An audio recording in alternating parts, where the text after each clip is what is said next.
Hey guys, what's happening? Welcome here to the stream for October the 30th. Happy Halloween Eve. And yeah, we're gonna keep the Halloween theme going here with some Castlevania 64, because the original plan was to play Portrait of Ruin all week, but that game is way shorter than I remembered, and we just finished it on Friday in one session. So I have no idea what we're in for with this game. And yeah, hello Leadbeer, hello Saturn Meteor, hello everyone. That is a funny coincidence, Leadbeer. Although maybe not that much of a coincidence given the season right now. But yeah, I don't know. I guess Castlevania is like the go-to video game franchise for people who aren't into like traditional horror games. Because yeah, horror and survival horror has never really been my thing. It's got like too much of an adventure game quality to those types of games for my liking. So yeah, I've never really cared for like the Silent Hills, and actually I did kind of like Resident Evil. I did kind of like Resident Evil when we played those a few years ago. This game's better than Ocarina. Oh, I really like Ocarina of Time, so I don't know. I remember this game was really poorly received back in the day. It was generally regarded as not just one of the worst Castlevania games, but like one of the weaker games on the N64. And then I've seen a lot of modern takes, like a lot of modern contrarians going back and saying, oh, actually this game was really good. People just didn't know what they were talking about. But being a bit of a contrarian myself, I kind of expect that I'll like this game. I still don't like this game either. I guess we'll see. I think the thing is, I literally think the issue is that people just didn't know how to play video games back in the 90s, especially 3D video games. Like, that was my problem back in the 90s. I didn't know how to... Like, I didn't like Mario 64. Because I just didn't know how to control 3D video games. I was really, really bad at stuff like Mario and even Mega Man Legends, although I actually like that game. But yeah, now I kind of do know how to control 3D games, so I don't know. We'll see what it's like. Honestly, this demo doesn't inspire confidence. Okay, it's gone now. Yeah, way to make your game look like total garbage just from the opening demo. There we go. Let's get into the game. Oh, let's not, I guess. I was having issues with this a bit before the stream with the game crashing. Now that happens when I change OBS scenes.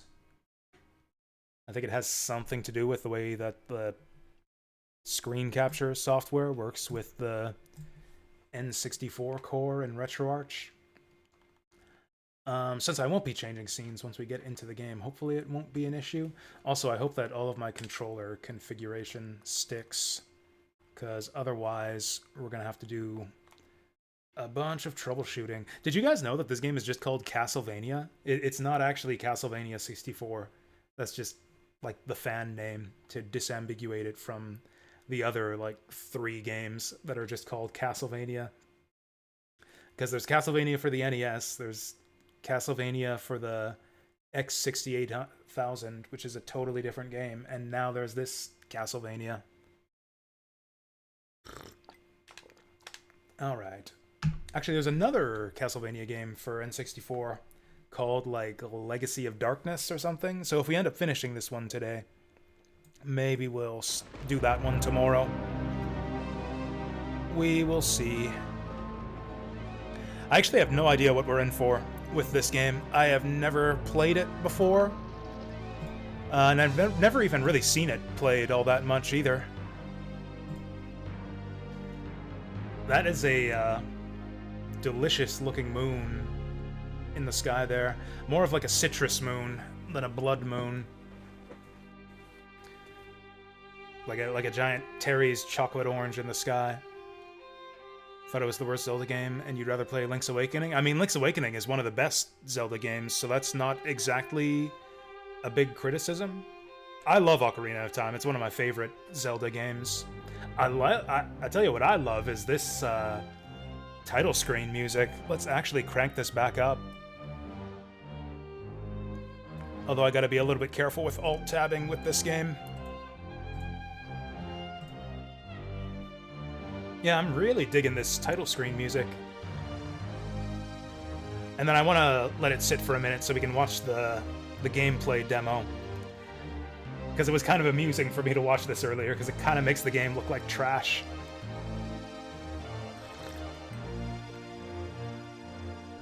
Ocarina of Time was one of the first ones that let you down. See, I didn't own an N64 as a kid, so I was even more hyped.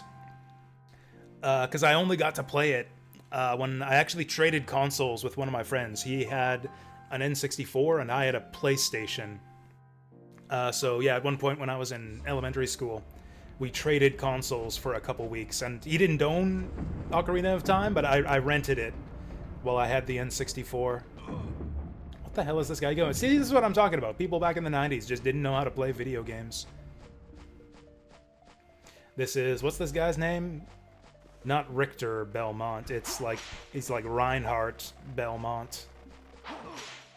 Oh, damn. 4 bats with 1 swing. Oh, he's got a sword, too? That actually didn't look too bad. The last demo made the controls look really awkward. Majora's Mask I like better than Ocarina of Time. Majora's Mask is my favorite Zelda game. Hands down. I don't think we have any options. Oh, is it gonna make me reconfigure my controls? Fuck you. I just did this before the stream. Okay, manage remap. Load remap file. Castlevania. Okay, hopefully that did it. Okay, I think that did it. That did not do it. What the fuck? I fucking hate RetroArch sometimes. Like, I specifically saved the control remappings right before the stream. I saved the game remap file and everything. And it does not seem to have worked at all. Fuck it, I'll have to reconfigure it once we get into the game.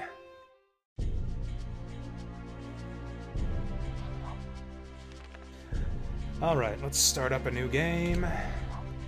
We'll go normal mode. Oh yeah, we got an option here too. We can play as Reinhardt or Carrie.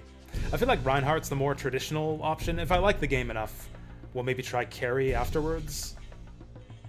I wonder how different they are. Like, presumably they control differently and have different abilities, but I wonder if they play, like, different levels and have a different story, too.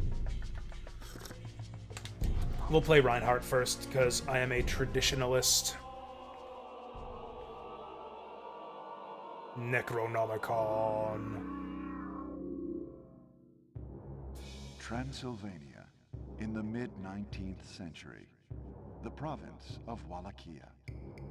In this time of peace and plenty, I like this narrator. No one foresees the return of ancient horrors. This is extremely high-quality voice acting for 1998. Be plunged into darkness.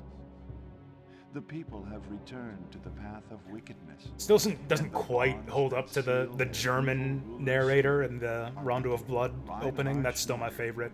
Heir to the ancient Belmont clan. Verlorene Zeit, or whatever he says. His blood dooms him. Reinhard Schneider. The might of Count Dracula. Why are the Schneiders the heir to the Belmonts? The young vampire killer begins his quest. All right, let's quest it up.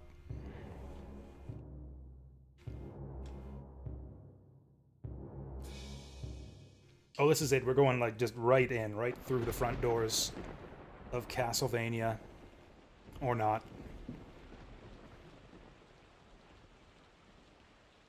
There we go. That'll keep the vampires away. Alright. Let's take our courage with us into the Demon Castle Dracula. Yeah, first of all, A and B are reversed. We gotta fix that.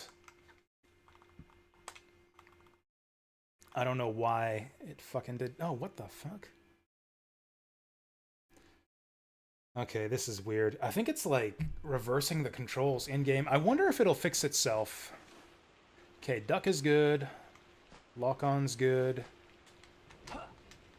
Secondary weapon is reversed.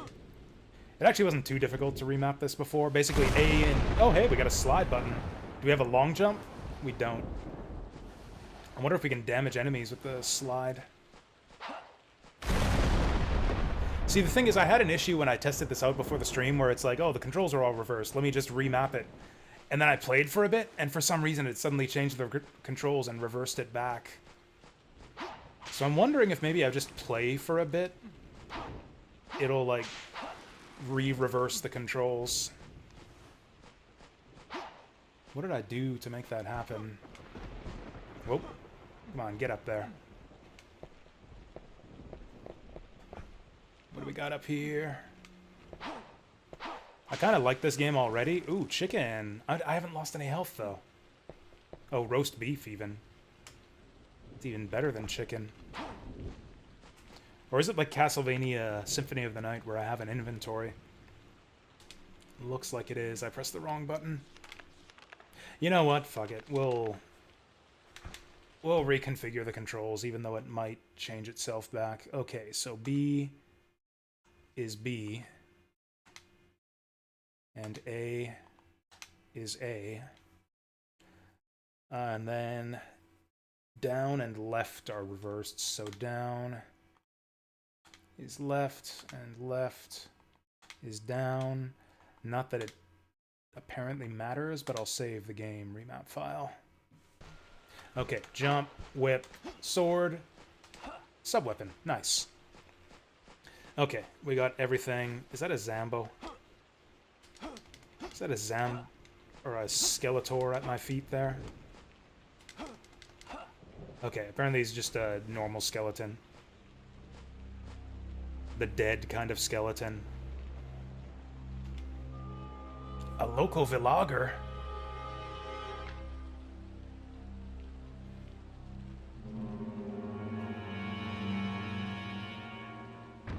Oh, he was an undead skeleton. He tricked me.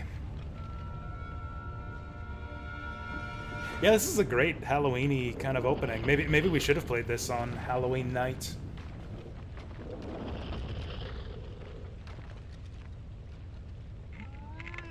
Alright, let's get cracking that whip.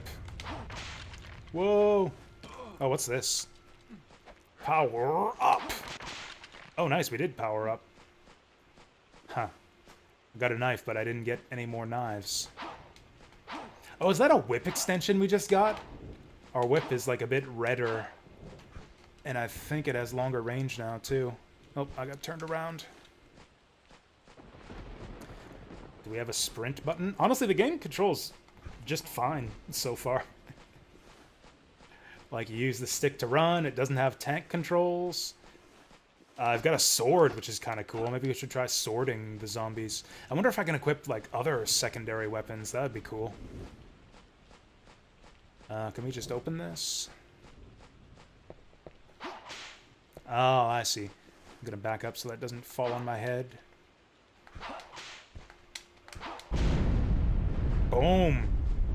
How do I rate his Castlevania suit? I mean... It's kind of weird. He's kind of got a... Oh, Jesus. Okay. He's got, like, the broad shoulders, but kind of skinny legs. It's weird. He's got kind of a... like, triangular shape going on here. I just got knocked on my ass. Maybe we need to lock on to this guy. There we go.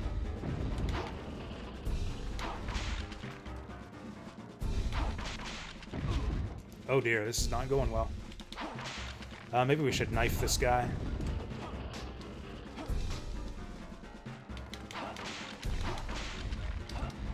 Oh, he's running away from me. Oh, we got another power-up. Oh, we get the red whip. This guy's trying to run away from me. And for such a big Skeletor, this guy's a big old coward. He's just sitting back and summoning zombies at me. We're gonna be rich by the time we're done here.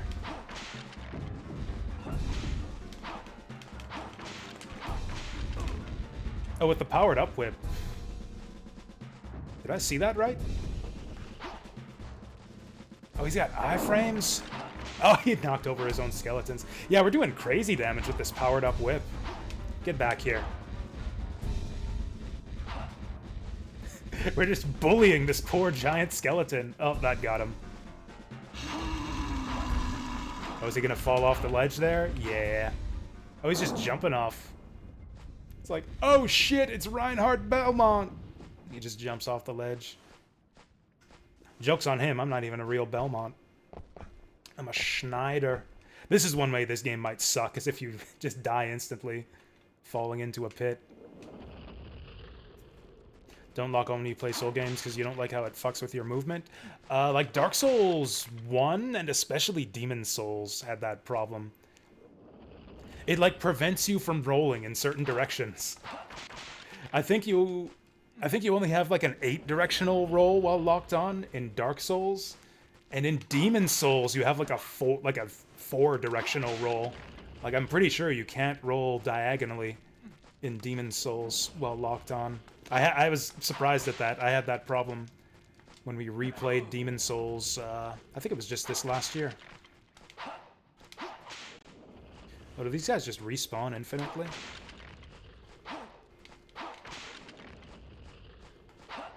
That gate's probably locked.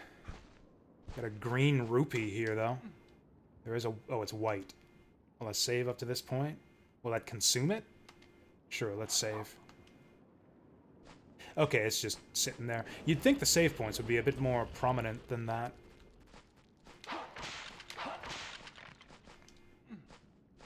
Also, apparently the morning sun has vanquished the horrible night.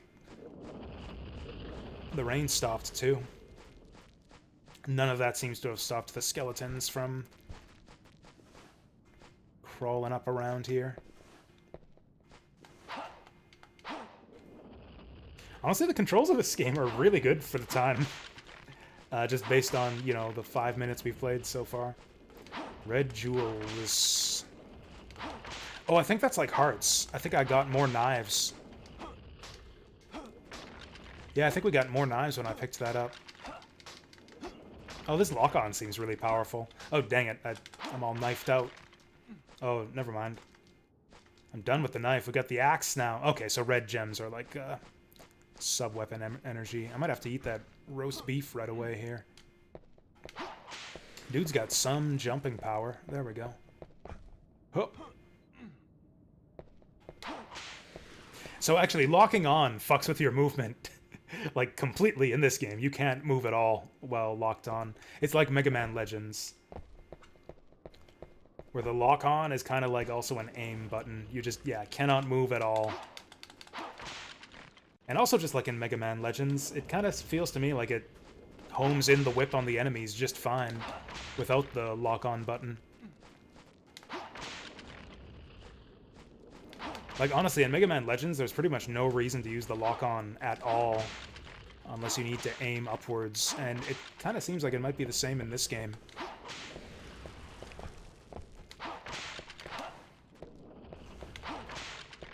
Yeah, he just automatically faces the nearest dude anyways, even without the lock-on button. Gosh, just endless skeleton hordes. Ooh, what's this?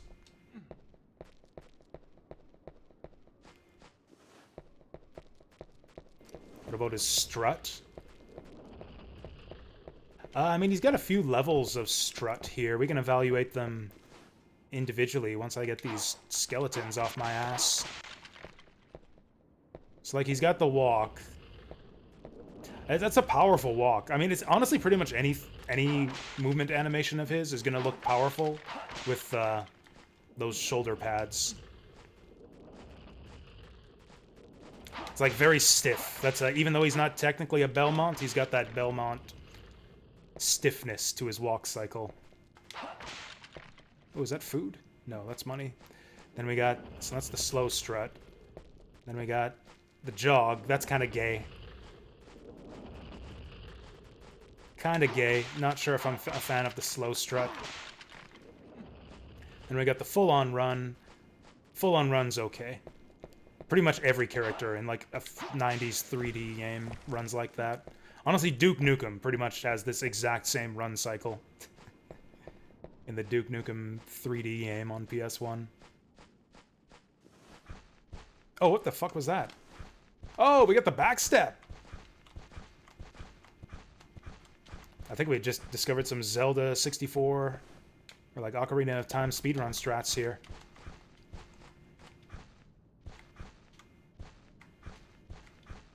It's kind of tricky. So it's not just like triangle button to backdash like Symphony of the Night. You gotta do a button input.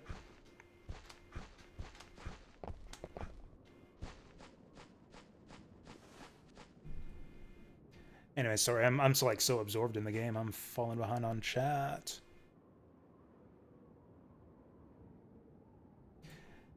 This game has better camera, FPS, and many other things. I mean, Ocarina of Time is a different genre of game, whereas this is just a straight action game. Zelda is kind of action and adventure, so you kind of don't necessarily expect stuff like, ooh, a boomerang. Like, super smooth, like, movement controls and camera controls and all of that. I don't know, I thought the Ocarina controls were totally functional for the type of game that was. How do I hit the switch?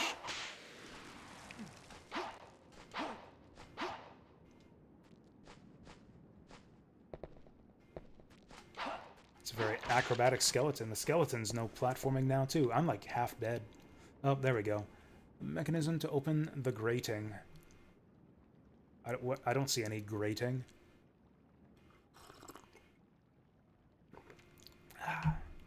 Anyways, welcome here, Deep Fry. Yeah, I thought that Zelda 64 was a good idea, so I stole it. I stole the idea to play Zelda 64. We're doing it now. This game is hypnotizing? Yeah, maybe. Oh shit, it's Golem? Oh! You know what? I think they reused this theme for one of the Game Boy games. I'm sure I'm sure they reused like all the music in every Castlevania game.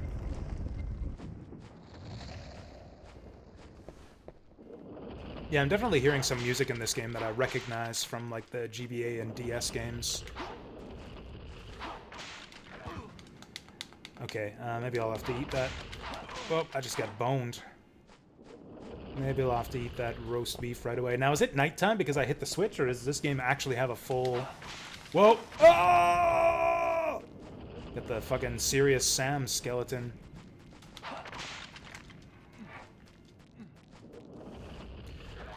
Oh, okay. Didn't quite finish him off. There we go. I like that. I like that we got the crawling skeletons. I gotta eat. Oh, 1901. That's not the current time, is it? Like, in real life? Yeah, that's the in-game time. We do have a day-night cycle, it looks like. Let's eat the chicken. Ah. That's the good stuff. Man, it looks like this is a horrible night to have a curse. Maybe we should just get up on the ledge where the skeletons can't get us. Uh-oh.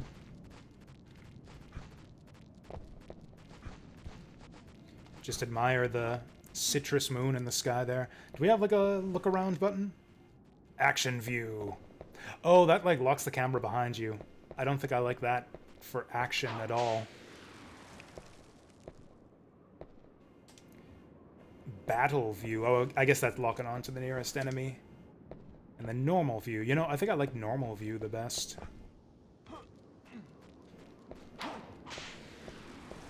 Oh, there's nothing in these candles anymore. I guess I got the stuff already. Okay, it'll do like the full swing around if you hit the lock-on button. He's got like a... like skeleton detection into his lock-on. Okay, so the lock-on button is actually pretty useful as a quick turn.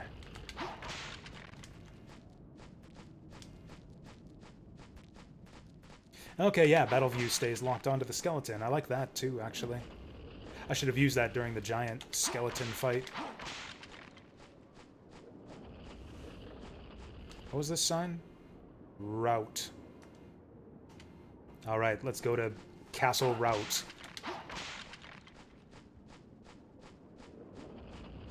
It's like the world's most useless sign there. Just a sign in the middle of nowhere that says, "This way." Oh, we got a bunch of hearts now. Or gems. Yeah, I guess we're... Whoa, shit, fuck. Ah! Okay, looks like he blew himself up first. Okay.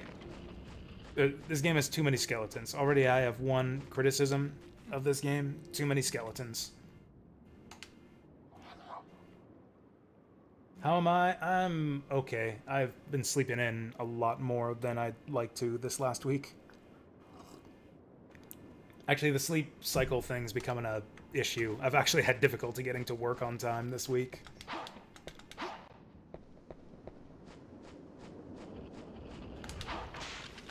Oh, we can do like the trick the trick from every Castlevania. Oh, he blew up his buddies! Okay, I love that. I love that there's friendly fire in this game. Just like in every Castlevania game, yeah, it's more advantageous to jump and attack. We got this already. Actually, what does it do? We haven't used the cross yet. Oh, that looks rather good.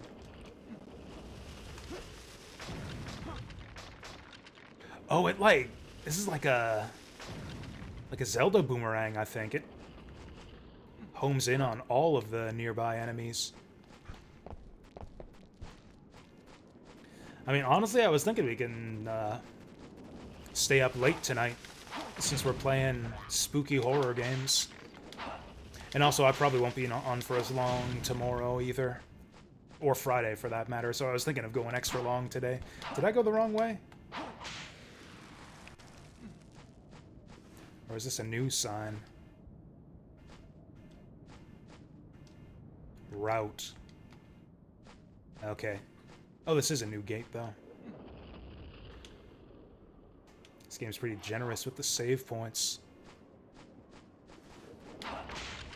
Okay, I guess we'll have to find a switch over here. Yeah, see, look at that. It just, like, strikes one skeleton after another. Okay, I kind of don't like how it says normal view all the time in the corner there. I think it would be fine if it just showed us normal view while we're switching the camera angle.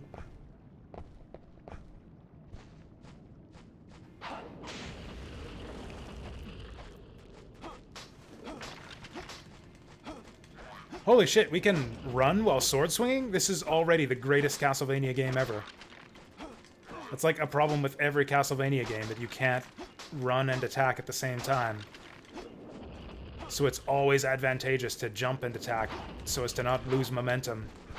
This game lets you run and attack with the sword. Although the sword kind of sucks. The sword takes like 3 hits to kill the enemy. The whip only takes 1. Okay, do I just have to whip all these skeletons until daybreak? Okay, here we go. Alright, open the mechanism. And Vassal, thank you so much for what have I done? For the resub. Much appreciated. What did I do? Do we have to jump down there?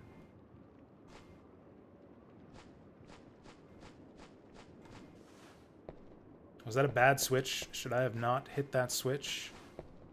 Oh, I see. We're like platforming now.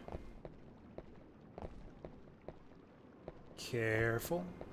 This reminds me of those like ledges that stick out from the cliffs in Elden Ring. Okay, that's not good. That's really not good. Okay, so we got some serious platforming in this game.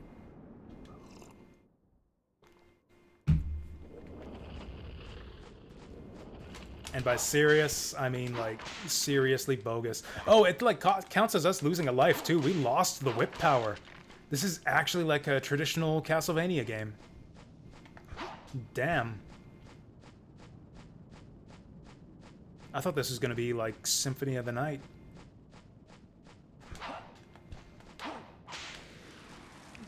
We didn't lose all of our gems, though.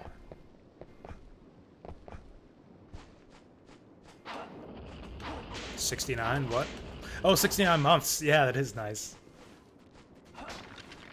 You know what? Fuck these guys. I'm gonna boomerang them all. If I can... Right, maybe I should use the lock-on button. That is so good.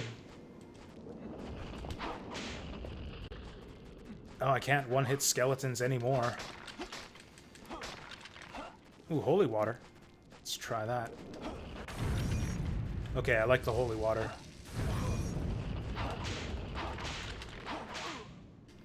Okay, I'm gonna get beat to death by skeletons here. Oh, nice. They're dumb enough to run in the holy water.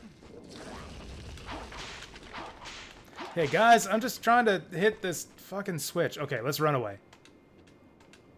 Let's run away.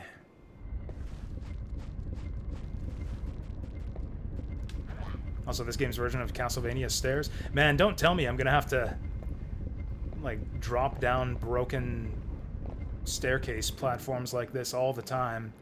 Because this is kind of awkward.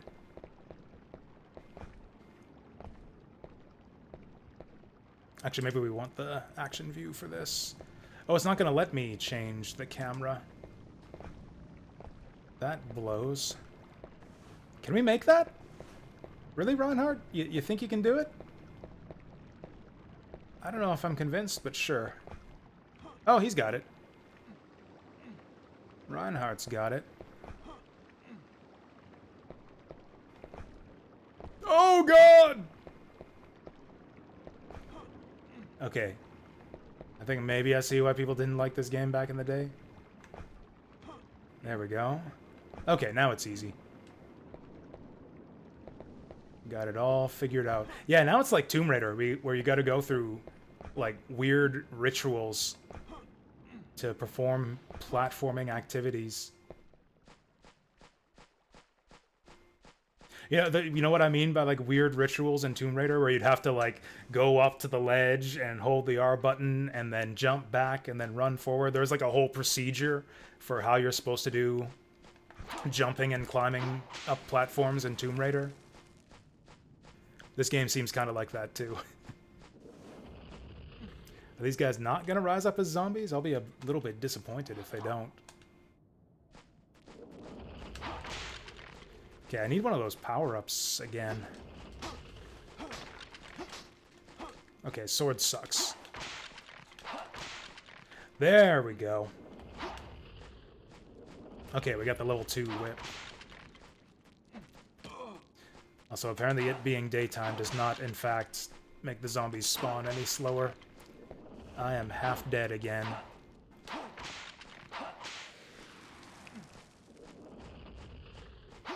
Ooh, that was an L red jewel.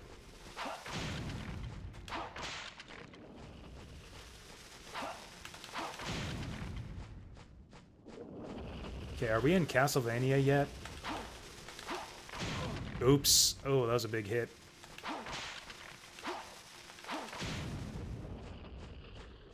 Okay, maybe we should just run from the skeletons. Ooh, what do we got here? There we go. Whip all of the vampires. Can we get up there? Maybe we'll just rest in one of these coffins. Is this what they want us to do?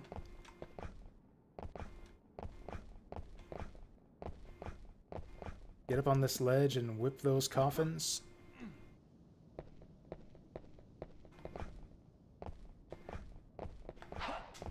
I don't know if they want us to whip these coffins or not. It seems like the right thing to do. In like in a game where the whole premise is to slay vampires, I feel like whipping every coffin is the right thing to do.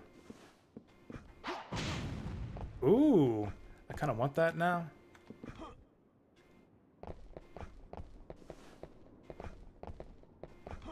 There we go. Fucking. Oh, I got trolled. Tank controls? Actually, no. No, you just go left when you press left. In fact, yeah, there's no turning controls at all. You just run in the direction that you tilt the stick. It's very simple and intuitive. I'm surprised that people did not like this back in the day. I mean, okay, if they didn't like this game because of the platforming, then I can see why. Roast chicken. I should probably just eat that immediately. Anyways, hey there, Visual. Pingin's doing good calculations today. I don't know what that means, but I'm happy for him. Whoa. There you go.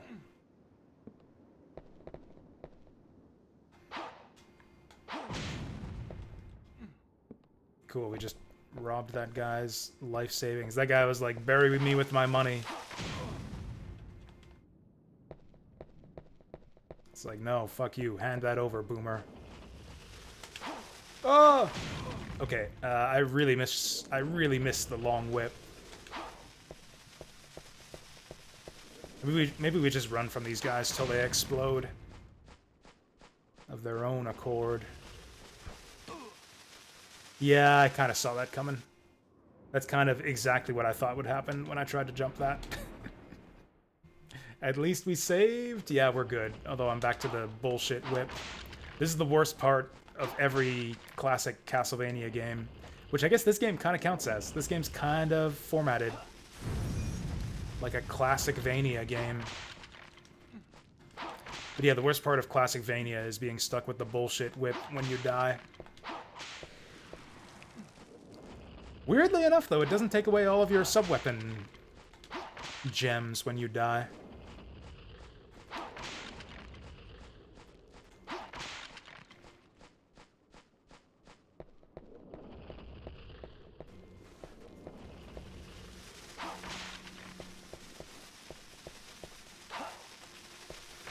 God, I'm having a lot of difficulty judging the distance to whipping those skeletons. Oh, for fuck's sake, stay out of here! Okay, good.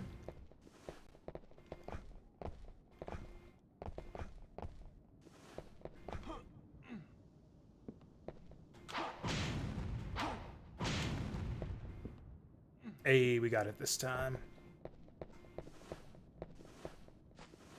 This game was handicapped by being on the console. I mean, I don't know. Do you think this would be better on PS1? Yeah, the lack of music kind of sucks. I don't know. I feel like in general, I think the N64 had like more solid, full 3D games.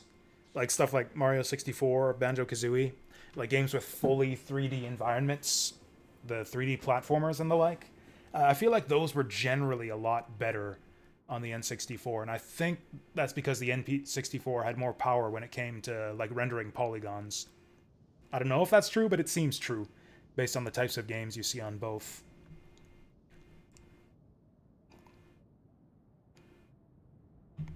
You don't see a lot of PS1 games with like full 3D environments that are as like big or colorful as the ones on N64, or as smooth playing. There's like a few good ones, but I feel like it was harder to do that type of game on PS1. Oh, we can damage stuff with the slide. PS1 was better when it came to like the media stuff with, yeah, like the music, FMV.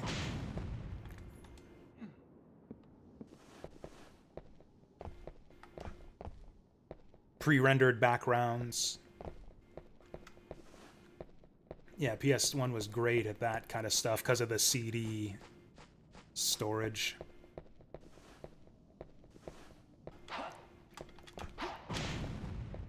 To be clear, I don't prefer the N64 just as a console. I think the PS1 has way more good games. But I think the N64 was better at specifically this type of game.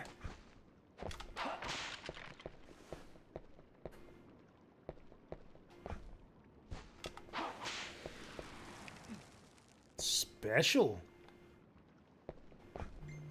The heck does the special crystal do? Okay, that was a bit jank. I mean, mind you, I didn't really like 3D, like full 3D platformer type games when I was a kid because I couldn't control them very well. I was way more into the RPGs. In fact, pretty much all I played back in those days was RPGs.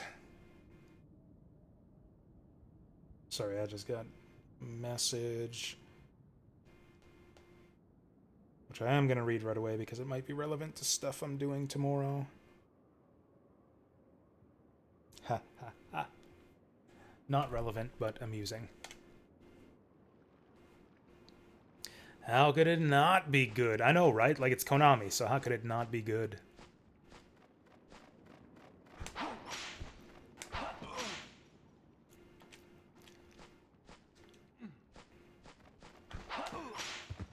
Okay, maybe it is like Mega Man Legends where we gotta lock on for those aerial attacks.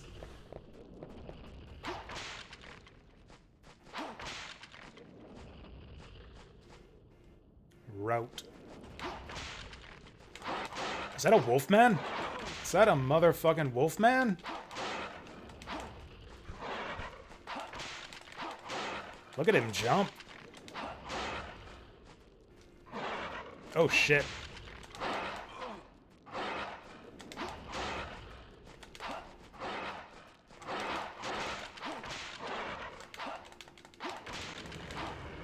Did we get him? I think we got him. That was crazy. Wolfman was like flipping and dive kicking all over the place there.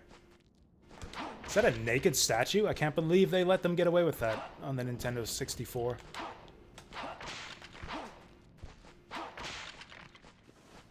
Do we want to do anything with this statue? I mean, like, not in a pervy way, but like, you know, for puzzle solving. Oh, there was roast chicken under that statue. I probably want to eat that right now.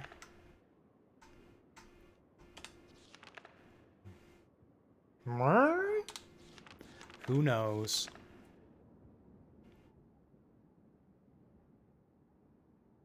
Data expands to fill the available memory. What does that even mean?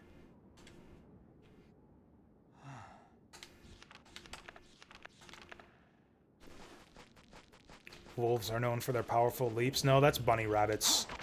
You're thinking of were-bunnies, not werewolves. Oh, there's a sign on the front of that statue. The plate is badly broken and the letters are unreadable. Scrawled on top, the lady who blesses and restores. Oh, can she restore my health?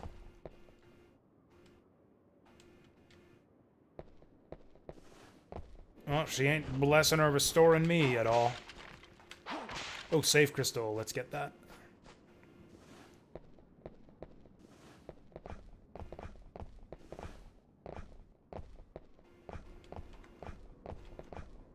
Okay, having some difficulty with the jumps here. There we go.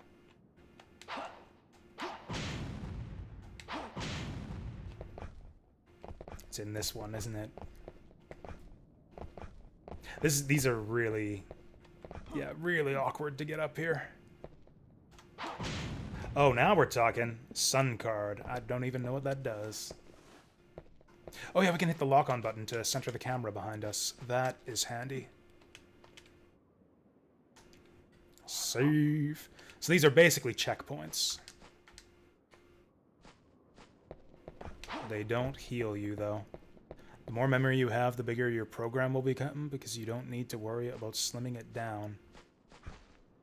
Oh yeah, I guess that's true. If they couldn't program this game with music originally, having more memory from the start may not have done anything. I mean, when the music does kick in, it's really good so far. Honestly, I would kind of prefer the atmospheric silence to not having enough music. Like, surely they could have put music in here if they wanted to. If they wanted to play, like, just the same repetitive jingle all throughout this area. But yeah, if in a game like this, if you're not going to have good music, it's probably better to just not have any music at all. Better no music than, like, low quality, repetitive music. Does this guy even have a face? He's just a skeleton. Oh boy, we're doing this shit again.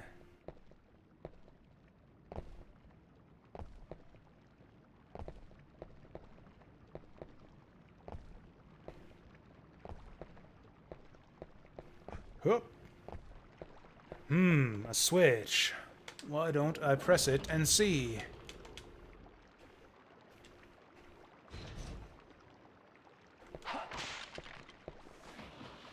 I guess that probably opened our castle gate.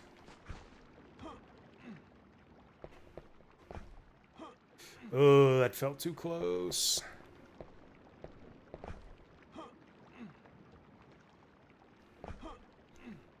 Read somewhere that only 2 N64 games had expanded cartridges to fit more data.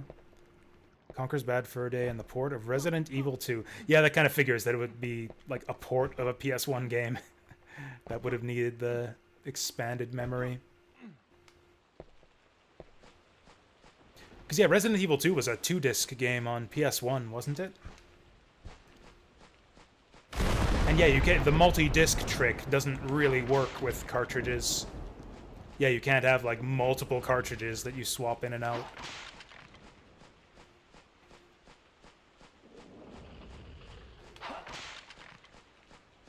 I mean, I guess you could. Actually, you know, so I suppose technically there's no reason that you couldn't.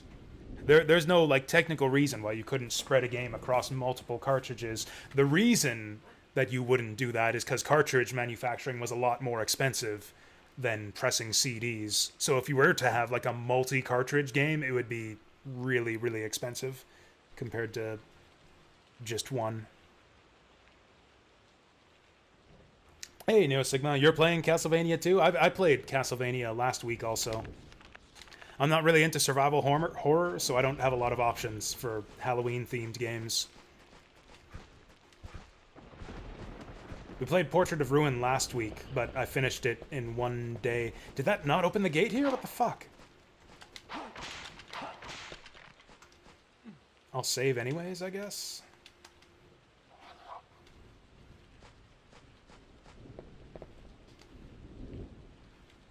There must be a way to open it, but it obviously wasn't that friggin' switch. Oh, is this statue facing the other way now? Oh no, it's just a sprite, so it's always facing us. Yeah, the statue's facing us no matter what way we turn, because it's just a static sprite. Like the trees in Mega Man Legends.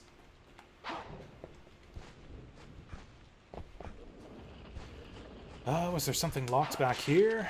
Or did I have to hit that switch multiple times? Guess we can go back and hit it again? Doing Portrait of Ruin. Oh, that's nice. Yeah, I started and finished Portrait of Ruin on Friday.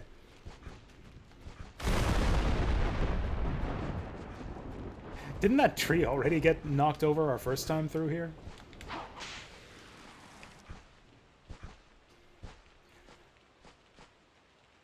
Like, are we supposed to get over there from here?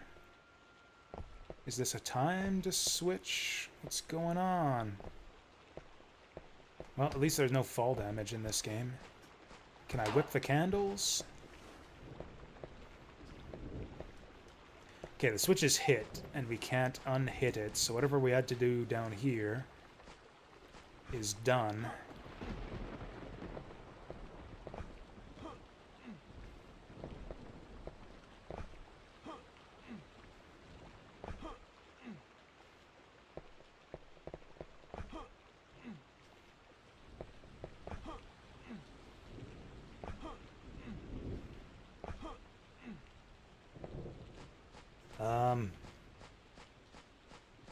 Okay, now what?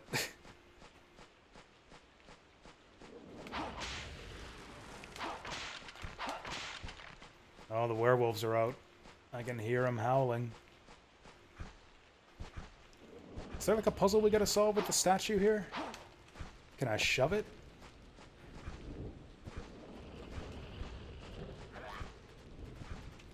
That switch did not open this gate. Maybe there was something back here that I forgot about.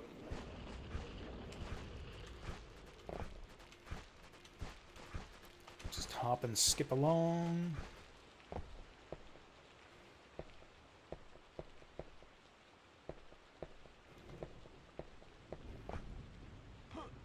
Man, I get a little, like, I don't know what I get nervous every time I make one of those jumps. It's like he doesn't start to grab onto the ledge until he's like started falling below it. It's like he starts falling below and then he... Oh, you know what? This might not have been open before. Maybe this is the way. Hey, Artsif. Welcome here. Yeah, this is the way, and then this opens that other one. I forgot that this was back here.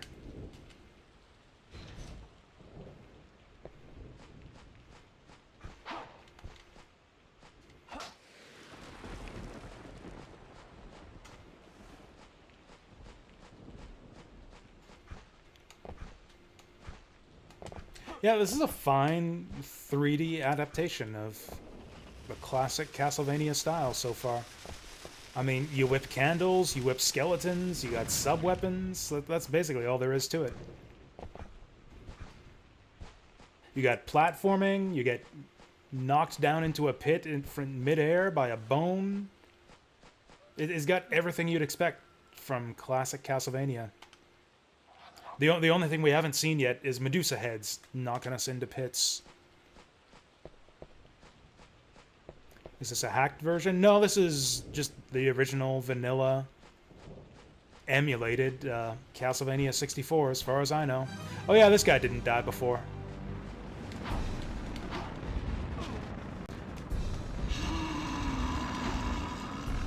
Are those bikes? Yep, we got biker skeletons. There we go, driving to that moron.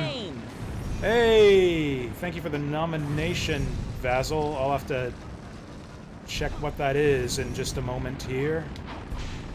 Fuck you. Oh, can I get on the motorcycle and drive it into this guy?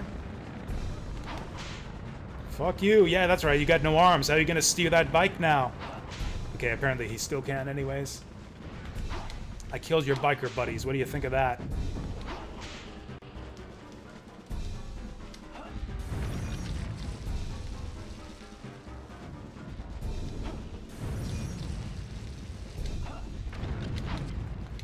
Okay, this guy summons skeletons way too fast.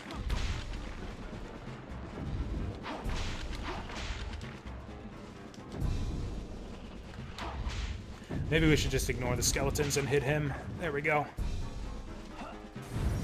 Throw down the fire once there's too many of them. I wonder if there's like the triple item pickup in this game. Could we throw triple holy water? Whoa.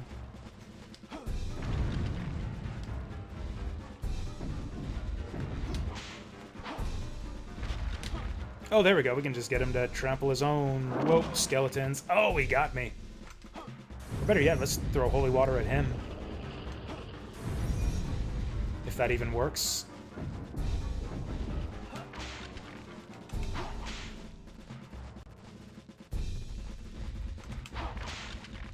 Three for one.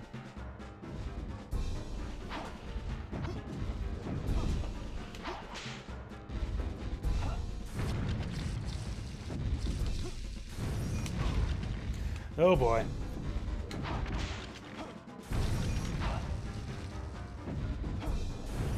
Yeah, it seems like you gotta whip him in like the main body, which means the holy water doesn't reach. Oh, we got his arm!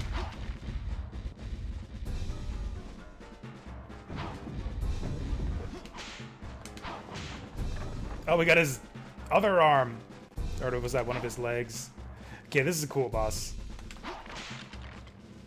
Yeah, try summoning skeletons now when you got no legs. Can we pick this up? I guess he had no legs in the first place. I don't know why he suddenly collapsed there. Is that it? Do do do do do do do do do do do. Come on, get the orb. Anyways, Vasil had a nomination. I will go do that after this scene. Actually, I'll go do it after we save, because this emulator's been a bit iffy with alt-tabbing. I'm afraid it might crash on me.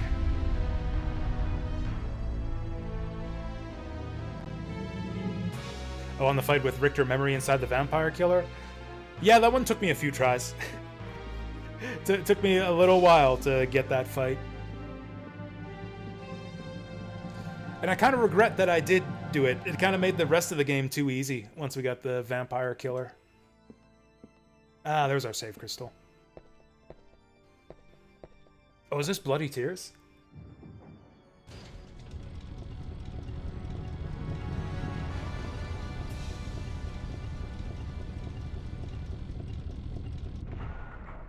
Crash. The music stopped, man. I was getting excited. I heard that Bloody Tears organ in the background. Okay, let's update the viewer's choice. Spreadsheet. Children of Mana, Nintendo DS. Interesting. I don't think I know that one at all.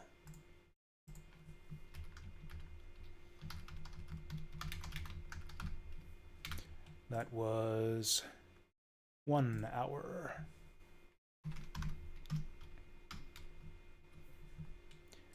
DS.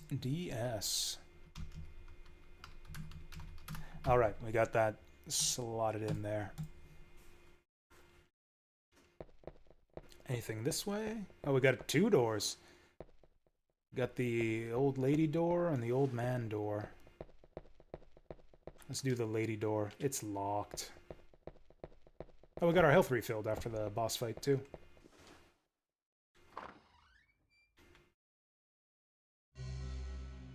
Whoa, I'm pink. Why am I pink? Oh, that's the lighting effects. Torches are giving off pink light. Okay, now we're kind of moody here.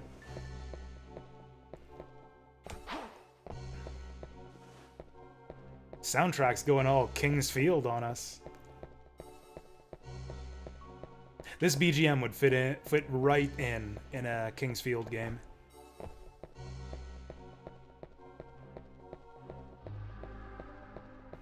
Alright, the real Castlevania starts here. Oh, you're a monster.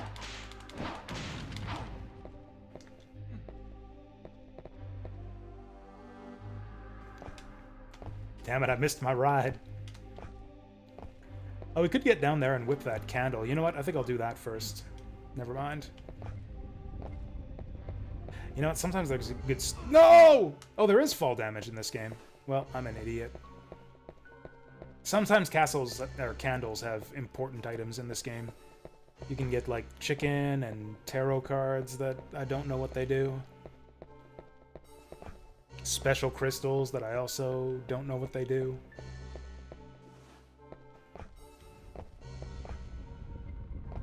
There we go. See? What did I tell you? Sun card. Don't want to miss that. I don't know if we got wall chicken in this game. We got candle chicken. We got coffin chicken. I don't know if we're going to have the breakable walls. Like destructible terrain, destructible 3D walls. I don't know if like we were talking about the N64's advanced 3D capabilities, but I don't know if it was that advanced. That guy just got guillotined. Oh, we got the Medusa heads. It's a real Castlevania game now. They are materializing out of friggin' nowhere.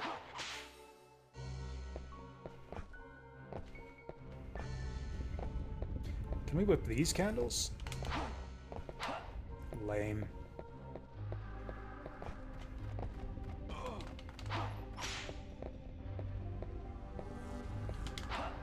That's dirty. That's looks so perilous.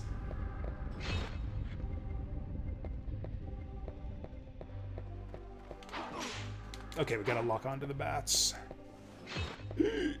Damn it. We gotta wait for this to line up.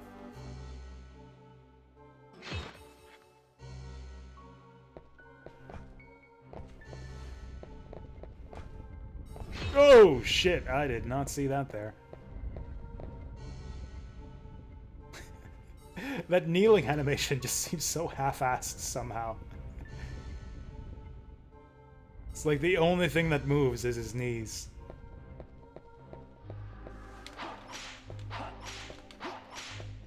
One, two, three. Alright, what do we got here? Oh, shit! Another boss already?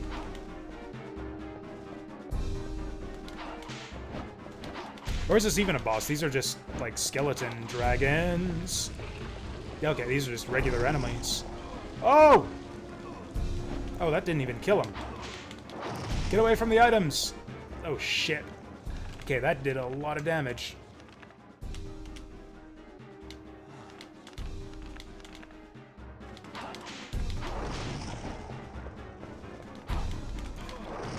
Damn it, this asshole stole my items.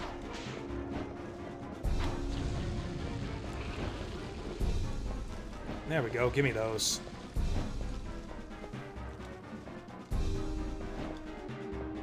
Oh, nice, we I-framed right through that.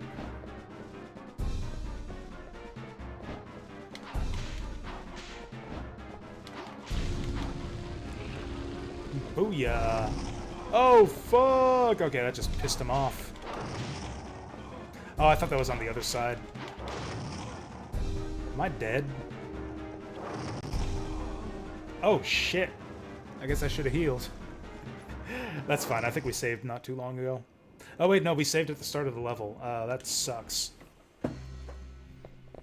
That really sucks, because I don't think we're going to get any whip powers. I should have healed. I didn't want to waste chicken. I thought we could survive that. I should have healed. Damn it, there was some tricky platforming here, too.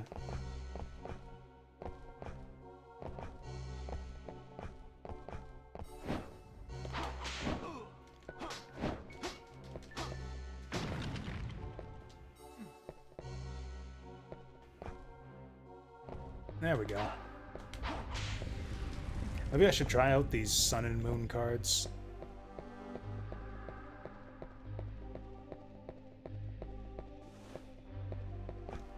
Oh, also, is there... Damn it, we can't rotate the camera. Anything inside this center pillar here? There is not.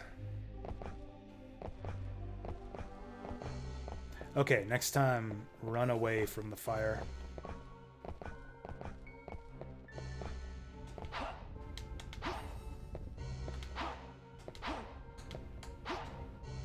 Actually, someone was talking about the idea of, like, Castlevania Souls-like on the last stream. I think maybe that's basically what this is.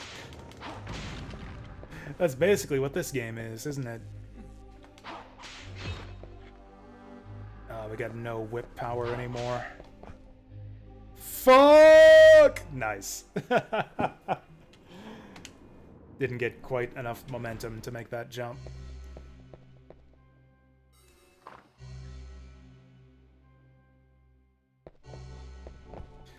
You know, I think I just won't go for that sun card this time, because honestly, who gives a fuck?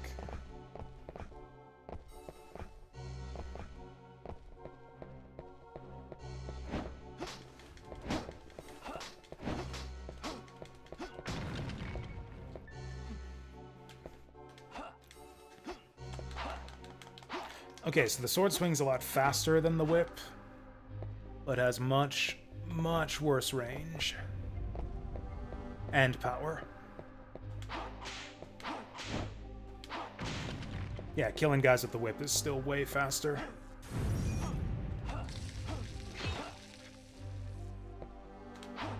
Damn it.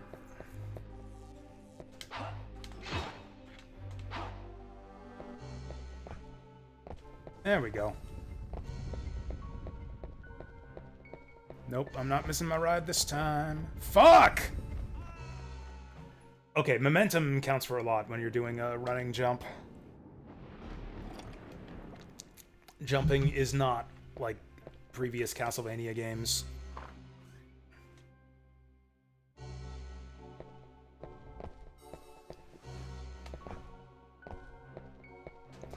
Yeah, you need to be like accelerated to your full running speed to get the full jump distance. Which, you know, makes sense for a 3D platforming. It's just, you know, it's not really the Castlevania way.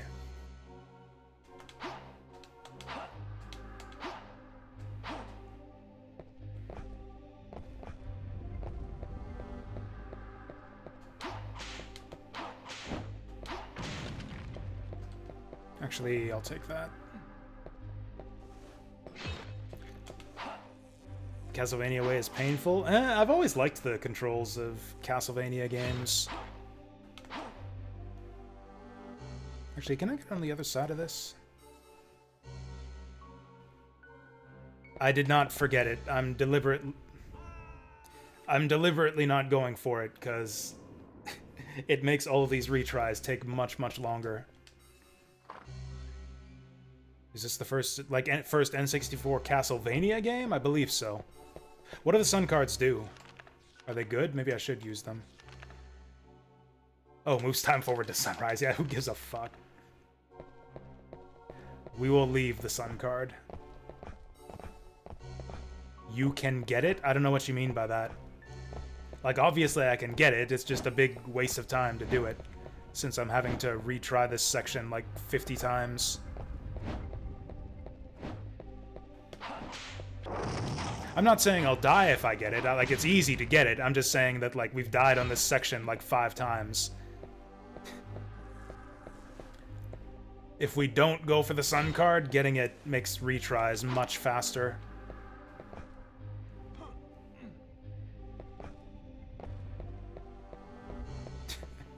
Yeah, Reinhardt, carry! Reinhardt, carry! Now it's a Castlevania game. Oh, we get iframes working! That's so ridiculous. See, if you fall on your ankles, you're fucked.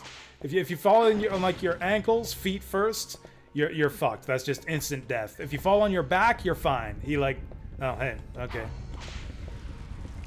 Got that by accident. We're never gonna use these. Not for this entire game will we use those sun cards. But it didn't take any extra time to get it this time since we just fell down there by accident.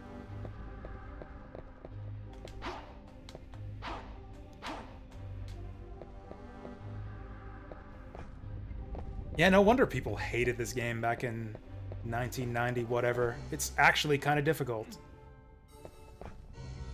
This game's, yeah, kind of hard. I'm seeing why people hate this now. I keep mixing up the sword button and the sub-weapon button, since they were reversed when we first started up the game.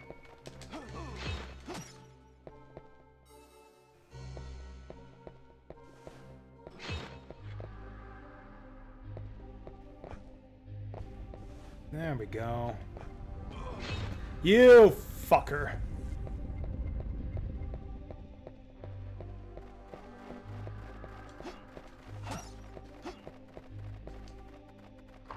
How would I feel if I got this? I mean, pretty pissed off since, like I said, I didn't own a Nintendo 64 back in the day. So that would have been like a double bogey for me as a kid. It's like, oh, thanks, Mom. I know you know that I like Castlevania, but I can't actually play this on my PlayStation.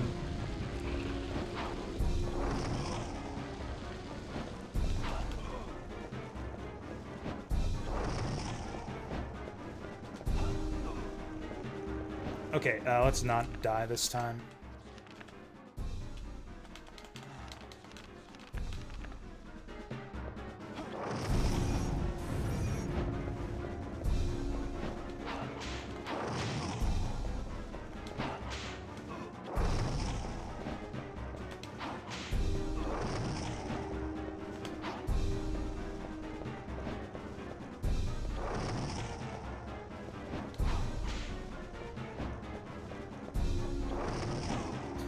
Fuck, I can't tell what direction he's gonna spit it out.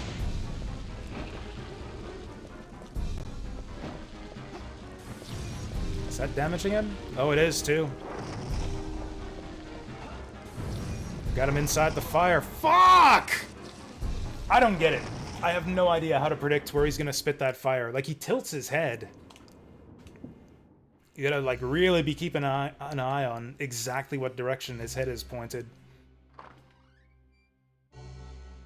Also, that was a lie when I said that Mom knows that I like Castlevania.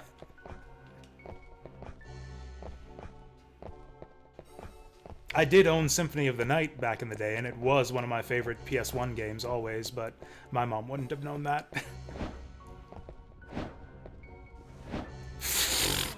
Come on, that skid? Seriously? Yep, he skids to a stop. Man, bone dragging is annoying enough in 2D Castlevania when he's going up and down and forward and back. Now he's got, like, full however many axes of motion here. He's going, like, left and right and up and down and diagonal.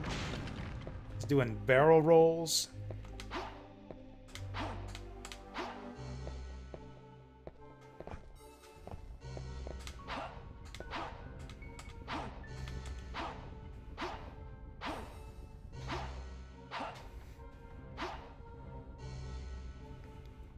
Oh, that's a fun joke, yeah. Give the kid a game for a console they don't have and then give them the console after.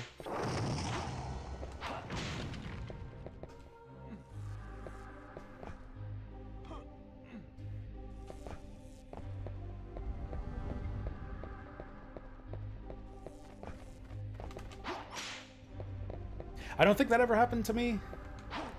The only consoles I ever got for Christmas were my NES and Super Nintendo. All my other consoles I saved up for and bought myself by doing, like, chores and summer jobs and stuff. Actually, I had a paper route when I was a little kid. I think that's how that's how I paid for my PS1, if I remember right. Or no, that was how I paid for my Genesis, I think. And then I traded in, like, all of my 16-bit consoles and games to buy a PS1. So now we're mostly dead before the fight even starts. I'd like a better sub-weapon than this for these guys. Boomerang would be nice.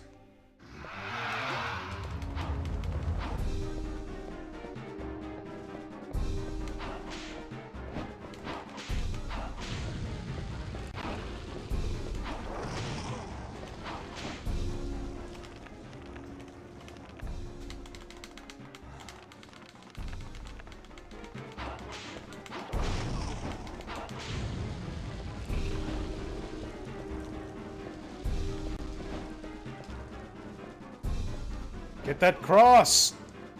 Get the cross! There we go. Alright. Rack in it. Oh, we can get them both. Yeah, these guys are fucked now.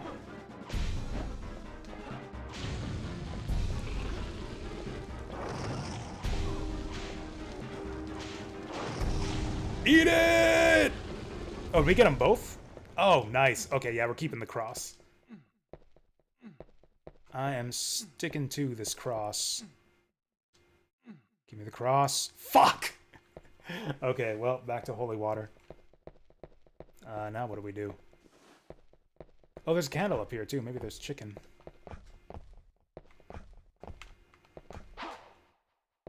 We can probably just pull ourselves up. There we go. Chicken! Is that where we came out of? Is that where we started? Oh, there's a switch. Do do do do do do do do do do do. Is that the end of the level?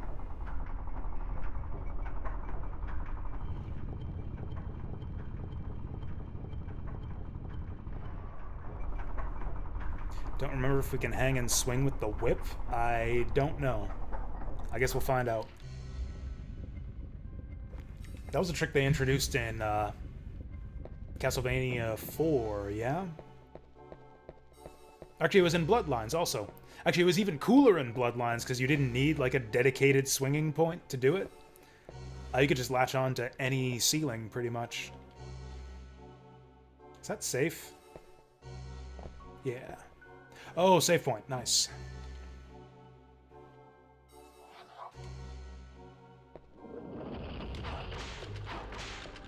Power! Is that our first upgrade? I think it is.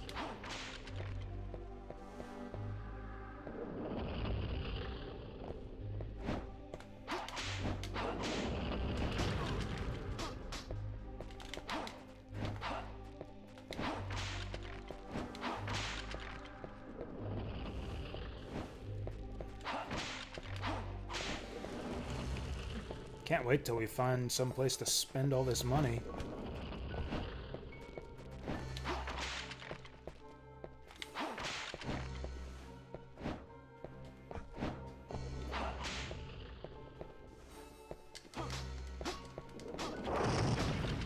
Actually, the sword might be the best way to deal with those bone pillars, since you can run around in circles as you do it.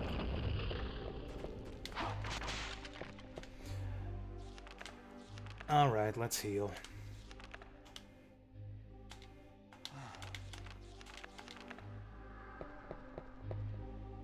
Is this safe?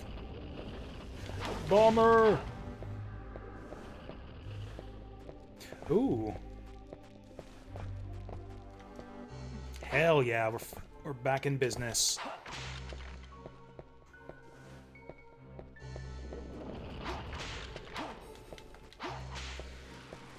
Hell yeah, we are so back in business. Sometimes it doesn't let you turn the camera around. Are we supposed to go through here?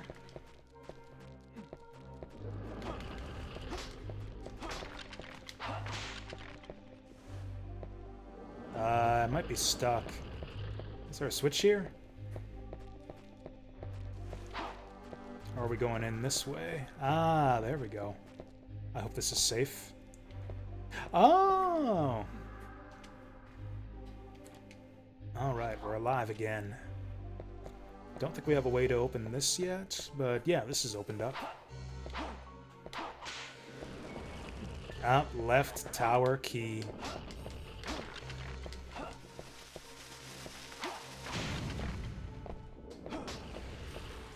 Oops, should not have done that.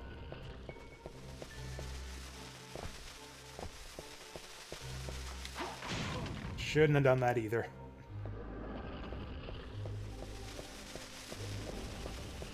Okay, we are so not back anymore. Fuck, seriously? I thought I was out of range of that. We haven't tried using the axe yet. Let me in! Alright, what do we got here? We're in the old woman tower.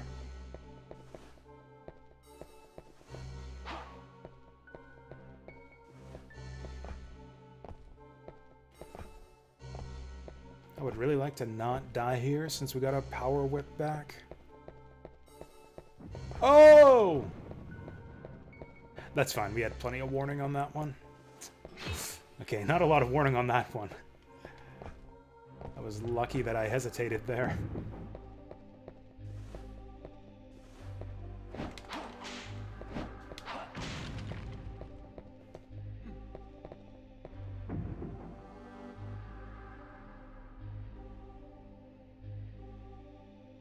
Alright, you're done now? No, you're not. Fucking deuce of heads. Oh, and that thing, too. I think those are, like, proximity activated.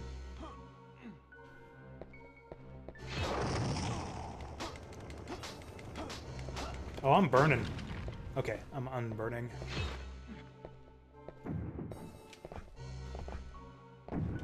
Oh, that was too close. Spiky stairs? You kidding me with this shit? Oh, he's got some range on the axe in this game. Oh, shit. No! Okay, yep, just leave that gem there. Do we have to do another one of those skeleton guys? I'd love it if we didn't have to. Well, I could just spam my axe.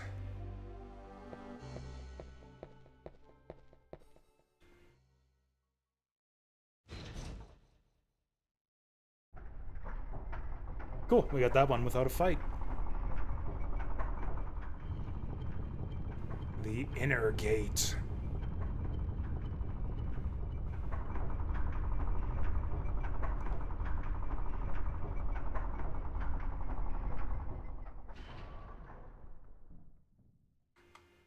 Nice and easy. Dong.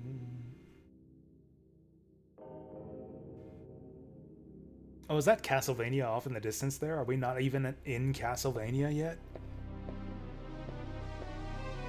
Oh, hey, who's this nerd?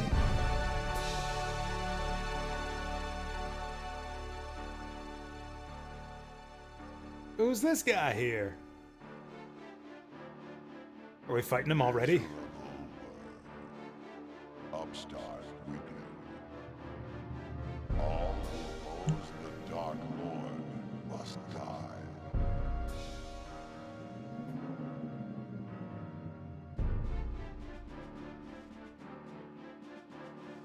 Come, meet your doom.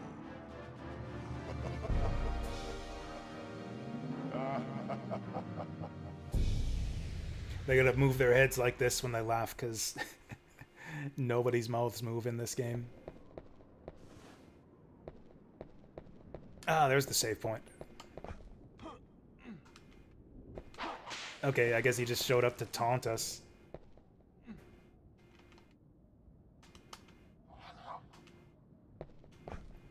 You know, it's not that often that you see Dracula before the end of a Castlevania game.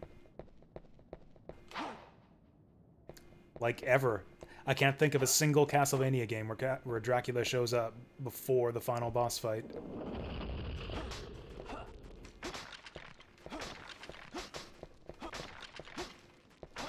The sword is so weak, what's even the fucking point?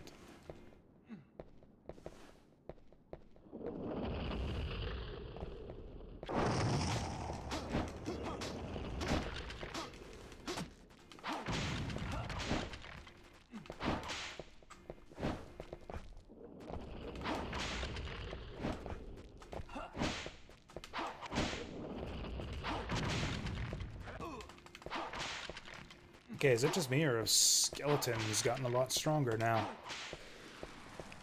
Nothing there. I really wish they'd angle the camera down so I can see where I'm falling to. Okay, we're fine. Just gotta take a drop of faith. Oh, fuck. Do I need chicken again? Kinda wanna see what else is here, but nah, let's just leave.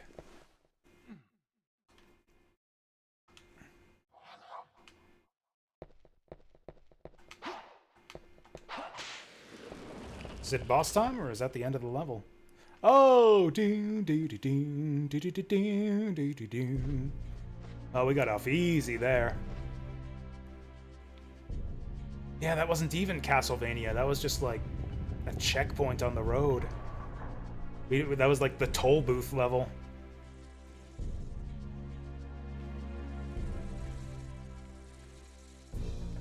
Oh, do we gotta do a hedge maze to get to Dracula's castle? Going to the villa. Oh, hey, it's Cerberus. Whoa!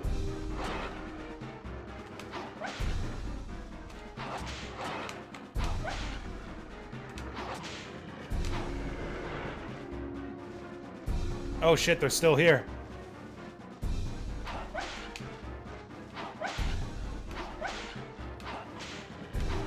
Yeah, a lot of off-camera combat in this game, it feels like. Maybe I should change to battle view.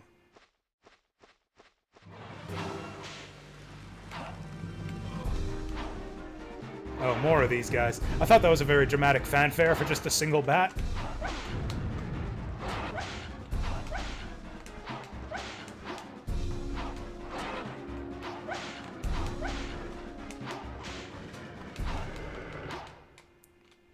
Alright, we did it. I think holy water is going to be good on these guys. The fuck? Is this going to happen every time I try to go through there? Oh, shit!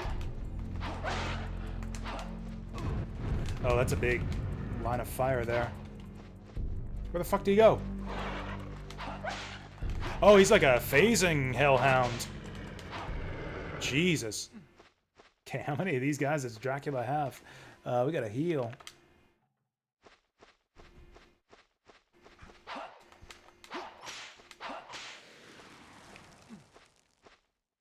Okay, we got a lot of jewels now. We should use our sub-weapons. Can we get up there? Kind of looks like we were for a second. Oh, an invisible platform. Is that what's going on here? Invisible platform? Or did we just glitch? Okay, I didn't even need that.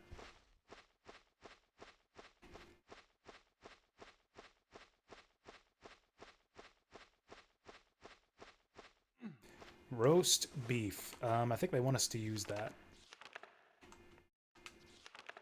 Yeah, we got a lot of roast beefs.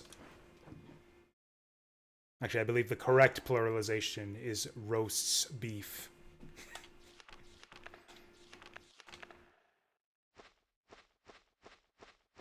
Oh, there's a save point.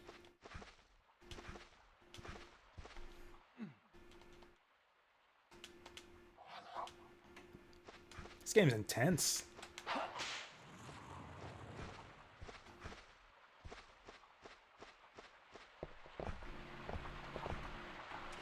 Oh, come on.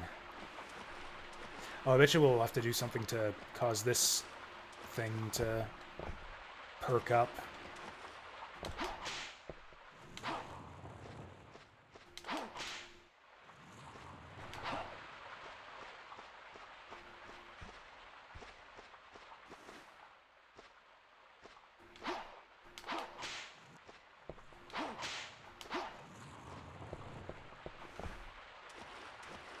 Well, I don't know. It really looks like we should be able to reach that from here.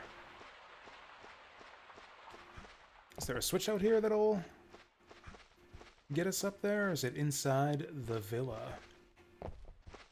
What's even up there that we want? A card, some money.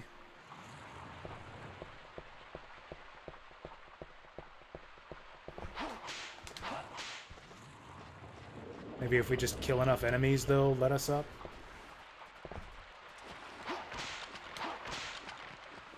I like how agile the skeletons are. You can't really abuse terrain to keep away from them. They'll just jump right after you. Okay, let's go inside the villa.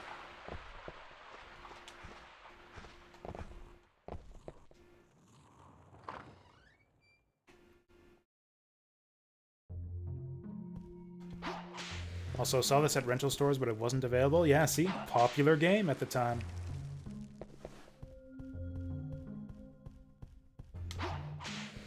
This is pretty good so far, honestly. I think they did a good, so far, did a good job adapting the classic Castlevania style gameplay to 3D here. Some game series kind of had difficulty making that shift to 3D. But yeah, this feels like quite natural. It's like they didn't really have to change things up. It's like, oh, Castlevania, we changed Castlevania from a 2D action series to a 3D action series.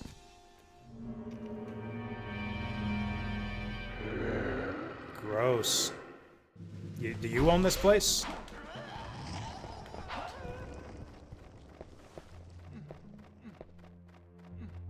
Yeah, I should probably use my sub-weapons more.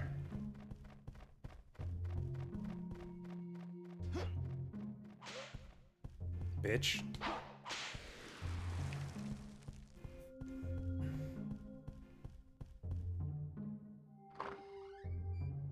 This place has the same layout as Big Boo's Haunt.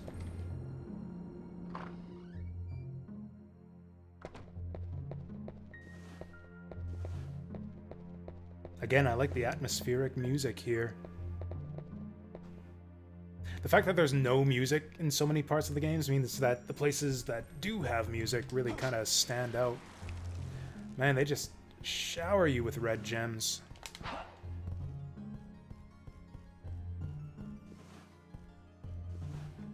Yeah, I think I'm happy with my cross.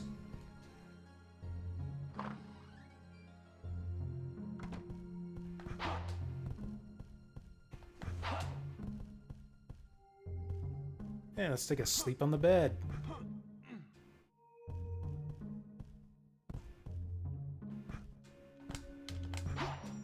They got a picture of Shakespeare or something on the wall there. Ooh, what's happening here? Oh, it's Crossman. Get him. Can we get to play as this guy? He looks cool.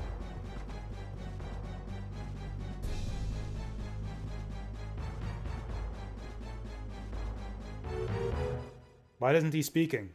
The other guys in this game speak.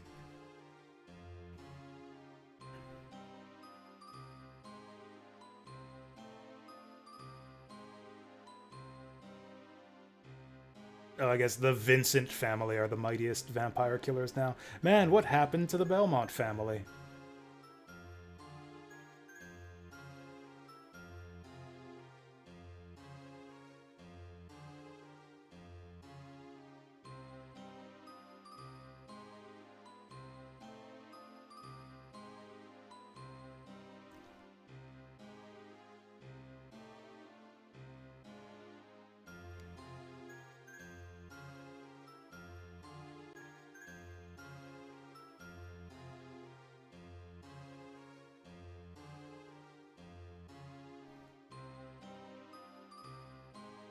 Alright, good talk. I'm warning you not to fight Dracula. I'm warning you not to fight Dracula. Is he gonna take a sleep on the bed now? Yeah, get the fuck out of here, shitty old man. Can we talk to him? Oh, yes. Young woman in the rose garden at dawn. Calmly tending roses. That sounds extremely suspicious. Oh, hey. Reflections. Nice. Ah, there's nothing back there, though.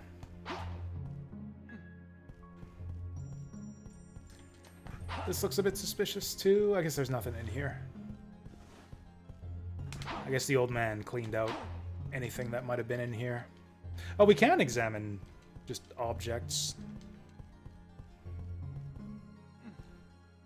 Oh, shit! We're just looting this mansion. Okay, I guess we'll have to search all the tables now. Alright, let's loot all of the gold before the old man does.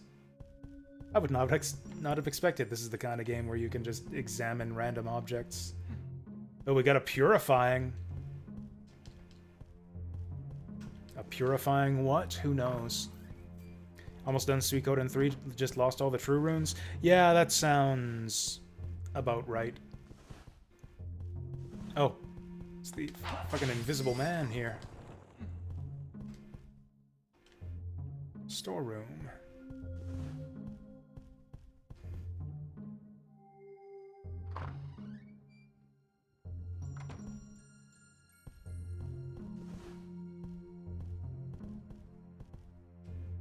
Yep, that's a chair, all right. Ooh. I think I'm happy with the cross.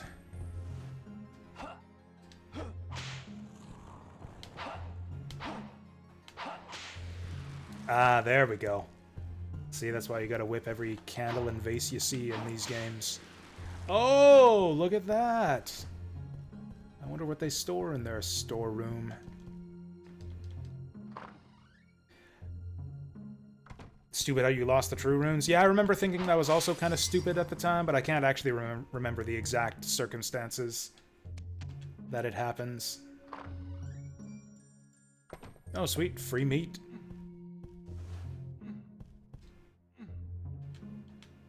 This was the meat storeroom.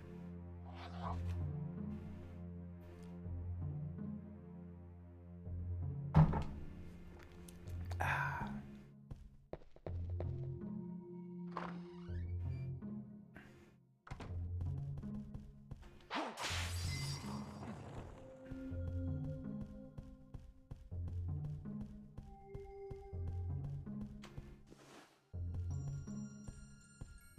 Alright, nothing else here but this door.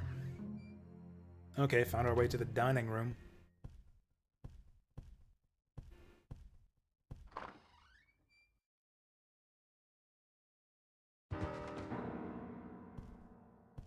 That's suspicious. What's a random villager here doing in Dracula's villa? You have entered the castle of hell! Why is there no voice acting for this scene? Dracula got voice acting. La da da da da da da.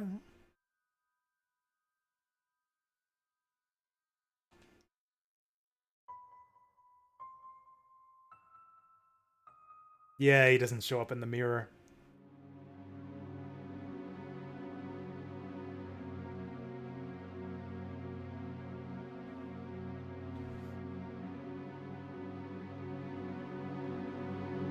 Don't... Yo! Oh, hey, how do I do that? What button to do that move?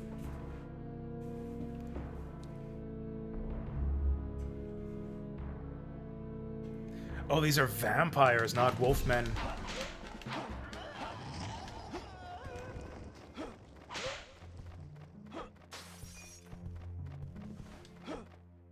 Ah, he got away. Oh, we got a purifying. So, like, did something happen now that we did that? Oh, what door did we come in? I think it was this one. Yeah, that was a cool scene. I liked the mirror thing.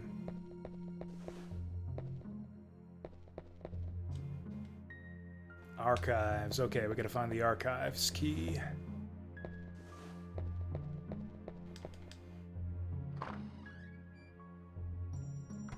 Oh, hey, someone repaired the mirror.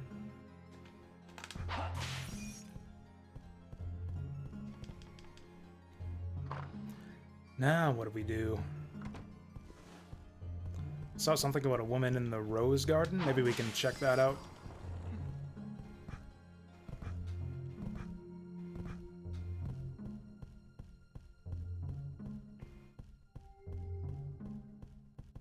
Have we been in here?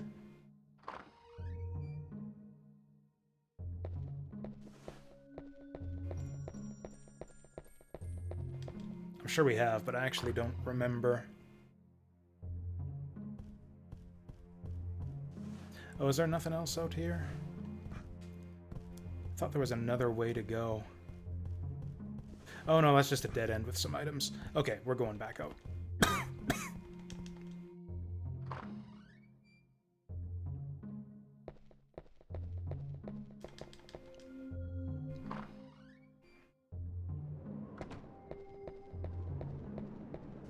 What a lovely view.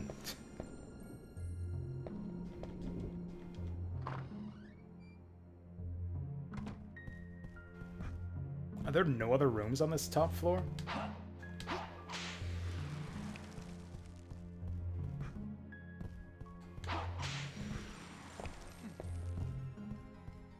What a weird mansion. All this space and there's no doors leading anywhere. Just that one hallway on the top floor. I think this one was locked. It's locked from the other side. Well, let's see if there's anything going on outside.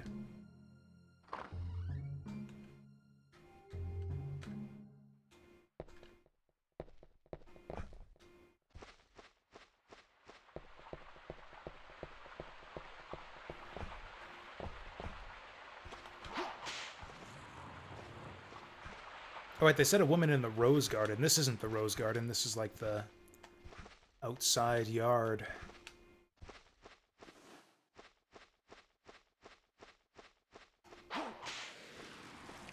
Is it a time gimmick? Do we actually have to go into that rose room at a specific time of day? Maybe there's a key we need up there.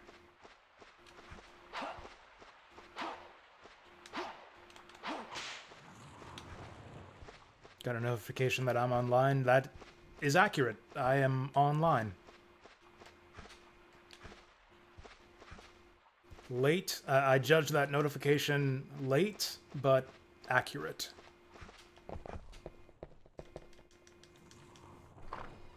Damn it, what time of day did he say the woman was in the rose garden? Like noon?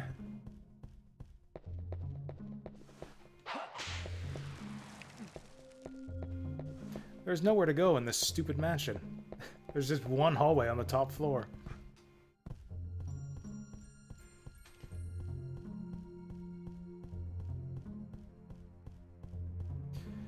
Maybe we gotta talk to the old man again.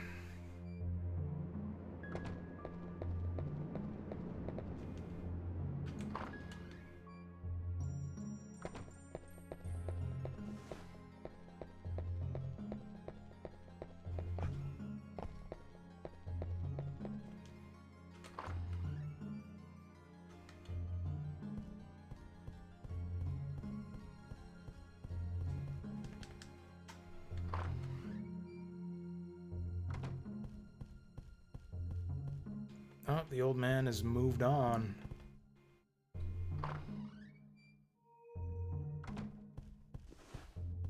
Left a cross for us.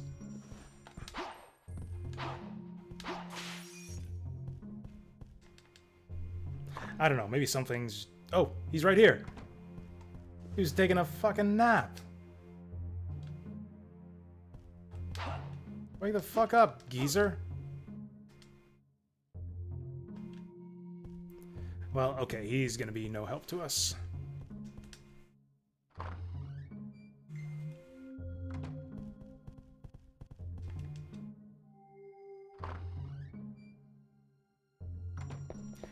I guess we can save while we're here.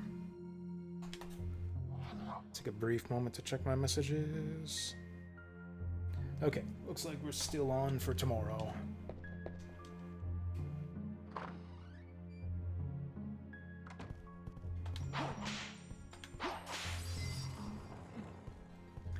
This is kind of the issue I have with like every survival horror game, which I feel this game's kind of getting into like some horror elements here with this spooky mansion. But yeah, you go through and it, like everything's really like spooky and atmospheric and everything at first. And then it throws a puzzle at you and then you get stuck and then you walk up and down the hallways like 20 times and it's like, okay, this is not atmospheric anymore. It's just tedious. Although apparently I just missed a door. This is the way.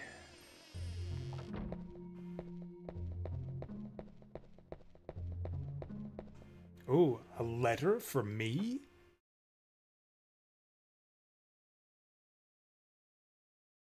Oh, don't open it. It's trying to distract you from the Armos Knight there.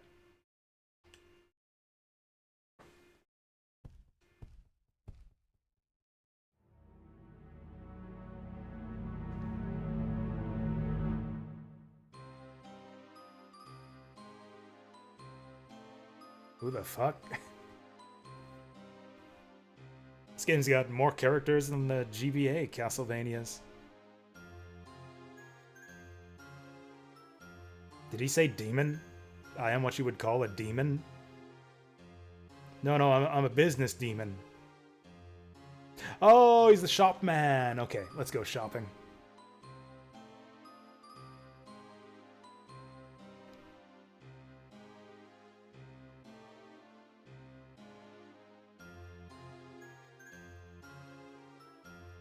Oh, use the scroll to summon him. Okay, we've made a contract with the business demon.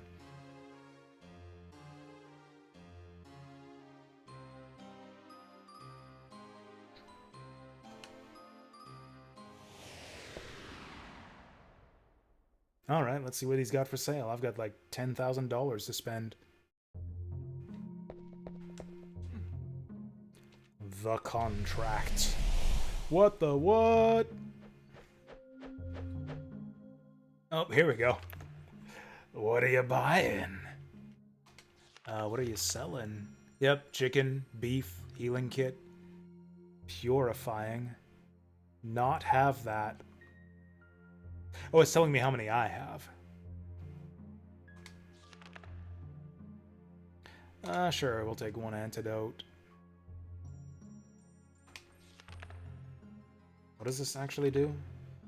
Cures curse of vampirism. You can get vampirized in this game? That sounds bad. I've got 2 of those already, though. Full strength and condition.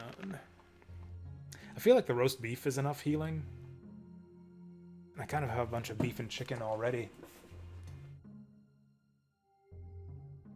Actually, you know what I don't have is a drink. I'm just gonna go get a drink and be right back.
Ate a cup of noodles? That sounds like a bad idea. Old stream Jasu sounds like an idiot.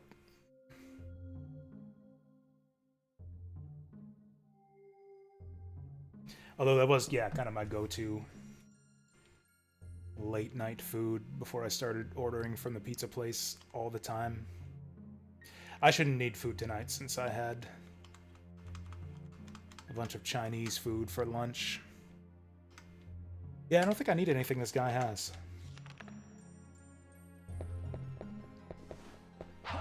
Also, he says call me anytime, but I think we can only summon him when we find that contract on the ground.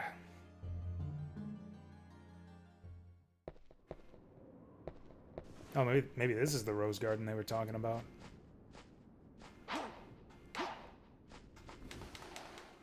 Yeah, I don't trust this at all.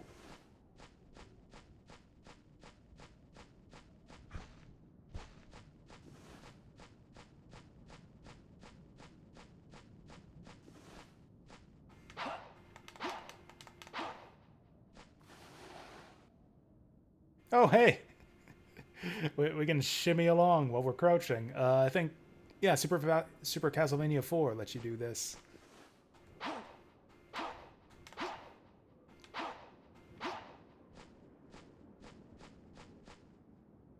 Door to the maze. It's locked.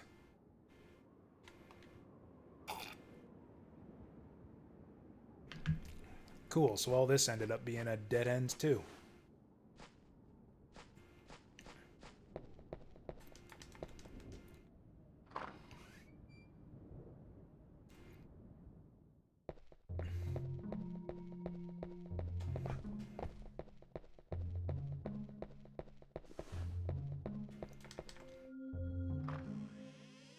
Yeah, I used to eat so many instant noodles, but I don't know. I don't like the sodium anymore. Maybe it's from like just years of overconsumption. But yeah, if I eat anything with too much sodium in it, I kind of feel sick afterwards.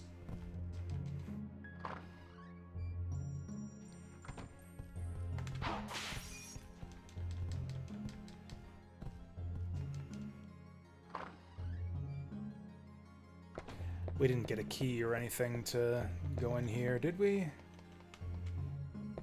Frick. So we got a locked door to the archives, we got a locked door to the maze.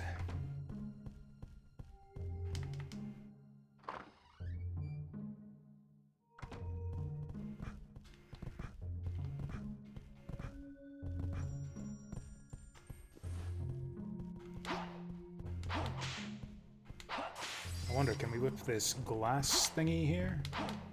Nope. Maybe the old man's woken up now? Oh, there he is. Hey, give me a hint, old man. Oh, yes. At dawn, I spied a young woman in the rose garden. At dawn, huh? Oh, I think it's dawn right now. Shit, we gotta hurry.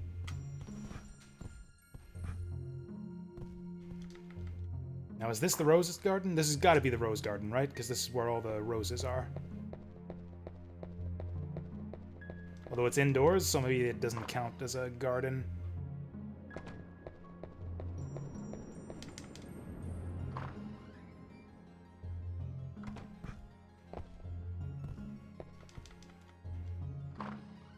That would be kind of annoying if this was like some kind of time-sensitive puzzle here. This is kind of garden-ish since we're outdoors, but there's no roses. Yeah, rose garden. The rose garden's got to be the place with all the roses, right?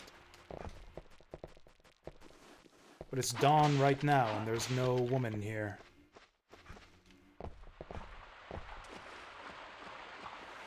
Maybe this thing will rise up if we just stand on it. Or kneel on it. Or maybe we gotta hit our head on Deborah Cliffs.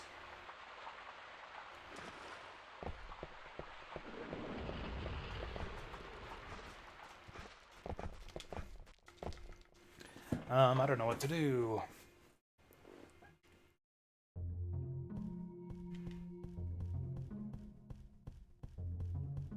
There's nothing up here on the other side. Oh, that demon guy didn't have anything in his shop that I overlooked, did he? Like a key?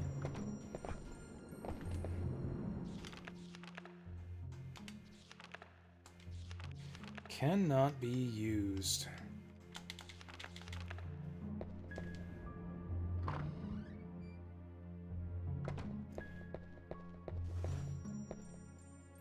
Maybe we have to use the sun card to make it dawn?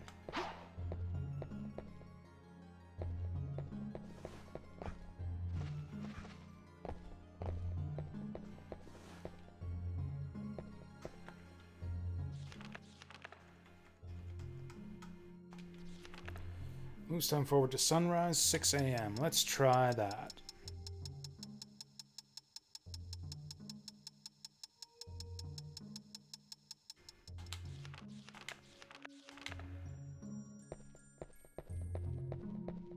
That jackass was lying to us. Either that or this is not the Rose Garden.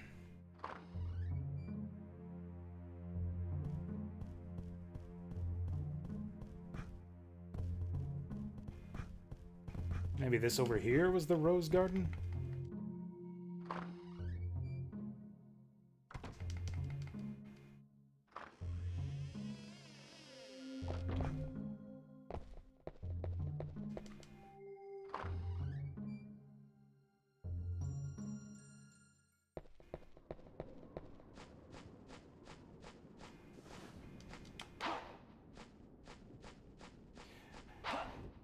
Yeah, maybe that was the problem with this game. It's not knowing what the fuck to do to go forward.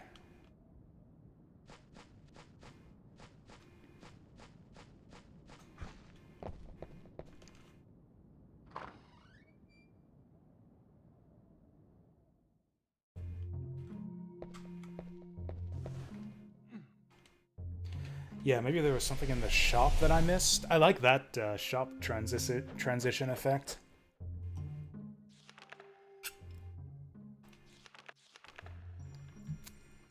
Chicken beef healing kit, purifying, cure ampoule, sun card, moon card.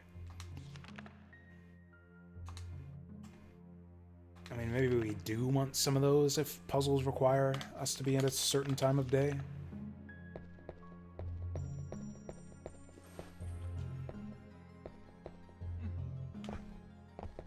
Oh, there was a purifying hidden in the statue.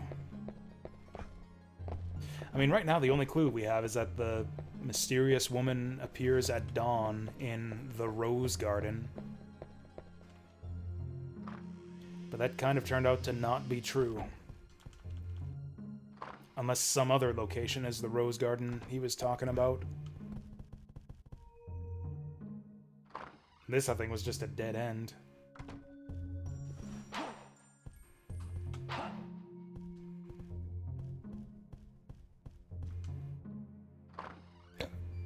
Oh, right, this is where we gotta get the, what is it, archives key?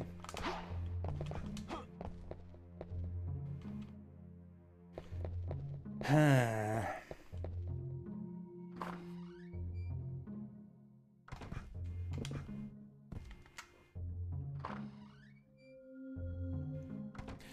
Yeah, I like this game a lot better when we were, like, climbing up towers and doing a bunch of bogus platforming.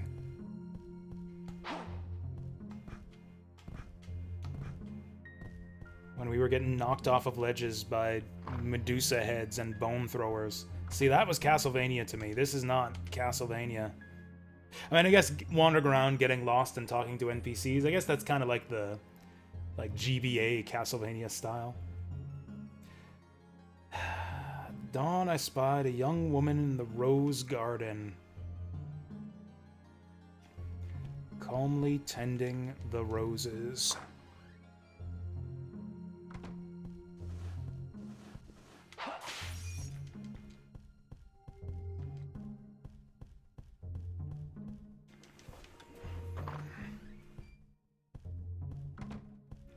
Maybe we just buy a bunch of sun cards and switch it to dawn everywhere that might vaguely be considered a rose garden.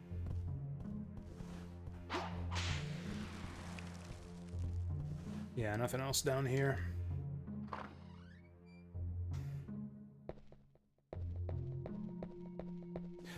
So we tried using it here, and no one appeared.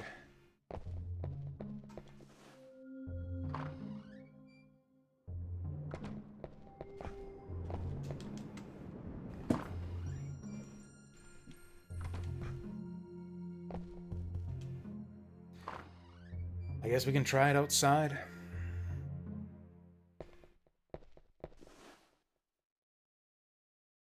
This is not a rose garden by any means, but let's try it.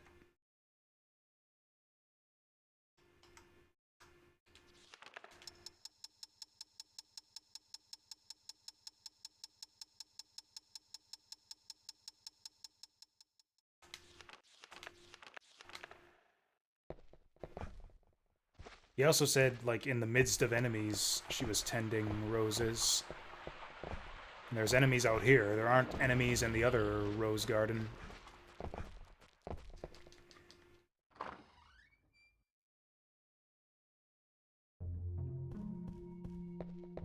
Maybe we'll see her if we get out here quickly enough. Oh wait, the door's up here. Maybe the servant door is suddenly open. Nope. The MGS5 method of passing time? I can't remember what that is. Or was it the cigarette break in that game?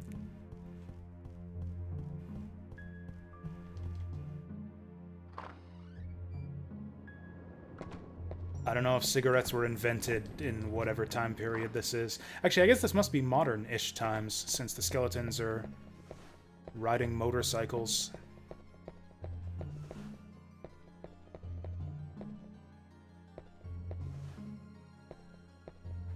Transition from night to day, we could try that.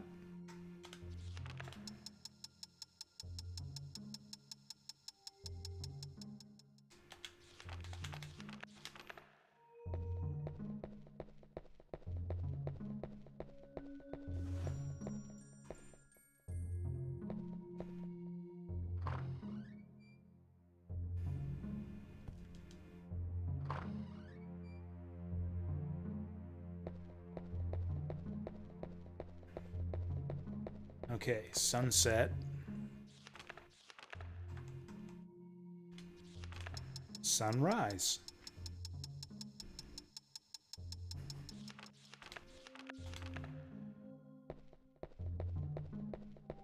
There's no woman here. The old man's just fucking with us to get me to waste all of my sun and moon cards.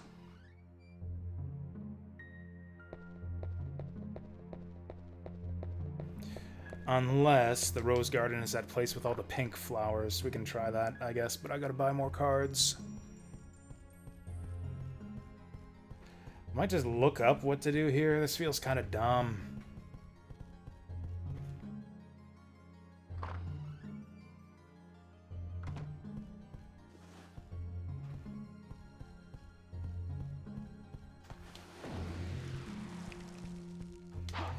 I maybe just missed a random key. Maybe there's an archive key hidden somewhere in like a jar that I never broke, because we did find the storage key inside of a jar.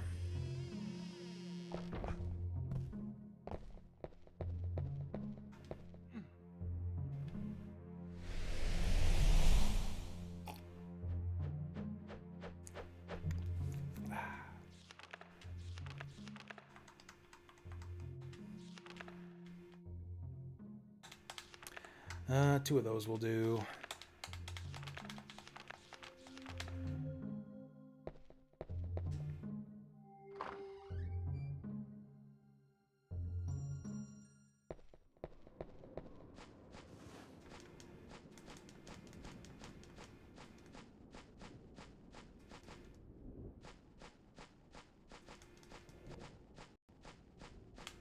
This is bad game design. I mean, maybe. If the solution is something simple that I'm just missing, then it's fine. We'll see. This does feel like a weird contrast from the past two stages, which were mostly platforming and action-based. So I guess in that sense, yeah, this feels pretty bad.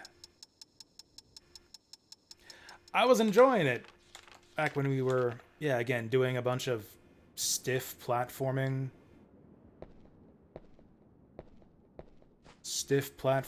Janky combat. It's again, it's like we were playing a Castlevania game before. This feels like I'm playing a bad Resident Evil game. This feels like I'm playing Silent Hill, which is a game series that I do not like. Yeah, if anyone knows what to do here, feel free to tell me. I don't care about no spoilers anymore.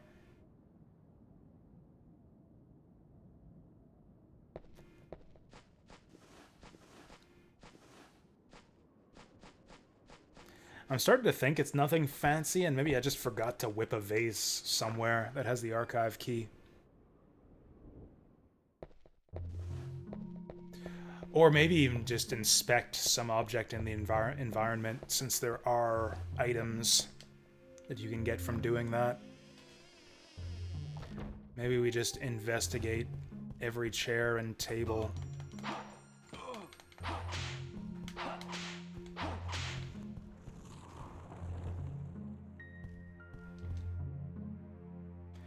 There is a painting. It shows a garden.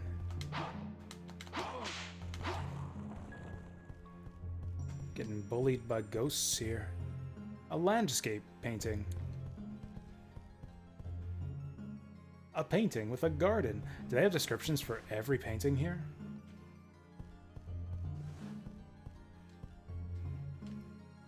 A chair. A stylish sofa. A picture of the White House or something.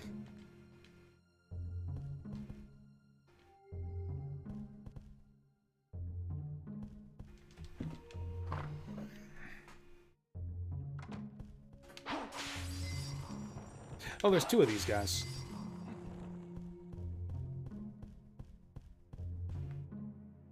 Oh, the archives key is just in a vase somewhere? Okay. I guess we'll just go around whipping vases then.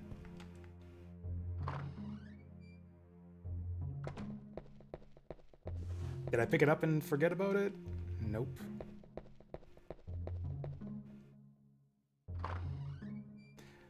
I'm pretty sure I've been whipping all the vases. Maybe I missed one back in the entry hallway. Go up the stairs and wait till 3 a.m. and then what? I'm pretty sure I've been up the stairs at basically every time of day.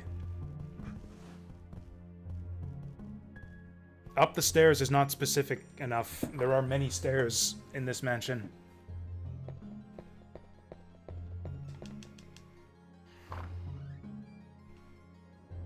Hey, BioBilly. I'm doing fine. The game is not doing great right now. I'm lost.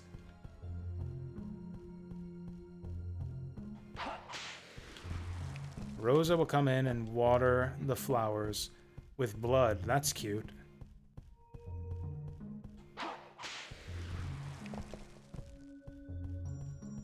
So the door to the rose garden, right? So we don't want it to be 6 a.m. We want it to be just before...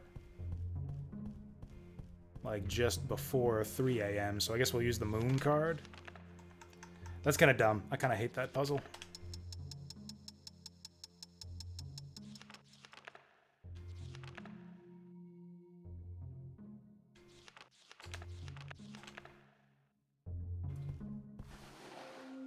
So yeah, the best I can do is make it 6 a.m. So we just have to sit here and wait. If it has to be... 3 a.m. is like the worst time. Because that's right before the time of like the sun card. Like I can use the sun card to make it 6 a.m. I can use the moon card to make it 6 p.m. But the only way to make it 3 a.m. is to go to 6 p.m. and just fucking wait. We gotta wait for like the stupid hour to tick over like 9 times. Are you fucking kidding me?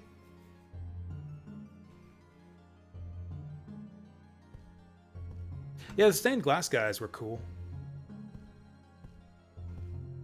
You need to be in the flower room, so we just need to go into the flower room and wait there until 3 a.m. Okay. Awesome. This is awful. What a stupid fucking idea this was, to put it in a Castlevania game.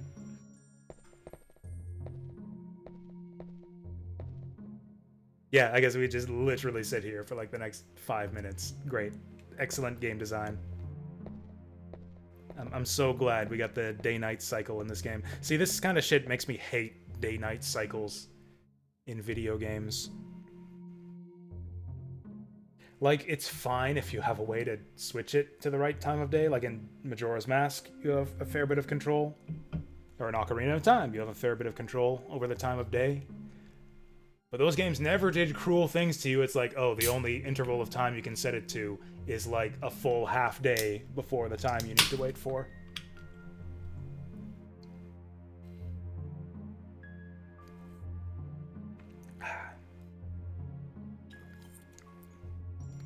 Man, if only Reinhardt smoked. Wait, we could have him take a cigarette break. Advance time forward that way. Practice our whipping skills. Throw away all our crosses into that pillar.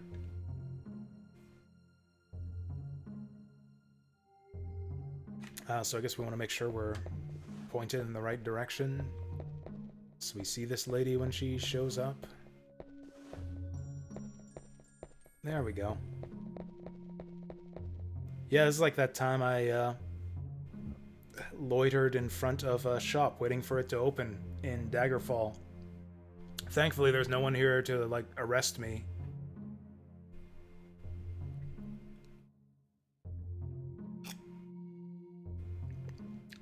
Although I guess this lady's supposed to show up. We'll see what she does.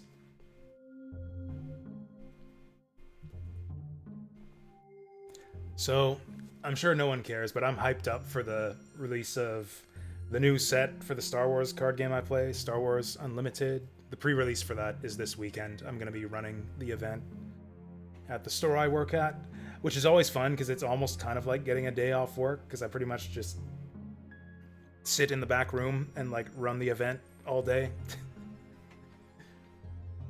Which basically just means like spectate a bunch of card game matches and answer rule questions and mostly talk to the guys about stuff once they finish their games. Basically just a nice like hangout day at work, which is kind of nice.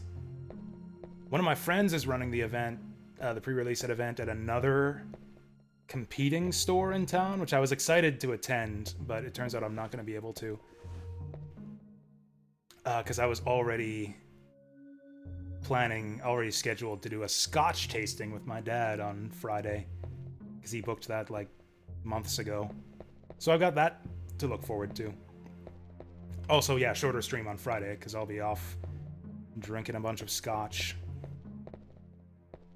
Though I'll probably hop back on and stream some more in the evening, since I don't think it's going to go that late.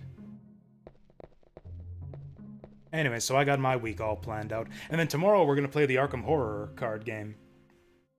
For Halloween. We didn't even really plan it as like a Halloween party type thing. It's just like any day that our one friend can't make it out for Vampire Rivals, we invite our other friend and play Arkham Horror. And this is the first time we've done that in like months.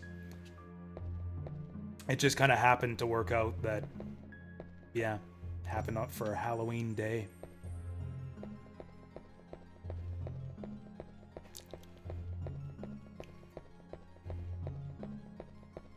Did Mario 64 have a day-night cycle? I don't think it did. This level kind of reminds me of Big Boo's Mansion, only like a lame version of that. Alright, 3 a.m. Let's see what happens. Big Apple! 3 a.m. Oh! Okay, that was it.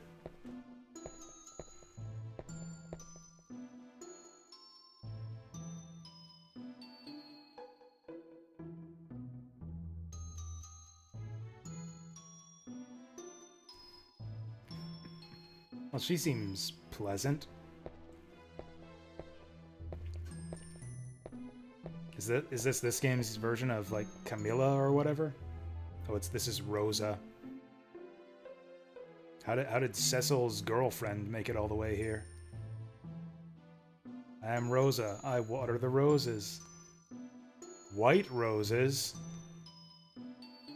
Oh, she's painting the roses red.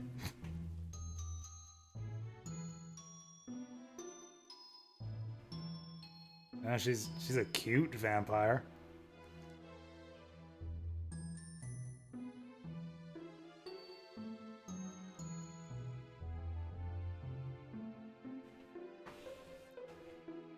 Oh yeah, you're a weak vampire, so I can't attack you.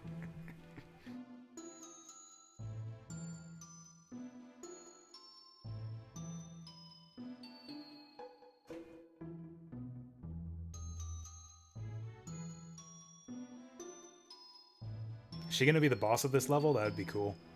Let's go to the archives. The key to the archives. The previous... Oh, that jackass. Are we gonna have to fight him for it? This is the theme of love, yeah. Oh wait, we got that Purify that cures the curse of vampirism. Yeah, come over here, Missy. I can cure you of your vampirism. Ooh, wait, is she a vampire or a ghost? I didn't think vampires could fade away like that.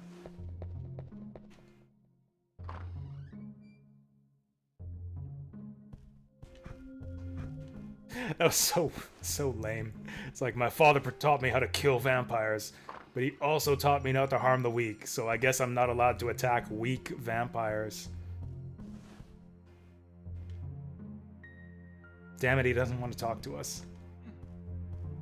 Gave it to a previous adventurer.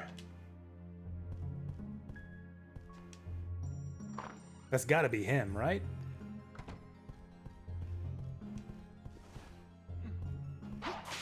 Maybe that woke him up. Oh, you know what? It's probably because it's nighttime. Yeah, that's like a day-night cycle thing. So now we have to sit here, probably, and wait for this fucking idiot to wake up. I'm gonna watch him sleep. I'm gonna watch him until he wakes up. Man, this is a total abuse of, like, the day-night cycle thing. I feel like this is like some game devs saw the day-night thing in Ocarina of Time and thought, oh, that's a great idea. We should put that in our game. But didn't really have any good ideas to justify putting it in their game. It's like, oh, we got this day-night cycle. What do we do with it? Shitty puzzles where you watch an old man sleep for 5 minutes while you wait to be able to talk to him.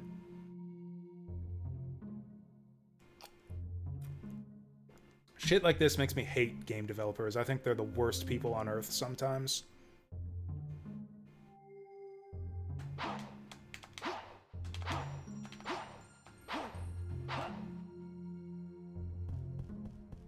Like, we should be able to just kick him in the head to wake him up.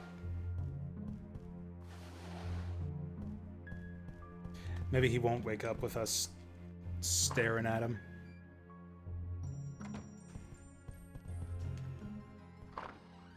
Oh, yeah, that's it. We had to not be looking at him.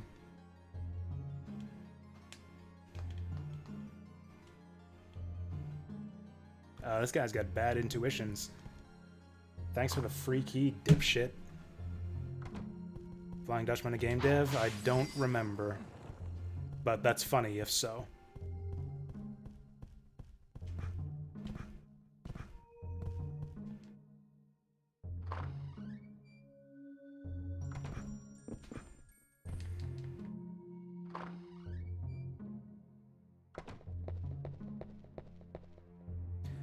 Alright, what's going on in the archives? That was so dumb. That was, like, unforgivably dumb, and it kind of makes me want to just use a guide for the entire rest of the game if it's going to be doing shit like that.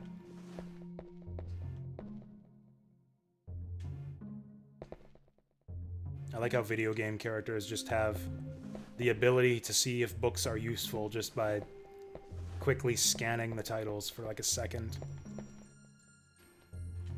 Archive key in the vase was for Carrie? Okay, that makes sense. There's our garden key. Yeah, I'm guessing it'll be like a Resident Evil thing where the two characters play the same levels, but do different things in them.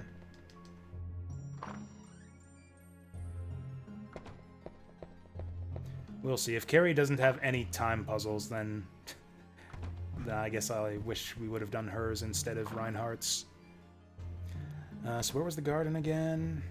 Right, this way.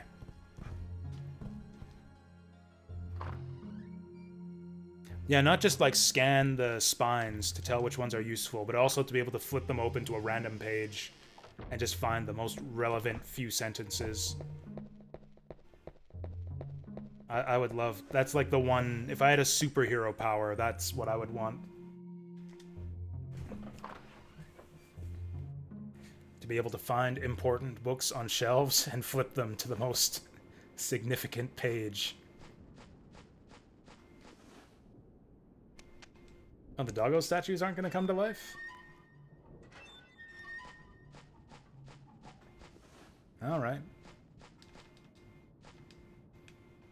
Oh, looking for another key. Oh no, it's locked from the other side.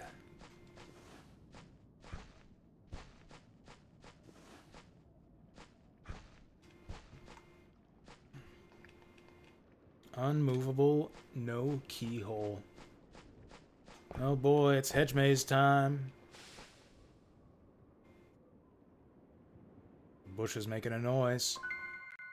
Diddly.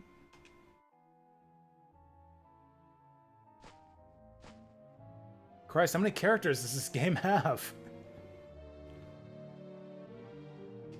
Oh, is this the kid that was playing the violin on the title screen? Is he Dracula?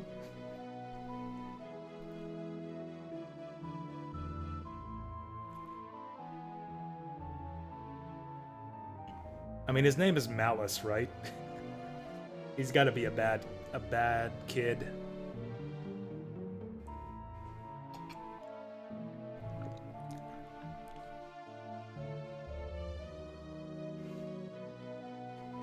Oh, Dracula's eating children now?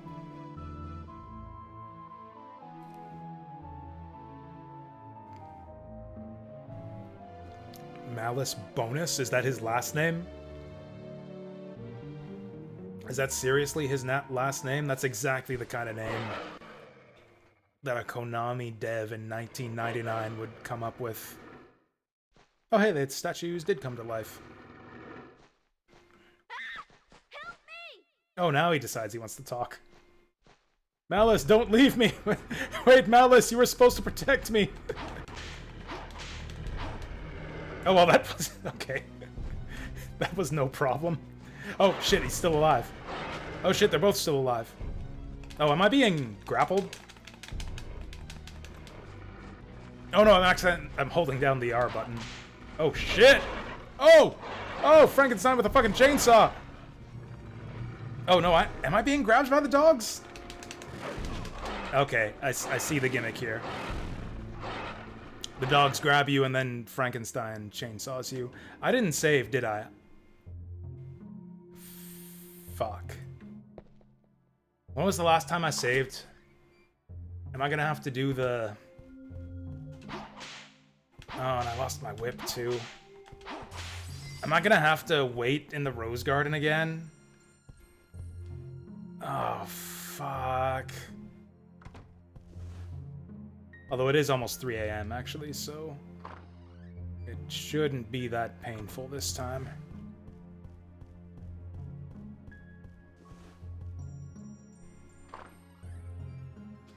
Zombie Ash Williams. Actually, I bet you that was the inspiration, because yeah, that is just what it looks like.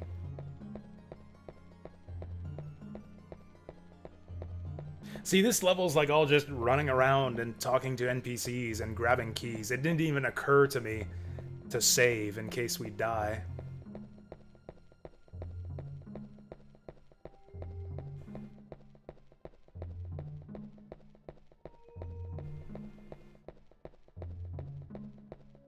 Gonna make myself throw up if we keep doing this.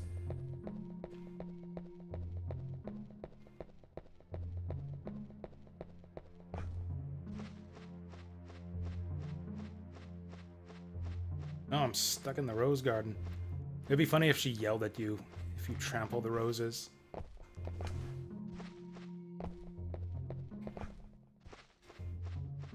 I liked that moment where she's like, I'm watering these white roses. And then, like, yeah, has the bloody watering can. That was cool. Okay, so now we...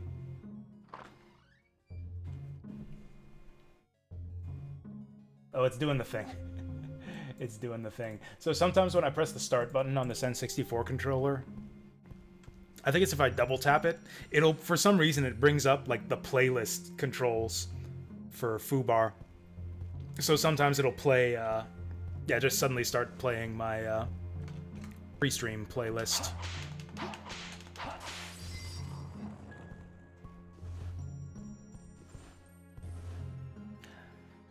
So I guess there's just waiting here for another few minutes.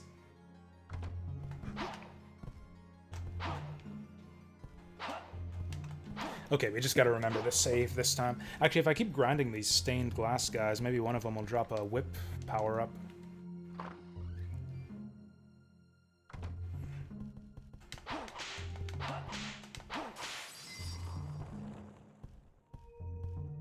Yes, absolutely. We'll save our game after we get the archive key. And then again, after we get the garden key.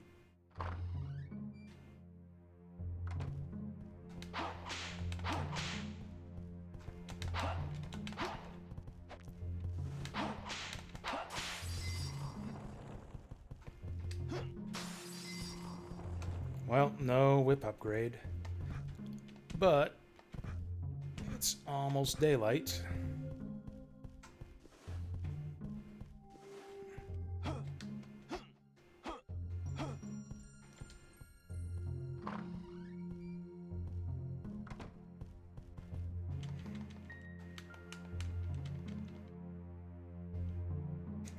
The weird spacing on the dialogue boxes trips me up. It's like, are these guys speaking in, like, stanzas or something? It's like set off like poetry or something.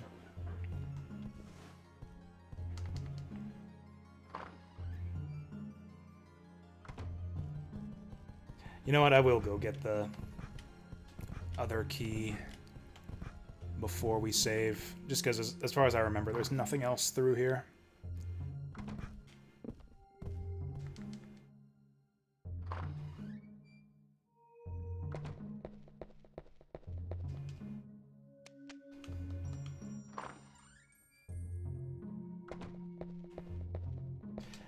Actually, I don't think I'd mind holy water for the Frankenstein fight. Oh, hey, we got a purifying. Yeah, there's nothing in here but that garden key.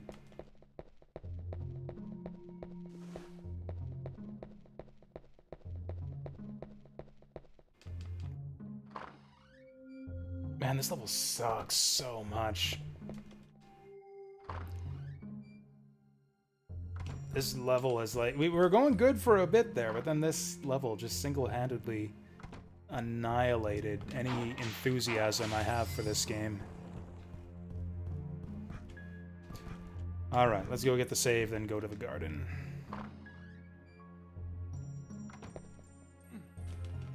Imagine if you didn't find this save room, because you have to whip that one pot to get the storage room key. If you don't find that, then I think there's just no save points in this level.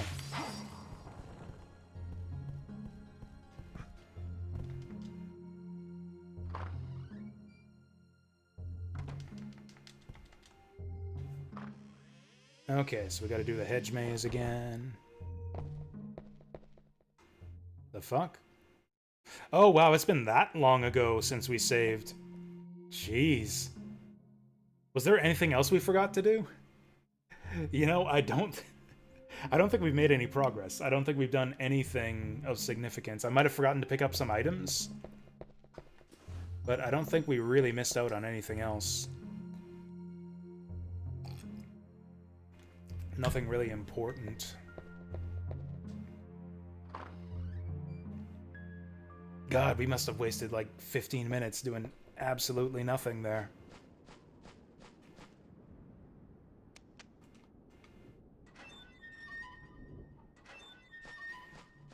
Okay, that was a locked door.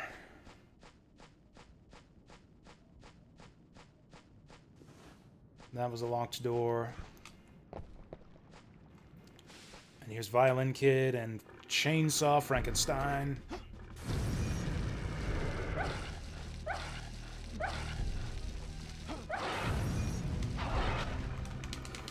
Let me out!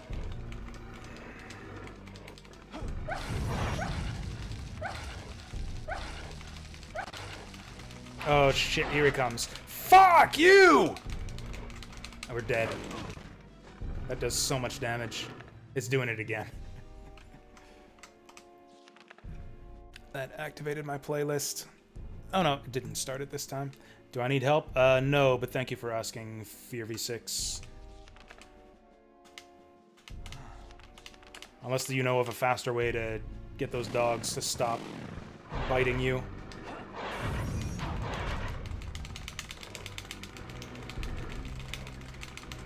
Oh, you do? Yeah, that would be nice. Oh, jumped it.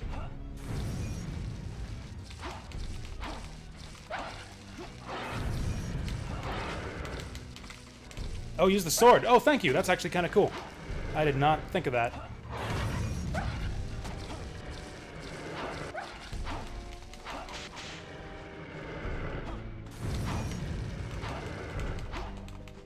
Oh, did we get him? Oh, eat shit.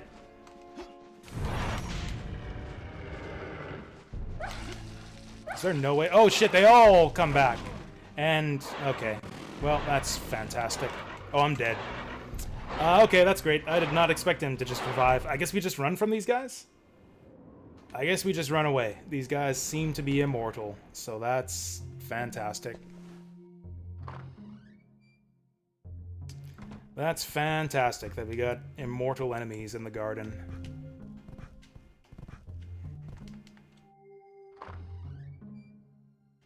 This level sucks so bad. I didn't think it could get any worse, but fuck, I hate this level. Oh wait, this isn't the way.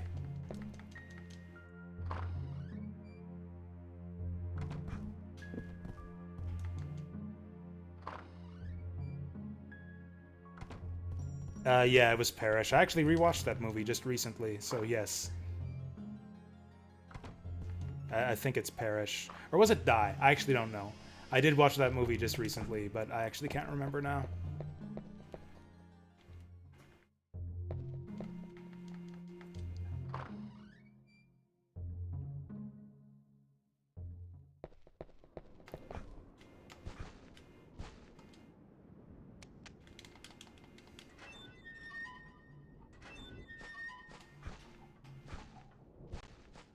I was just talking about how useless the sword is, too.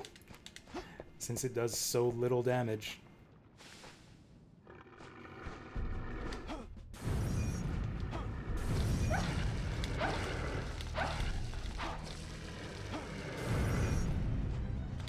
Oh shit, he went around it.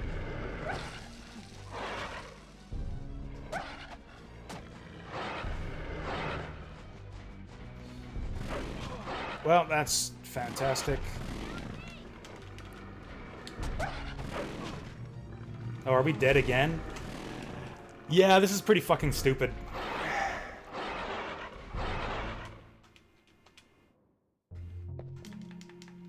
Like, really gonna throw all this, like, run around, NPC talking, waiting for the time to tick over to a specific minute bullshit, and then you're gonna throw, like, invincible chainsaw-wielding Frankenstein that two-shots you while his dogs hold you in place so you can't move. Yeah, fuck this level so hard. I was really enjoying this game up to this point, and this level has basically single-handedly ruined it entirely.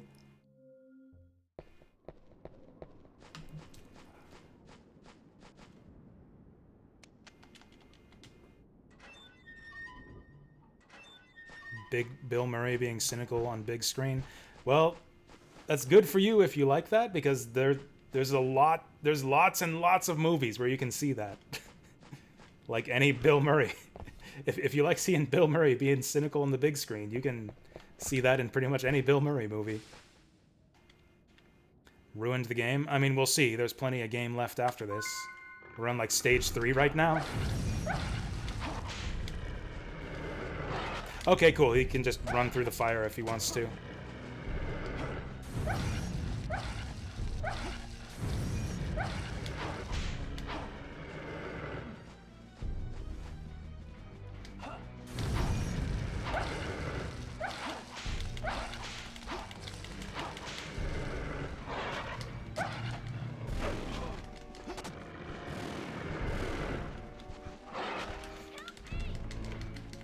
Oh, cool. I can't use the sword while I'm stuck in this. Okay, that's cool. Just T-pose. Just T-pose there like a fucking dumbass.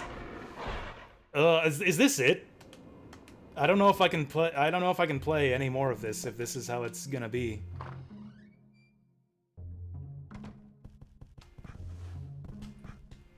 I was expecting I'd be like an apologist for this game. It got off to a really good start. The controls aren't bad at all. They're actually really good for the time.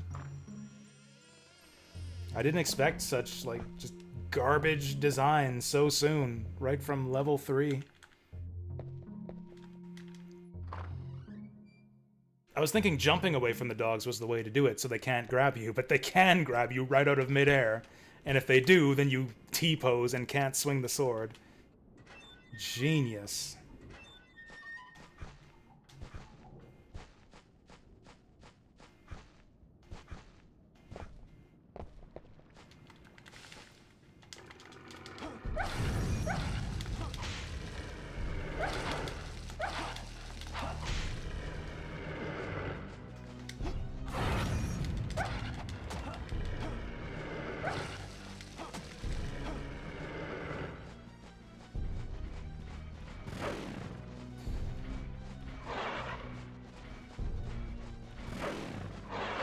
Fuck. Okay, maybe the kid opened the door for us. I don't know how he opened that door. It was apparently firmly sealed shut before, but okay, the kid opened the door for us. Which way did he go? No idea.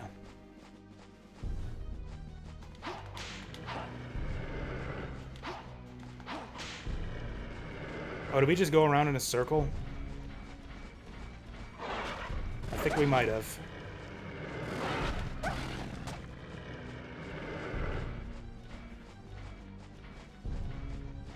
Yeah, I feel like this game had a lot of, like, kind of like Resident Evil, survival horror influences on it.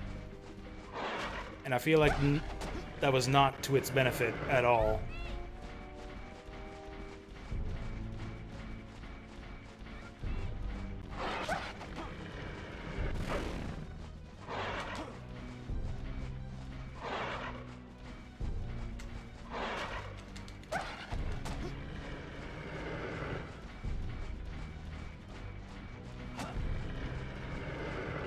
Do we just keep chasing this kid? I don't know what the game wants from us here. Oh, there he went. Okay, don't run. Oh, did he just run through the... Whoop, nope, he just went this way.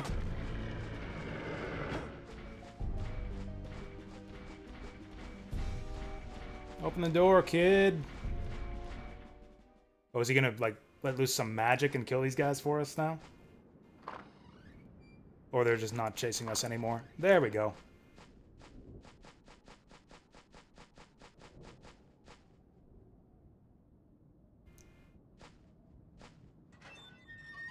We have to keep this kid with us now. He has the magical power to open sealed doors.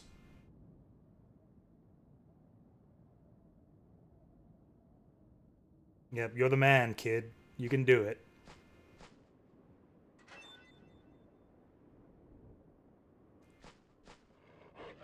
Oh, are they still chasing after us?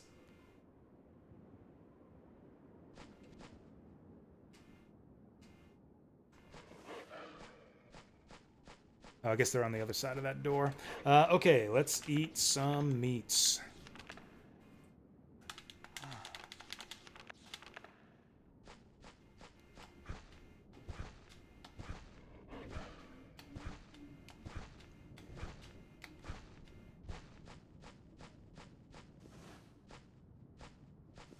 There's nothing in there. How about a whip upgrade? Copper key. Oh, are we going back to the manor after all that? Or maybe that just opens this door.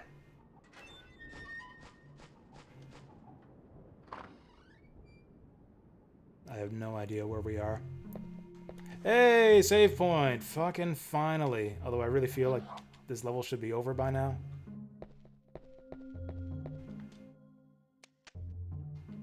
Oh, is this that servant door from before? Okay, so now we're back here. But we have a copper key.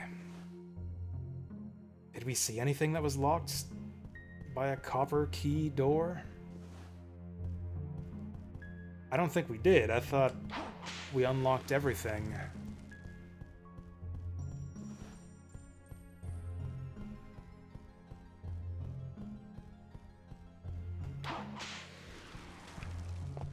Yeah, what other locked doors did we see here? There was the archive one, the garden.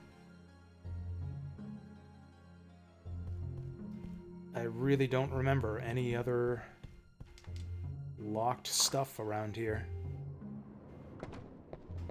Maybe the old man will know what to do with it?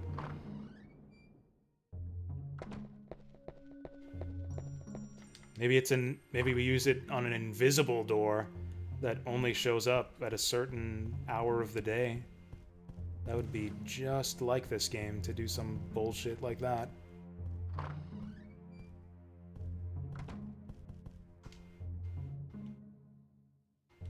Okay, yeah, young woman in the rose garden. We know about that already. What other doors were there?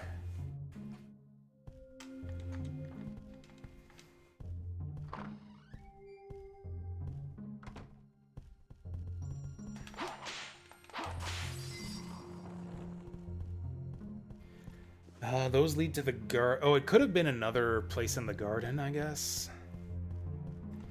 Yeah, okay, let's go back to the start of the garden. Hopefully, Frankenstein won't be there anymore.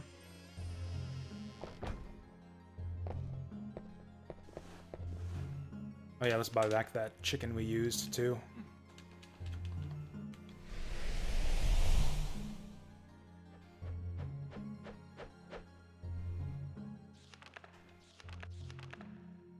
Keep expecting to get into like a Final Fantasy battle with that shop transition effect.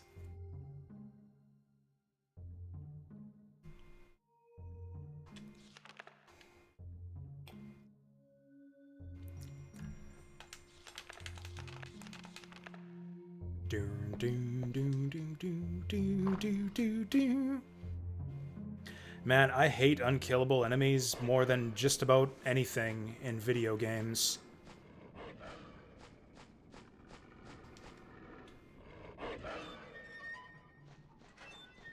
Like, I kind of tolerated it in Resident Evil, because I was obviously part of, like, the concept of that game. Well, hopefully it opens this. Nope, locked from the other side.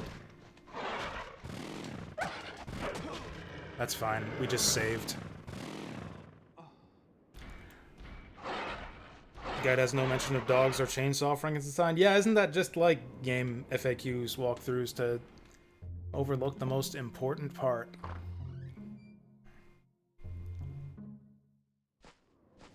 Oh, we gotta do all this running. I should have saved.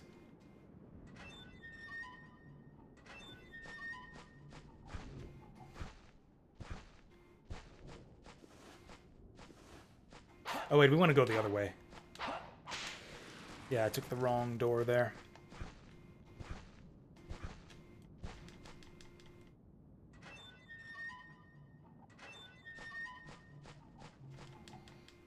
Yeah, I'm thinking at this rate I probably won't go back and play, what's her name, Clara's story or whatever after this. I think we'll call this one done after, when or if we finish Reinhardt's story here.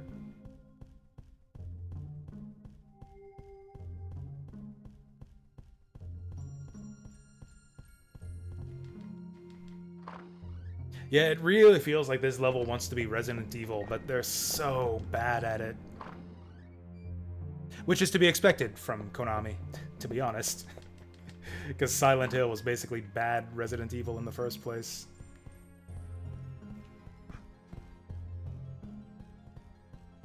Alright, let's save here just to save ourselves a bit of running around.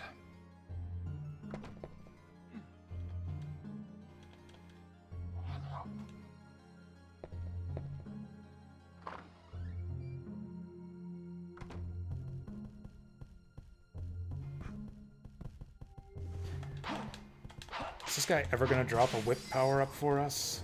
Nope.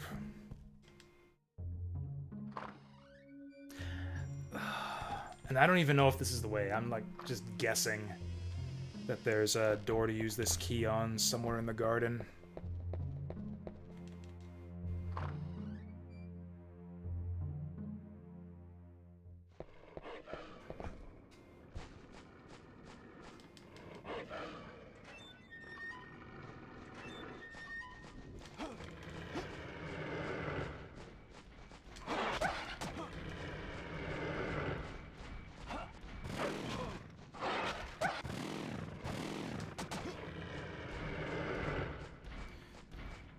I wonder, are they smart enough to follow me upstairs? Maybe there's meat in here. Whoa. Well, I have no idea. Whoa. Ah, fuck. Ran right into him.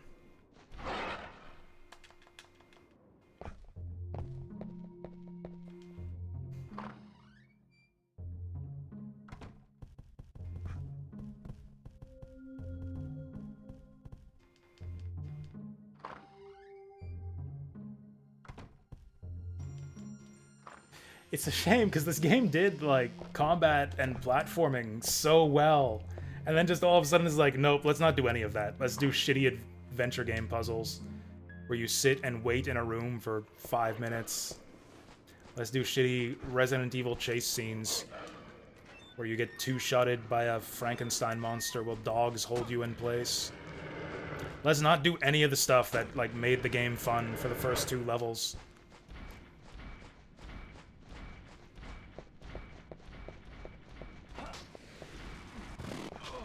Oh, good, we got the knife.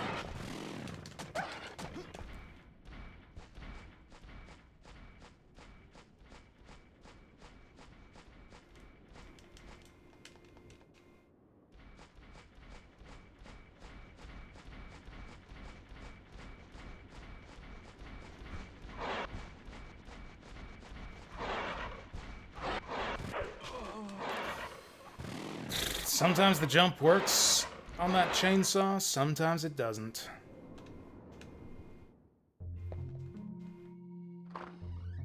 I honestly think this will be my last attempt at this. If we don't... I don't even know where we're going! I don't even know that the thing to use this coffer key on is even in this stupid maze. I'm just guessing. Because I'm pretty sure there wasn't anything inside the manor here. Do I need help? Yeah, sure. Although, to be honest, I think I'd rather just not play this game. I think we might go with the plan B of playing Dawn of Sorrow instead. But, yeah, I'll make this my last attempt at this. Stair area, the door's on the right. Yeah, I thought I saw something to the right here.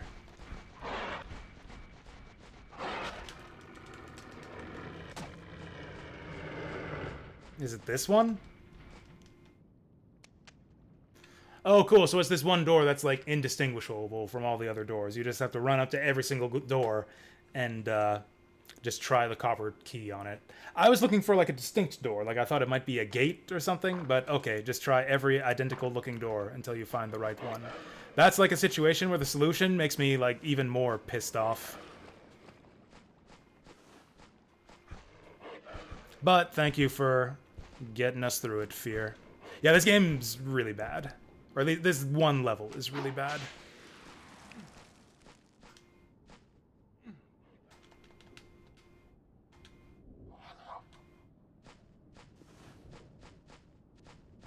Alright, is this the end of it? Finally, please?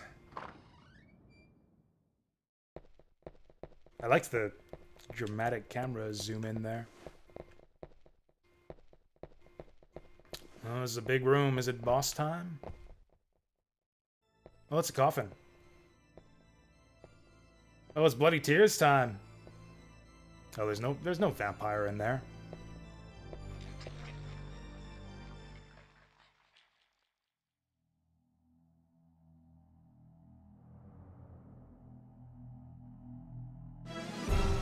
Whoa!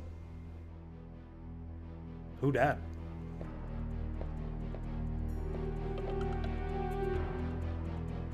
They're just chucking corpses down here?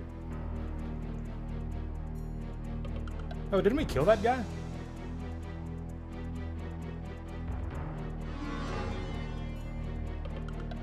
Is that the flower girl? I don't think so. Her hair's the wrong color. Wish I still had my boomerang for this.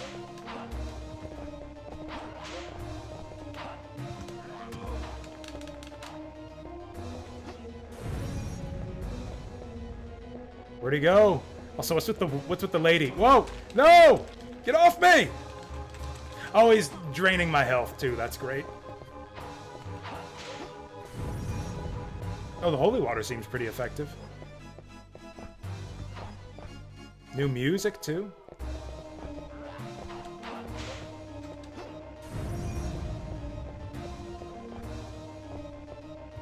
Go! Oh, hey, we just like kicked off his head there.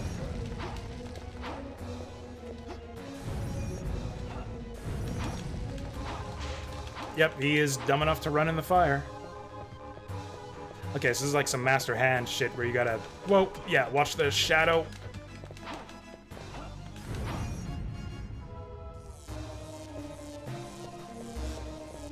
Shooting vampire bullets at me. Easy. Oh yeah, knock him back in the coffin and stake him in the heart.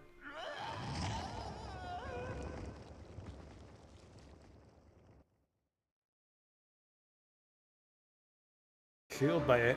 Oh no!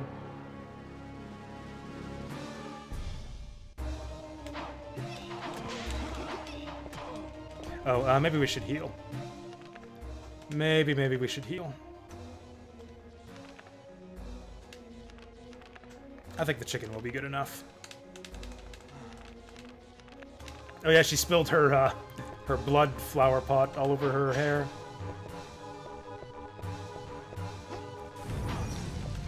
Oh, she's doing the fucking vampire crawl. Whoa. Get off of me! Fuck, that drains a lot of health, too.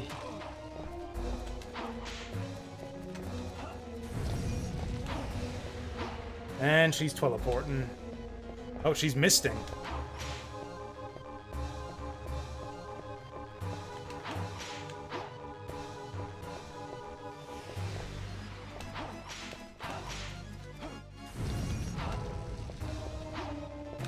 God, I wish I had my extended whip. Oh, that holy water is getting it done. Whoa.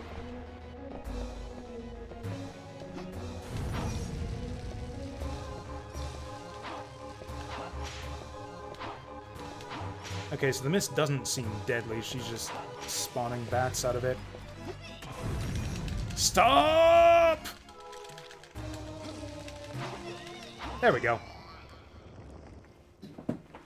Oh, hey, there. Finally, we got the whip power up. That'll be so handy for the rest of the level. Now what do we do? Jump inside this coffin? This looks cozy.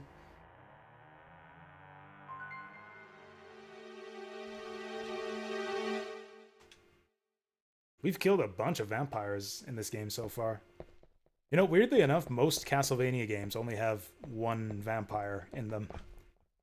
Got all kinds of other spooky monsters. Zombies, skeletons. But usually just the one vampire. Have we met Death yet? No, but we met Dracula. Danger, Rock Crusher.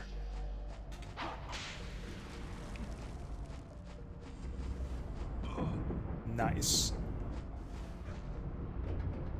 Was that the rock crusher?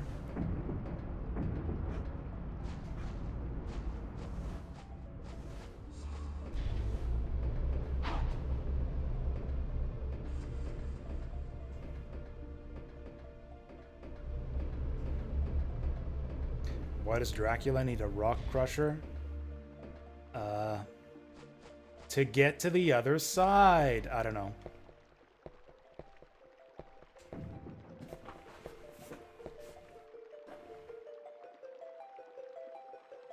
Are these more vampires? Oh, we got naked vampires. Ooh la la. With spider tattoos. Oh, never mind. That's just... She's just wearing her swimsuit. Oh! Ooh la la. Oh, there's a bunch of them. Hot.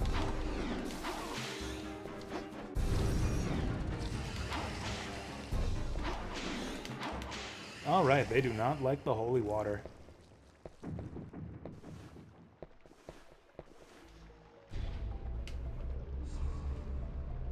Oh, poisoned water. That's good to know. Yep, Dracula is an industrialist and also a monster girl fetishist.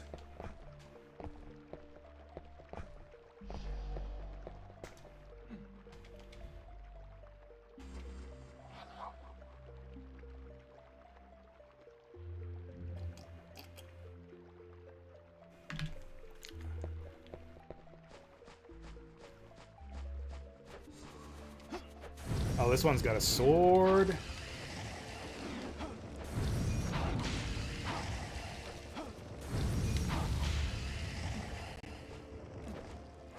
Or do these guys just infinitely spawn in like the skeletons in stage 1?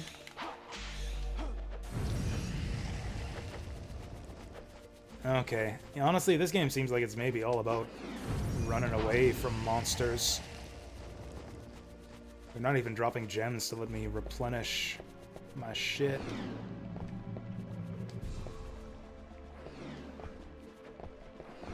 Wait, are we going backwards? Oh no.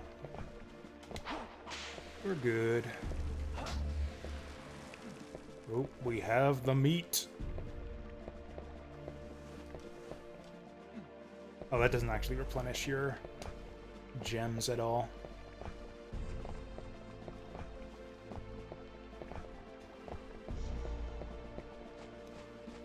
So which way are we going here?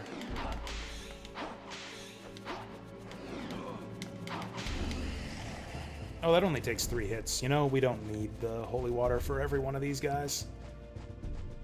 We just need a frickin' whip power-up.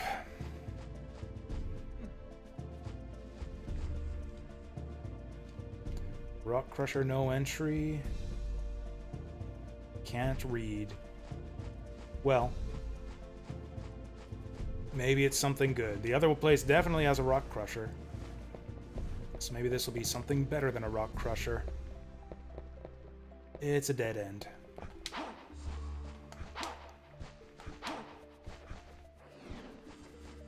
The hell is that noise?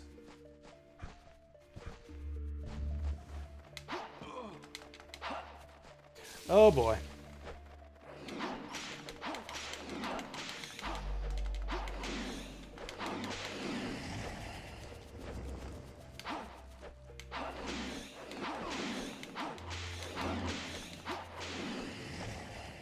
Please fucking drop something. You take so much effort to kill.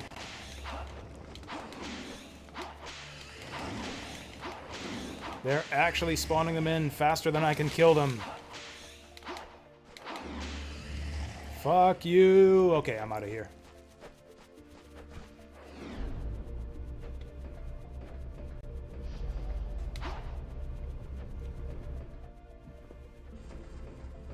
Surely this isn't the elevator we came in on, right?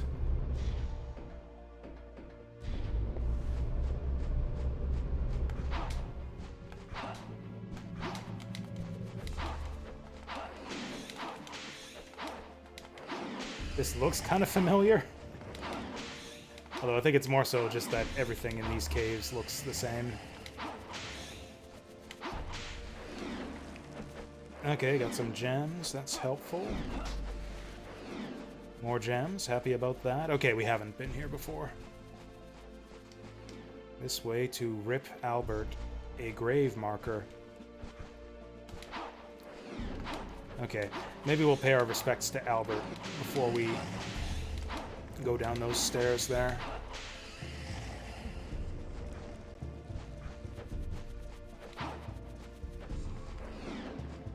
Come on, that bucket isn't anything? Nothing in that bucket? Firmly shut iron door with a relief of the moon. Moonlight releases this. Oh, another fucking time of day puzzle. I mean, I could just sit here killing spiders literally all day until the door opens. That'd be one way to handle it.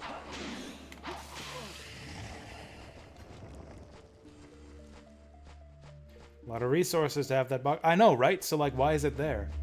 It must have a purpose. Significant development resources went into that bucket. There must be something you can do with it. Immersion. I guess that is fair. I am pretty immersed after seeing that bucket.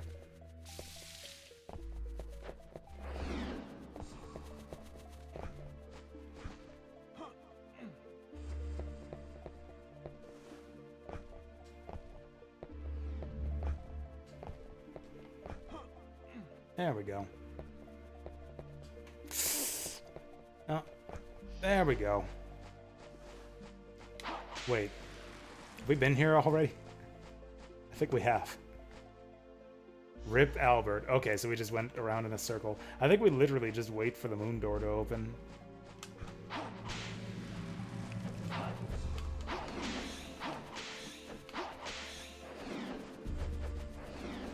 Although actually, maybe we don't just wait. I should probably use the moon card.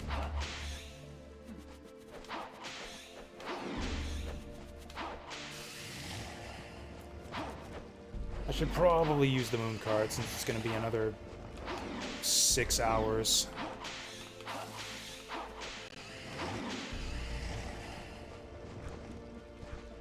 Yeah, let's just... Oh, this is not the way.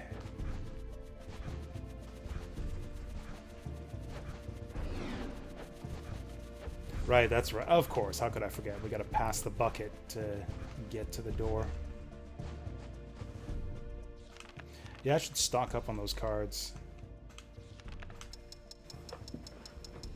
Cool, that saved us 6 hours.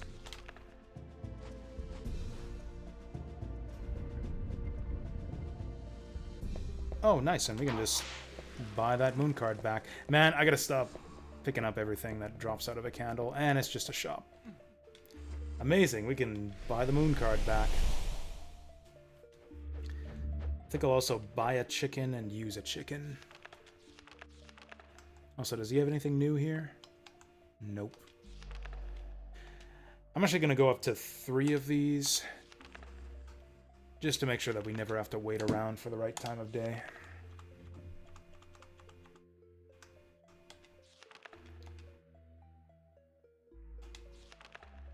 Did I see that right?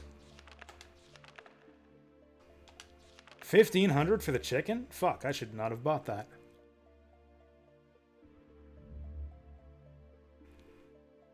For an extra 500, we can get 80%.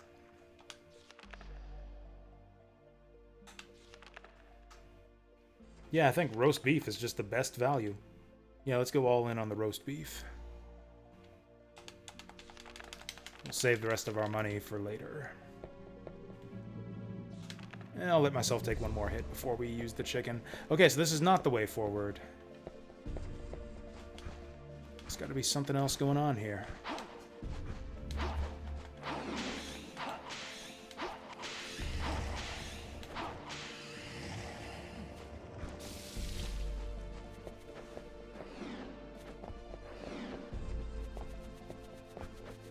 So what is the point of this? This just gets us up. Whoa. Ah, she sunk.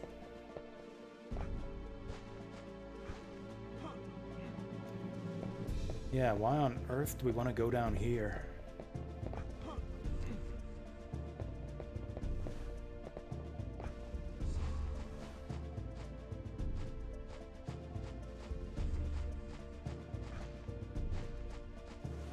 Oh, or maybe we want to go down here.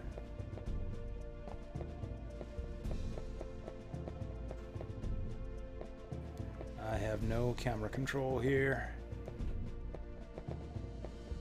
Whoa! Alright, we barely survived that. Whoa. Nice.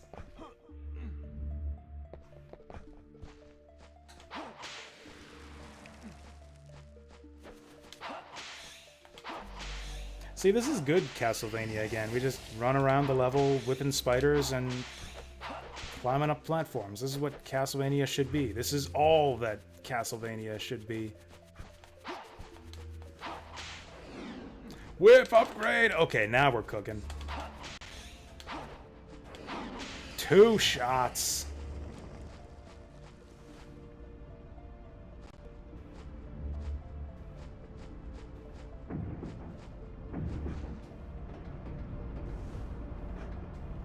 Looks interesting up there.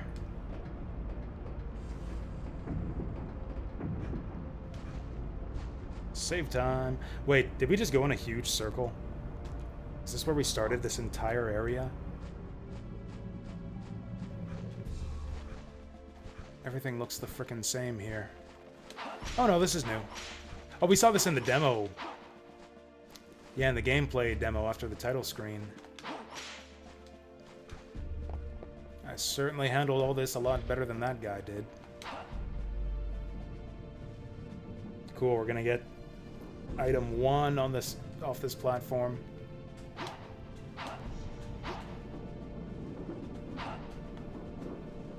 Oh, I can see the track on top here. Okay, we'd better not have to jump on one of those. Oh, that's not even a platform. Or are those pushers? Am I gonna have to jump those things?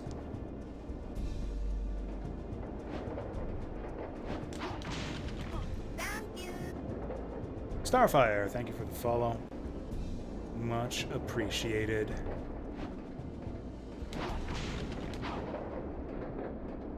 Hey, we made it. Oh wait, isn't this where we were before? Transfer point. Take the blue gondola to exit. Okay. Oh. Maybe I wanted to stay on that then?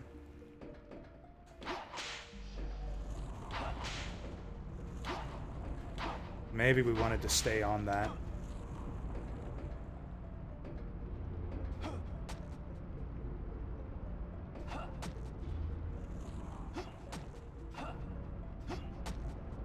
Oh, never mind.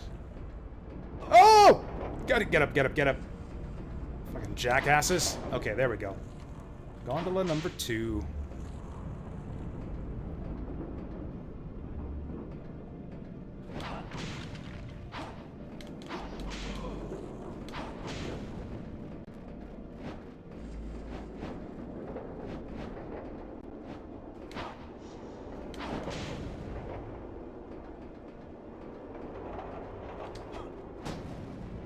Oh, these knives are actually not bad.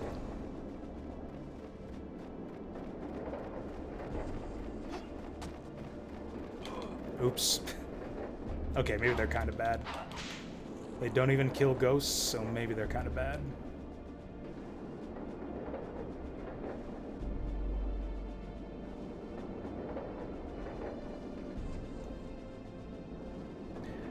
Yeah, this part of this level kind of sucks too, but for totally different reasons than the last level.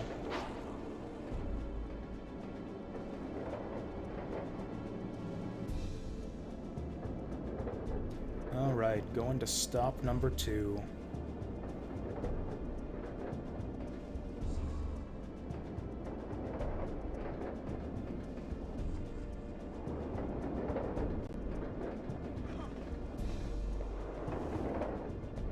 No, I kind of hate it in general when video games are on rails. And I kind of especially hate it when they're literally on rails.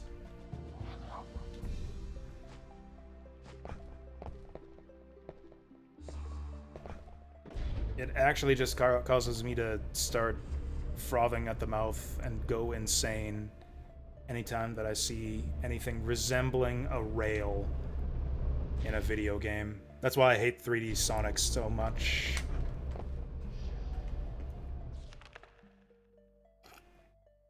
I should probably eat the chicken, but I won't.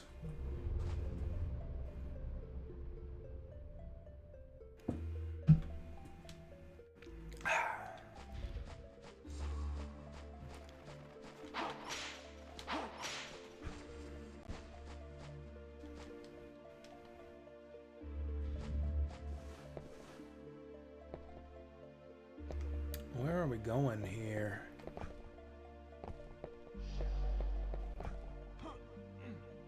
These jumps always make me nervous. There we go. Oh, something's flapping. Okay, we're good. Did he just go inside the wall?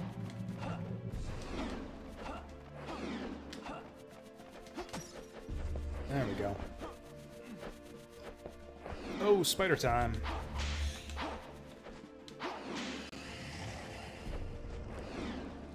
Another nothing bucket.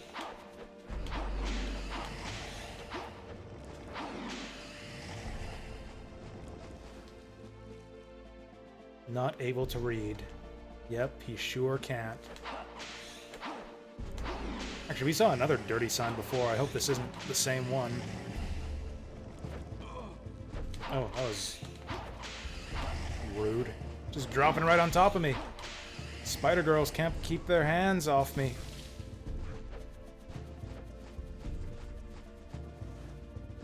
Oh, we just did that, didn't we? Or did we? I have no idea where I am now. Everything looks the same here.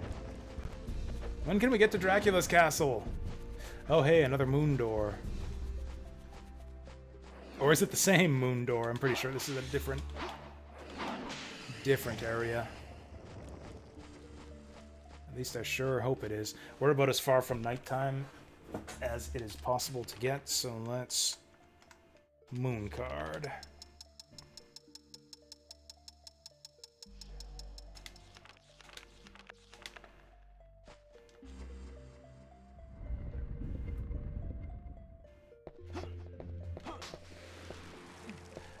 Yeah, I think I like holy water better than the knife. Now I got a sun card back. That's it? I wasted a $300 moon card for holy water and a sun card? I guess the sun card is just as valuable. I guess that's kind of an equivalent exchange.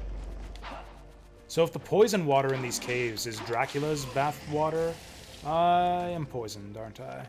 Nope, we're good. So if the poison water is Dracula's bath water, what's the holy water?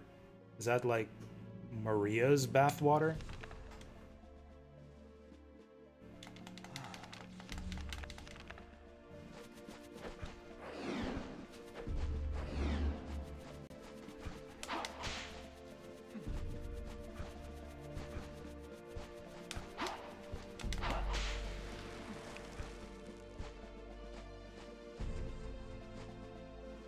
Oh, you know what? That's the one that we took before, so we do want to go this way.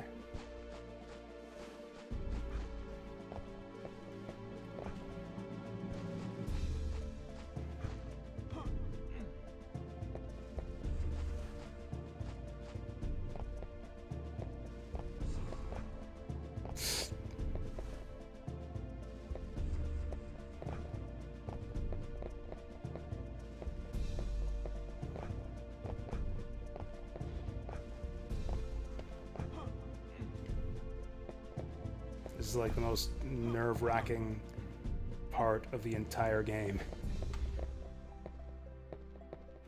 It's having to grab onto these platforms. What is that? Or is that just the side view of a sign.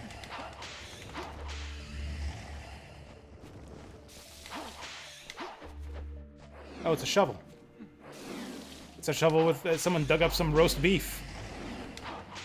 We've gone from wall beef to candle beef to dirt beef. Ooh, save point.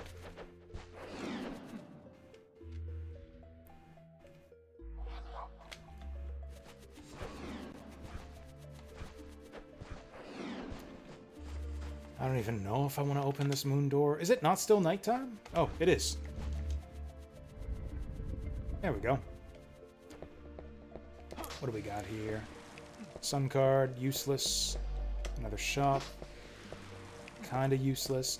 I can't help myself. I gotta pick up every item that comes out of a candle. The axe isn't bad. I don't mind having an axe. Oh, we still got 6 beef. I guess I'll buy a moon card since we used one of those. We got sun and moon cards.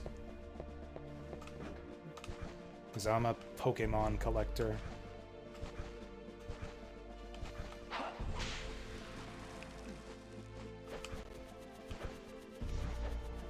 Oh, great. Now we gotta use the sun card to get through here. I have a ton of sun cards. I got a ton of sun, so I don't really care.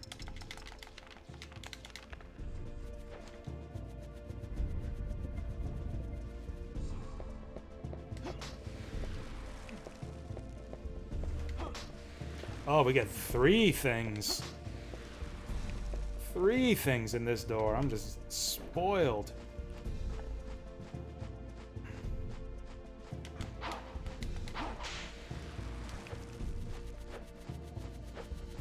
Is this that same shovel? I think it is. Nice. Except I don't really know where to go now. Is that the same shovel?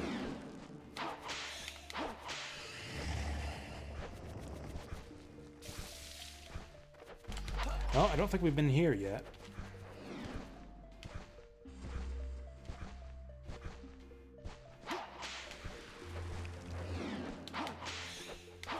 Yes, I believe the candles respawn, but they don't refill with items when you walk away from them.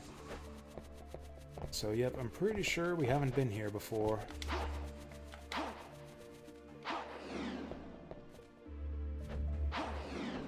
Oh, Spider Lady's coming after us.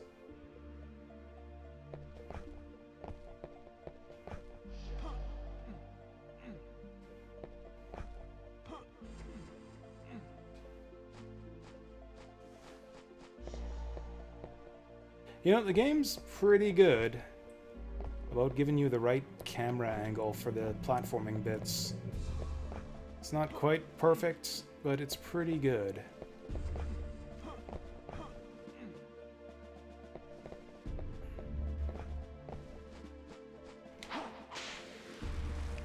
Uh-oh. So yeah, nothing in that candle means we might be backtracking here. Oh! Is that it? We found our way out of the maze. If it's boss time, I wish we would have got a save point. Oh hey, it's you again. Rosie.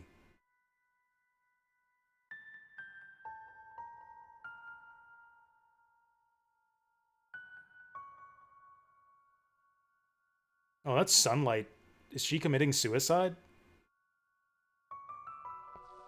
What? No, Rosie, don't do it! That's why this scene is locked behind a sun door, because this scene had to happen in the daytime.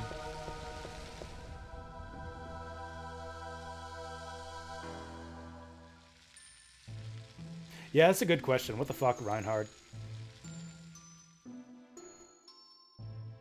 That's right, God does not want vampires to kill themselves.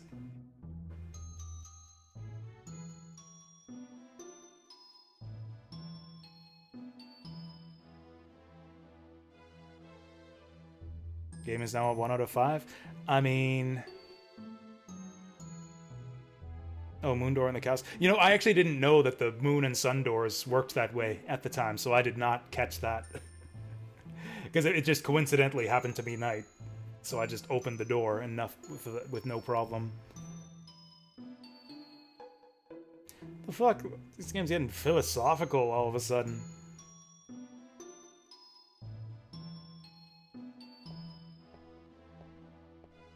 I actually really like these scenes between him and Rosa. It's a shame that the first one had such obnoxious triggering conditions. This is just garbage.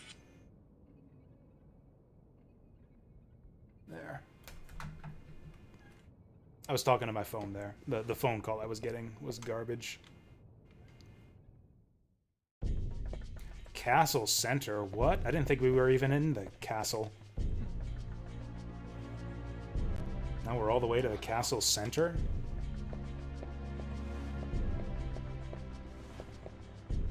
Is that another motorbike skeleton? Dumbass.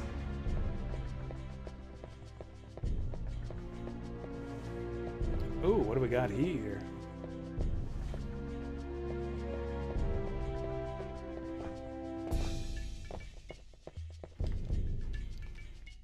Torture chamber. Aw, but I wanted to go to the torture chamber.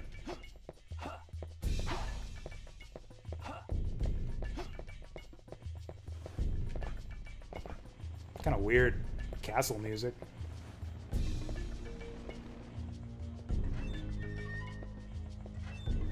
Oh, hey, we got a bunch of vampire children.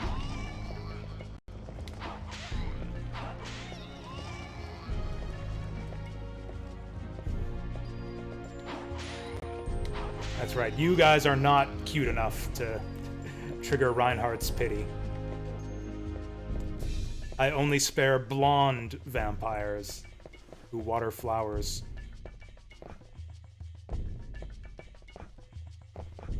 No desire to finish another army battle in Suikoden 3? Fair enough. Be careful on the final... If you're getting close to the end of the game, it might be the final army battle. I found that one to be somewhat challenging, and I actually lost one of my characters permanently. So be careful of that. If anyone, like, loses combat in the last army battle, make sure to check that they're not dead permanently after the battle. Because as far as I can tell, the only warning you get is that they have different, like, defeat quotes. I fucked that up on my first playthrough.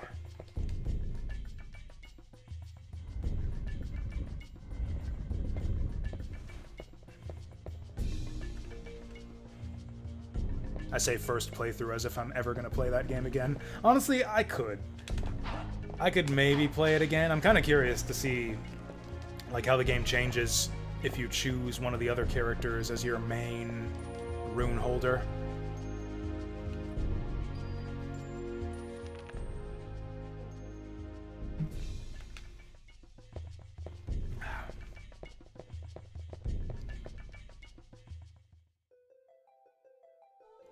Why's Dracula got? You know, this is kind of a question for every Castlevania game. Why does Dracula have so many, like, religious symbols and, like, angel statues in his castle?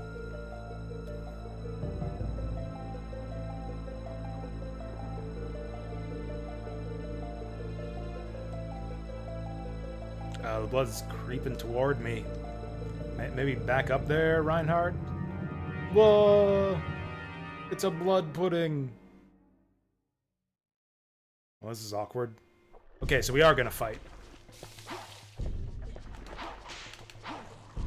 That's it, then. All that build up to just, hey, new type of enemy.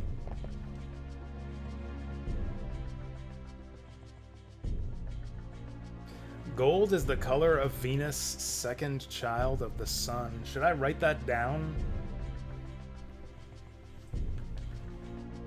Gold, Venus, second child of the sun. The high wall can be destroyed using magical nitro. Yeah, write that shit down. Okay, fine.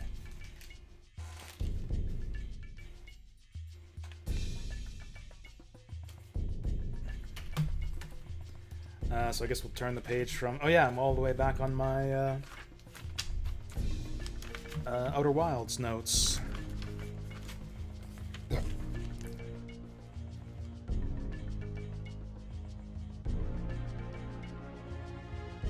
Okay, Castlevania 64. Gold. Venus.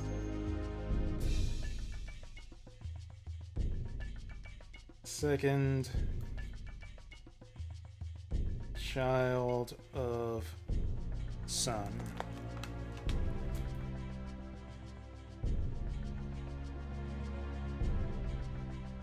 High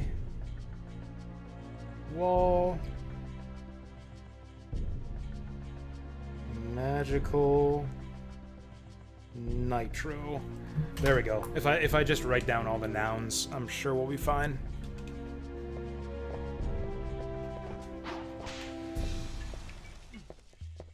We got so many gems. Let's keep the boomerang.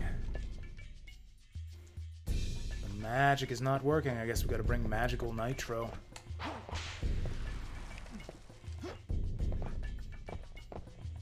Maybe I should just forget the whip and start spamming crosses on everything. Oh, that'll probably open that door when we get that switch.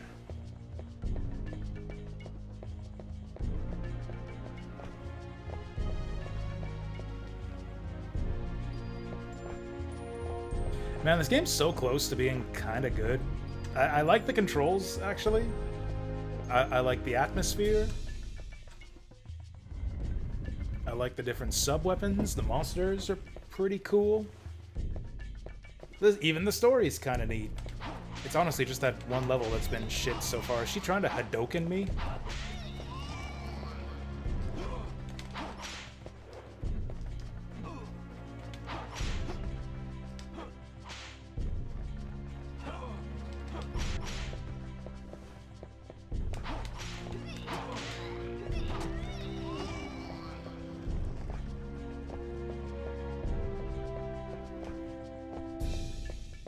Now where are we going? I think there was more stuff back here. I kind of wish they gave you a map.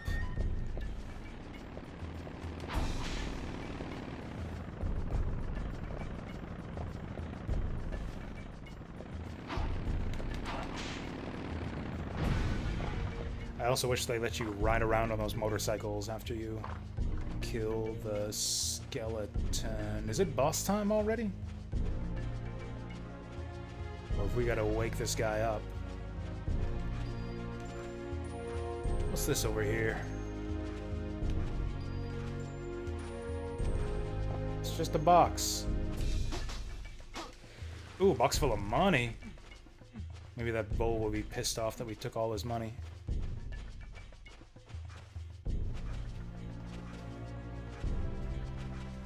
I don't know, like, maybe I see what's going on here?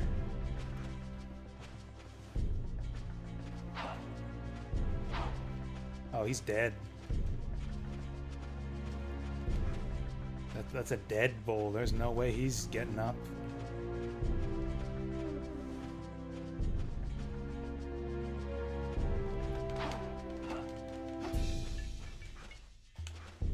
Maybe we gotta activate this magic symbol to get him to wake up. There's a large crack in the wall. A powerful explosion will destroy the wall. Oh, maybe that's where we need the magical nitro.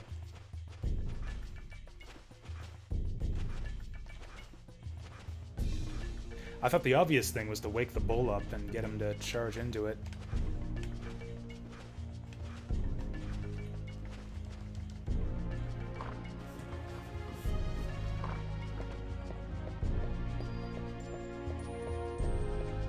Were there any other doors to go through here?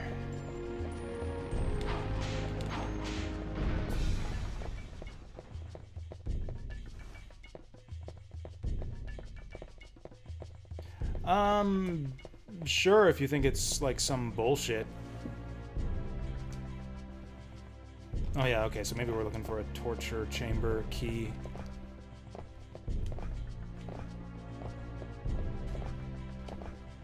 Don't blow up the wall until the seal is gone? Okay. That sounds funny. I mean, there's a save point right here. I might do it just for laughs, just to see what happens, but yeah, thank you for the advice.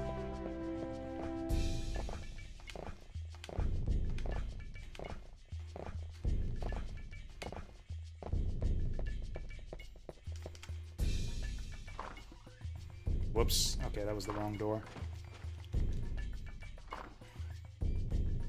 Honestly, I feel like the no spoilers sort of, it's not a hard rule, but like the general advisory for no spoilers please is kind of off for this game. I have no faith in this game to have reasonable puzzle solutions at this point.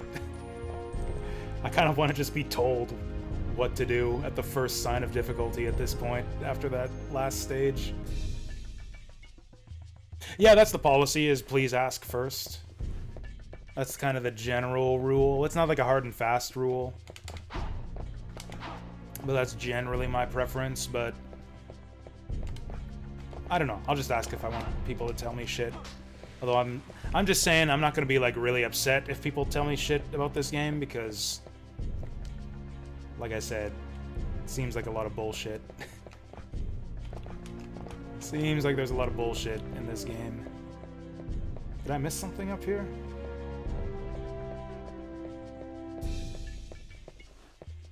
Oh, or have I even been up here? I somehow missed this. Red jewel. Gotta remember to use that backstep more often. That's really good.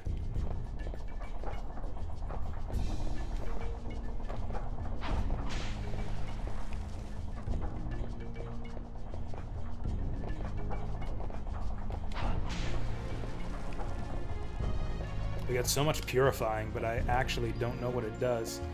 Oh, another blood puddle here.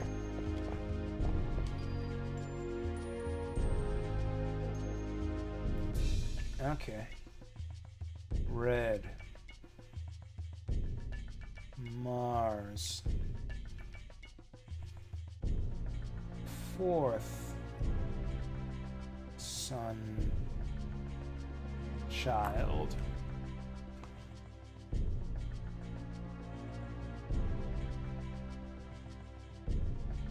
Magical Nitro. I'll just add slight shock to the Magical Nitro clue. Oh, that's right. That's right. We got Viewer's Choice next week with the Fatal Frame coming up.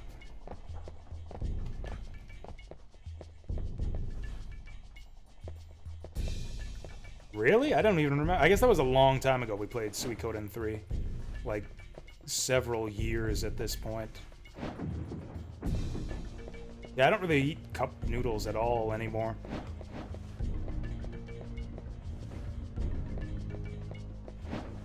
That's kind of funny. It's like 3 years ago was a whole nother country. Oh, 2024, so yeah, 4 years. Jeez. I think it was around this time of year, too. I think it was wintertime when I played Suikoden 3, or at least fall.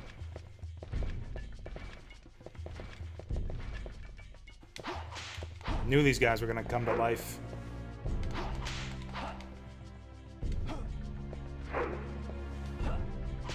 Okay. Yeah, stay the fuck out of corners when playing 1990s 3D games. What? Come on. Okay, there we go. Yeah, we're fighting the Armos here. I can see his red glowing eyes under the armor there. You're not fooling anyone, buddy.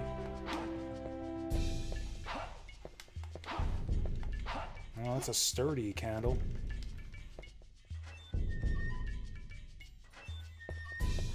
Oh yeah, I still don't have any plans for a New Year's stream. Oh, you're a vampire.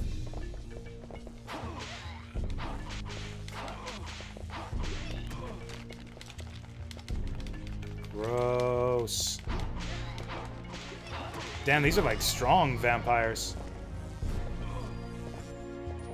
Well, okay. Good time for a roast beef.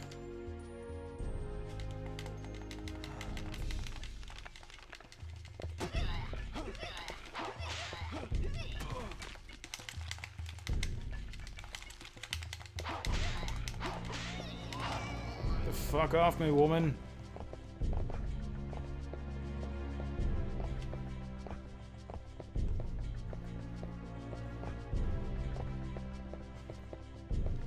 Oh, that makes sense. Yeah, nighttime means stronger vampires because they died in like 3 hits before.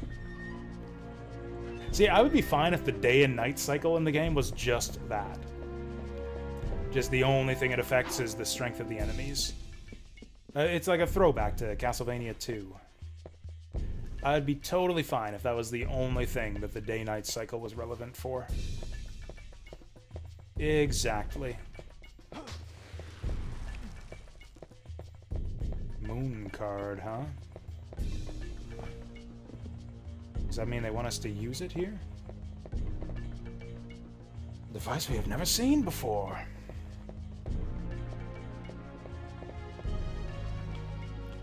Bunch of devices I've never seen before. Did we beat Simon's Quest without a guide? I accidentally ruined Simon's Quest for myself. I think I did need to use a guide in the end.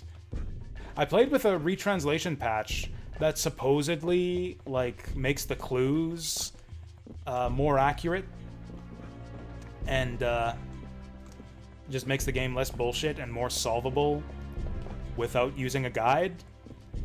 And that was complete bullshit. They actually made several of the clues more obscure. Like, there was one clue in the original game that's completely straightforward, and they turned it into, like, a weird riddle that uses words in a weird way to throw you off the right solution. I got stuck on that bullshit. Really? What was it again? Like, in the original game, it just tells you something like... I can't remember. It's like kneel with the red gem on the beach. Something really straightforward that just tells you exactly how to get to the mansion. I think it's something like kneel in the sand with the red gem in the original game. Whereas the retranslation that simplifies or makes the puzzle clues better retranslates that to something like what was it? I can't remember. I remember it was something or other, replenish Earth. Replenish Earth on the beach. Something like that.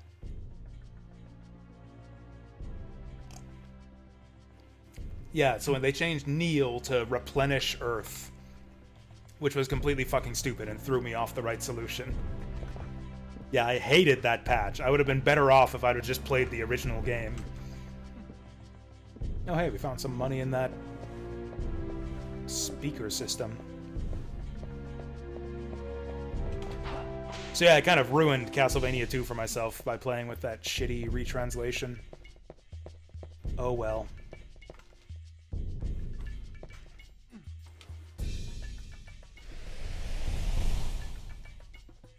I remember I definitely had to look that part up myself. Or I'd look it up online, rather. Because yeah, I definitely didn't solve... yeah, whatever it was. Bring the red gem to the beach to replenish Earth. And, like, the other thing is, like, the location where you do it isn't really a beach. Like, it's... yeah, it's not a beach at all, in fact. I think you're next to a river. So even the beach part of the clue is misleading. Oh, we're actually good on cards here. I am going to take a quick refreshment break here.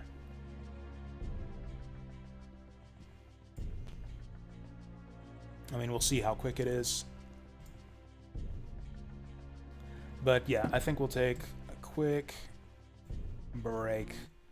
Doing some Suikoden? Okay, yeah, have some fun with that. Yeah, you might get really close to the end of the game. Good luck with that. In that case, I remember the end game of Suikoden Beat 3 being rather tough. That's not the jazz playlist. There we go. Speaking of Zelda. Yeah, I mean, I kind of doubt that we're going to finish this game in one day. But we are going to play it all night, so yeah. That's why it's important to take breaks. I'll be back in a couple minutes.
let's get back to it.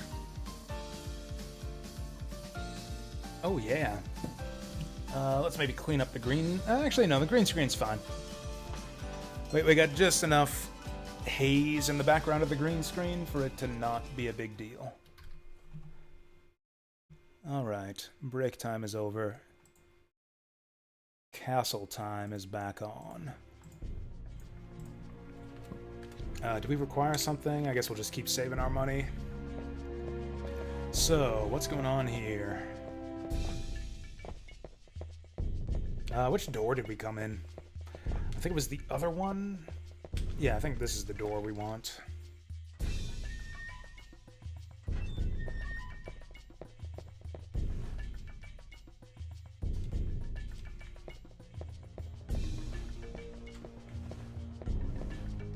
Oh, should we be searching the tables? Wait. Actually, this room looks kind of familiar. I think we did come through this way. Right, I think I do recognize this. Yeah, we want the other door.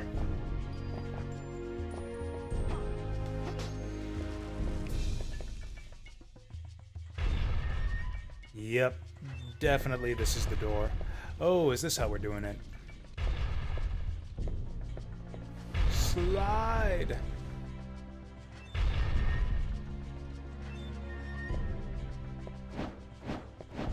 Okay.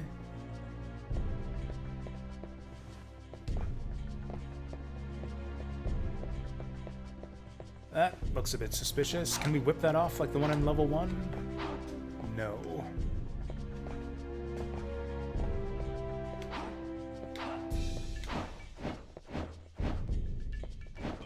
Oh, is it proximity activated? 1, 2, 3, 4. Oh no, we can just run through. 2, 3, 4. Okay.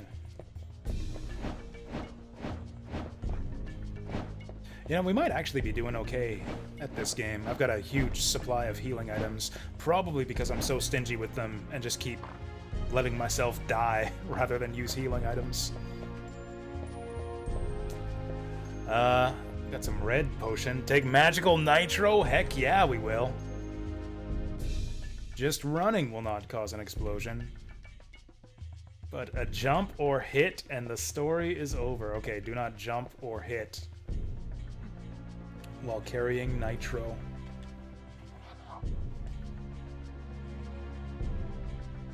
Do they mean that? They sure do. Yeah, that's pretty funny. That is pretty funny.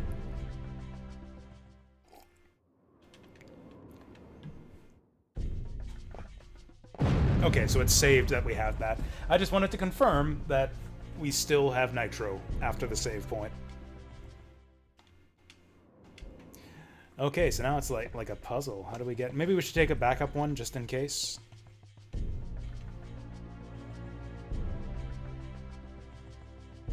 Will explode from vibrations. Is that true? Is that true? No, it isn't. Also, we lost our good whip. We lost our good whip from that. I should not have done that. No, we can't open that box.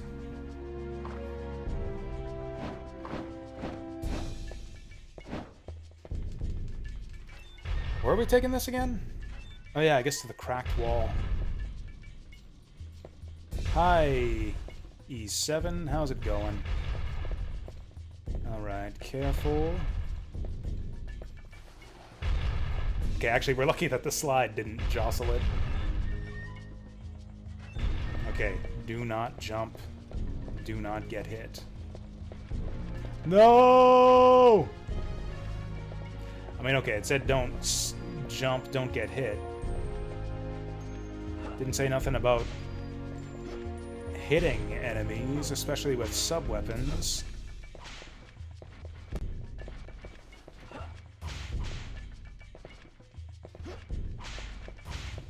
And now we got a reason to pick up red jewels.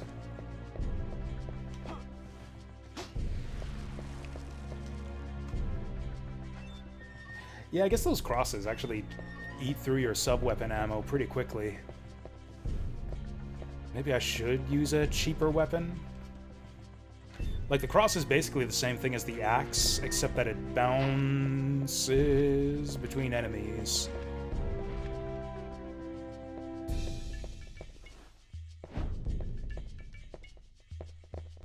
Oh, yeah, this part. Oh, they're throwing fire at me. That's great. So if I drop... Yeah, okay. I see what's going on here. So if I drop down, it explodes. If I get hit with fire, it explodes. So we gotta be running through here so we don't get hit with fire. Except the ledge is really narrow, so... Okay. Fantastic. So in that case, let's maybe not waste time fucking with the enemies.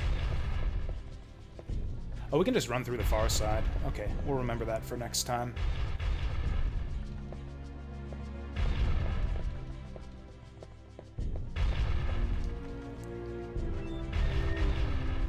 Yeah, I don't want to waste time fighting these guys on every retry. They sure are guarding that door, though. See if we can get away with going around them. Losers.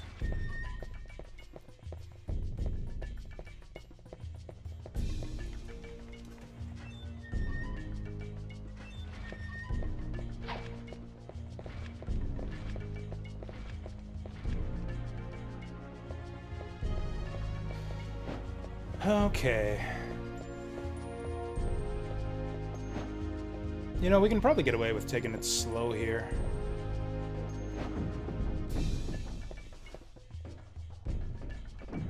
Whoa. Oh, fuck you! That was a load of bullshit. As if he should skid that far when I'm barely moving. Bullshit.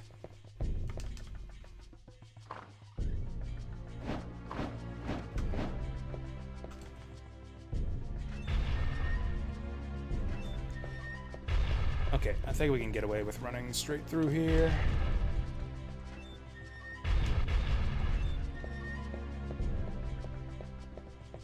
You know, maybe it is faster to just throw this shit.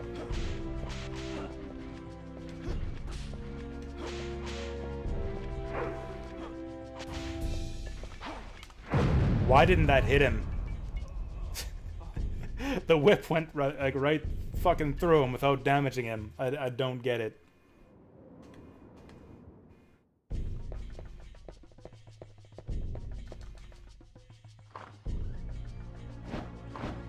Hey, Nifnuff. How's it going?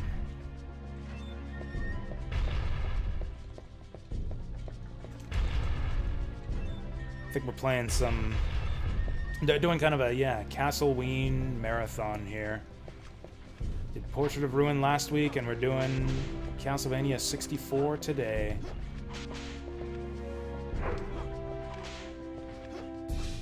I say today because I honestly don't think I want to play more of this game tomorrow if we end up not finishing it today. This is more of like a try-out Castlevania 64 day today.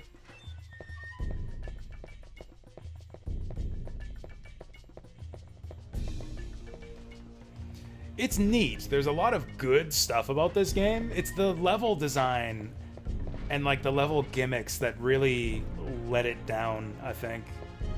The level gimmicks in this game are so bad. Anytime you're just like whipping and platforming, it's good. Anytime that a level tries to do anything other than that, it's like the most heinous bullshit in video game history.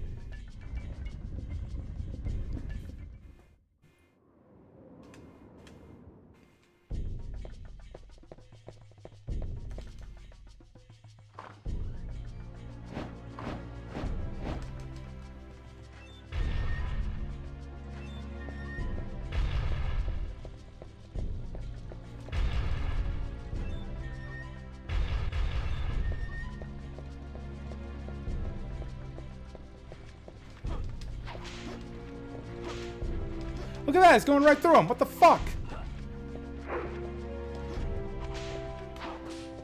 Oh, are they blocking? Is that what's going on here?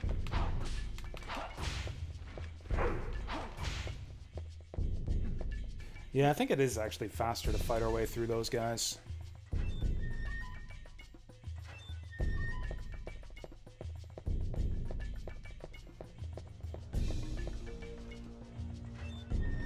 Yeah, regardless of whether we finish this game or not today, I think we'll probably do Dawn of Sorrow tomorrow. Yeah, we'll do Sorrow tomorrow.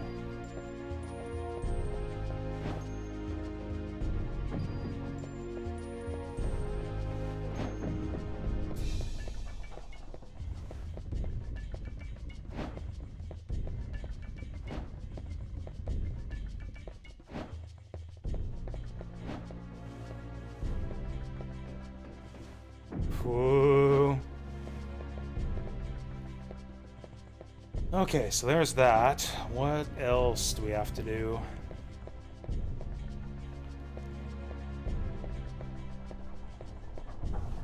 Okay, okay. All of these rooms make sense now. I was thinking, what's the point of this? Oh, come on. Come on, dude. For anyone just joining us, we're not allowed to jump right now because we're carrying magical nitro. We will explode if we jump. So we gotta follow this thing slowly around in a circle. Oh, and then do the same thing on the next one. That'll be great. I wonder if this is like an operation type thing. Don't touch the sides or you'll explode.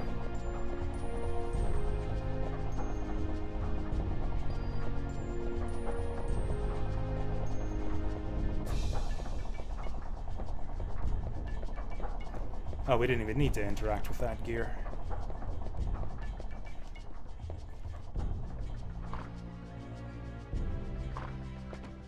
Would we have exploded if we touched the sides there?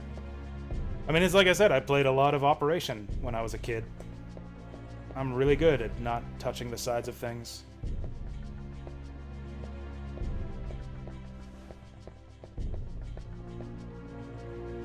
That's kind of dumb if it explodes on you for touching the sides there, because I don't think the gears are moving fast enough that they should explode on you. Oh, you can get crushed, I see. Can we dump it in here? Nothing's happening. The magic is not working. You know, I think I will take the holy water. Cross is too expensive right now.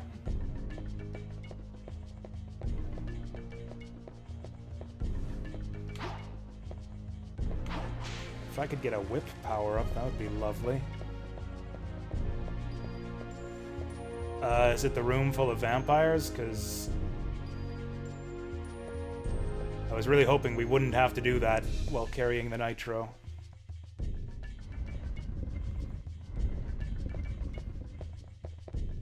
Oh, hey, the vampires were nice enough to go away while I'm carrying nitro. I guess the vampires are actually, like, intelligent beings. They know better than to fuck with me when I'm holding nitro.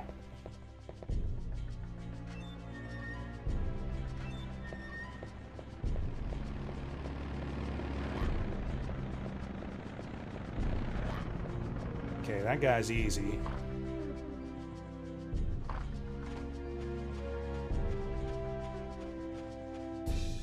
Oh, really? Is the biker skeleton difficult to deal with? So what do we do with this magic symbol here, then? What was the deal with the magic symbol? I've kind of decided that I don't want to fuck with this and have to retry all that. Plant this? Okay. Set magical nitro. Yes. You need Mandragora for the detonator. No, you don't. You can do literally... You can fucking blow on it gently. And it'll detonate. Don't put the Mandragora till the seal's gone. Okay. Weren't we able to break this last time? Where the fuck is Mandragora? Well, regardless, I think I want to go back and save. so we don't have to do all that again.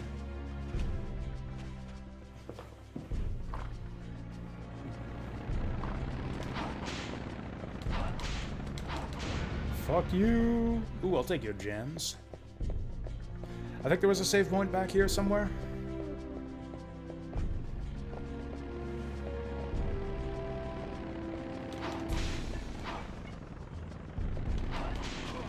Oh, okay, I see how easy it is to get hit by those guys. Oh, it's the bike that has the gem. That's the power source. That's a red gem powered bike there. So, I am not sure that planting that nitro actually opens anything up for us. Unless it triggered an arbitrary flag somewhere. I don't think carrying the nitro actually helps us get anywhere new in this level.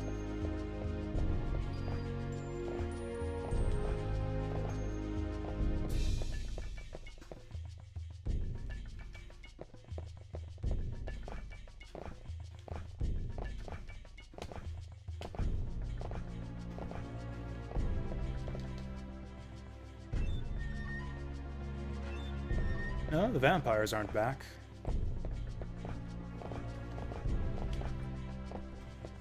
Is there anything else in this room? Yeah, I don't know what's going on here. Do we just climb back up? That's some awkward X-ray vision shit there. Okay, things are different in here now.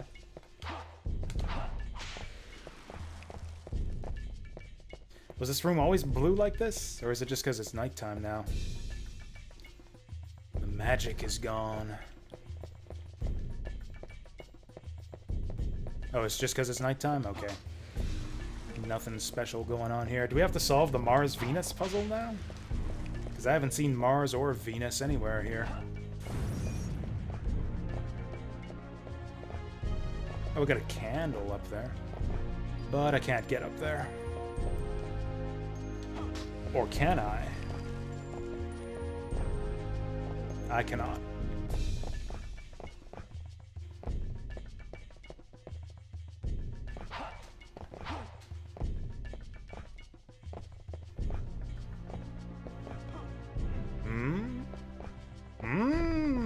Alright, what you got for me? Whip upgrade!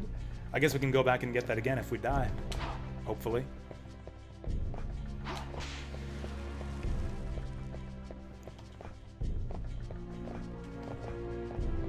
Although I don't know if the whip upgrade matters at all right now, because all the enemies seem to have buggered off.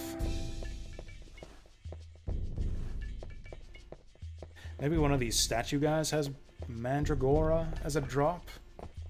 I was scared to fight these guys before. Since, you know, we explode if we get hit.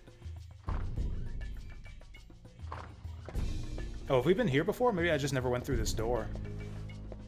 Maybe that's it. Yeah, I don't think we've been in here before. Oh, hi.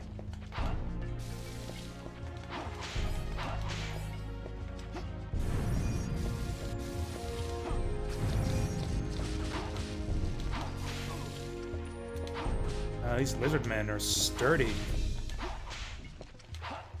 Okay, at least they can be killed. Oh, never mind. They can be killed, but they keep on respawning.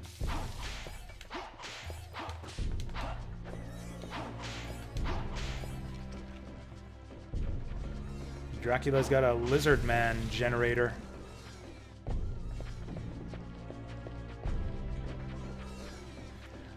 Alright, if that's how it's gonna be, let's just run through here.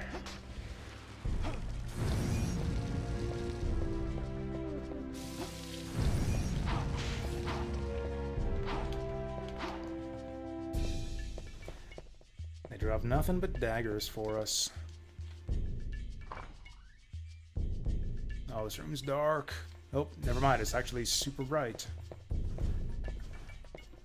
Oh, is there nothing in here but a save crystal? Okay, we got an upstairs too.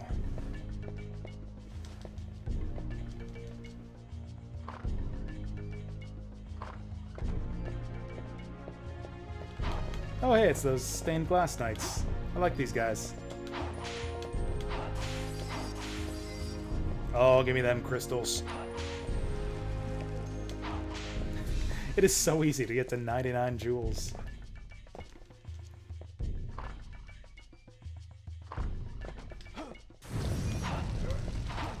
Oh! Man, there are more vampires in this game than in, like, every other Castlevania game combined.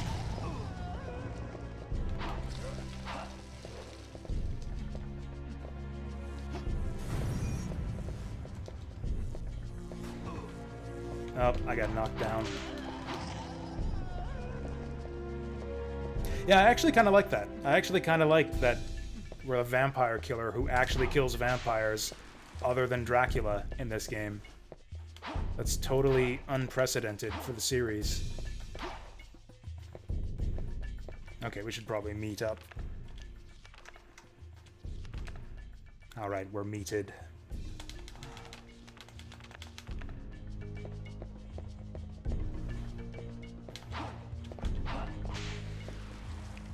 I was really hoping for a whip upgrade.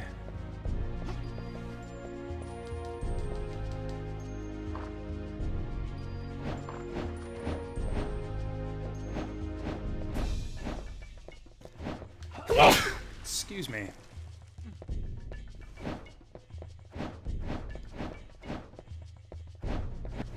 Got all these status recovery items, but I have not actually seen any negative status in this game yet. It's a big crack in the wall. Should I have taken the magical nitro here too?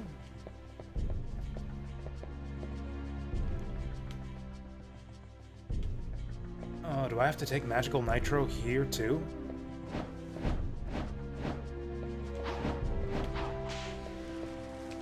Thank you for V6. I feel blessed. I'm gonna try to see if I can get away with not bringing magical nitro here for now. That's the goal, like on the other side of that wall, or? Oh, is he friendly? Are you a friendly lizard man? I can't whip you. Device to turn people into demons. Bloodstains are everywhere.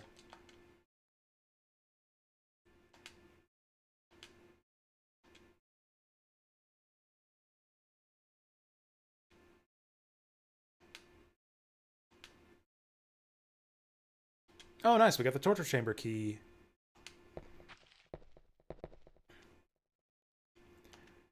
Now, do I need a second nitro, or is that just the other side of the wall we're trying to get through? Because I'd really rather not do the nitro thing again. Oh, cool. We got nitro right here. Oh, hey, it's the creepy violin kid again. Should have gotten him to carry the nitro for us.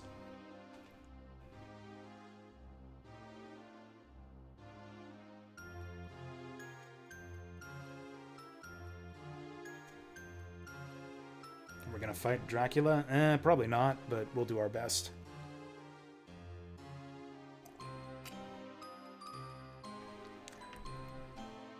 Yes, avenge Malice's family and rescue his friends. That's our goal here.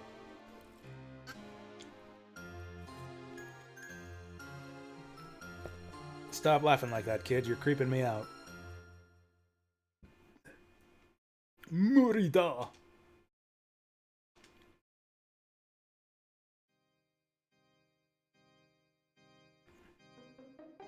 Well, that's rude.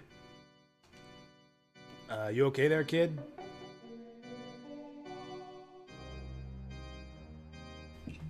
Oh, that's not good.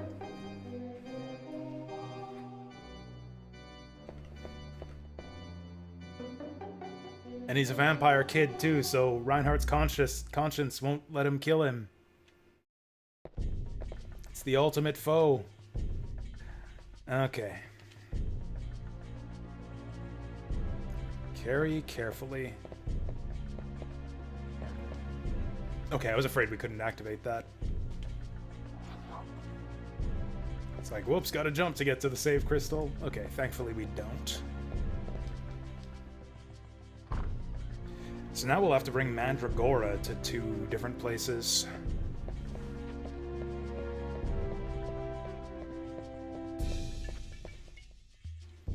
Nailed shut.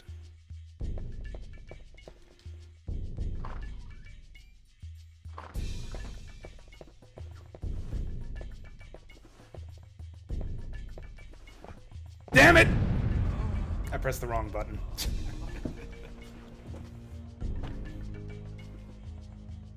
The A button is the interact button in so many games.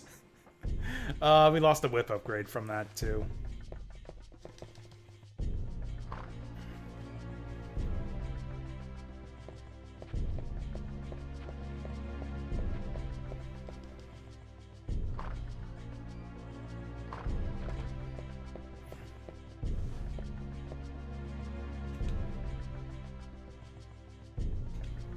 Alright, Nitro is ready. Now where the fuck did we get the Nitro? Or the Mandragora, that's the one.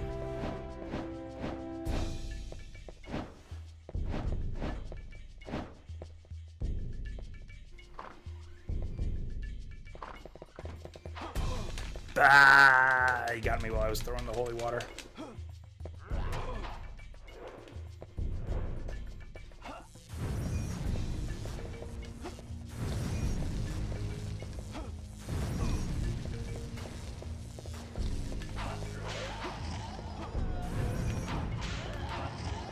Okay, that was pretty effective. I like how the tougher enemies have multiple drops.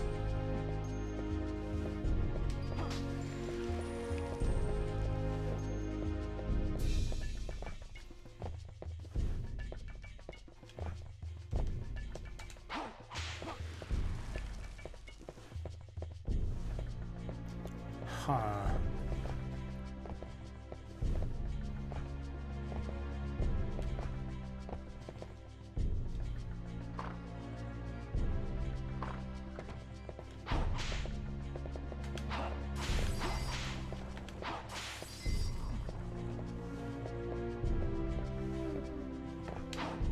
Can't break through there. I have no idea where to get this Mandragora.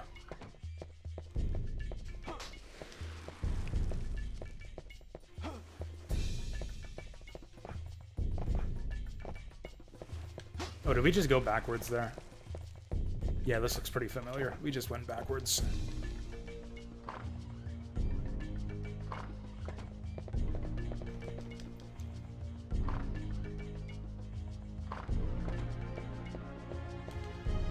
Might as well save. This Mandragora shit is so dumb anyways. Like, it would be so easy to blow this stuff up. Just throw a knife at it. That would do it. Crack that whip at it. There's so many easier ways to do this.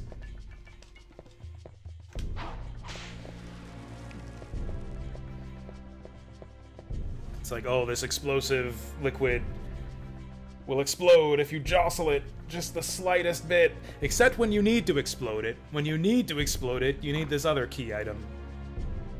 It only stops being volatile after it's not gonna kill you anymore. When you actually want it to explode, it won't explode. We're in the Lizard Man generator room. Was there anything else in this room? Looks like probably not. Chicken.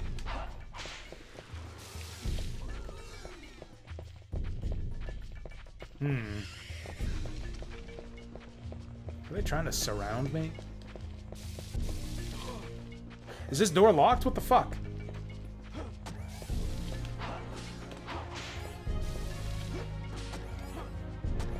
Oh, 2 for 1. It's a piercing axe.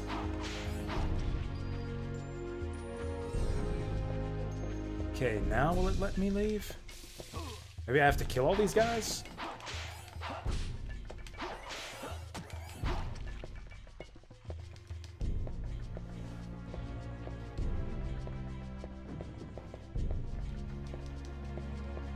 The door's locked. Only not. It doesn't even say the door's locked. It just doesn't let me interact with it.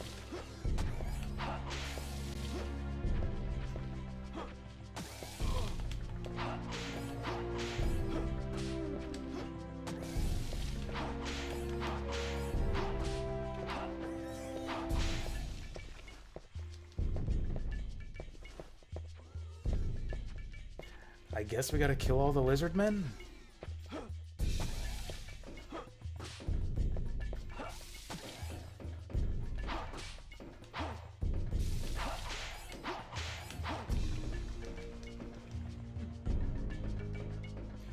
Okay, did we get them all?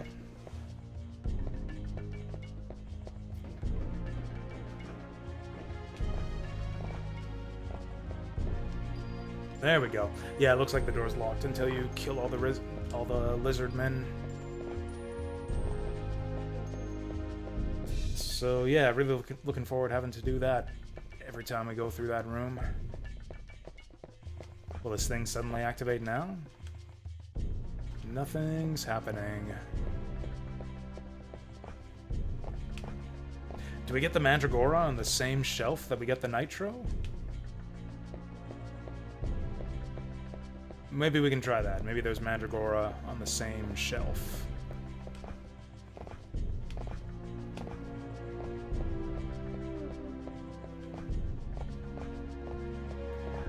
This is where we came from, yeah? Wasn't there another exit from this place? That got us to the first Mandragora shelf? I'm so lost. I really wish this game had a map.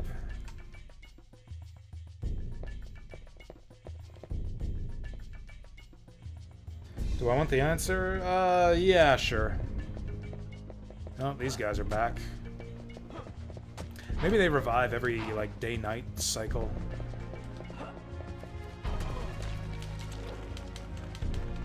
Oh, that's right, the torture chamber. Okay, so we're going the right way anyways.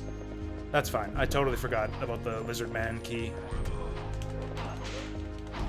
Or are we just not allowed through doors in general while there's enemies about? That kind of blows.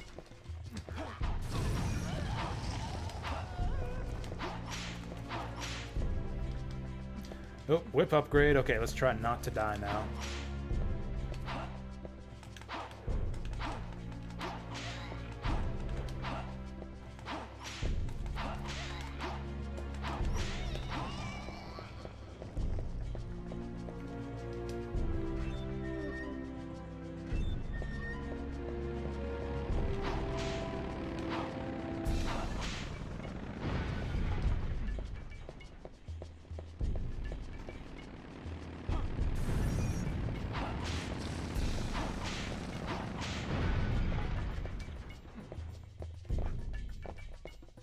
Oh yeah, and then I guess... Or wait, no, the Mandragora is not going to explode. We should be fine.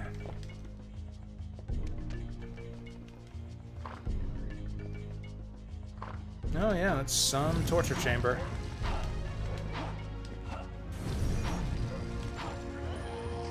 Okay, holy water is really good against vampires. And then you just get all your, well, jewels back.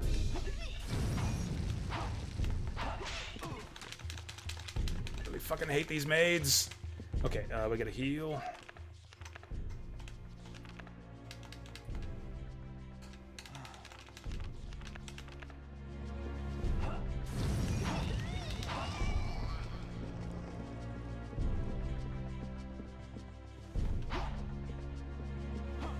Oh, there it is. Alright, we got the Mandragora. Which one do we do first? I guess we'll do the one in the ballroom. We'll save first, though.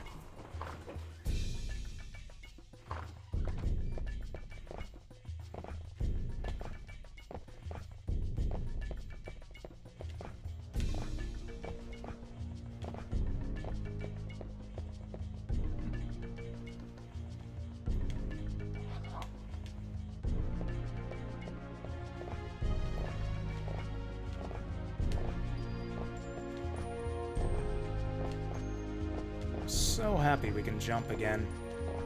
Maybe we should do the other one first. Let's do the other one first. Because the one in the ballroom has that magic seal on it. Right, so if you do the one with the magic seal, it, what, just fails to blow up the wall, and then you gotta place the explosives again? Because that sounds awful.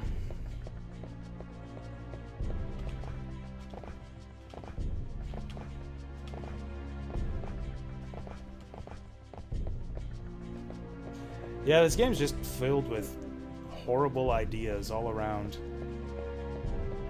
Which is a shame, because the fundamentals are so solid. Like, I really like the action in this game. Like, whipping, combat, sub-weapons, even platforming, all feels totally fine.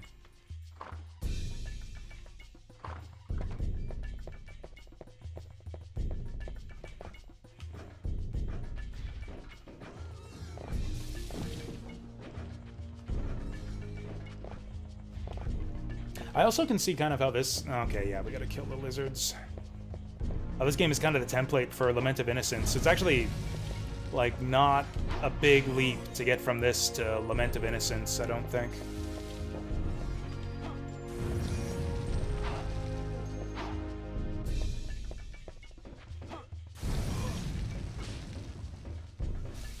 Oh, that didn't get him?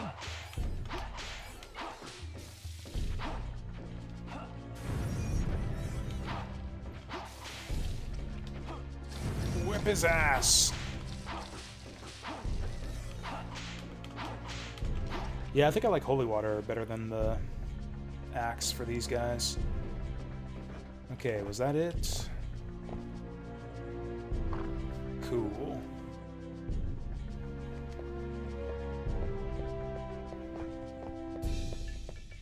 I guess we might as well save.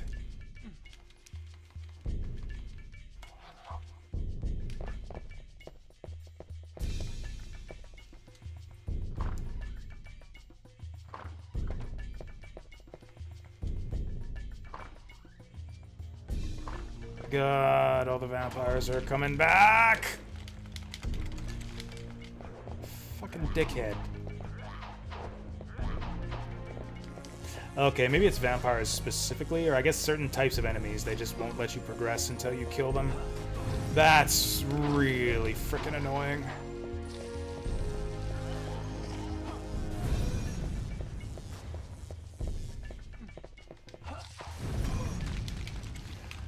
We might be dead here. No, we're fine.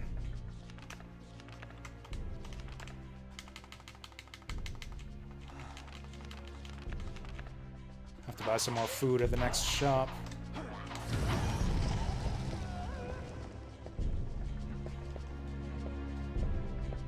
No gems from either of those guys.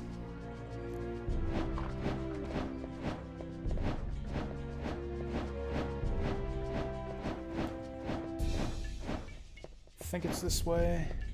There we go.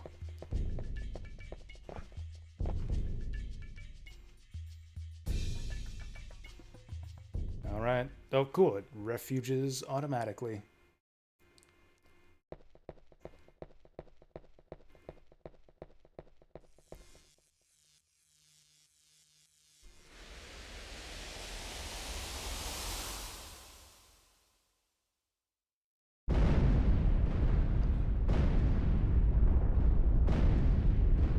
Okay, that was a big blast. I guess that's why we need the Mandragora, to amplify the explosion. Because yeah, it didn't explode that big when we jostled it. Okay, I guess that makes sense. Needed the Mandragora to give it a little bit more juice. Speaking of juice, that beef looks tasty. Nailed shot. Well, that's annoying. Getting close to the end of Portrait of Ruin. Oh, okay. Yeah, the end game I found to be pretty swift in Portrait of Ruin.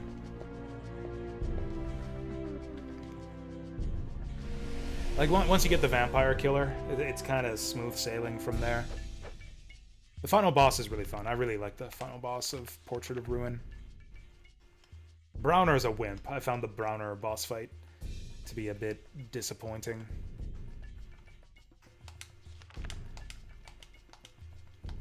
There we go. Let's go up to 8 meats. Oh, you haven't been using it? Fair enough. That's probably a good idea. Oh, another one of these guys. Okay. Blue Neptune.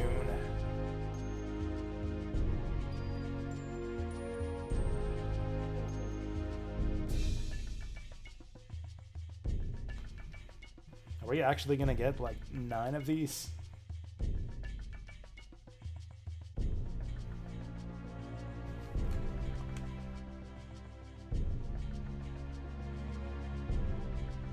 Yeah, see, it really would have been nice if they'd have given us that clue before they gave us the chance to blow up the magical nitro wall.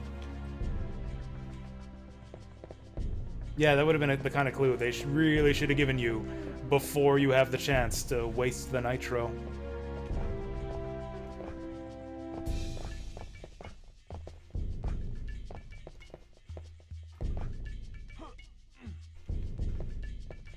Oh, the Bullavax. I don't know if I had that one.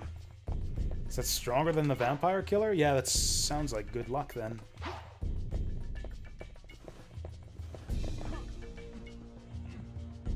Oh, what are we doing with this? The fuck is that sound?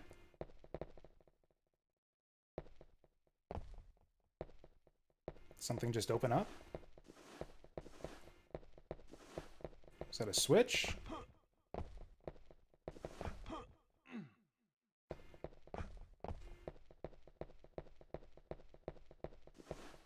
The heck just happened there? Or are we supposed to shove this? There's a mechanism you can climb on top. Oh! I totally missed that. There we go. Secret attic.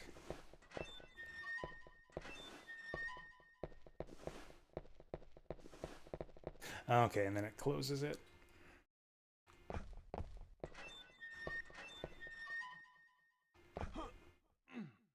Pretty sneaky. Are we done now? No, we haven't blown the other magical nitro. Oh, we made it into the observatory. Dracula's astronomy tower. There we go. Mars, Neptune, Venus.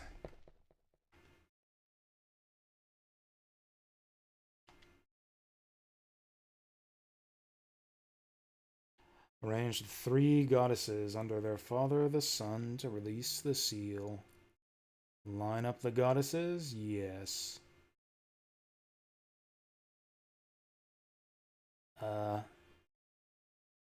Gold is Venus, the second.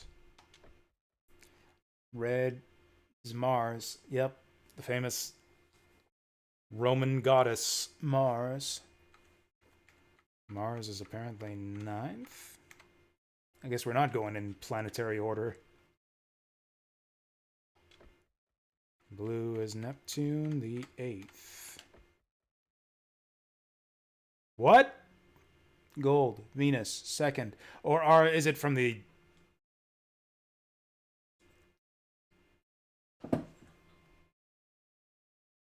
That makes more sense. I was thinking Mars isn't the 9th planet. Okay, yeah, I got that wrong.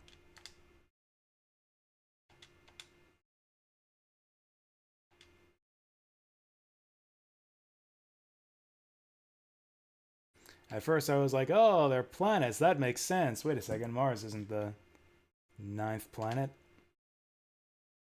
Okay, so gold is 2nd. Mars is 4th. That's a 4, not a 9. And then Neptune's the 8th. There is no 9th. That's not a... 9 isn't a planet anymore.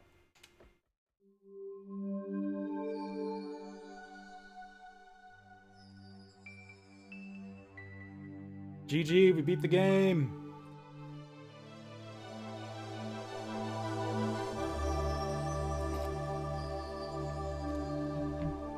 Feels like we just solved the Zelda puzzle. Oh, there's a fairy. Catch it in a bottle.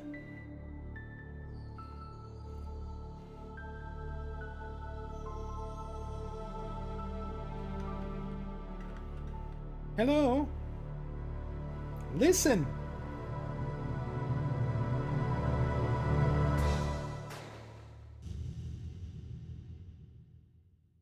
Well, that was thrilling. Oh, there we go. Okay, now we can blow that sucker up. After we walk the Mandragora all the way over there. Which is actually not that far. It's less of a walk than it was to the other wall.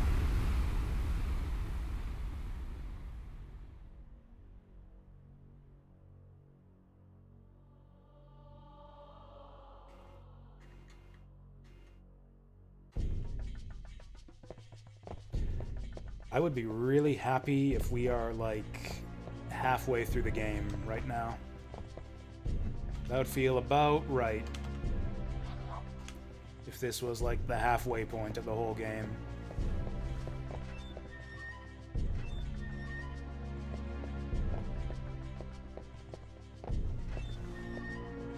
Honestly, I'd be even happier if we were, like, 2/3 of the way through. But that might be a bit much to hope for.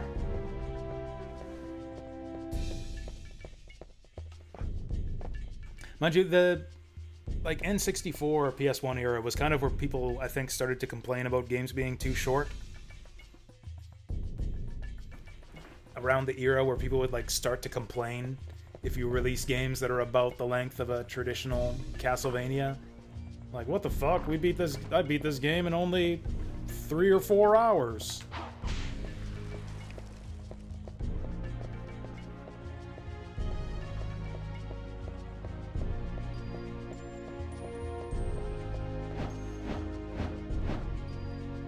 There's the door.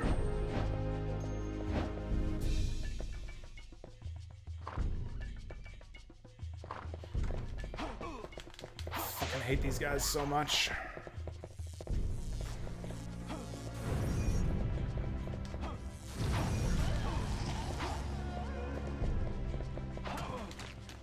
Is he grabbing me? Yep, he sure is.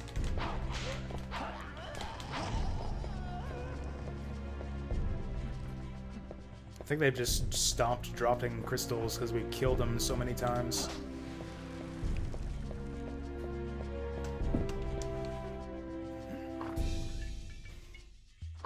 Honestly, I kind of wish I would have... I mean, this game is kind of neat. It's got some cool stuff about it. I don't regret playing this. It's not as good as I kind of hoped. I was kind of hoping this would be like a sort of underrated game. It's about what it's kind of mixed. It's kind of mixed all around this game, I'd say, so far. And I kind of wish we would have gone with Lament of Innocence instead. That was the other Castlevania game I was considering for today, was Lament of Innocence, and I kind of wish we had just picked that.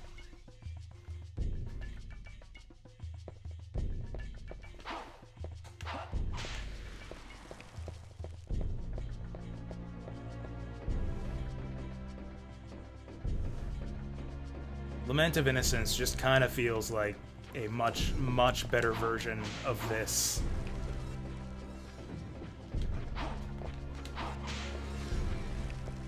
Well, speaking of regrets, how much do these axes cost? Oh, only 2 for the axe. That's fucking rad. Let's spam this shit.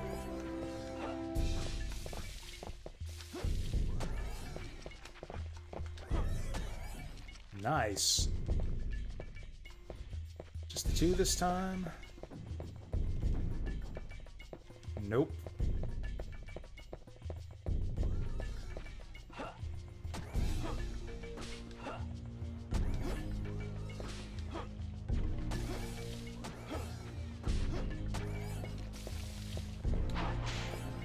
Yeah, the axe is the friggin' best. Okay, now we gotta get some gems.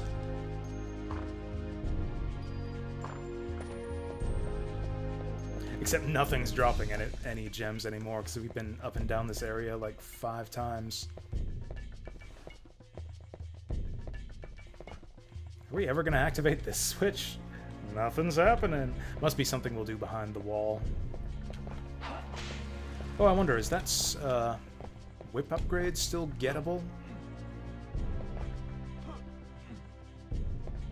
Because that'd be really handy. Nope.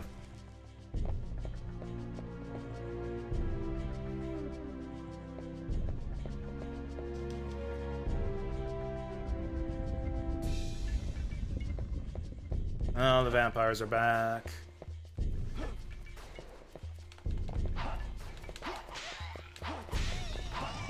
Oh, 2 shots. Oh yeah, it's daytime. These guys aren't too strong during the day. They're still rich, though.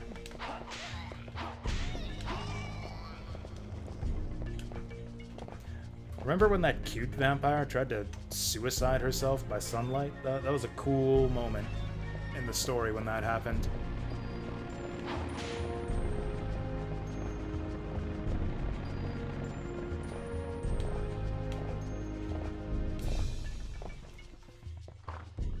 I wonder where they're going with that storyline. Like, are we gonna have to fight her as a boss, or are we gonna be able to save her? Is it like a good ending, bad ending kind of thing? Like with Richter's girlfriend in Rondo of Blood?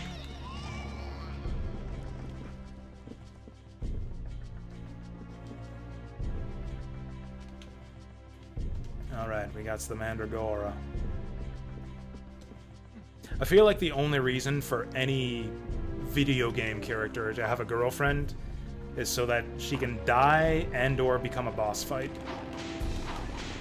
That's like the only reason for any video game protagonist to ever have a girlfriend.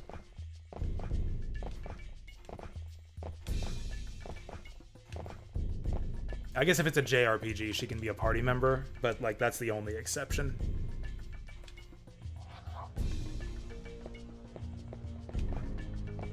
God help you if you have a wife. If you have a wife, she's like not even gonna last through the intro. If your video game protag's got a wife, she'll be dead in like the first 10-15 minutes tops.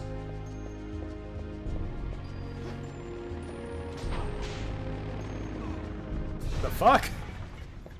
Whatever.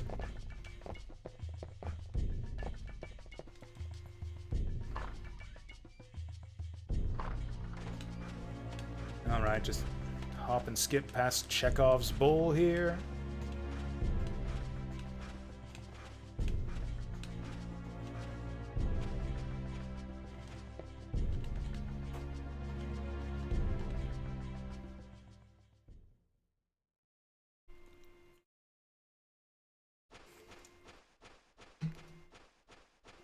Or maybe the bull's just there for us to hide behind his corpse. Now, this explosion will wake him up. He's just sleeping really, really heavily, but the explosion will wake him up.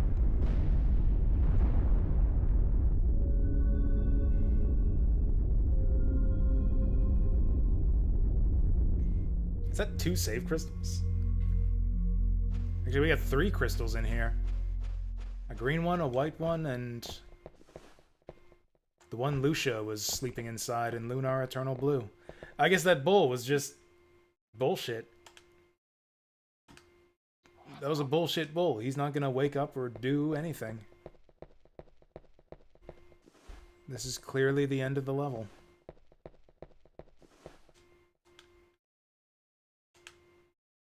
Release the crystal's magic? I don't see why not.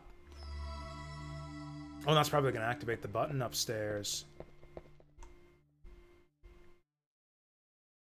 And do absolutely nothing else.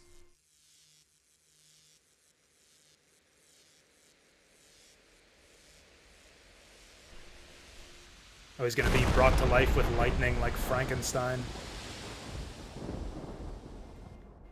Dude's got an eyeball in his mouth.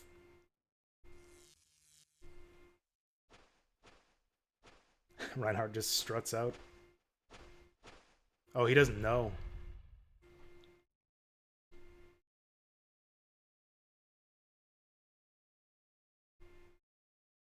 Okay, now he knows.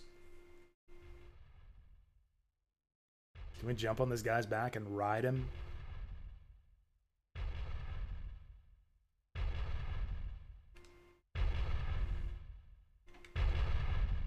Hi there, frames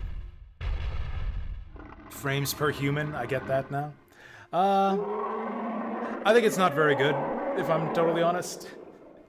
I don't know. There's a lot of stuff I like about it.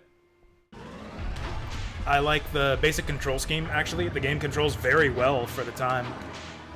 I like jumping around and platforming and whipping stuff, and I kind of hate it anytime the levels have you doing anything other than that. The puzzles in this game have been total bullshit so far. Like having to sit around waiting for the right time of day. Ow. Having to like try a key on a bunch of different doors in a hedge maze. Having to run away from an invincible chainsaw Frankenstein. through a hedge maze. Yeah, all that stuff is bullshit. But whenever you're not doing stuff like that, the game is fun and cool. Oh, yeah, we're half dead already.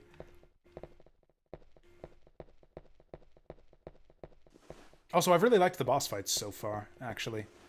This game has had some high-quality bosses. You know what? Let's just eat the chicken right now, since we got a ton of them.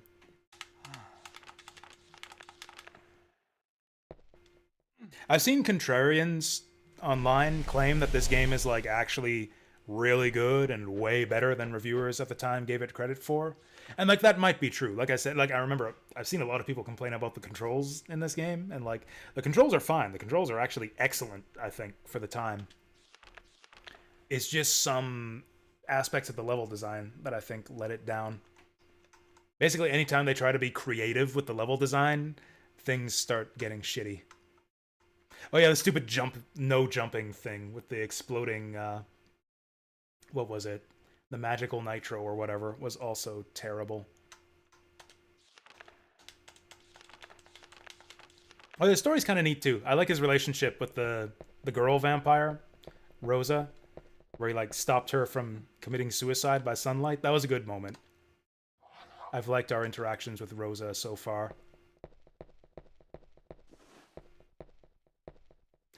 What sort of stuff do I normally like to play? That's a good question. A lot of JRPGs. We play a lot of JRPGs around here. A lot of 2D platformers, actually. I like Metroidvanias a lot. That was kind of my introduction to the Castlevania series, was through Symphony of the Night. I guess I technically played Castlevania 2 when I was a kid also, but I never liked it.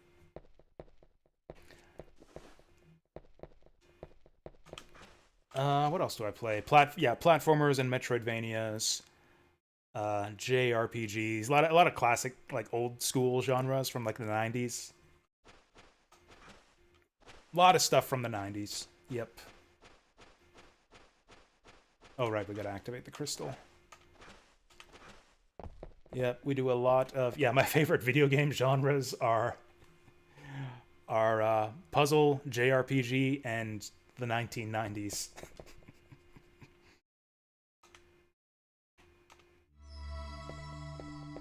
My favorite consoles are probably the PS1 and the Sega Saturn.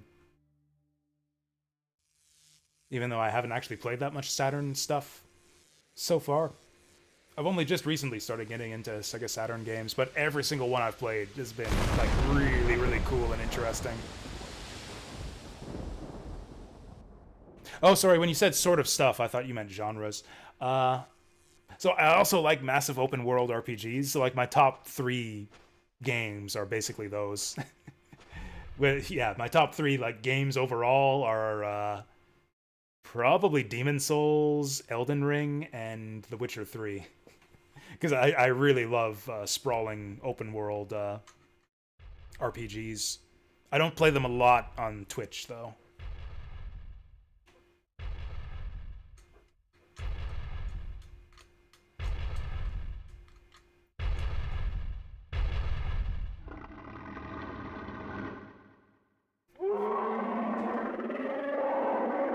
I also really like 4X games. Actually, Age of Wonders might be in my top 3.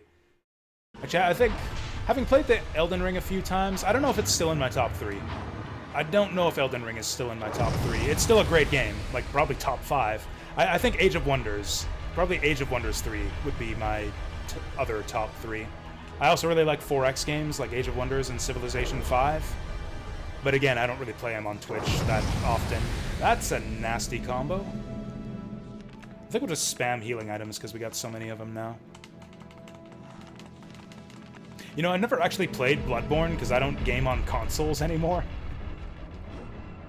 I've never actually played Bloodborne because I don't own a PS5. I'm on fire.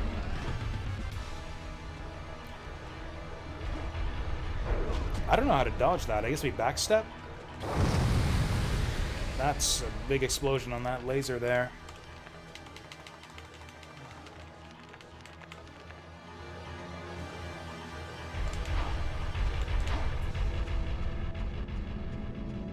Having a hard time chasing after this guy.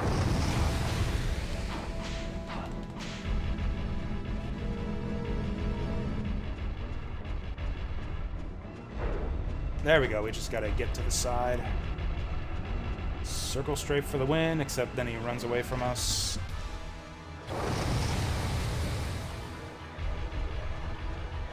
Okay, this is kind of annoying.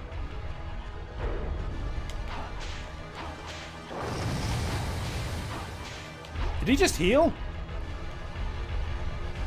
I was getting him down, and then he recovered a bunch of health. Ow. Oh, we're gonna eat all the meat on this fight. This guy does tons of damage. Enemies in this game don't generally do a lot of damage, but this guy does.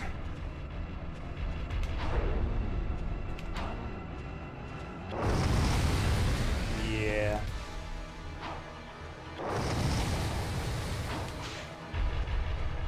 Feels like we're supposed to whip him in his eyeball mouth, but that doesn't seem like we have a good opportunity to do that.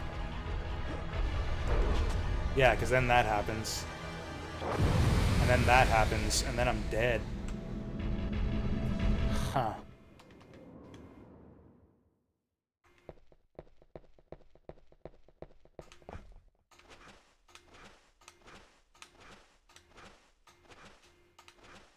Oh, you know what? Outer Wilds is probably one of... I keep forgetting to hit the gem. Outer Wilds is actually probably one of my top 3 games now, too. Yeah, so I guess my top 3, there we go. That's some good variety in the top 3. Because it used to be my top 3 was like, oh, like Elden Ring, The Witcher 3, Dark Souls, and maybe Dragon's Dogma.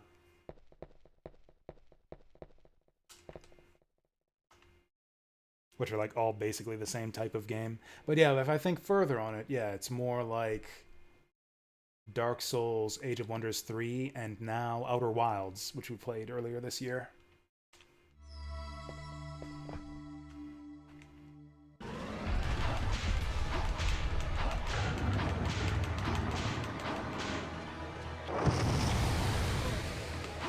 Walked right into that.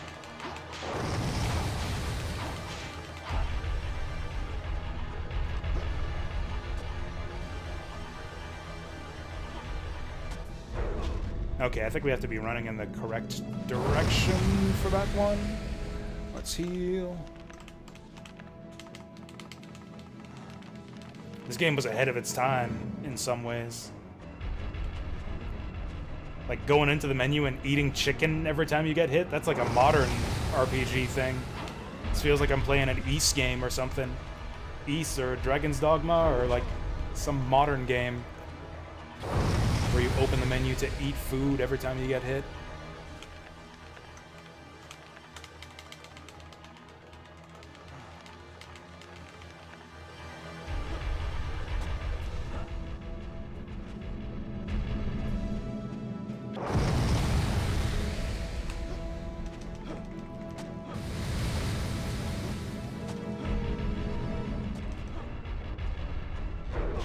Yeah, I don't really know how to dodge that reliably.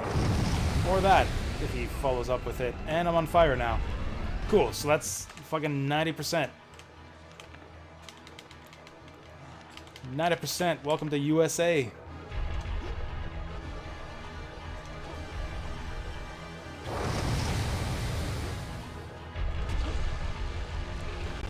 Oh! Oh, that's cool. That's cool.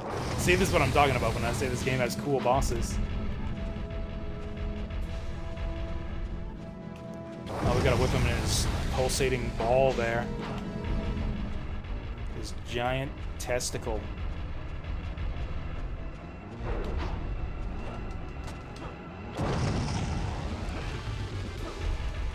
Oh, we got him in the head. Yeah, this is pretty cool. Oh, there's the eyeball. The eyeball's like retreating inside him. Yeah, I don't know about that. Oh, I'm dead. Fuck.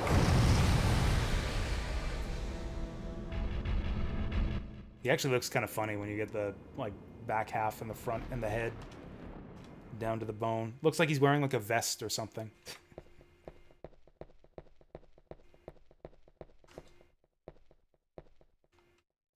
Like it seems like getting up close and kind of circle strafing is the best strat here, but he's so fast he can just run away from you.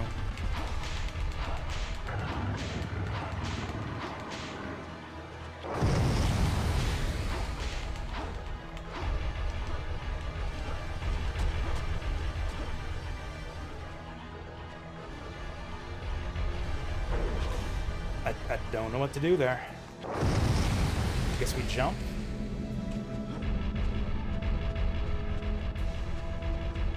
Actually, jumping does move you faster. I should just be jumping a lot more often for this fight.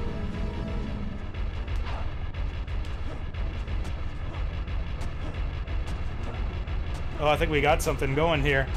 I think we got him in a loop. Okay, yeah, I can do this all day. I mean, okay, I can do this until right this moment. Okay, we gotta let him break out of this. Or do we? Alright, we glitched him out. Oh shit. Actually, let's heal. We've done alright for not wasting items this time.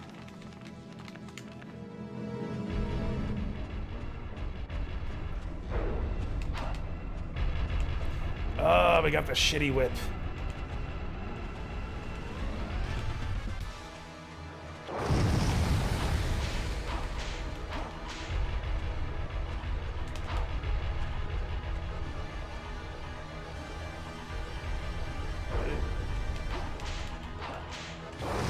Dang. Okay, that wasn't too bad.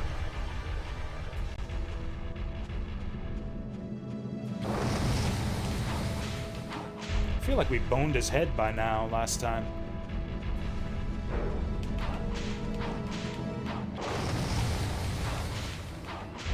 Yeah, we got his health bar lower this time. But we haven't boned his head yet. Maybe you gotta whip him in the head for it to fall off. Oh, there it goes. Okay, so yeah, it is based on locational damage. Man, we got just a little bit less range than we need.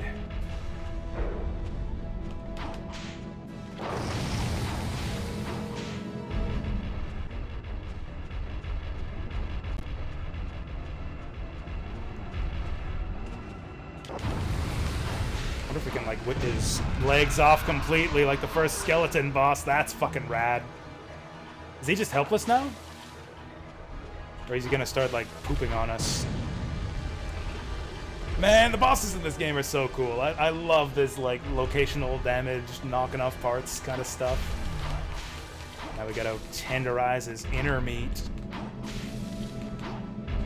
What the hell, Reinhardt? I thought bullying the helpless was against your code or whatever. And he drops meat. That's lovely. See, stuff like this is when the game is great. Yeah, that was a cool boss fight. Hell, that was better than most of the boss fights in, like, Lament of Innocence, even. Where are we going now? That wasn't even the end of the level! I guess we gotta go back up top and hit that switch. Definitely save.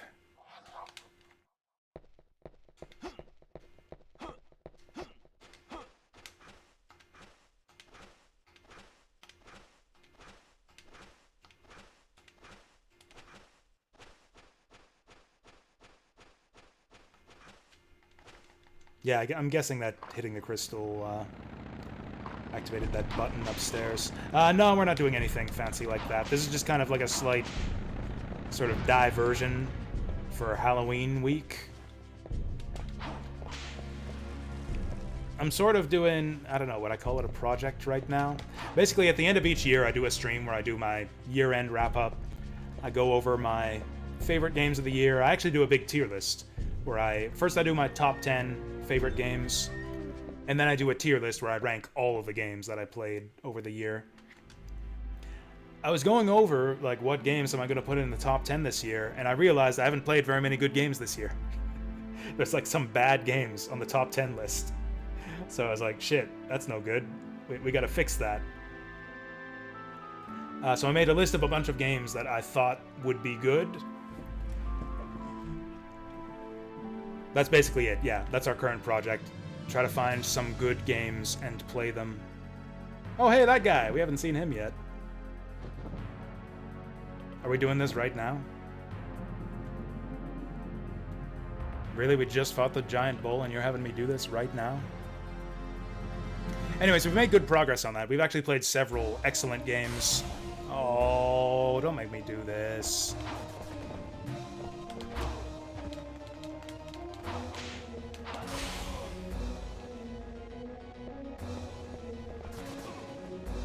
That's fine. We got a save point. Like 2 minutes ago. Oh, I guess we do need to heal, though. You know what? Let's eat chicken and buy chicken. I did do a big, like, month-long... So anyways, was I done talking what I was talking about? Yeah, we made good progress on, like, the Play Good Games by the end of the year project. So I figured it was, you know, we could do a little detour where we play some Castlevania stuff for Halloween. I think it was a couple years ago, I did, like, a big, long, month-long Castlevania series playthrough thing. I didn't play all the Castlevania games. I played a bunch of the portable ones that I hadn't played before. We did, like, the NES and the Game Boy and the X68000 Castlevania games. Oh yeah, we did the shitty Super Nintendo one too. Or we did the good Super Nintendo one, Super Castlevania 4. We also did Dracula X, which I really dislike.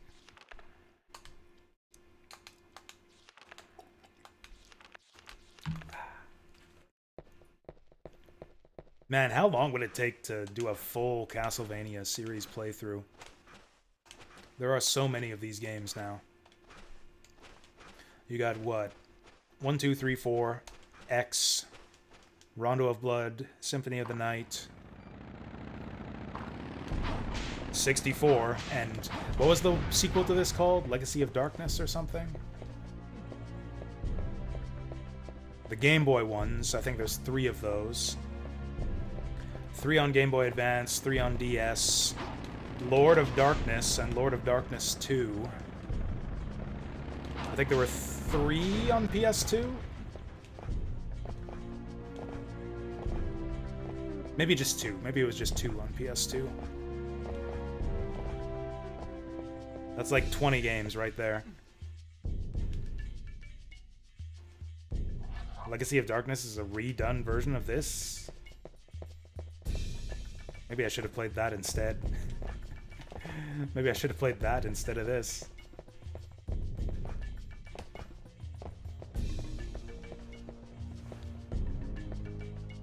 Another streamer's doing a full series playthrough. How far along is he? Because that's quite a lot of games. That's like... I probably listed like 20 games there. Can we do this? 3 on NES, 3 on Game Boy, 2 on Super Nintendo, 1 on Genesis. I forgot Bloodlines. Then 2 on N64, 1 on PS2. We got Rondo, X68000. Did I list those already? I'm sure there's 20. I'm sure there's like 25 at least.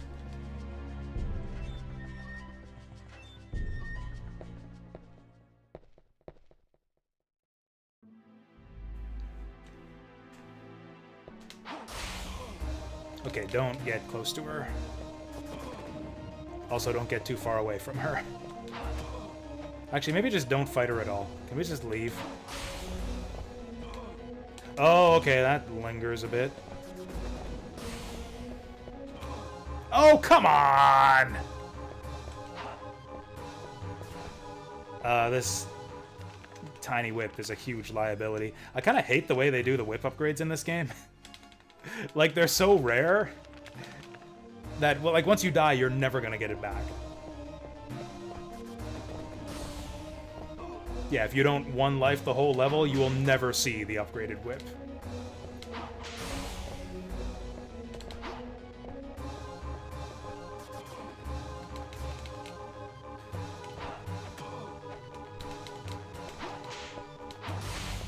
Okay, she doesn't have a ton of health.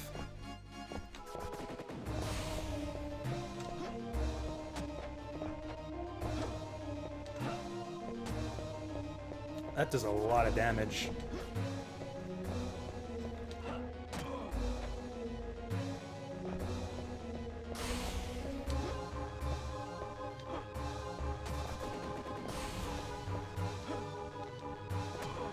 Damn it. I'm just gonna use the item. Oh yeah, we get 9 beefs. We're good.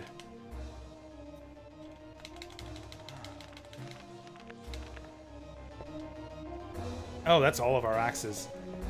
That's not great. Ugh.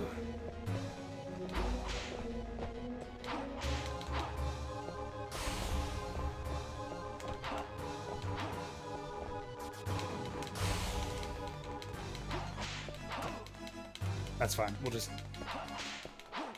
face tanker. Hey, can I have that sword? That looks pretty cool.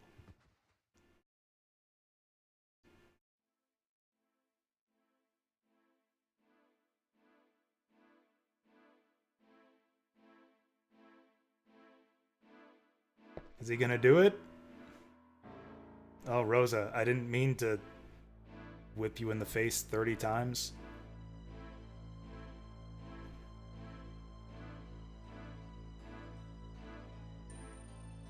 Don't we have an item that lifts the curse of Dracula?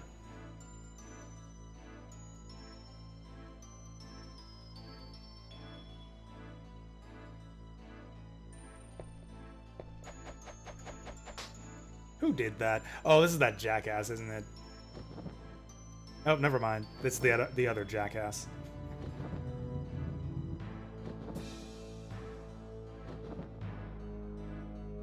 That'd be great if that guy with all the crosses came here and showed up and killed her all of a sudden.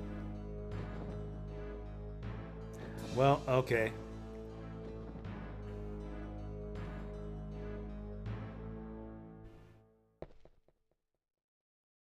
I guess they'll bump her up with more vampire juice. Maybe she'll turn into a succubus next time. That boss fight seemed tough. It seemed like it would have been a lot easier if I had my full range whip. Like, I couldn't get inside the range of her little, like, circular attack. That would have otherwise been a great time to hit her, but I just could not get in attack range. Okay, now can I press the button? Also, that was a weird one-off encounter with the little blood pool here. We never saw one of those guys ever again. It was cool, but like I thought that would be the introduction to a recurring enemy. Instead, we never saw him again. Hey, Koros.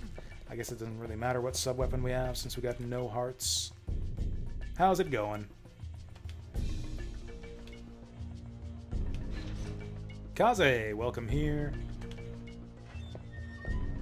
Alright, we got a full house for some Castlevania 64. I wonder how high this elevator goes. We're in the center of the castle, right? That's what it said. Are we still doing the same level? Jeez.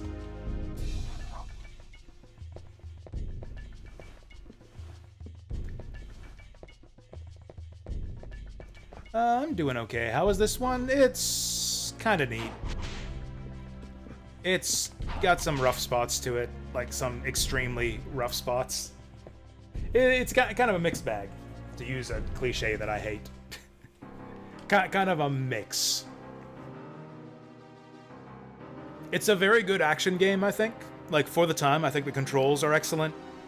Like, platforming and fighting enemies feels really good. It's a very good action game.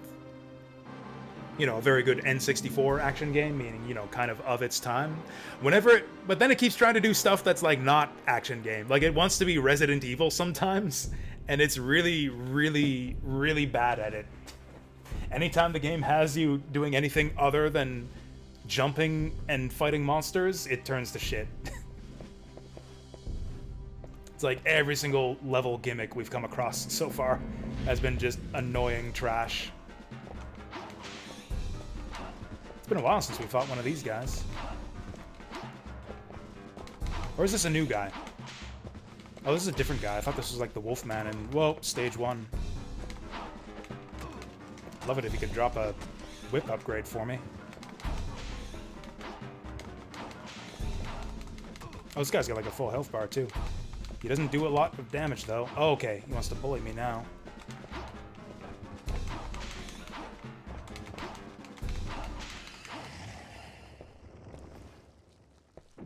Is this the battle arena section of the game? Okay, boing.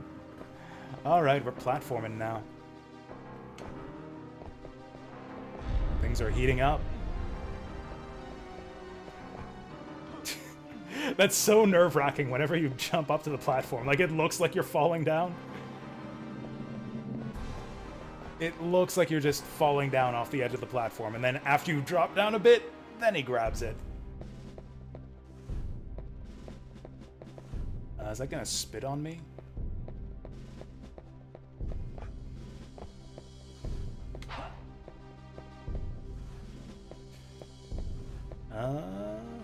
Yeah, let's just go this way. Music in this game is pretty good. When it actually has music instead of just atmospheric noises.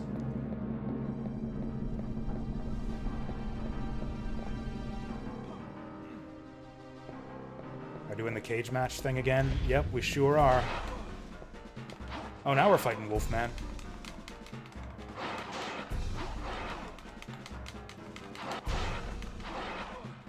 Okay, I think we can jump that.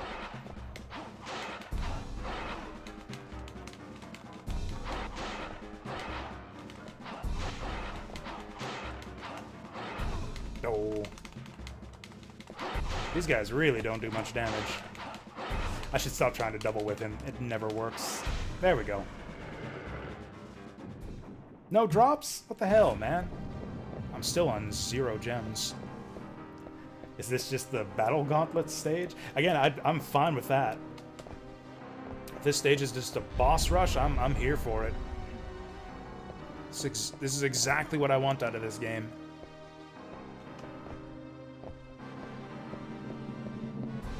Just a series of slightly janky combat encounters. And some light platforming.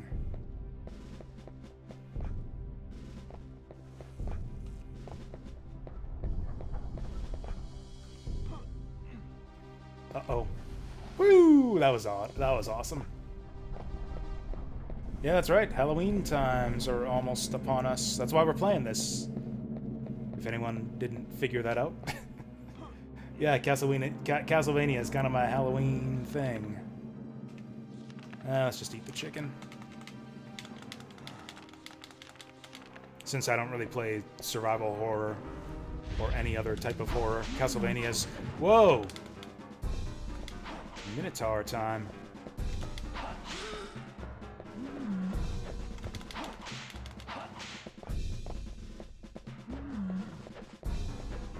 Okay, I see what's going on here. I'll probably get 3 whips.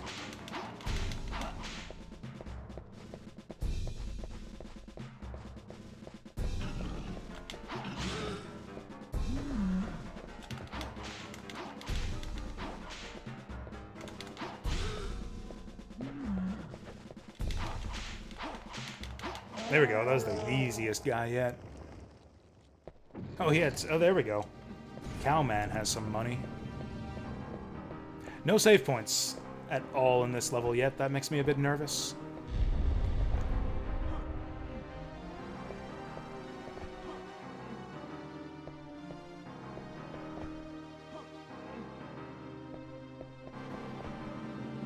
I feel like we're due for one now, right?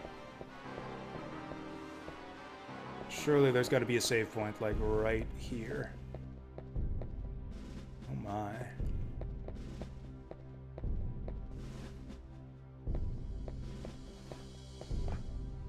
Oh! Well, okay, that's actually safer than trying to jump into the rotating spikes. Then what? I guess we jump down from here. There we go. Oof.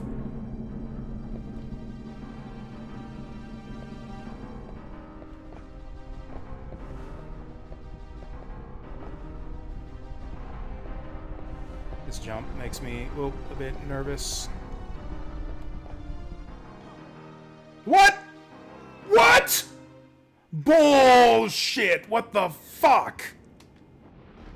I don't understand what happened there. I don't understand what happened at all. We're back to the start of the level. We gotta do all those fights again. Or before the start of the level. Jesus. Well, that sucked. Ugh. I can't believe they don't give you any save points. And also, like, instant death platforming. Man, even the action segments have turned into heinous bullshit now. Dual tower, there we go. So it is boss rush. No whip upgrades here either.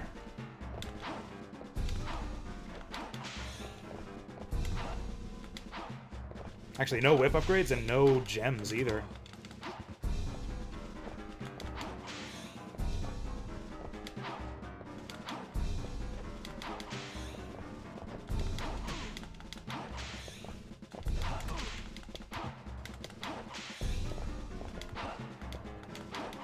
The boss camera in this game is not very good sometimes. How about a gem? How about a gem? Holy shit, we actually did get a gem.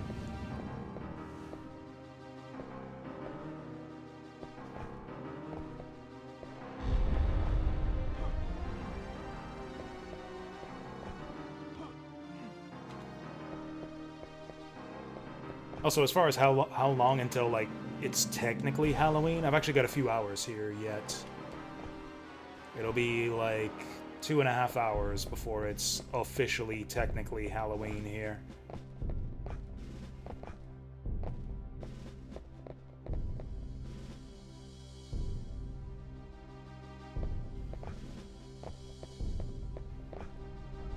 I feel like a level called Dual Tower should have zero platforming at all.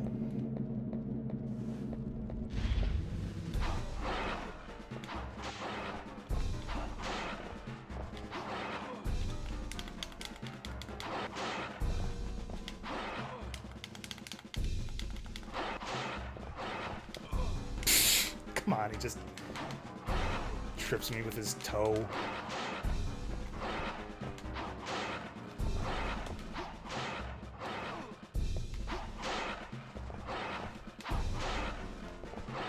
That's what we gotta do, is time our dodge a bit better.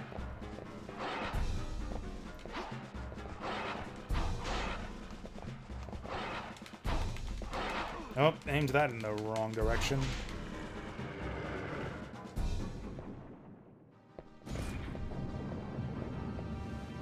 You know, it occurs to me that the reason these monsters do so little damage is probably because the game's not going to give us any... What? This might be the end of the game for us here. Like,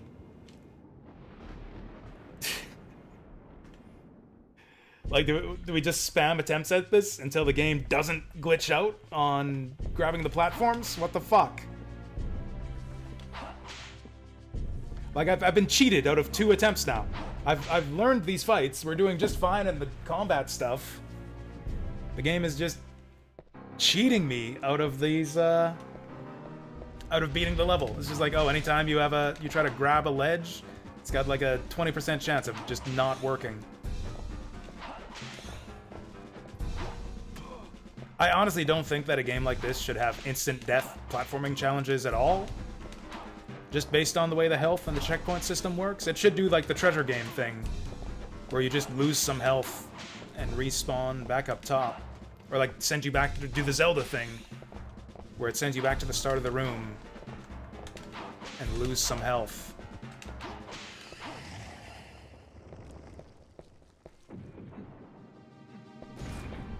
Oh, Carrie's Tower is even worse? Yeah, I don't think I'm gonna do Carrie's playthrough at this point. That's the other character, right? Yeah, I honestly don't think we're gonna do the Carrie playthrough, based on how this is going.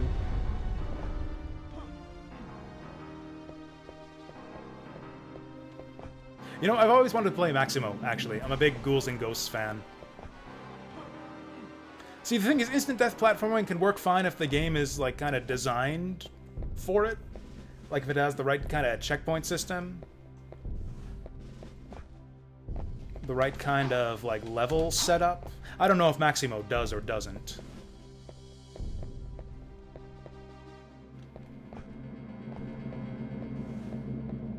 But I feel like this game kind of doesn't, because it makes the combat basically irrelevant. Like, it is so much easier to die by platforming than it is to die by combat.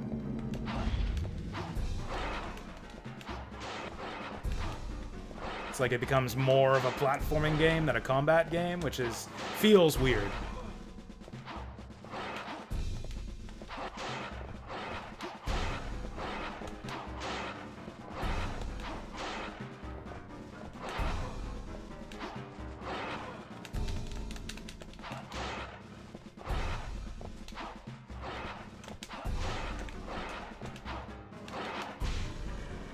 There we go.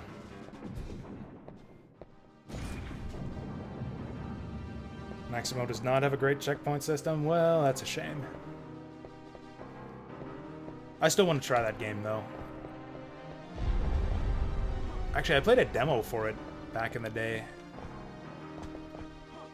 I mean, that was only like the first stage or two, so it wasn't really that hard. It seemed kind of cool. I liked the double jump in that game.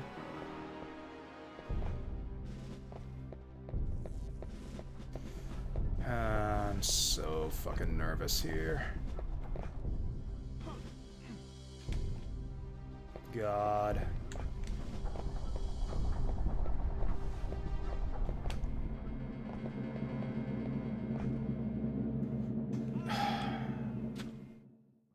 Was that even where we were supposed to go? I saw platforms off to the side. This is so fucking dumb.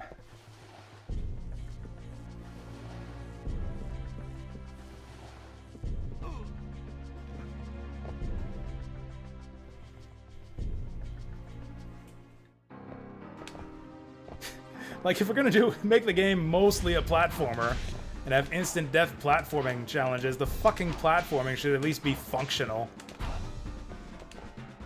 Shouldn't be like glitching off of ledges.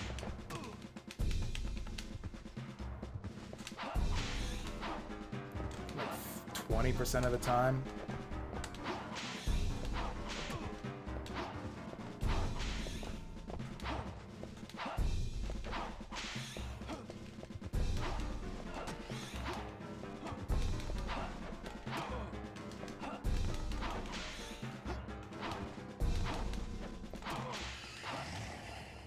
Oh, is the ceiling, like, crushing down on us?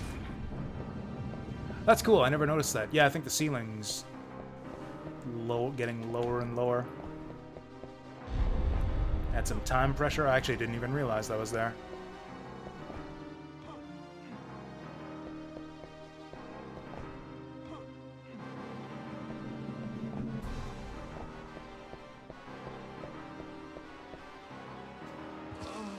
Okay, that was probably my fault.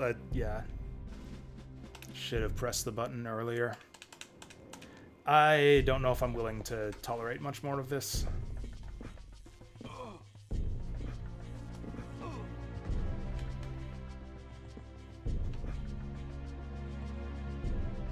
Like, by all rights, we should have beaten this section first try. Like, the only reason we're failing at this is because the game just randomly decides to not have you grab the ledge.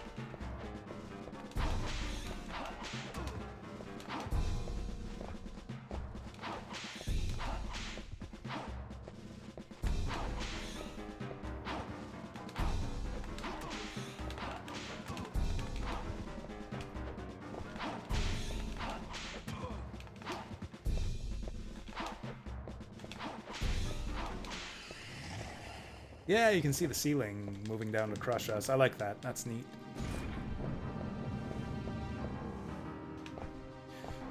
Okay, wait for the platforms to fully come out.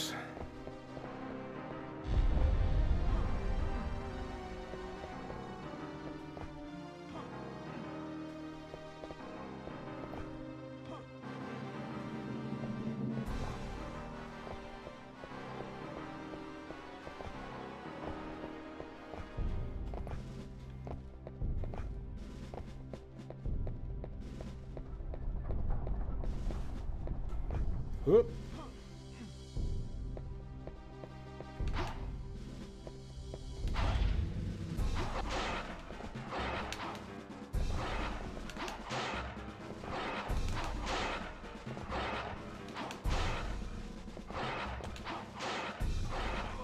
Oh. Okay, that's enough of that.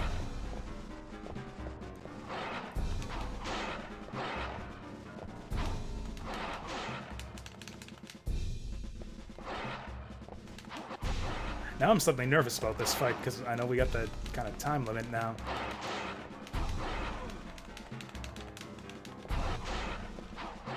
Watch, I'll get crushed by the ceiling this time, because we're doing so shitty. Yeah, that's getting real close. There we go, that's what we gotta do.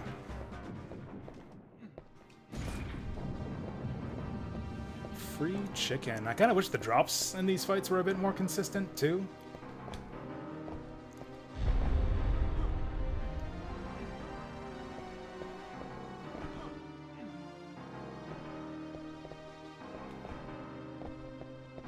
Oh yeah, do these spikes do, like, tons of damage? We should probably heal here.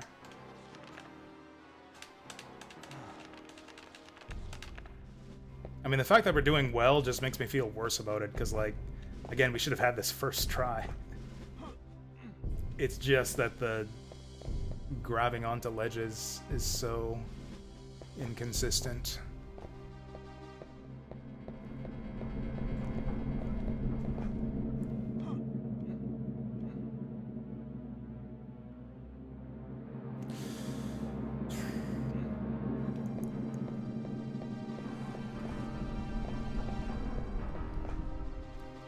Okay.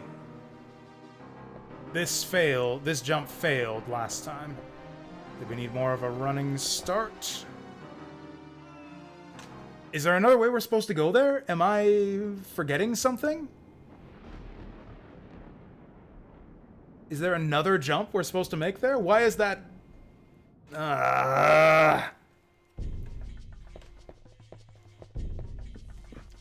I don't know if this jump is just really difficult, or if it's glitching out, or what. Or if there's another platform we're supposed to jump up to make it up there. I think I'll make this my last attempt. I've had enough of this. Or at least if the game, like, craps out on us, this will be the last attempt. We'll just switch over to, like, Dawn of Sorrow, maybe, and do that today and tomorrow.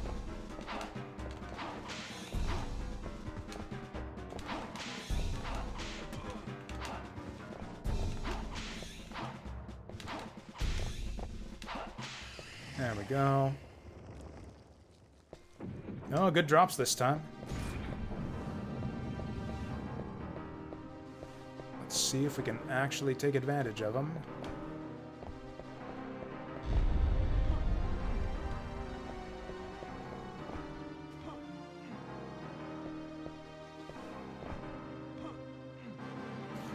I mean, yeah, we've done these fights enough times that we should be getting kind of decent at them.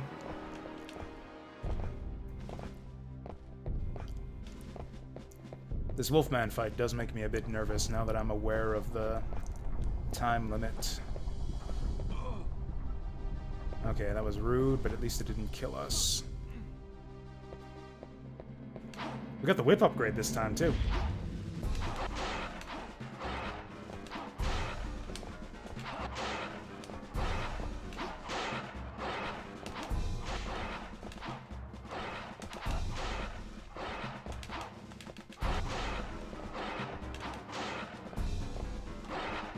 Oh.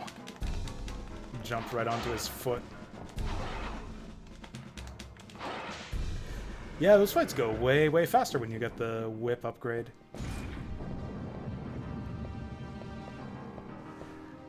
Okay, so we're gonna have to look around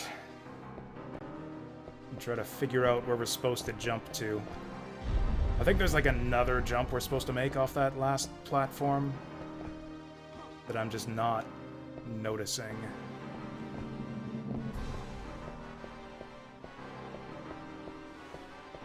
Like, yeah, this here is probably easier than just jumping straight for that other one.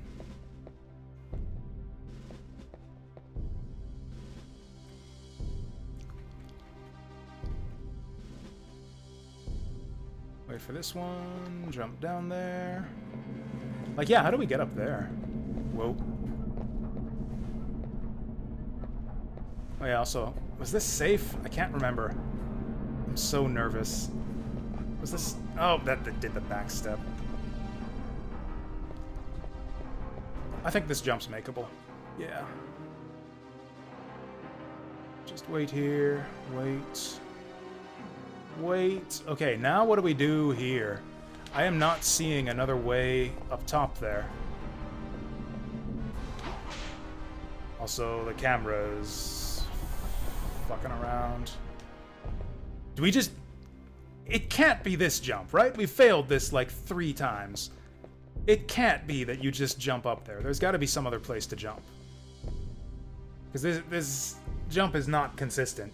Like, we've failed it more times than we've made it. I only made this jump the 1 time. Or did I even make it? Or did I find another way to get over there? There's nowhere else to go from here. Like, it's got to be this, right? I could save state, but... Like, I feel like I'd rather just...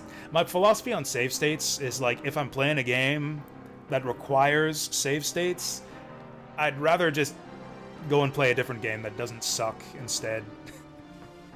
Like, if a game requires save states, that's probably a sign that it sucks and that I should play a better one.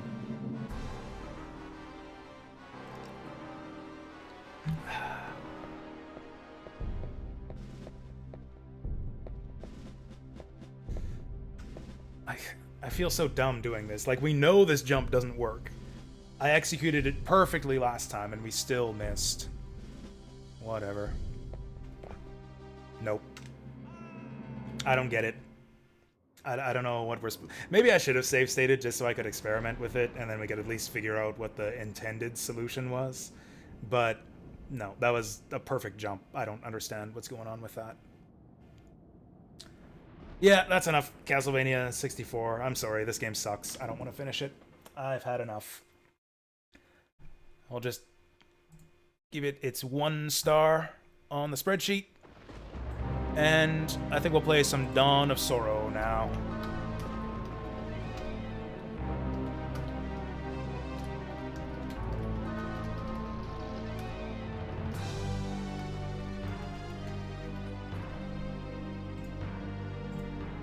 Man, I hate to be in the haters camp, because I've seen people talk this game up online. I know that this game has its apologists who say, like, oh, it's actually great. It's actually, like, one of the best 3D Castlevania games.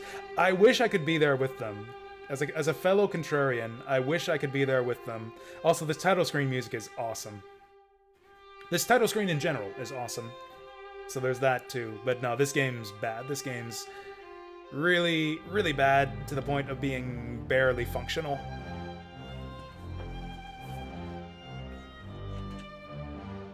Imagine your best friend loving the game and always wanting to play it for like a year. Yeah, no one was pestering me to play this. I mean, it was suggested, but I've been wanting to play this for a while anyways. Not kidding on the final battle. The army battle sucks. I know, right? It's so stupidly difficult. And again, because of the way Suikoden 3 army battles go, like, there's tons of RNG that determines whether your guys will survive or not. I mean, that's like a video game cliche at this point, where it's like, oh, the villain's about to charge up his super laser to destroy the world. We gotta go stop him immediately. So let's all head back to town and go shopping. Oh, was this the demo that I saw before the stream? Actually, maybe we play this for a little bit longer. I'm kind of curious to see how this girl plays and like what she does differently. I am a little bit curious to see what's up with the little girl. Maybe we'll do that. Maybe we'll try out the little girl a bit before we move on to another game.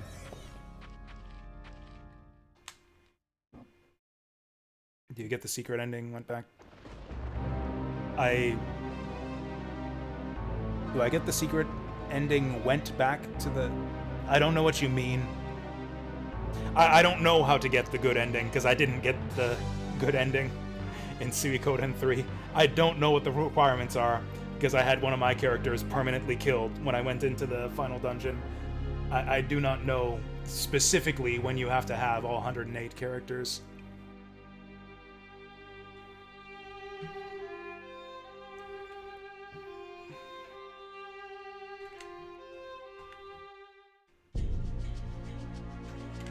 Actually, will they let me start a carry playthrough while I've got a Reinhardt playthrough going? You let 3 groups die. Did they die permanently, though, or did they just retreat? Because that's the thing. If they're defeated, they have a chance to die, but most of the time they just retreat, and they're still on the roster. Yeah, I think we'll have to start a new save file if we want to play as the girl. Yeah, see, it's kind of...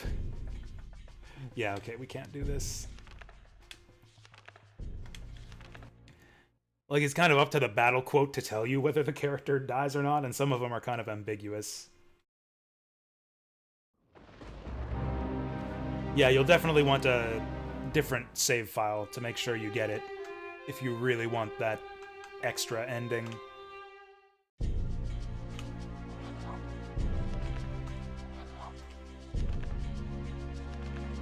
Alright, let's see what Carrie's got going on. Yeah, Uber's a piece of shit in that final Suikoden 3 army battle. Transylvania, in the mid-19th century, the province of Wallachia. In this time of peace and plenty, no one foresees the return of ancient horrors. Really? How many times have ancient horrors returned to Transylvania? You think they'd foresee it at this point. Into darkness.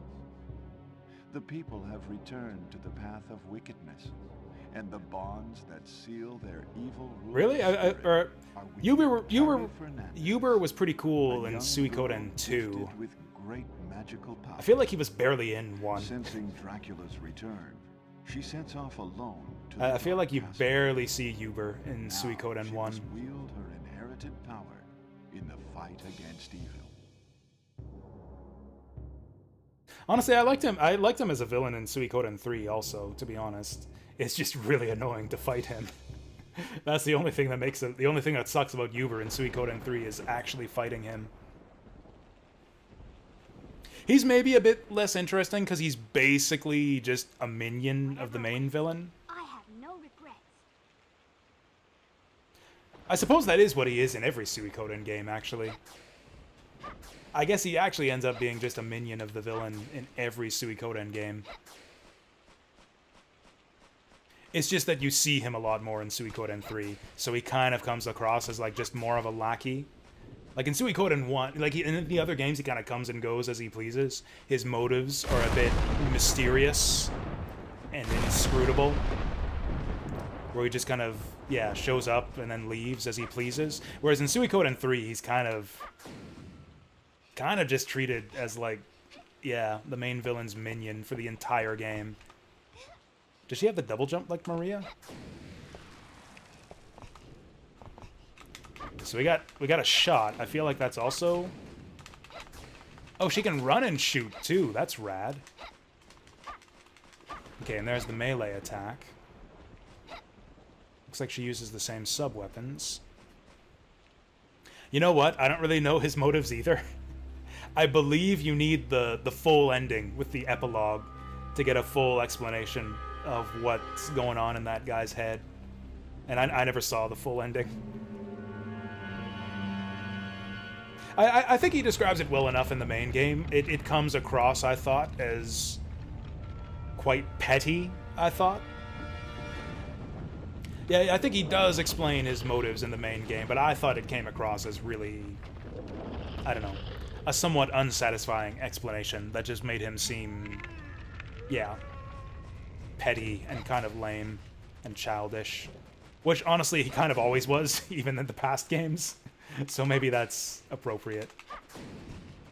That's kind of always been Luke's thing, as far as his personality goes. I don't know if I like Carrie. Although maybe her rings are good?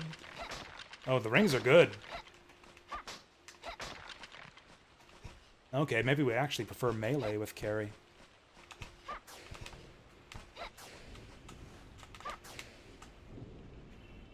Oh, we got the Mega Man charge shot. Okay, now I see.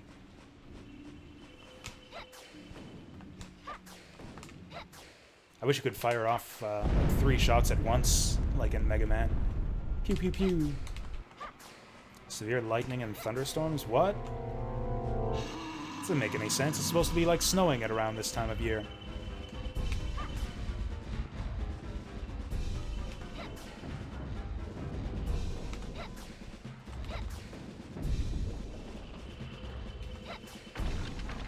Oh, it can pierce through enemies? Okay, this girl's amazing.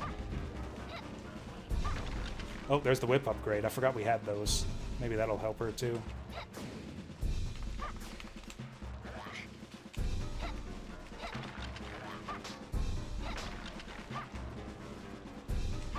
Carrie seems maybe a bit weaker than Reinhardt so far. I don't know. Oh, we're purple though. She might be weaker, but she does have a purple shot. Give me that axe. Show me that axe.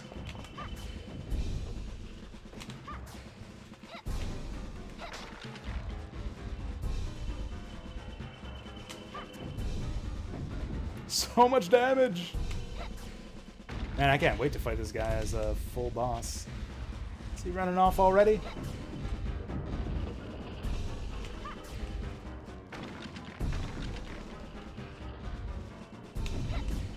Damn it, it always goes after the skeletons first. There we go.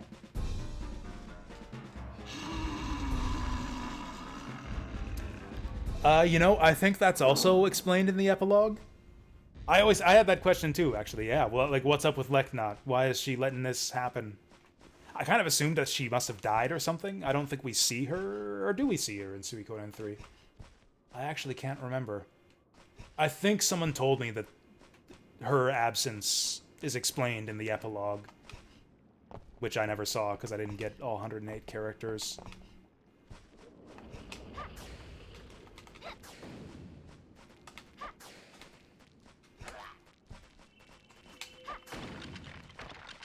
Two for one. Wonder what the third upgrade looks like.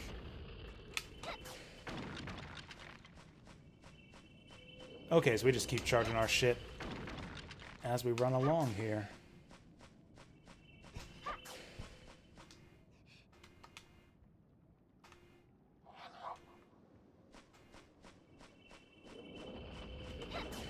Man, remember stage 1 of this game? This is where the game was good. Actually, the first 2 stages of this game I really liked.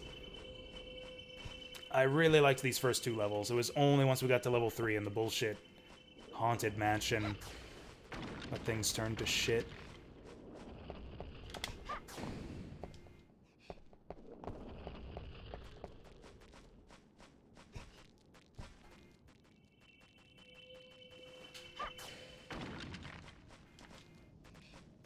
Why do we even need daggers and axes when we can just nuke stuff with our regular weapon? Like, yeah, she's got a projectile attack just by default.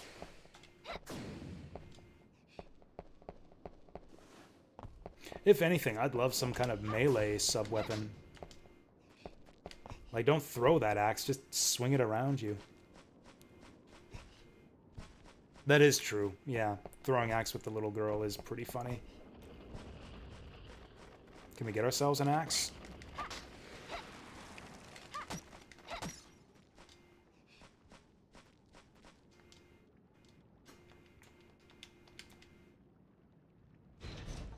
She's so short, she's got to reach way up there to reach that lever.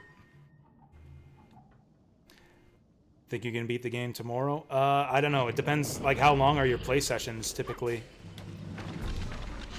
Depends on whether you, how many tries it takes you to get through some of the endgame bosses, I think.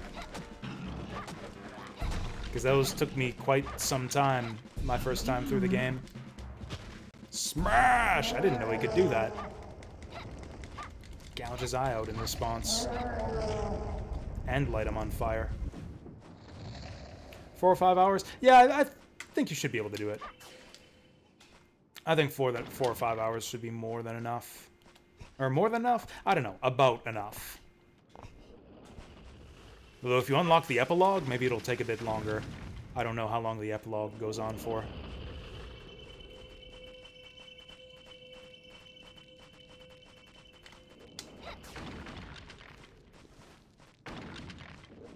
The real question is going to be, well, does this girl play just the exact same levels as Reinhardt?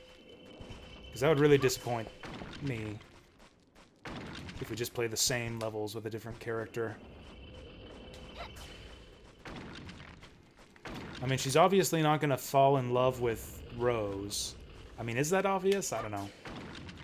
Maybe we'll go through, like, the exact same story beats with Rosa and everything, too. I love you, Rosa. I won't kill you.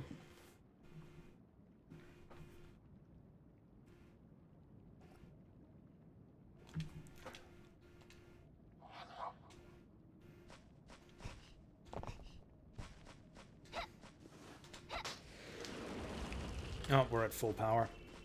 Actually, it looks like she charges her shot faster with the weapon upgrade.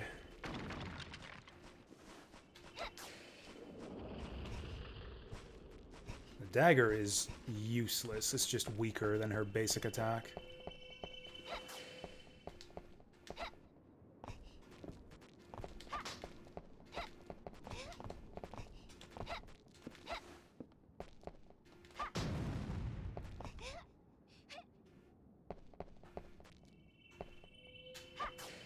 Ah, it didn't work.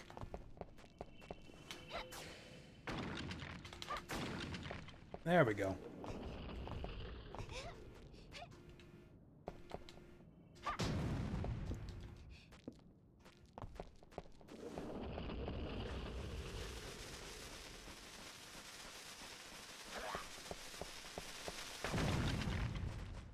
Less characters you need to get, like, fewer, like, time-sensitive character recruitments in Suikoden 3. Yeah, I think that's true. That seems to be about how I remember the game, that you can pretty much get everyone in the end game if you didn't get them earlier.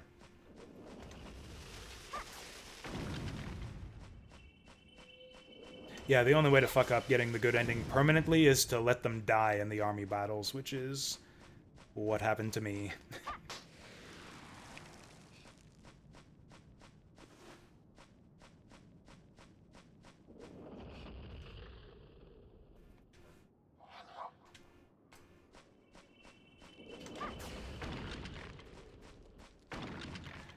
I forget his name. It was the hat guy. Hat guy with the mustache. I think his name was like Alonso or something. Uber murdered him in the final army battle. He died. He was defeated, and then he was like, "Oh, this is it. I cannot go on," which I thought meant just that he was retreating. He had like some ambiguous death quote that made it sound like he was just retreating, so I didn't think anything of it, because we had lost plenty of people before in mass battles, and they just, you know, are fine back in base afterwards. But no, apparently that was him being killed permanently, and I didn't notice it until after I had saved. What am I doing? We can kill them all in one charge attack. Meat.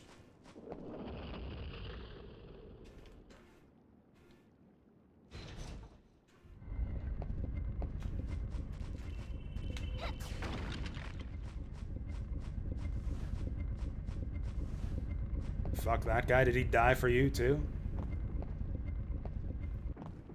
That'd be funny if like the exact same thing happened to you. You get Alfonso or whatever killed and you can't tell that he died because of his stupid, ambiguous death quote.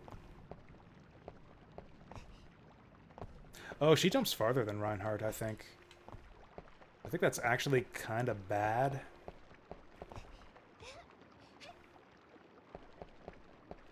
Because it'd make it easy, like more likely that you'll over jump. Yeah, if you have all 108 on the tablet and nobody got crossed off, then you're fine.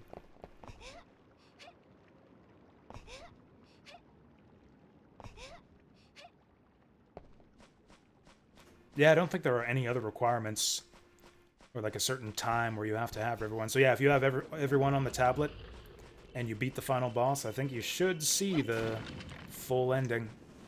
But again, I don't know, because I never actually did get the full ending myself.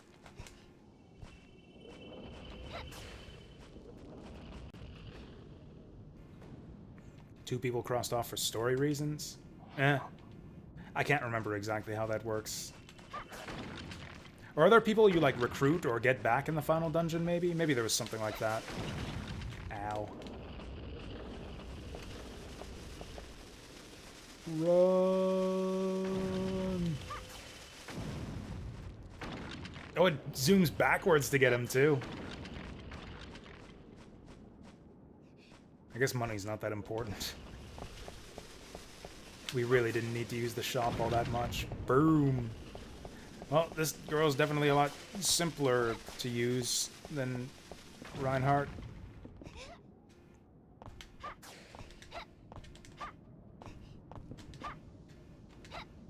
Kill it!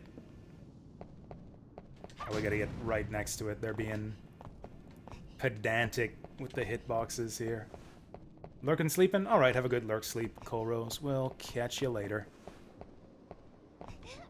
You know, I also used to like to stand outside and watch thunderstorms. On the deck. My place now doesn't have a deck, so I don't really do that anymore. I guess I could just go outside, but nah. It's just not the same when you don't have a deck, you know? Oh god. Okay, we're fine. Portrait's done? Nice. How'd the final fight go? I didn't find it that difficult myself. I think it took me 2 tries.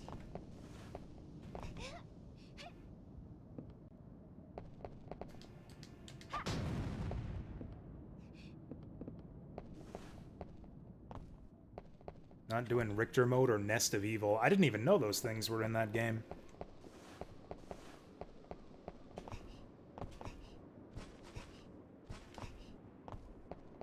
That a few times? Yeah, that's fair. It's not a super easy fight or anything. Actually, it's rather challenging. That's why I like it so much. Makes sense there'd be a Richter mode since they went through all the trouble to put the Richter sprite in there for that one boss. Is this where we came from? I'm all turned around again.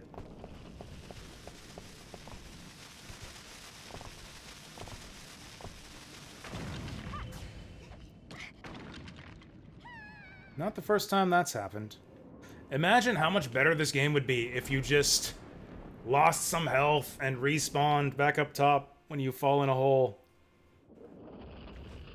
That would save this game. Oh, I lost the fucking weapon upgrade.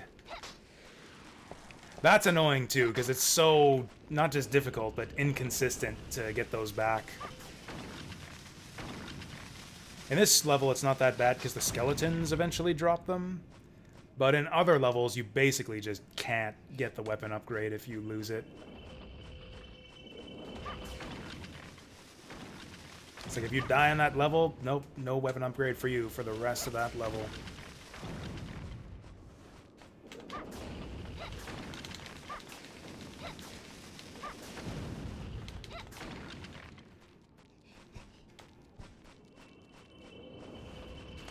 Okay, so yeah, it just takes her longer to charge up. What's left on the year-end playlist? Not much, actually. What is there?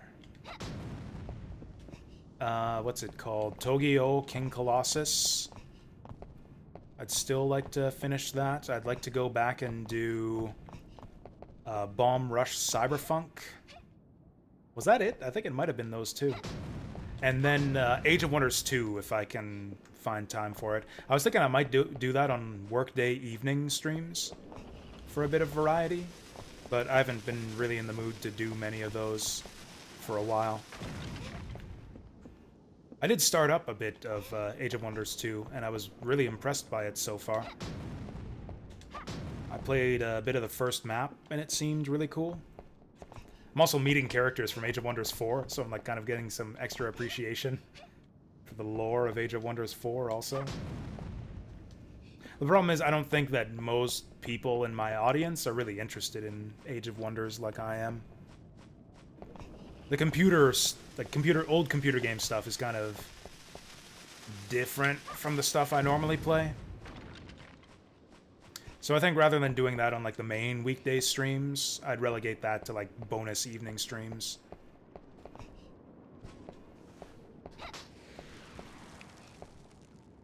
You played Age of Wonders? Nice. The original? I really like the original, actually. I don't know if 1 or 3 is my favorite. I actually haven't played 2, which is why it's on my hit list. I like 3 a lot. A lot of people don't like 3. I feel like I'm the only person on Earth who likes 3. It's actually one of my favorite games, period. Age of Wonders 3 is actually one of my favorite video games. Like, top 5 at least.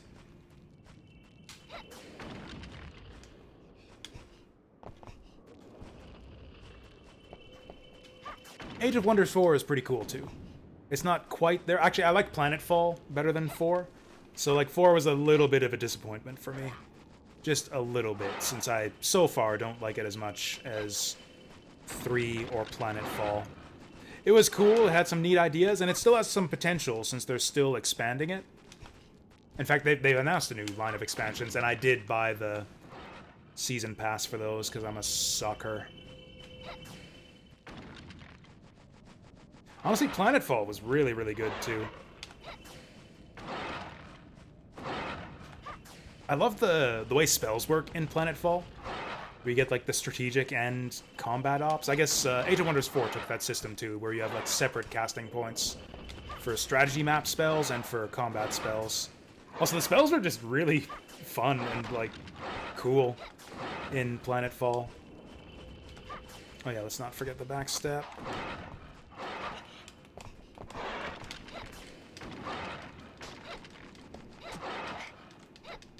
Spam axes on this bitch. Is this girl not good at axes? I feel like that took longer to kill him than it should have. Let's save. Hey, Vince. How's it going? The only thing with Planetfall is I didn't like the city management in that game that much. If you really want to optimize it, you really have to, like, micromanage your citizens and be constantly shifting them to different, like, modes of production, which I found really tedious. So what I do is I just let the auto citizen manager take over. I do not micromanage citizens when I play Age of Wonders Planetfall, which is definitely suboptimal, but it just takes up so much time. Flipping people between food and production and energy constantly.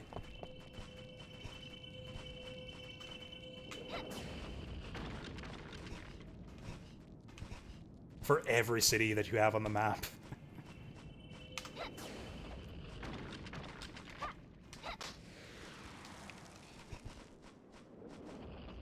Actually, Age of Wonders 4 probably has the best city management in the series. Because you have the 2 separate production queues, which I love. And that's about it. Yeah, like, I really don't want a lot of city management in my Age of Wonders game. I prefer the focus on tactical combat. So, like, a really, like, streamlined, simplified city manager where you really only have to care about what you're producing is exactly what I want.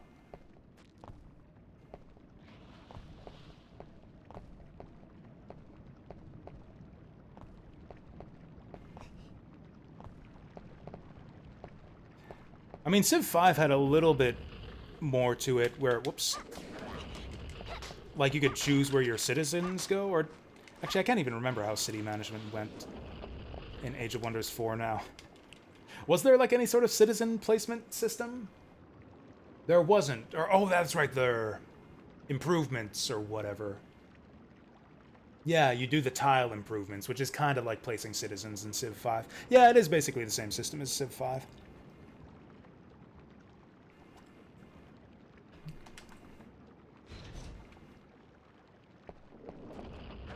Age of Wonders versus Might and Magic. I still haven't gotten around to really digging into the Might and Magic series. I think Age of Wonders 4 has much, much better tactical combat. Just from what I've seen of Might and Magic. I really, really like the tactical combat system in Age of Wonders. I especially like it in Age of Wonders 3. And I think it's kind of took like a step back in Age of Wonders 4, which is the main reason I didn't like that game as much.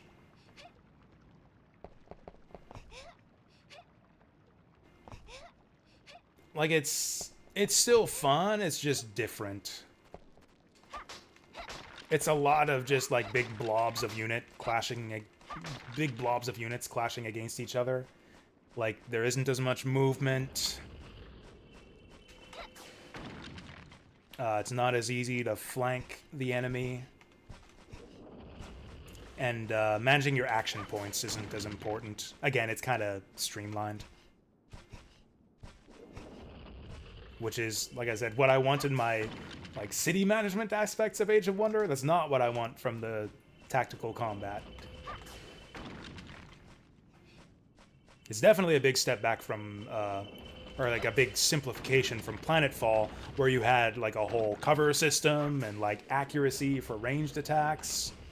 Almost every... That's the other thing, is the units in Age of Wonders 4 feel really much less distinct than previous games. That's one thing I've always loved about the Age of Wonders series, is like this vast bestiary of different like units and monsters, all with like a vast array of traits and special abilities.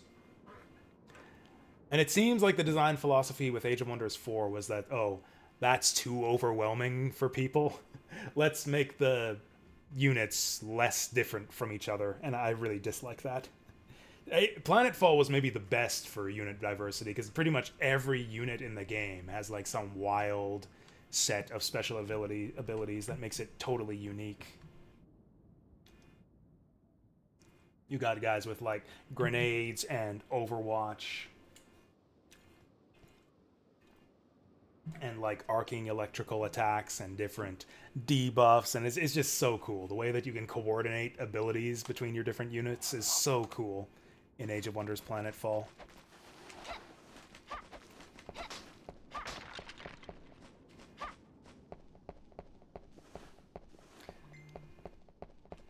Right, so there was another gate back here.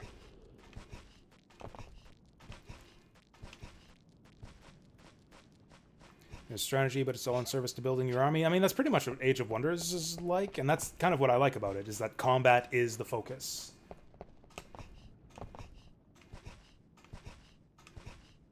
Are we going the right way?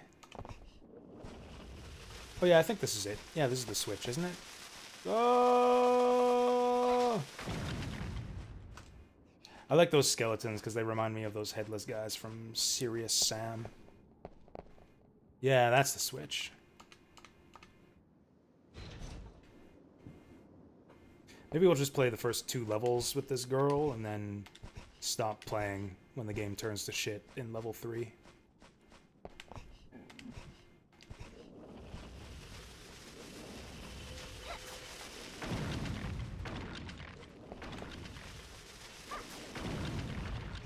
Oh, are we going backwards? I think we're going backwards. You know what I haven't played in a long time is a good, like, SRPG. I mean, I know Age of Wonders is kind of an SRPG, but it's like a different kind. It's more of like a 4X strategy RPG. I'm talking like Final Fantasy Tactics likes. I'm talking like SJRPGs. I haven't played a good one of those in a while. We got that Metal Slug Tactics coming out soon. I think that actually has a release date now. Route. Okay, let's follow the route.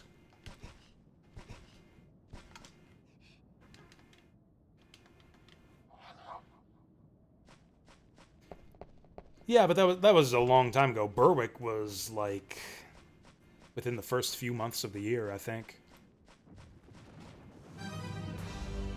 We did start Disgaea 6, that is true. I don't know, I was not impressed by Disgaea 6 from what little I played of it. I think I would... Oh, that's cute. Got clobbered by a runaway motorbike.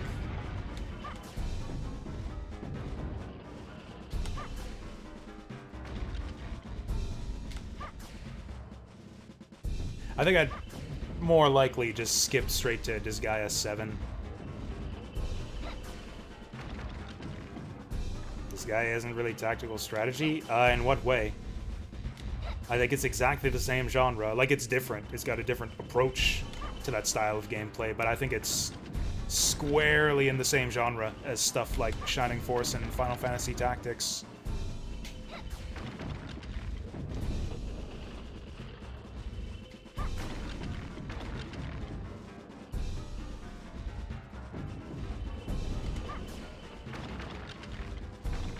kind of annoying how this thing refuses to home in on him when there's other skeletons around. It's time for Fire Emblem. What's our next Fire Emblem game gonna be? Oh yeah, 3 Houses. Actually, I think I put 3 Houses on my next bucket list. Yeah, Berwick's pretty good. It's pretty good, guys. Berwick is pretty good. It's not the greatest SRPG ever made or anything. It's pretty good. I'm just taking the piss. I like Berwick a lot. I think Berwick's a lot better than pretty good. I don't think it's my favorite SRPG ever, but I love Berwick Saga. If it's not the best SRPG ever made, it's like top 3. I just killed like 4 skeletons at once. Ho! It's falling to pieces.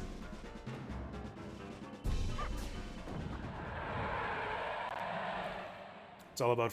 I mean, that's one way to play Disgaea. I don't know. I think the systems are really tactical. Like the lifting and throwing, geo panels... I think that kind of stuff makes the battles super tactical if you don't want to grind a whole bunch. Mind you, I've never been like a big Disgaea power grinder. I don't typically do endgame or post-game content in Disgaea games. I generally play each map once and go through the main story, and then go through endgame stuff for as long as it interests me. Usually I get bored. Usually it'll be like some kind of like just big insurmountable cliff that you have to grind a ton to get past, and then I usually stop playing at that point. Actually, I think the only Disgaea game where I've beaten Bale was Disgaea 1, where it's not actually that difficult. It actually only takes like an hour of grinding in the post-game to get strong enough to defeat Bale.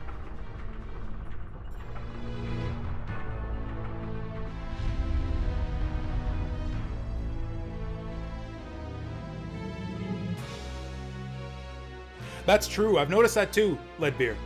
Yeah, the later Disgaea games feel like they've designed the games with more of an emphasis on power leveling and like, you know, unit building and you know, skill combinations, and less on like the actual map design and tactical combat. I feel like Disgaea 1, 2, and 3, honestly, and 4 actually. Yeah, the first 4 Disgaea games had much more emphasis on like creative map design with the geo panels and the lifting and throwing mechanics.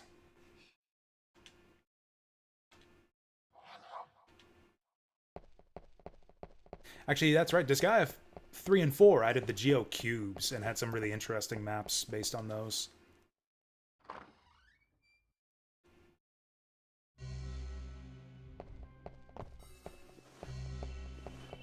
What was the deal with this level? It's been so long since we... Oh yeah, that's right, we're just platforming up the tower. I remember I commented at the time, it's like, oh, this game does a great job adapting the classic Castlevania style. We're just going upstairs, platforming, getting hit by Medusa heads and knocked off platforms. It's like a classic Castlevania game. Then they started throwing all this Resident Evil type bullshit in the stage after this.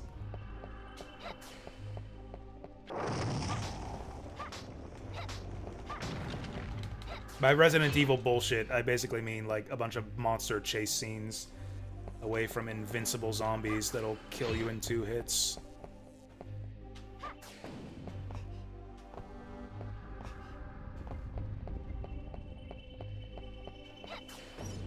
Running through hedge mazes away from an invincible Frankenstein with a chainsaw while you try to use your key on like a dozen different identical looking doors.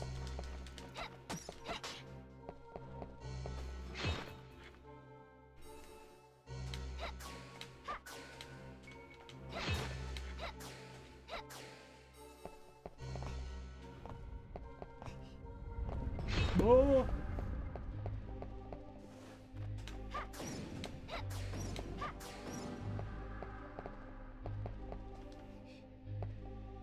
Amount of time you spend equipping units and preparing fights farm-wise. See, it's I get what you mean, because I get that way with some games, where it's like you can go it can take a stupid amount of time to really like micromanage and optimize your units. You need to be like judicious about how you spend your time in Disgaea, I think, because there's so many things you can do to like optimize your setup. You kind of just have to make the decision to ignore a lot of that stuff. That's a lesson I had to learn also playing Dragon Force earlier this year, because there's so much stuff you can do to micromanage and optimize your armies, and so much of it just isn't worth the time. Like equipment is the best example in Disgaea, where it's like every unit has like 4 equipment slots, and getting those lined up for all the units you want to use is kind of a pain. Basically, the way I handle equipment in Disgaea is just a ranked preference system. The best equipment goes to unit number 1, second best equipment goes to unit number 2, and whenever I find like a new best set of equipment, I just send them all down the line. It's really simple. I spend no time at all thinking about like what's the best for what unit, unless they have some kind of specialty where they want a certain type of equipment. It's like just nice and simple. Best, second best, third best, and then the rest.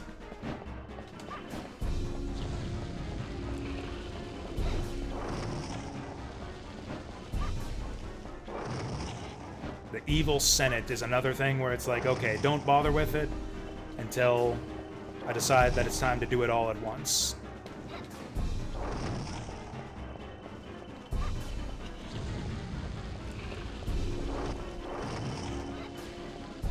Honestly, we can just run around in circles throwing homing bolts at these guys. Yeah, I don't even have to aim my attacks. We can outrange these guys, even. Nerd. Bunch of nerds, get wrecked. Okay, that was really easy compared to with Reinhardt. I think we spammed the cross with Reinhardt to make that easy.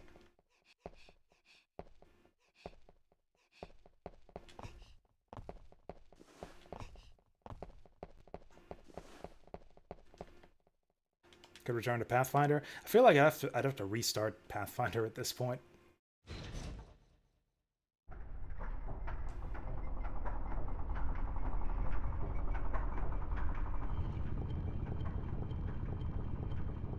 Honestly, you are right, Leadbeer, that like making optimal decisions with your unit setups is ultimately probably a faster way to play Disgaea.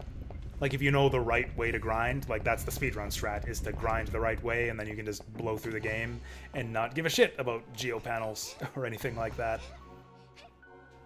That's not the fun way to play for me, so for me I just, yeah, try to minimize my setup and just play through the maps kind of as they're designed.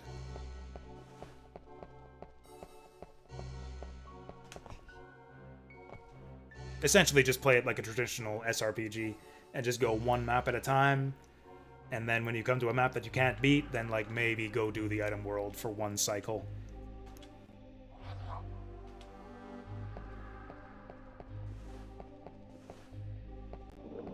Yeah, Disgaea is one of those games where it's like, it's so open, you have like so much freedom to handle it in like so many different ways. You kind of have to be... You sort of have to make your own fun. Like, you have to decide the way that's going to be fun, the most fun for you to play it, and which is not necessarily going to be, like, the most optimal way to play it.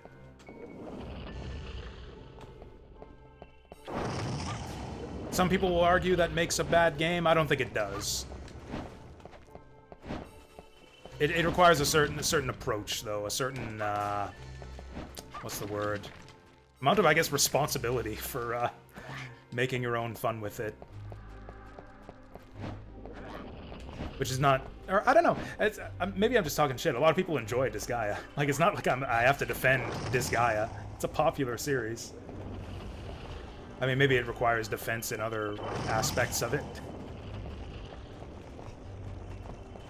Although, then again, most of the people... I feel like most of Disgaea's fan base probably doesn't play the games the same way that I do.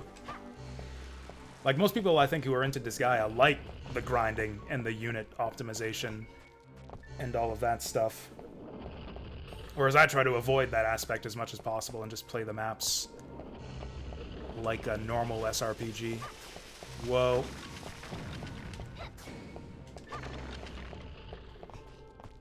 You know, Carrie is a lot more fun than Reinhardt. This actually is a lot more fun than that other guy.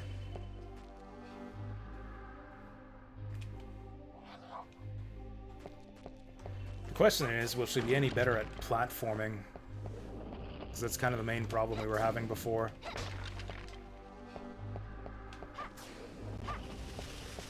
Most people who are into Disgaea don't even play the games. I feel like that's true of... I don't know, do I want to say this? Fire Emblem to a certain degree?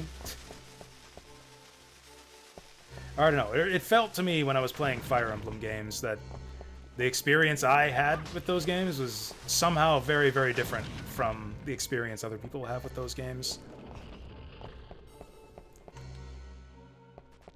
Like, everything that I saw people say online about Thracia kind of turned out to be a lie. Everything that I saw people online say about Fire Emblem 1 turned out to be a lie. I mean, I say lie, that's hyperbole. But it just ended up being totally different from my experience with those games.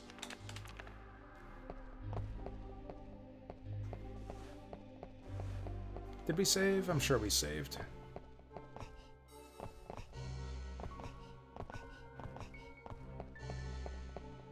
I remember that. Fire Emblem's your favorite series? Oh, what's your favorite Fire Emblem game? I only played about half the series. I really never got into the series at all. I actually started playing it for the stream as kind of a project. I got through the first 10, I think? Yeah, I did Fire Emblems 1 up through Radiant Dawn. And then I also did Tear Ring Saga and Berwick Saga, and that was where we kind of took a long break from Fire Emblem after that.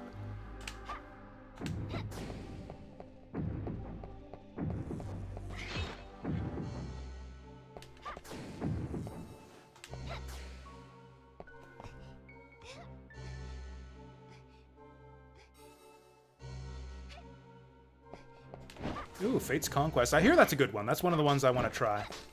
Genealogy's my favorite. Engage, interesting.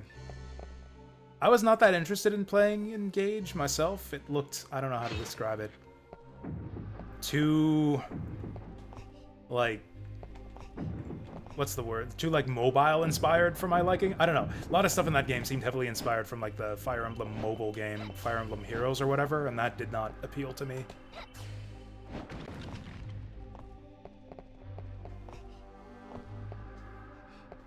But I do love Genealogy. That's my, probably, yeah, definitely my favorite Fire Emblem game.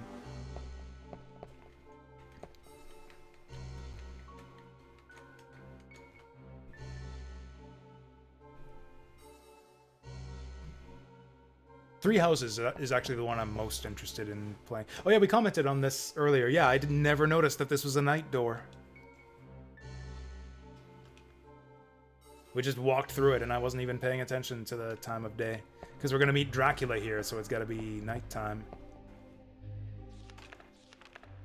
Good thing we got this moon card. It has nothing inspired by mobile games? Okay. I mean, just kind of the idea of, like, collecting different heroes from the different games. Just that concept is what I mean by kind of inspired by the mobile game. That and the way that you, like, learn and combine different skills on your characters. Although I think pretty much every... I don't know, every Fire Emblem game has that? I actually don't know how skills work in Fire Emblem games. I've never played a skill-based Fire Emblem game where you can, like, alter your unit's skills other than Radiant Dawn, where that kind of thing was really limited. You get, like, 5 or 6 skill scrolls over the whole game.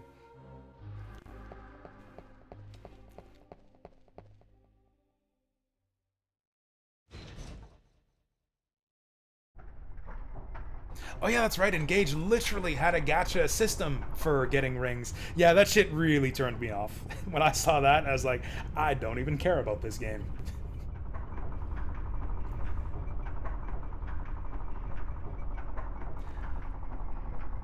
I don't know. I look at Engage and I look at the Kaga games and I'm like, motherfucker, makes me sick. How far we done fell.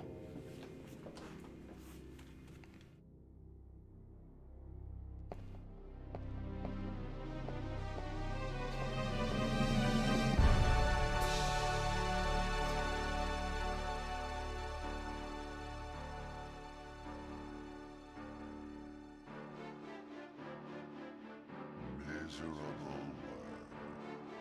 world. Upstart weakling. This is the same shit he said the first time. All who oppose the Dark Lord must die. Man, so is this literally the same story as Reinhardt's playthrough? That's disappointing. Call him Mr. Badman.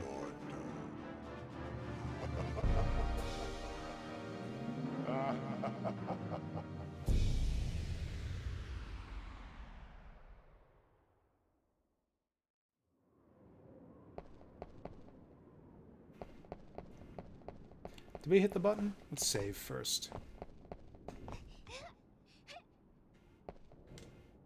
Not the main emblem rings, no, but like the... You get rings that like improve your stats and give you skills if you get the super rare ones, right?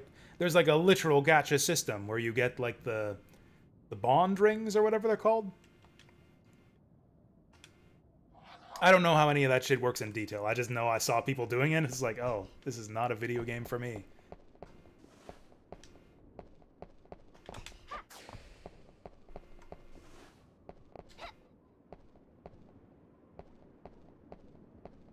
Is this the way? Yeah, it must be, because we obviously didn't come up this way. Maybe it's good. Maybe that's just, like, I don't know, some just extraneous game mechanism that doesn't matter at all, and the rest of the game is fine. That's possible. I'm sure I'll play Engage someday. It's just, I'm not in any hurry to get to it. Actually, the main two games, I've decided I'm going to skip around a bit. Originally, I was going through just in release order, but now I think I'm going to go based on, like, order of interest. Number one for me is Three Houses. Then, fuck, what's it called? Echoes. Because I thought Gaiden was really interesting, even if it wasn't exactly good. I like the idea of a Gaiden remake. And, oh yeah, number three is probably Fate's Conquest, actually. Yeah, my number three most interested to play is Fate's Conquest.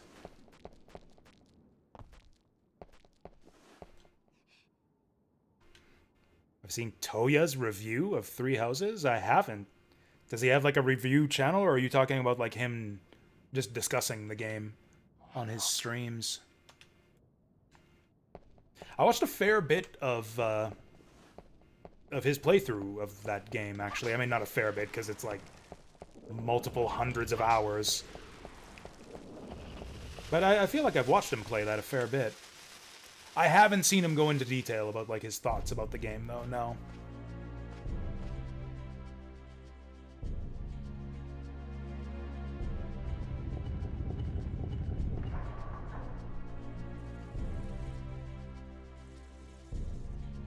Alright, this is where we fight, like, 5 hellhounds in a row.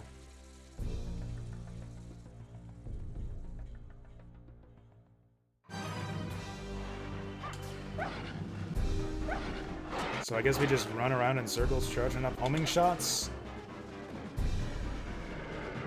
I don't know, maybe Reinhardt did have better gameplay.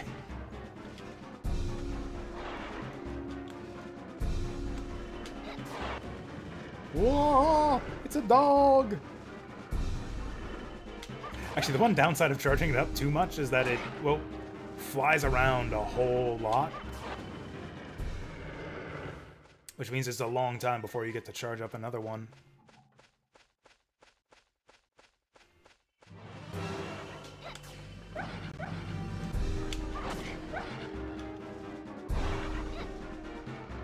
Fetch!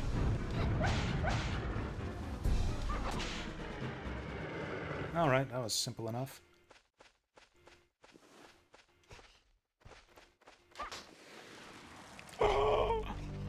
Is Toya still playing Three Houses? He must be, because that game takes like 1,000,000 hours to finish. All 3 playthroughs.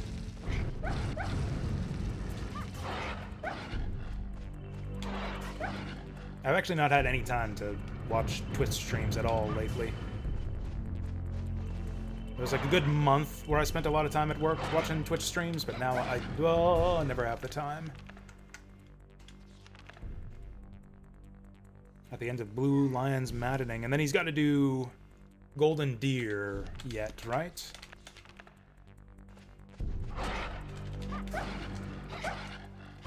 Ah, he lit me on fire! Fucking lock-on's not working. Oh, he's invisible now. That's great. No wonder we can't lock onto him. There we go. That worked.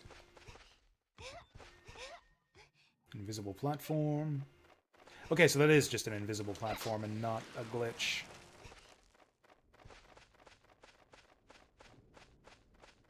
He did the easiest. How is that, like, typical of him or typical of people in general?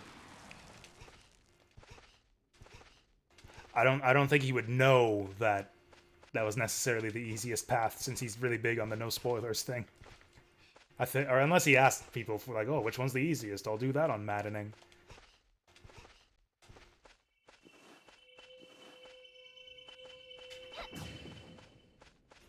But yeah, he definitely seems to me as like not the kind of guy to ask something like that before deciding what campaign to play.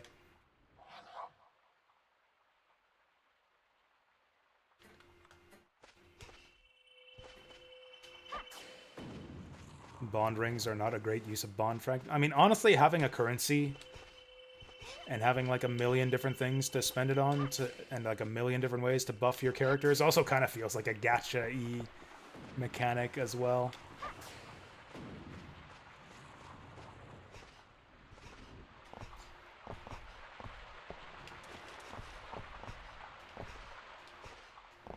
I don't know. I'm just looking at it from a distance. I'm not saying that, like, obviously, and all of my opinions on Engage don't matter at all, since I literally haven't played the game. I'm just giving the reasons why I wasn't interested in it, based on what little I saw of it.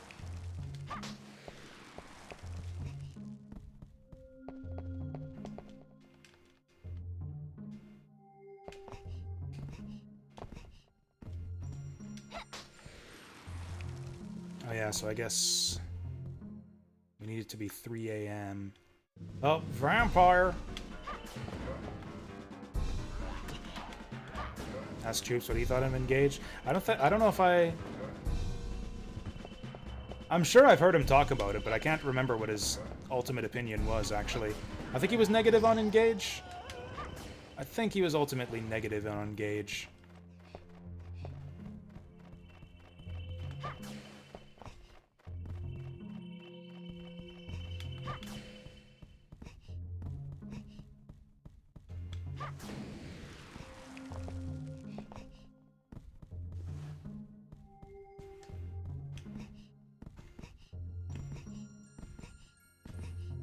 Don't your characters need to have bond rings to earn...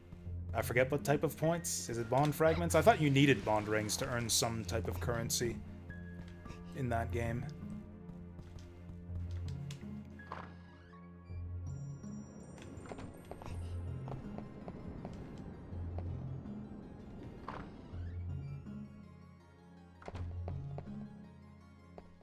Oh, did we make it on time?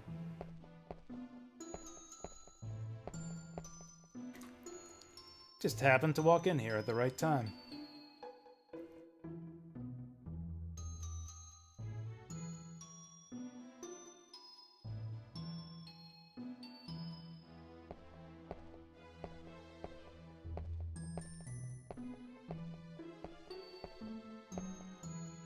Move out the way, bitch. I'm watering roses.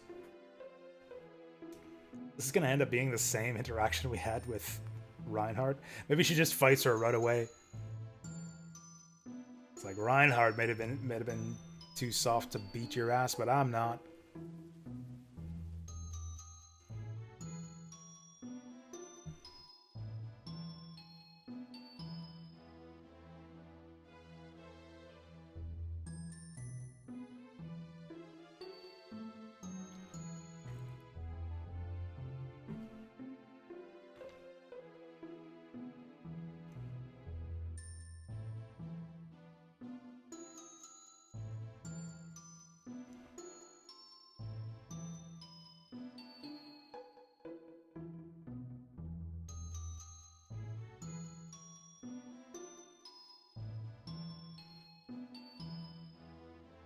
Cool, we get a free archive key. Imagine if this had just happened our first time through the game, and we didn't have to run around for like half an hour figuring out what to do.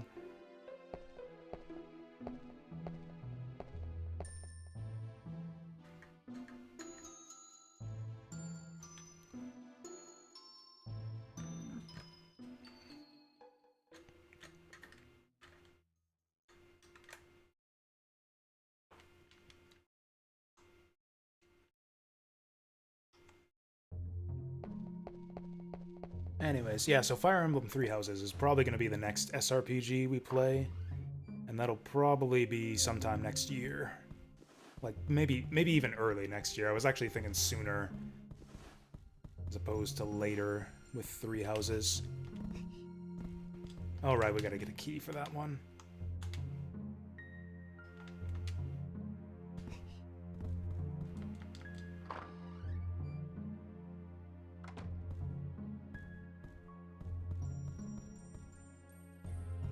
Saves coming for perfect level ups. I think of that as being more of a Shining Force thing. Since saves coming for level ups is actually really easy in several of those games.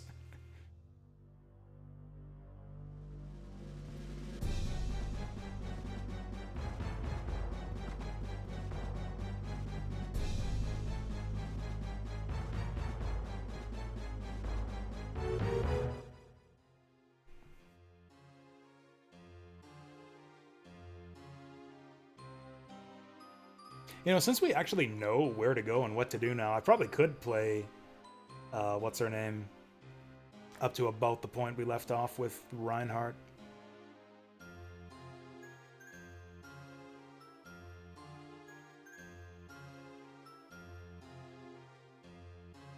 Don't treat me like a child, even though I have this giant pink bow.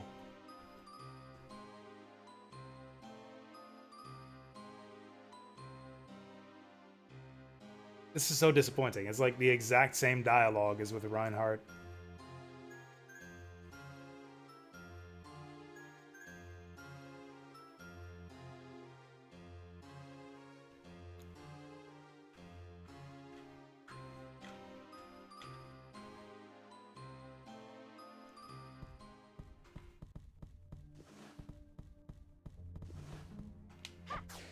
Oh yeah, one thing I've been wanting to look into too is what English translations are available for the Langrisser games. Namely, Langrisser 3, 4, and 5. I think it was 3 and 5 that were translated.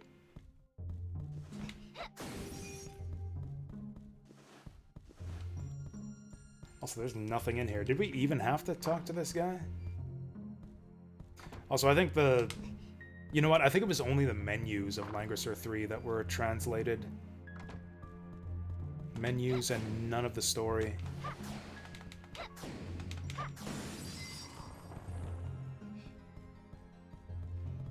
Actually, I think the storeroom key was over here in a pot. Also, we got the archives key, so I guess we can do that first. There she is.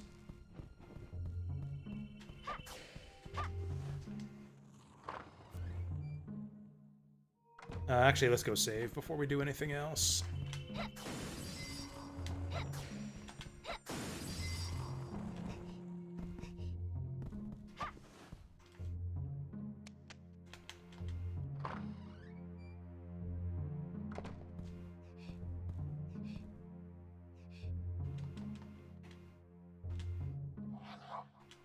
I think I've been missing meat since I've been rushing through so much. I think we had more meat when we were playing as Reinhardt.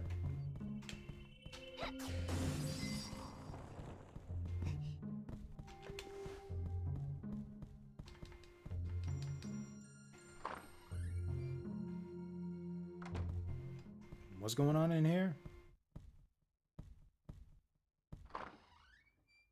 Oh, right, we have that vampire.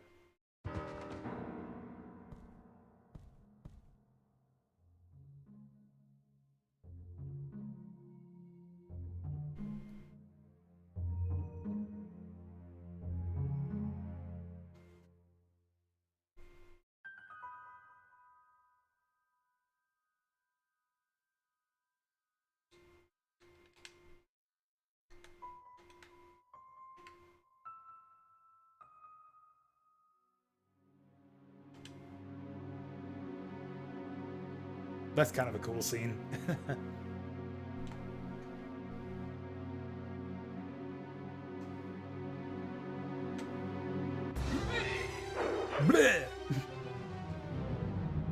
See, Yeah, maybe stop looking in the mirror. Oh, she's doing. She even does the same animations.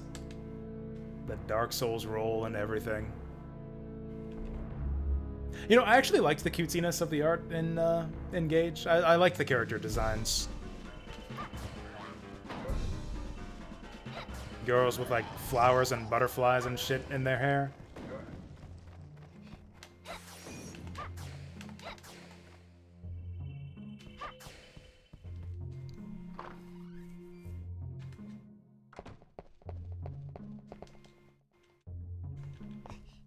What? She gave us the archives key, right? Or was the garden key? It's the garden key, that's right.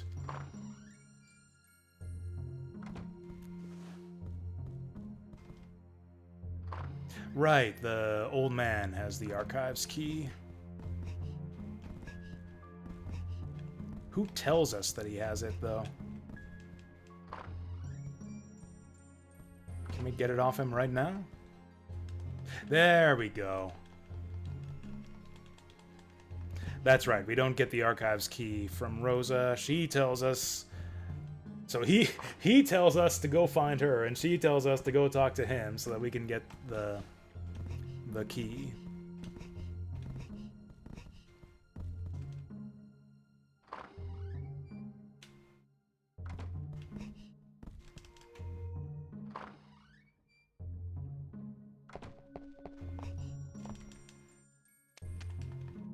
Also, I kind of feel like no Fire Emblem game has a story that holds up to the... I know this pisses a certain segment of people off, but I feel like none of the Fire Emblem games post-Kaga hold up to the stories of the Kaga Emblem games at all, especially if you count Berwick Saga.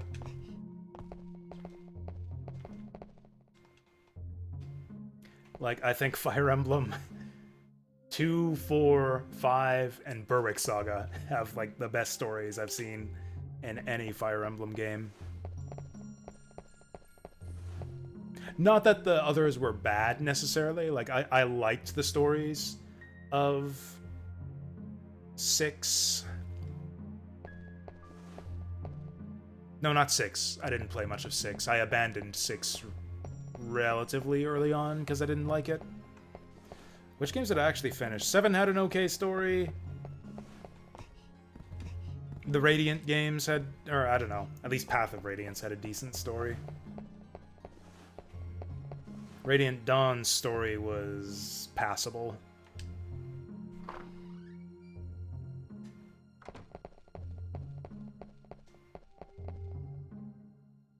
What did we accomplish in there again?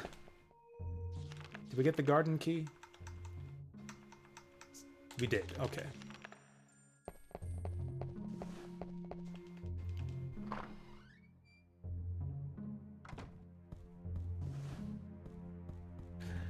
I mean, the old Fire Emblem games had kind of like manga, medieval, fantasy action style stories too. I think it's just that the standard of storytelling in anime and manga back in those days was higher in general.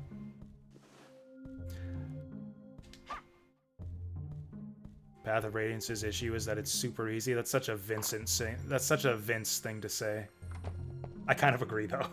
I actually kind of agree. I think that was the only Fire Emblem game we finished with no deaths. I did not lose a single character in Path of Radiance. I think we had to reset a couple of the early maps a couple of times. Other than that, yeah, I don't think we didn't lose any characters, and I rarely had to reset. So yeah, I actually kind of agree in the case of Radiant Dawn, or Path of Radiance. My biggest criticism of Path of Radiance and Radiant Dawn is that their titles are too similar.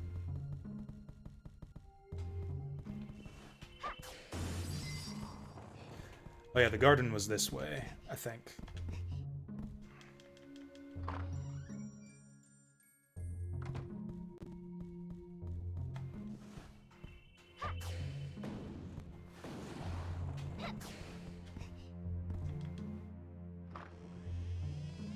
I mean, the thing that makes Kaga a good writer, I think, or at least a good storyteller, is that he's as I understand it, he's something of a history nerd. Like the way that he he comes up with ideas for stories is based on like stuff he's read about in history.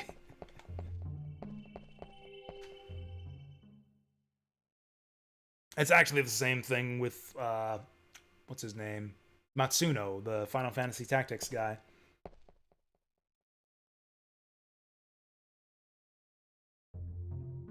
He makes like video game stories based on like the War of the Roses and the conflict in Yugoslavia and shit like that, as opposed to copying manga.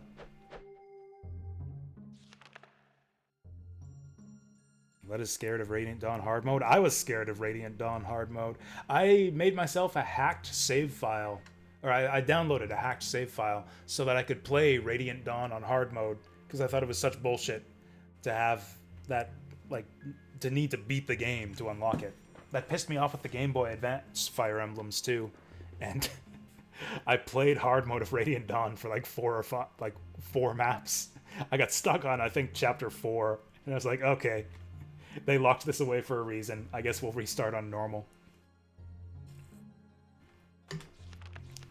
Yeah, we actually don't have a ton of meat on this playthrough. We get one moon card for now. I think it's because I'm not getting lost as much, so I'm not getting as much money either. That'll do for now.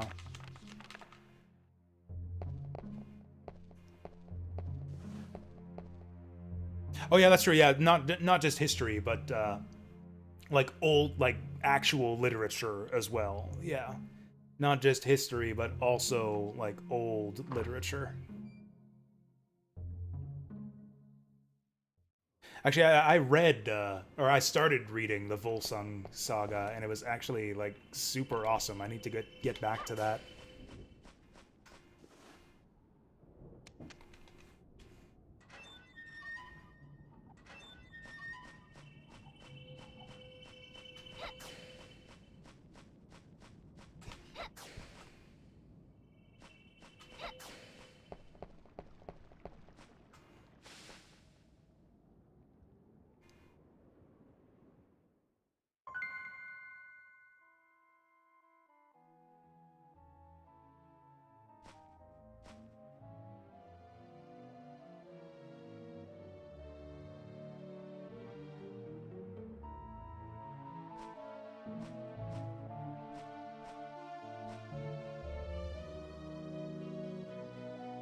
There's plenty to critique about Kaga. I don't think I agree with that. I think you're a bad person if you criticize Kaga.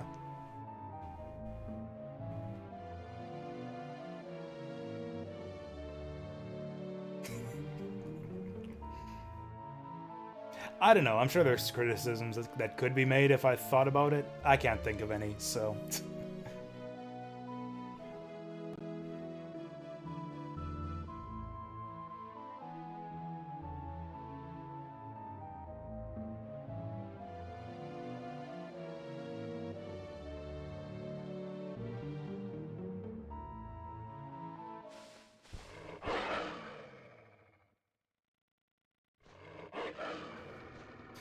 Okay, here we go.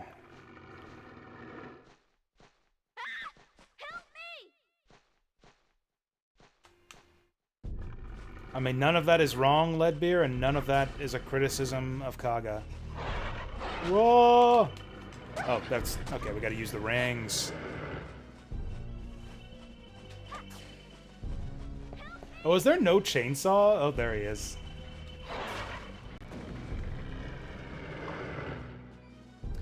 Thought we'd get away with no chainsaw Frankenstein on this playthrough.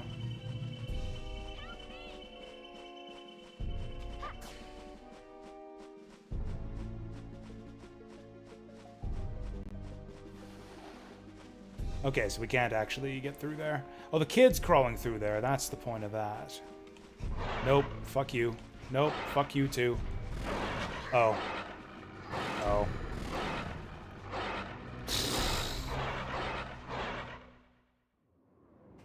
Fucking lame. Did we save? I'm sure we did. 30 chase mechanics slow the game down to a slog. Depends. Again, it's if you really want to optimize it with the captures and stuff, then yes, definitely. My biggest criticism with Thracia is that the map design is incredibly unfair a lot of the time. Like that game, so many maps in that game just spring horrible surprises on you where it's just like, okay, a character is getting killed and there's nothing you can do about it unless you want to reset.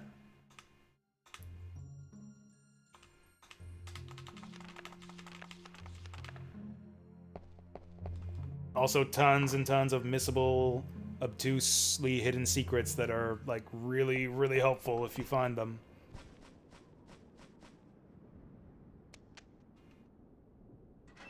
Trial and error album, that's really what it felt like a lot of the time.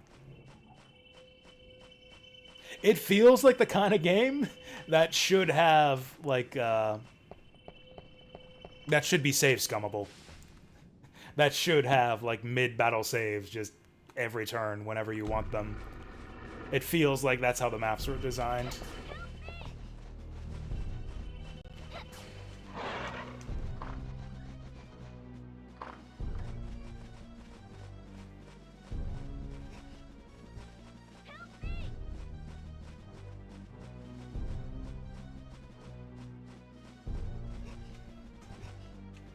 "15 times better with save states." I don't know if I'd go that far. I think the best way to enjoy Thracia is with a guide. Just get like a guide to tell you when the ambush spawns come out. And show you the layout of the map on Fog of War maps. Yeah, Thracia is a guide game, in my opinion.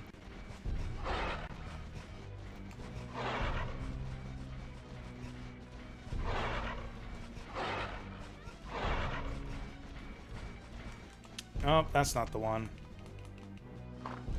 Oh, that was the one. Nice.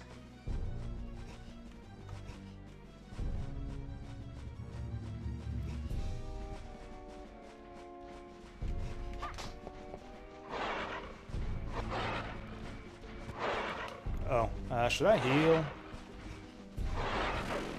Whoa. I have no idea where we're going now. Man, fuck this hedge maze. Maybe I should just quit. Is this where he went? Where did that stupid fucking kid go? Oh, how did you get here?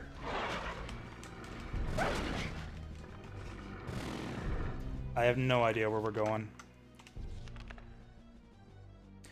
Main real criticism. Okay, let's get real. Main story behind more than half of Kage's games about an evil wizard capturing some priestesses. I actually do see that. Yeah, it is kind of the same story time after time. Not even so much like the evil wizard. You could even go further than that, where it's like a kingdom is attacked by an evil force, and the prince and rightful heir is like shipped off to some far-off corner of the continent, and then has to reconquer his kingdom by fighting across the continent. That's like most Fire Emblem games. But yeah, like the exiled rightful heir amassing an army of rebels to retake the throne, sweeping across the continent one country at a time. Like that's honestly even beyond Kage. That's almost like half the Fire Emblem games right there. Did an evil wizard kidnap priestesses in Fire Emblem 1? Mystery of the Emblem was about that.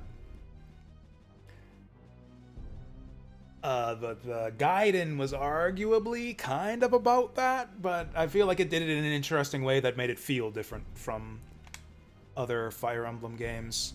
I don't know if I would give it to you on Fire Emblem 2. Just because the way they set up the thing with Celica on the final map was so cool. Fire Emblem 4, kind of? Although I don't know, I feel like the Julia thing was like kind of a thing that happened. I mean, I guess he kind of does it twice, actually. It kind of happens twice in Genealogy of the Holy War, which makes it feel like kind of a more repetitive thing.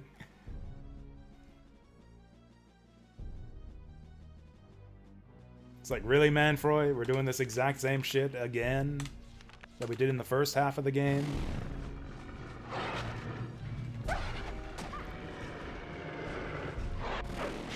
Ow.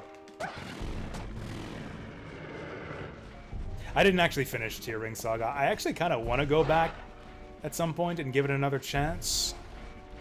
But I didn't actually make it, like, even halfway into Tear Ring Saga. Oh, does this garden loop? I think the garden loops. Berwick has kidnapped priestesses. And its last couple maps. Whoa.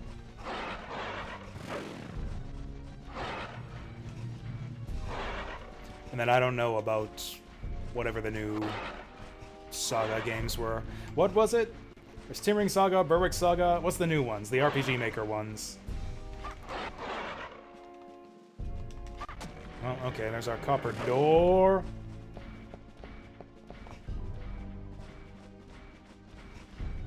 I have no idea where the fuck we're going. Vestaria Saga, that was the one.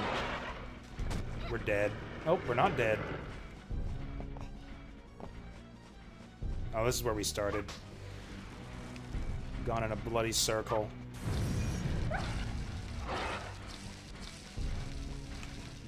Well, I guess we can retrace our steps.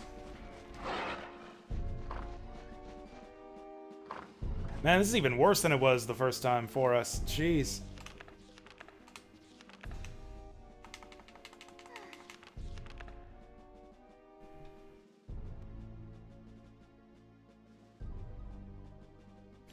Oh yeah, as far as Kaga being one note and a fixation on purity, I don't know if I got that. I don't know. I don't know. FE5 felt like a pretty distinct story from the other kind of stuff he's done. Berwick, as much as it had similar elements, it definitely kind of took the same type of story and approached it from a very different direction that felt very fresh and unique to me. I don't know. I thought that there was sufficient variety. I mean, there's definitely a lot of common elements between the stories of different Kaga games, but it always felt to me like there was like something new in each one. Like there was something new and different enough in each one to like hold my interest. It never felt to me like I was just getting the same thing over and over again out of Kaga's games, even though to a large extent you were in some specific aspects.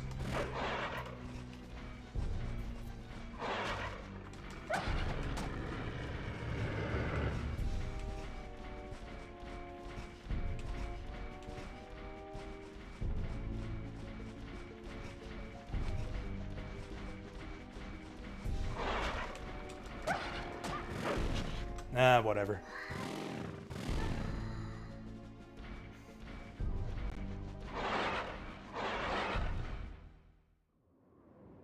That, again, though, Leadbeer, that's true that the stories incorporate all those elements, but, like, all of the stories of each game ultimately end up being about a lot more than that, I think. Also, the brother-sister thing, does that even really happen that often? Like, it doesn't really until Fire Emblem 4.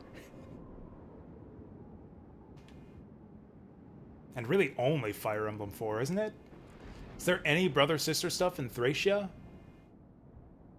Is there any in Tear Ring Saga? I can't remember. I actually can't remember much about the story of Tear Ring Saga.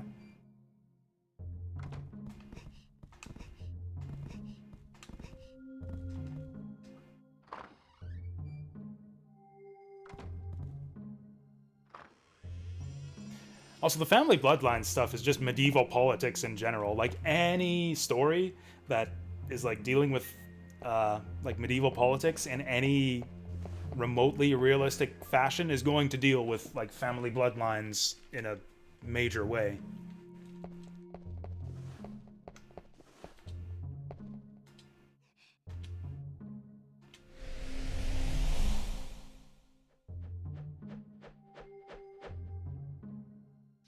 The cult thing is legit.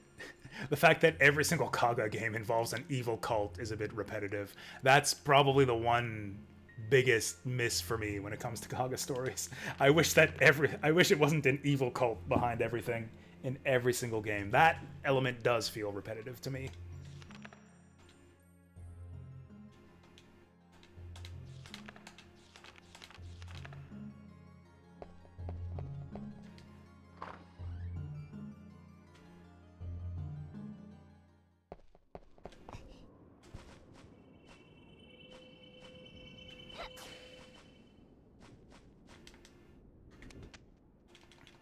Trino Jagged Alliance 2. I've heard good things about that one too.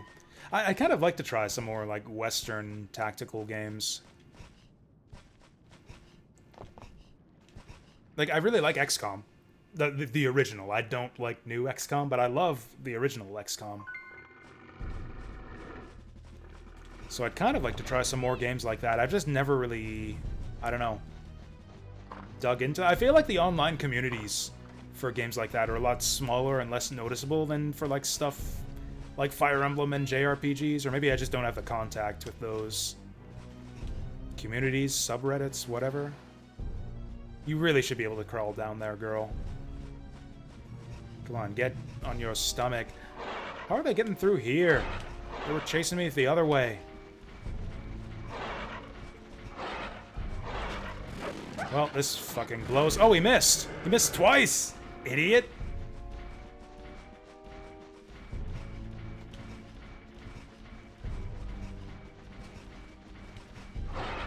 Okay, we're on the right track. I could help you if you'd stop running around.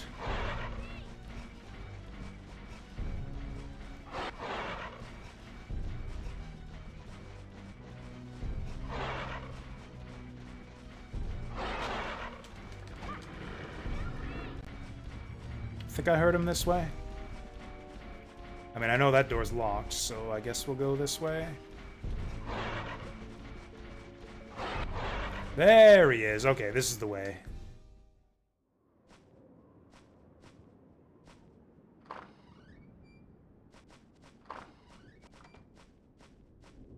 Yeah, exactly. Two nations spontaneously go to war when really it's an evil cult. I think that might be like a Japanese thing, actually.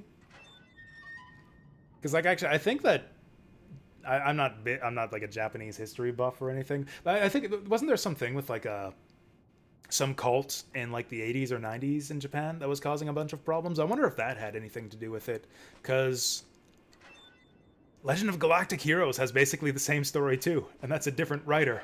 I mean, it's not that the evil cult is behind the conflict necessarily, but like the cult, there's this third party, this cult. It's like kind of on the sidelines of the major conflict in Legend of Galactic Heroes that ends up becoming the main villains in the end. Oh, I love Legend of Galactic Heroes. It's my favorite anime. I would highly, highly recommend it to anyone who likes Shoujo Kaga games and who likes genealogy in particular. It's a very similar type of storyline with less emphasis, with much, much less emphasis on like the whole evil cult being behind everything thing. It's much more like of a kind of political conflict with no elements of magic or anything like that, or dragons or anything like that.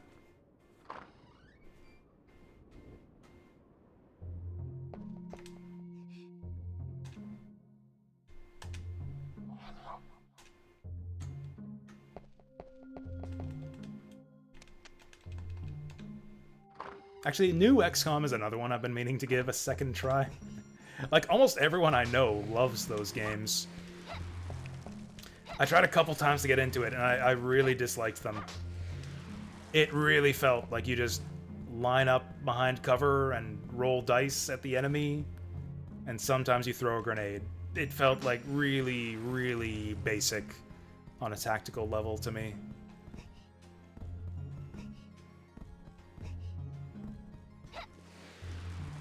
Also, the big thing that pissed me off is that it really seemed to me like it lied about its percentages.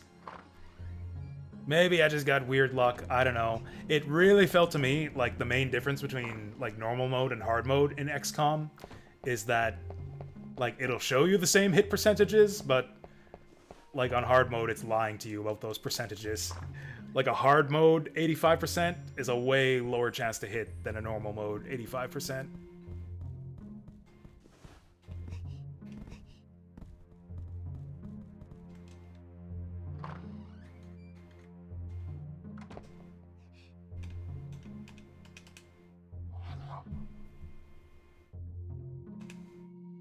Actually, that would make sense, because, yeah, Legend of Galactic Heroes is like an 80s anime.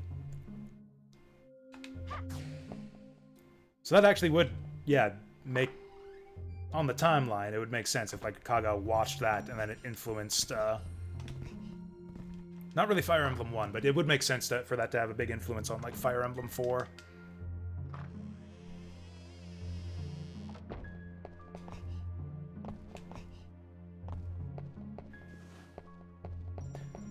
I feel like I'm almost underselling Legend of Galactic Heroes, though. Legend of Galactic Heroes is, like, a much more politically interesting conflict. Like, there's some actual, like, interesting political philosophy behind the conflict of ideas in that series.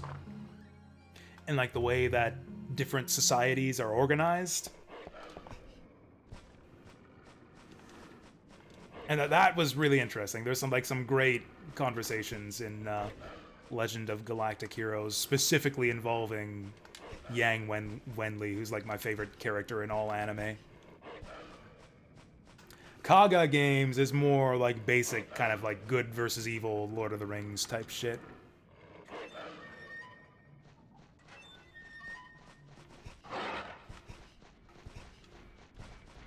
Like, maybe a bit less of that. He kind of tried to do a bit less of that in Berwick Saga, I guess.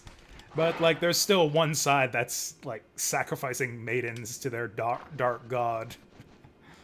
And another side that's the good guys.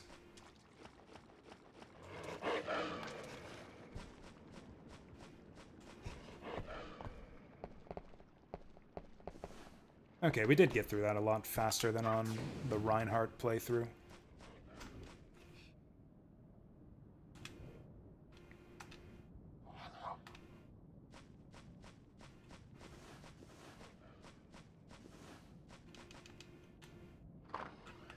XCOM 2 is your top game, Leadbeer.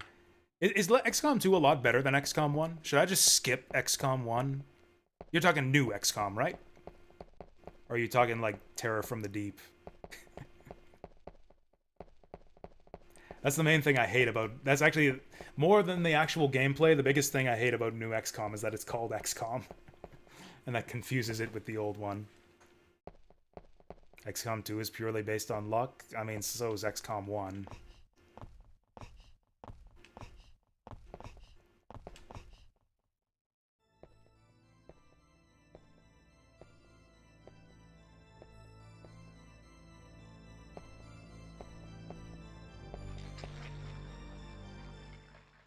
I misread MSG for a second there as Metal Gear Solid. It's like, holy shit, Kaga influenced by Kojima? Yeah, Mobile Suit Gundam.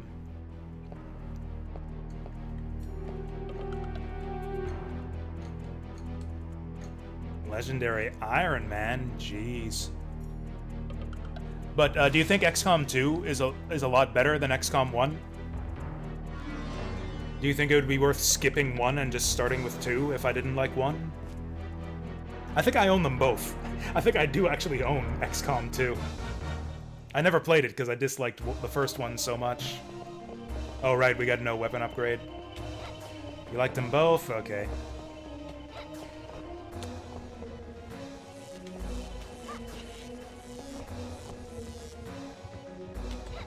No, Vasil, you can go back to sleep. We're talking about new XCOM. I'm probably more likely to stream Terror from the Deep than I am to do new XCOM 2.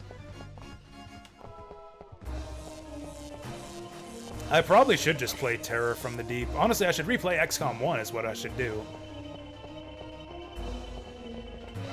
The fuck did he go? Oh, that's right, he master hands up to the ceiling.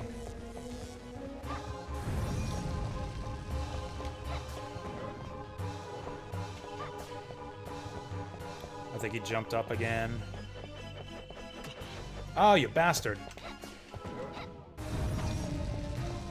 Oh, that holy water does crazy damage. I never actually looked at the life bar while that's on him before. Oh, is Xenonauts 2 out yet? That was in early access the last time I checked. Oh, right, this one's a double header. I totally forgot. Well, let's heal.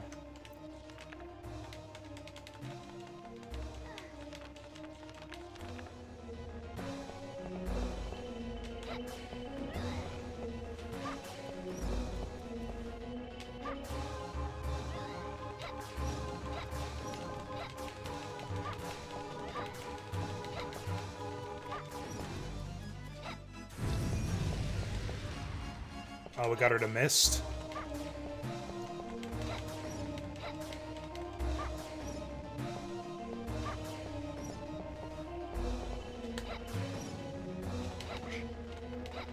Get him!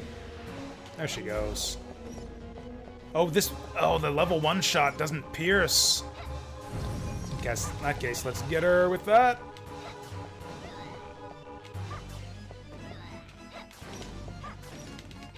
Okay, let's just rapid fire her while she's spamming bats. There we go. Game definitely feels a lot... I mean, it's basically like Maria mode. The game feels way easier to play with carry. I shouldn't have grabbed that knife.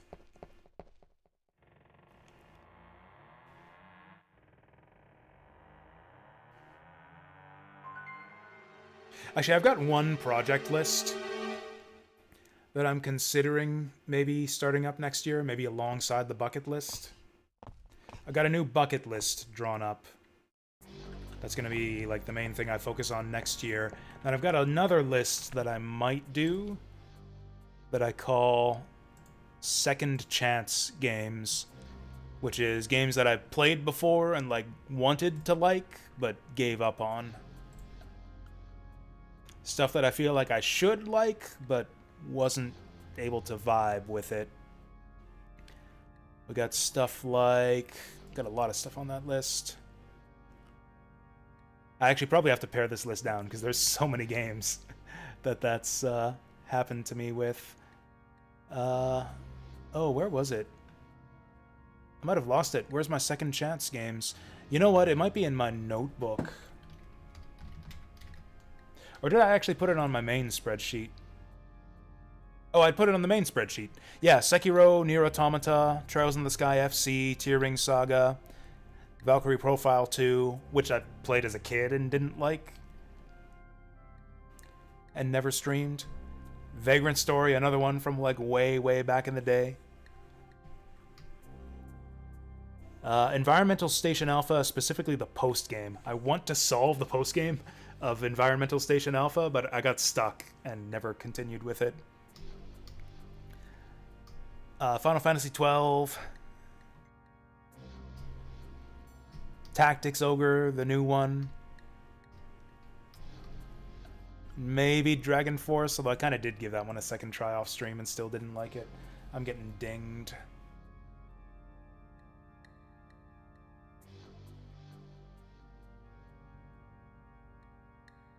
Okay, that's just about tomorrow's game meetup. Oh yeah, what was the deal with this level? That's right, we have one more level. Oh! And here I thought that was going to be like the start of the level.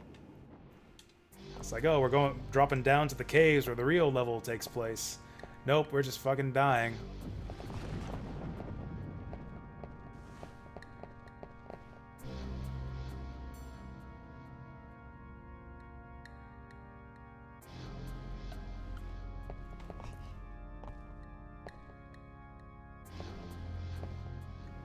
Like, how do people play classic XCOM without rebooting? I mean, it's probably the same way they do the modern ones. It's just, or without save scumming, it's just game knowledge, mostly.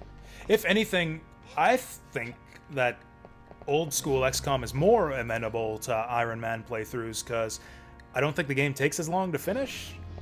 Like, it's a shorter game if you get a victorious run, and your characters are a fair bit more expendable.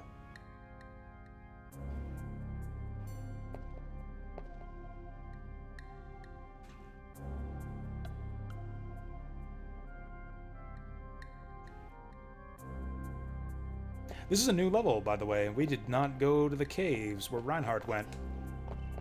We're actually in a carry-specific level. That's awesome. Is that poison water flowing out of there? Will my skin dissolve if I run under that waterfall? Or the water spout? Oh, lizard mans. Shoot him! Shoot him with your magical beam!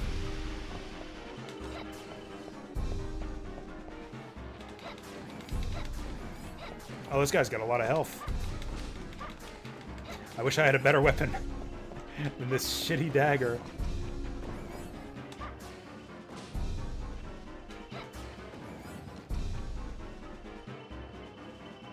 Oh, we killed him. Oh, there must be a shared health bar for, like, all of these lizard men. Where'd the other one go?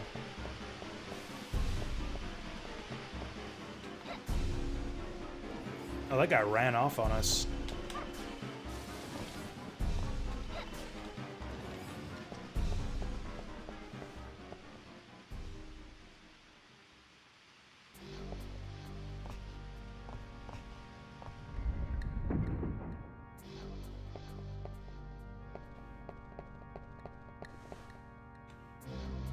People will die in the games about risk mitigation. Not everything will go your way. You just have to... It sounds like you're describing OG XCOM to me, Leadbeer.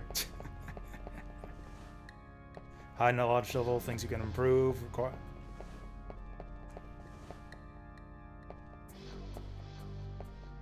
Or were you describing the original XCOM? Yeah, high knowledge level of things to do will require restarting to get it. I feel like that's a good thing.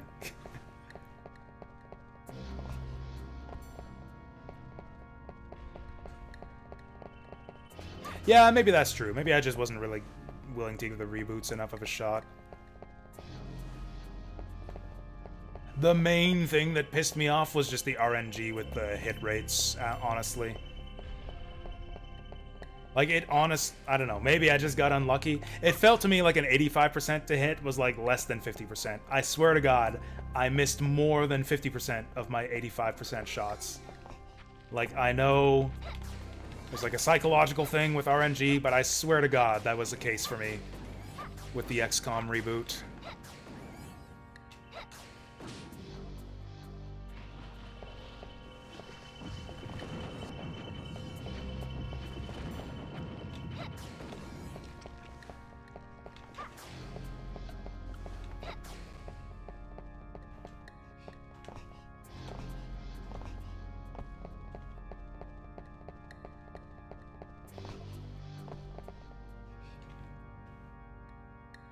Not on Legendary? Is Legendary unlocked by default?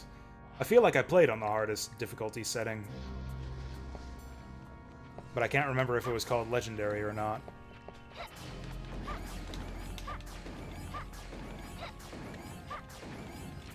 Like, I did try whatever the hardest difficulty was, and then that pissed me off so much with the RNG, I switched to one of the easier difficulties, and then all of a sudden I just never missed.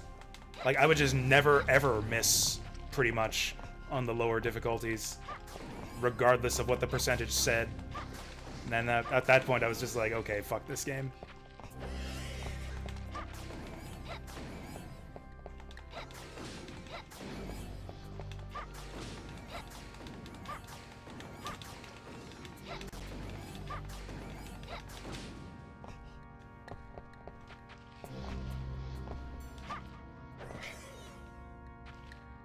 My experience is why they have to lie about hit rates?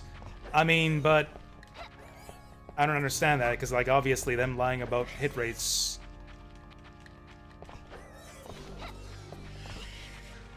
I don't get it.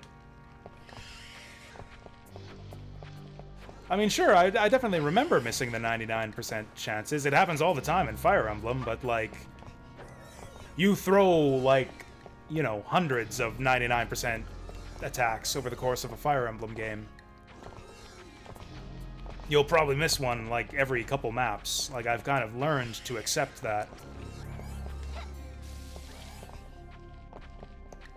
I don't know, maybe I'm just biased against XCOM. I thought I had a decent sense for that kind of thing.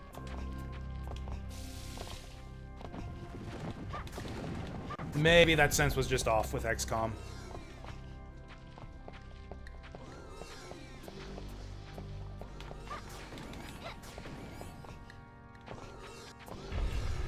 85% is about 1 in 5. Yeah, I think that checks out. I think that's about right. What are the chances of missing like 3 or 4 in a row?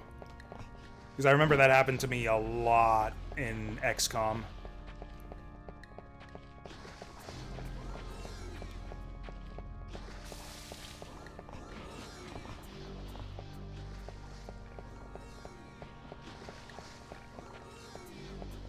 I remember that happened to me like 2 or 3 times.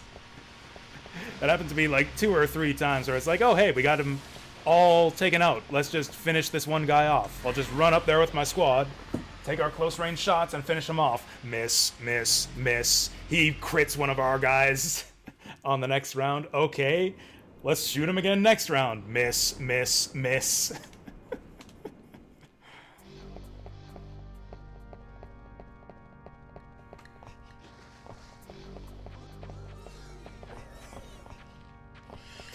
It's an option, isn't it? Yeah, that's right. Yeah, that's an option you can flip. Yeah, I believe I specifically set it so that the RNG seed doesn't change on reload, because I don't like save scumming RNG.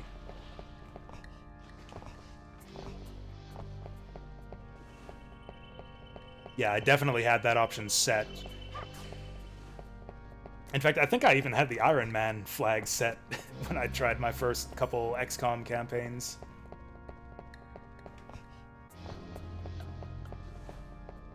Or I say the first couple. I think I tried to play the game like 4 or 5 times on Iron Man, and I lost pretty quickly every time.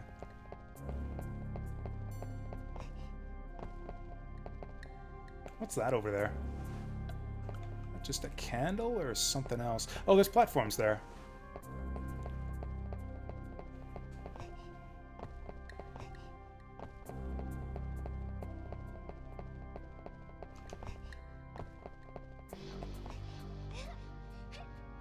I don't know, see, I don't know. I've almost never had an issue with RNG in 1RN games.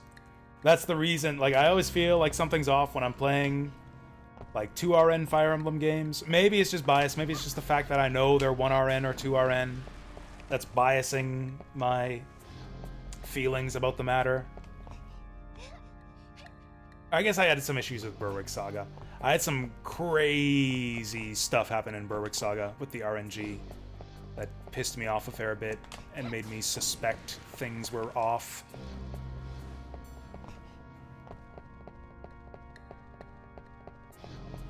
Most of the time it was fine. I'm convinced that there's like a rarely occurring bug in Berwick Saga where like the RN seed just gets stuck on a specific number and keeps on hitting it repeatedly. Because I've had it happen to me multiple times in Berwick Saga, like 2 or 3 times, where I'll get hit by like a 3% crit 3 times in a row. Like, it'll be like the same type of enemy, like the cavalry or something, charges in and attacks my guys with a 3% crit rate, and like all 3 of those guys will crit. I think that happened to me 2 or 3 times in Berwick Saga.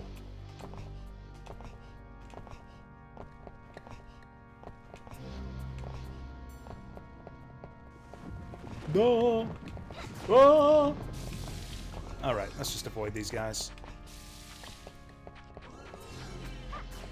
Man, I really wish we had that piercing shot. Whoa! Other than those specific instances, though, I feel like I don't know, I feel like I actually did complain about RNG a lot in Berwick Saga.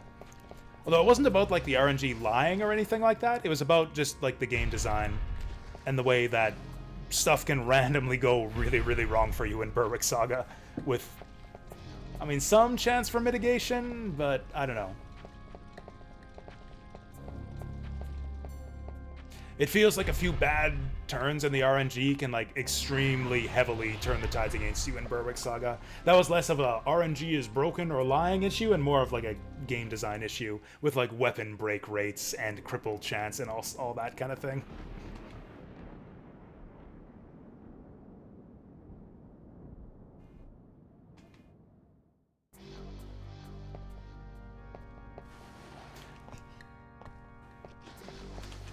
But yeah, so Lightbeer, you said that like my complaints are the reason why games lie about orange. Or I guess I guess that's true, because I said that I had a problem on the hardest difficulty setting, and that was where I complained about RNG. So I guess that makes sense. I guess that actually does make sense.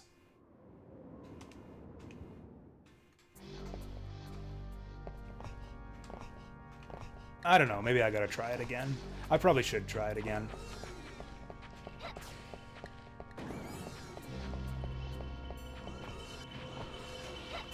So, anyways, hello, Pizza the Space. Welcome here. Welcome to the Lizard Man sewer.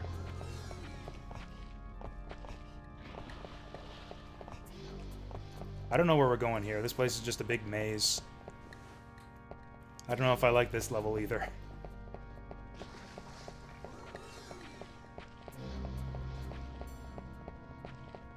I mean, I guess, honestly, Reinhardt's level 4 was also just a giant maze where everything looks the same.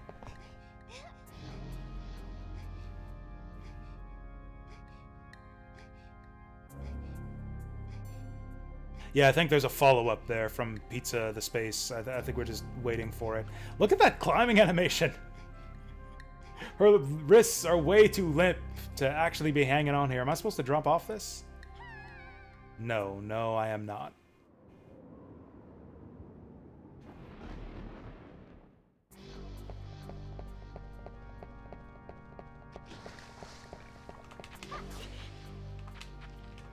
I feel like these lizard men are kind of a pain for carry without your upgraded weapon. Oh, actually, I wonder if the ring would finish these guys off faster. Yeah, I think her melee attack is actually stronger than Reinhardt's.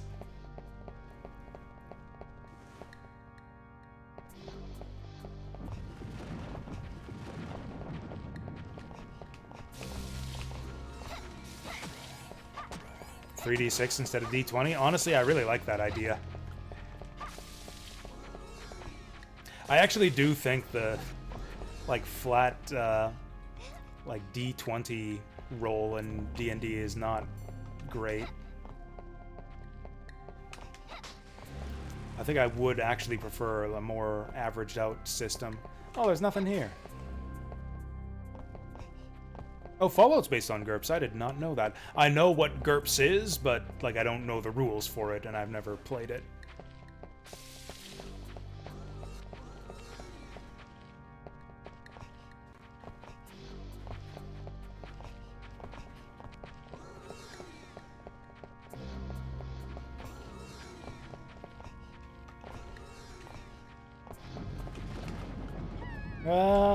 I'm getting kind of sick of this. Is there, like, any warning on these collapsible floors? It really seems like I don't have enough time to react to them.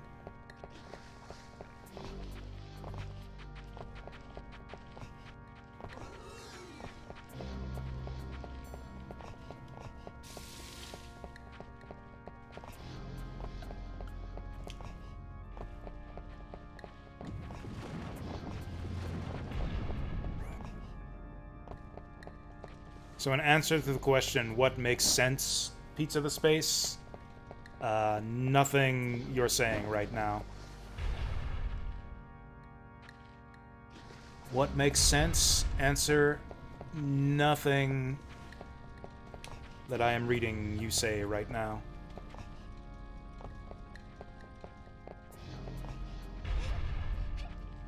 Bull. Okay, which way are we going? Actually, let's... Oh, Lizard Man's not chasing us. Ooh, blue card.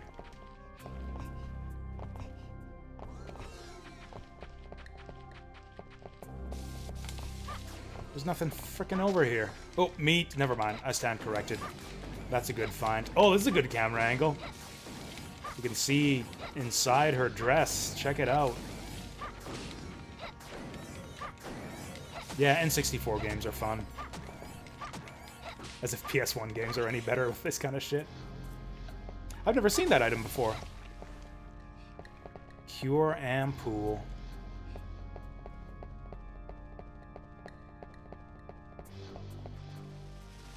Oh god, oh god, oh god.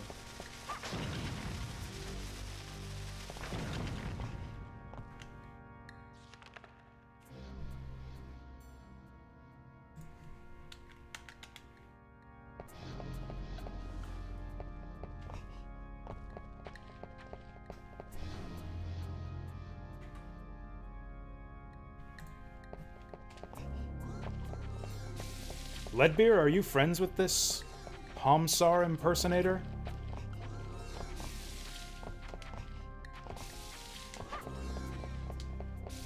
Whoa. Nope. Okay, fair enough.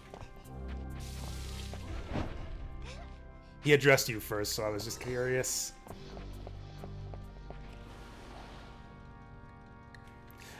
Okay, what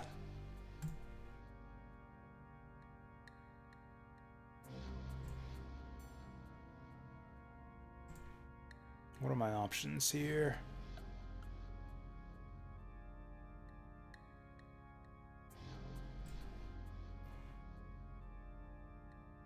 There we go. Please do not spam my chat with nonsense. Thank you.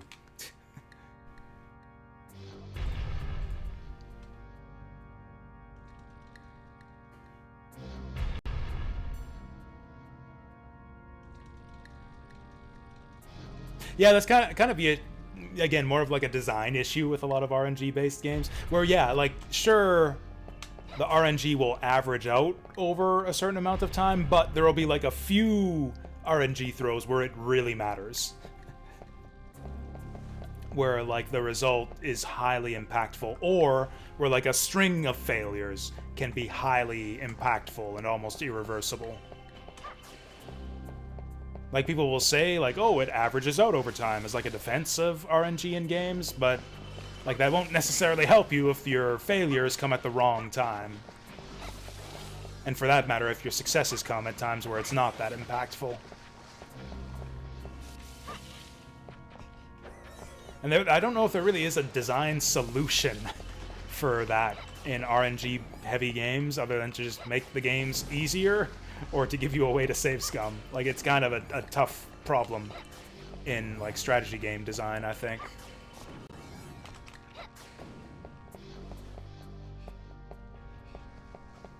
Also, are these guys poisoning us? Why do they keep dropping antidotes?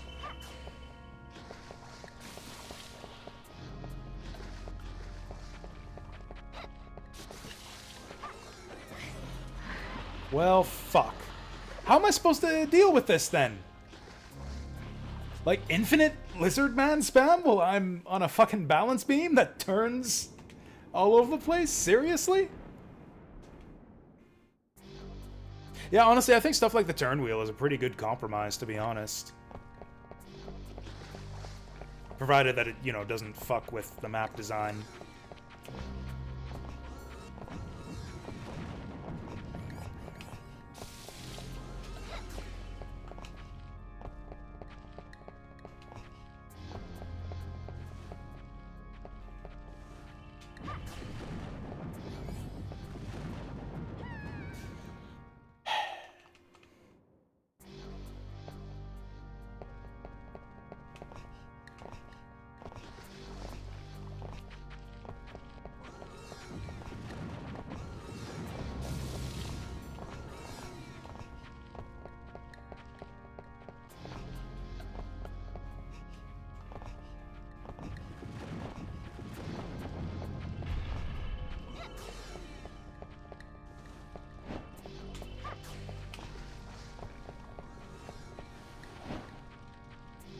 There was nothing in that other dead end. Honestly, we're kind of getting to the point on Carrie's playthrough now where I'm just like, ugh, this kind of sucks. Why am I still playing this? Oh, is this the place that led to a dead end? I mean, there's meat back here, but yeah, I think this is a waste of time.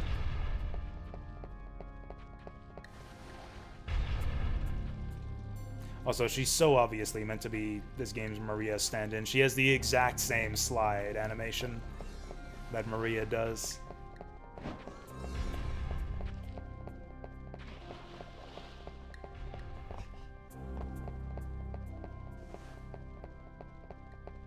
Oh, hey, this is new.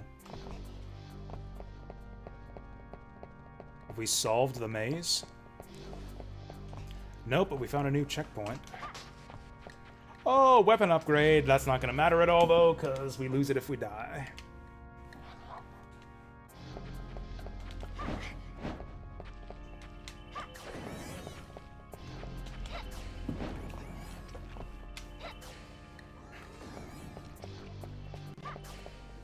Yeah, I think insta-death platforming is a bad idea in a game where it's like... where the stakes for death are you lose your weapon upgrade permanently for the remainder of the level.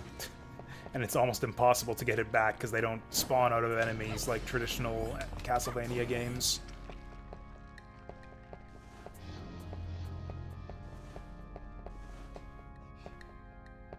I don't think I even played far enough into XCOM to get my units mind controlled. That does sound pretty miserable.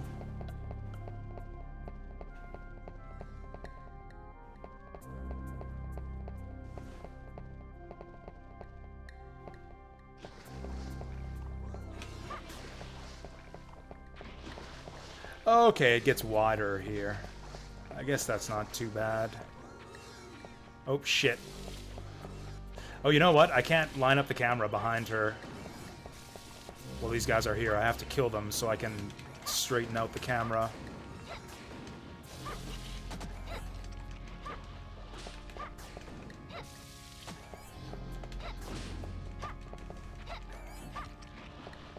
Oh, also, I guess they aren't infinite lizard men. They stop spawning. Okay, so the idea is you're supposed to kill them all.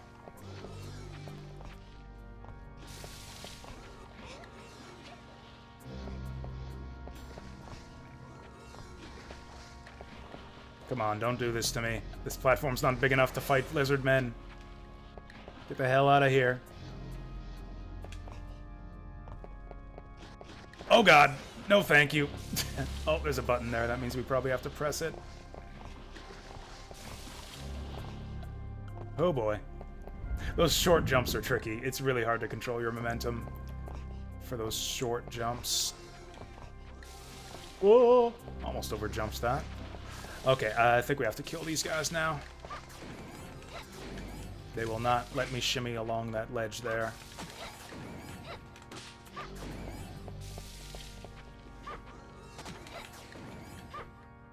Oh, the axe pierces. That's awesome.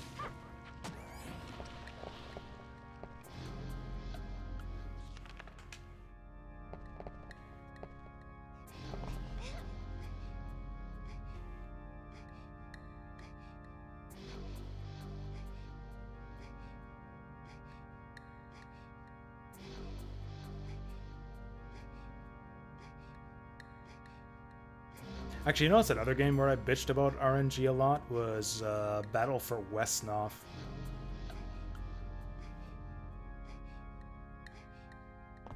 And again, it was the same kind of thing, where it's like a string of, like, people kept on telling me the same shit in that game as, like, in this discussion with XCOM. It's like, oh, you can mitigate the RNG. Oh, it evens out in the long run. Like, the exact same arguments, and it's like, sure, but if you get a string of bad RNG in a row, your formation collapses, and it's, like, nearly impossible to come back from it at that point.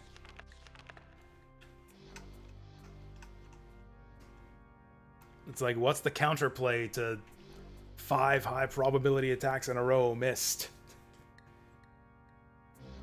I did like Westnoth. It's very challenging, like really, really challenging. And it feels to me like you can just lose maps due to bad RNG, and there's not a lot you can do about it.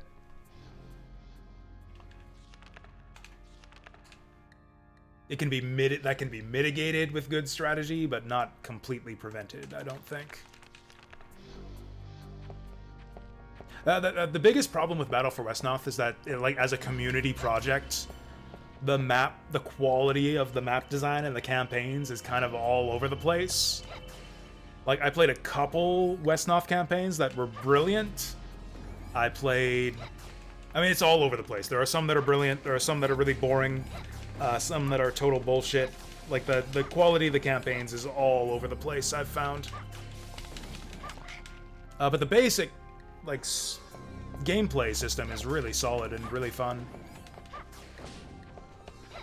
These guys just never stop spawning?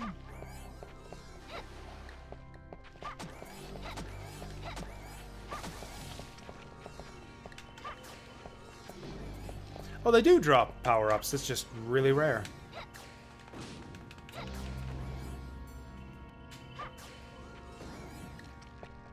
I mean, Westnoth is basically fantasy Advance Wars with level ups. Which kind of sounds like Fire Emblem, but not really, because like you can produce units in Westnoth. Nothing over there but a shop.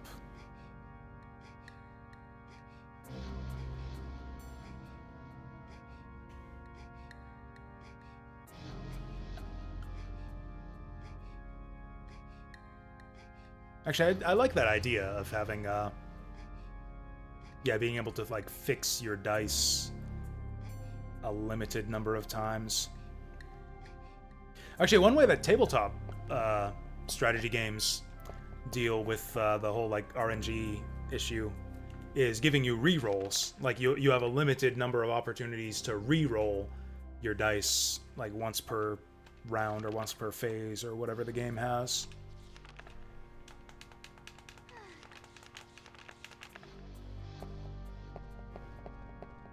I remember back when I used to play Star Wars Imperial Assault, that was kind of a big thing, is like if a unit gave you a number of re-rolls to work with, that was like a good reason to include that unit in your list.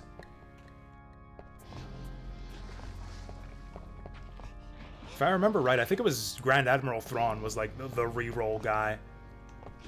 Or it like wasn't just his attacks, but he gave the ability for you to like re-roll any of your unit's attacks a limited number per phase or limited number of times per turn or something like that.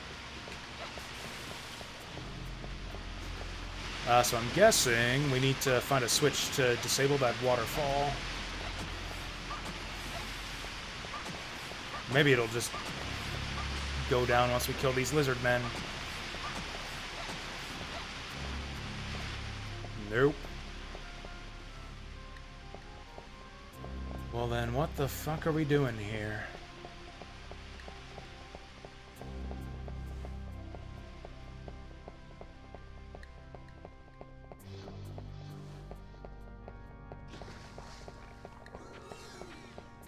Oh, we haven't been over here yet.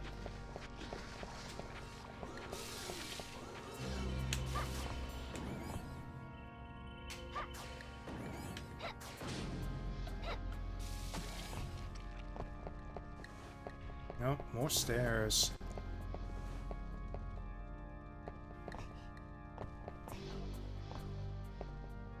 What? Should we jump over it when it goes down, or jump across when it goes up? I guess either. This is probably going to shut behind me after I walk through here. Hopefully there's a save point.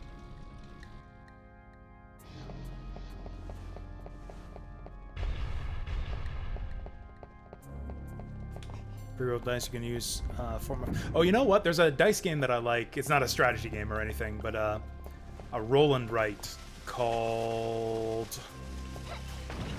It's not twice as... It's not That's Pretty Clever. It's the third game in the That's Pretty Clever series. What's it called? Clever Cubed, I think it is. Has a system like that where you can unlock... essentially, yeah, spaces. The ability to fix your dice, basically. It's like a progressive dice fixing system where it's like the first one you unlock lets you set your roll to a 3 once per game. The second one space you unlock lets you set your roll to a 4 once per game. Then it goes to like 5, then 6, then anything you want. You like progressively unlock these once per game abilities to set your dice to a specific number. It's a cool thing, because like each one was once per game, so it's like, oh, is this the time to use my 3? My 4? My whatever? I really like that game. I don't know if anyone is into board games or roll and writes in particular. It's a series of 3 games called That's Pretty Clever, Twice as Clever, and Clever Cubed.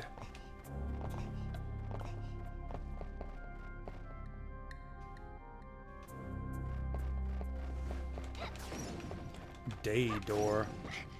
I think we're like a couple minutes away from day.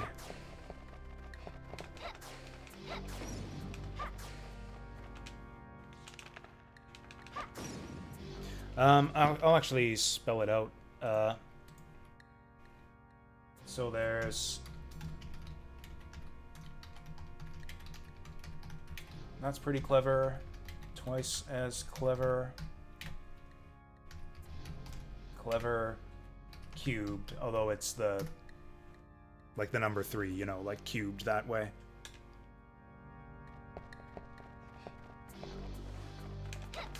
It's interesting. It's essentially like kind of a Yahtzee-like, sort of, but way more strategic. You're like basically rolling dice and picking one to mark off on your scorecard, and each of the dice is a different color, so the color of the die you pick determines which area of your scorecard you mark off. And each area has like different rules for how you mark it off and how you score and unlock abilities on it. And the bonuses you get can like affect other areas, so you can like set off chains where it's like, oh, I cross off this box over here. That gets a box over here, that gets me a reroll that I'll use right now to activate another space. It's really cool.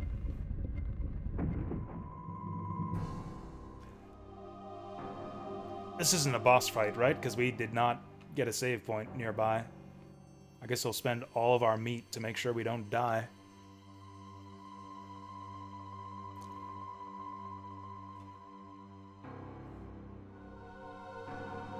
We're fighting Act Riser.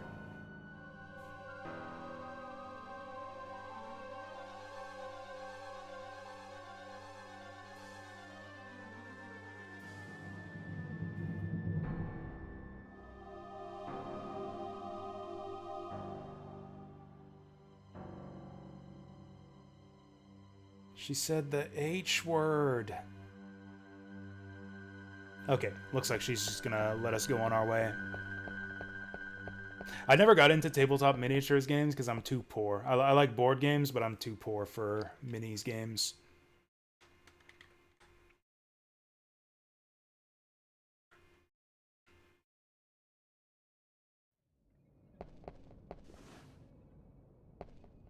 Oh, this sunbeam. Is this the room where Rosa tried to kill herself? Oh, on Tabletop Simulator. Nice.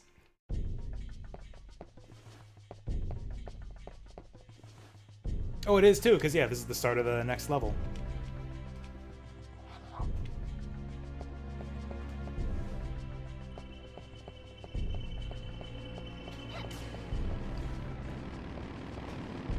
I mean, this level also kind of sucked, unless they rearranged it a bit.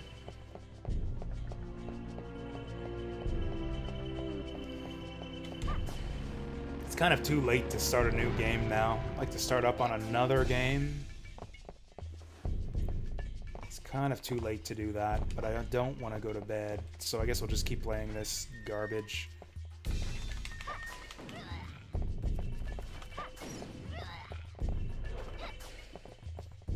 Get her! Oh, her skirt flipped right up when she jumped there. Also, these guys don't even know I'm here. We're stealthing our way through. Oh, this is trivial when you can shoot them from a distance.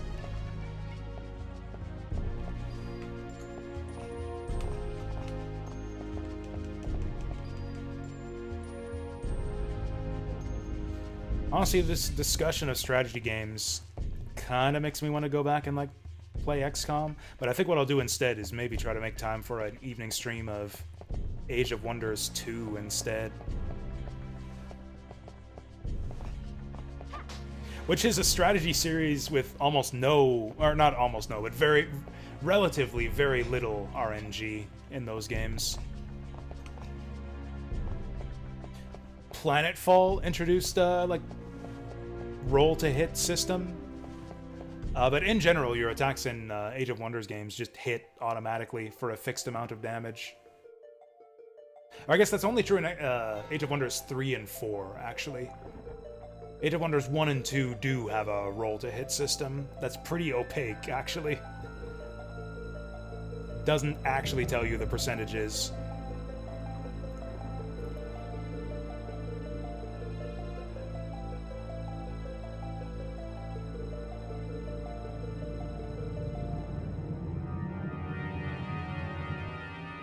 This weird blood pool out of nowhere that doesn't show up anywhere else in the level.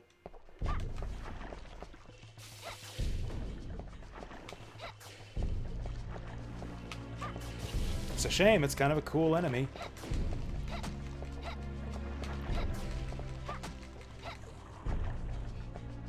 Oh, there we go. Get that cross. Yeah, I think the cross is a good weapon to have when we're high on weapon energy. Even though I guess we kind of got our charge up. I guess the cross is less necessary when I have a fully charged main weapon.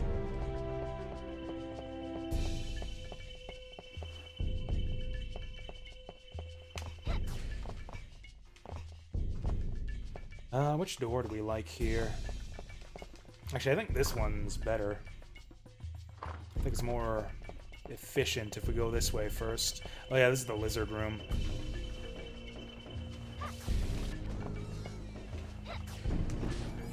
Kind of not that eager to fight these guys again after seeing so many in the sewer. This is probably where they're coming from, actually. This is the reason why there's so many lizards in the sewer. It's like some that's what we call environmental storytelling here in the biz. Oh, it only spawns 2 for her instead of 4, though. Oh yeah, we haven't saved it all. There we go. There's the save point. Loved Company of Heroes. The most competitive I ever got in a... I know the game, but I never played it. The same company made another game, based on 40k actually, called Warhammer 40,000 Dawn of War. I got into that one, and I'm told that uses a similar system to Company of Heroes.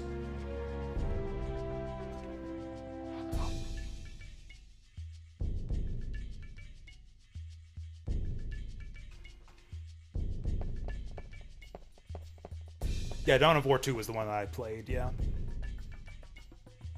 Oh, wait, no, Dawn of War 1. Yeah, it was Dawn of War 1 was the one that I played. 2, I don't think I liked that much. I don't know, wasn't 2 the one where you don't even build units in the main story campaign? It was like all tactical?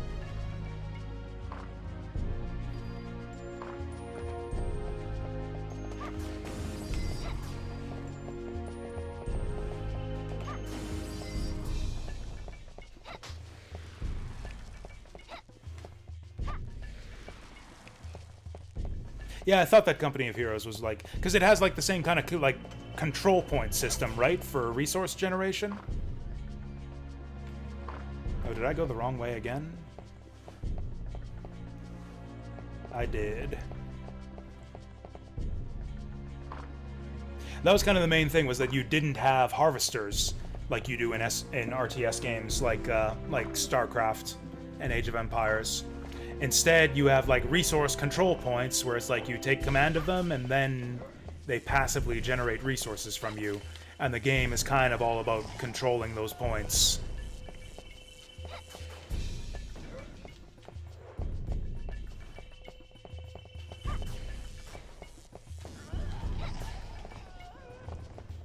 It was a cool system because like taking territory was a huge thing in those games. Like, you want to take those control points and defend them to get a resource advantage and overwhelm your opponent.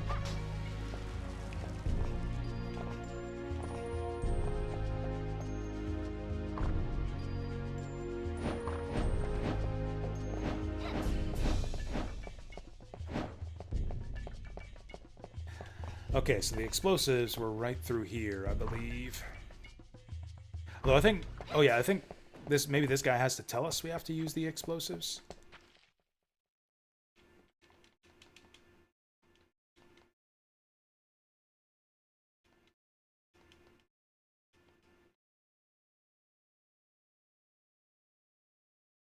Oh, that's right. There was also the statues. The statues told us how to use the Nitro and Mandragora on our first playthrough.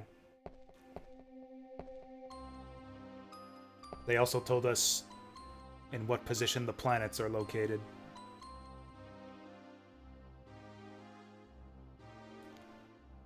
I mean, it does seem kind of weird to have big RNG elements to an RTS game. Like, is this a hot take? RTS games are basically action games. Like, there's a very high, like, speed component, what they, again, in the business call APM. And it seems kind of weird to have, like, a heavy RNG-based element in what is essentially an action game.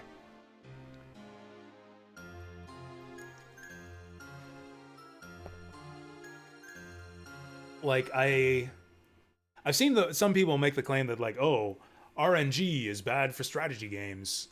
It's like randomness is anathema to strategy. I completely disagree with that take. I think randomness is like fundamental to strategy and to warfare in general. The earliest war games like all incorporated elements of randomness. Right, I say the earliest war games. Earliest war games are like chess, which has no RNG, but like the earliest like war simulations. The what do they call it? I think it's Kriegspiel. All incorporate elements of like fog of war and randomness and dice rolling.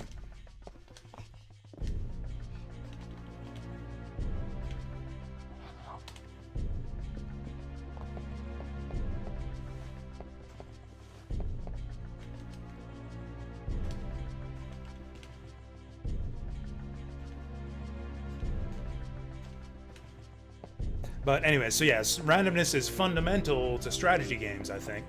Or is a fundamental component of it. But I think that randomness is kind of anathema to action games. And I think RTS is like kind of a hybrid of strategy and action, so I think you would want to be as low as possible on the random elements in an RTS game.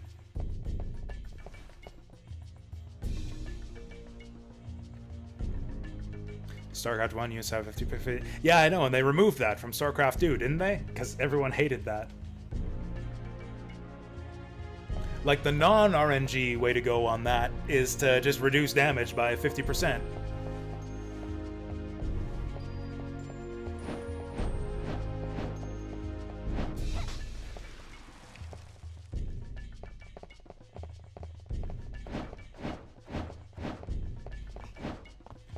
I mean, the randomness, like the unknown factor of like what your human opponent is doing isn't really what I'm talking about, though. I'm talking about dice rolls.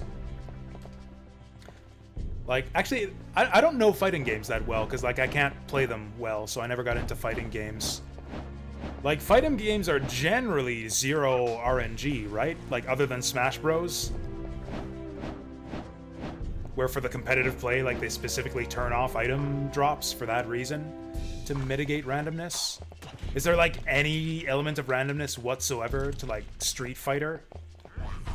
Is there a character who has like, I throw a fireball and it does a random amount of damage?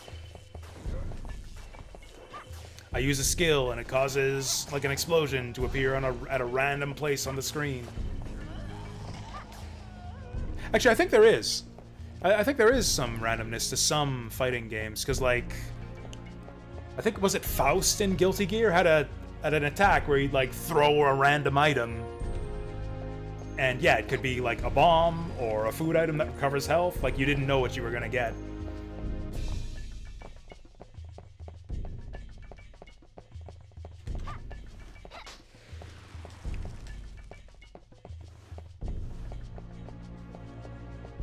If you take a big shot, it takes a long time. 50% hit chance is much different than doing 50% less damage.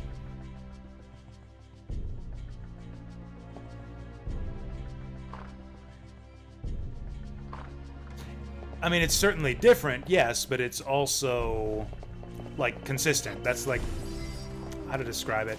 I was thinking more of, like, a firefight, where, like, you're having an extended battle, where you're attacking uphill repeatedly. Again, that notion that it kind of evens out over time.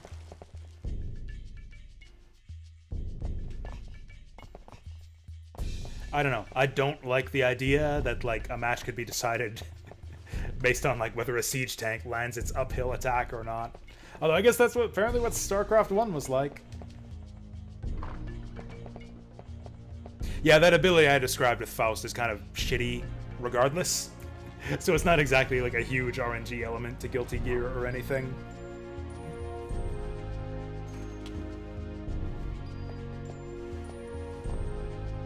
Actually, Smash Bros. Has, I don't know how much randomness, like even apart from the items. Like I remember one of my favorite characters, DDD, has like his, was it Waddle Dees or something? He has like a throw attack where he like throws Waddle Dees at the enemy, and he had a random chance to throw a Gordo that did like massive knockback. So it's like getting a Gordo on DDD is kind of like getting a critical hit, where you could just like destroy people if you're rolling hot on Gordos. Which is part of the reason why I liked DDD.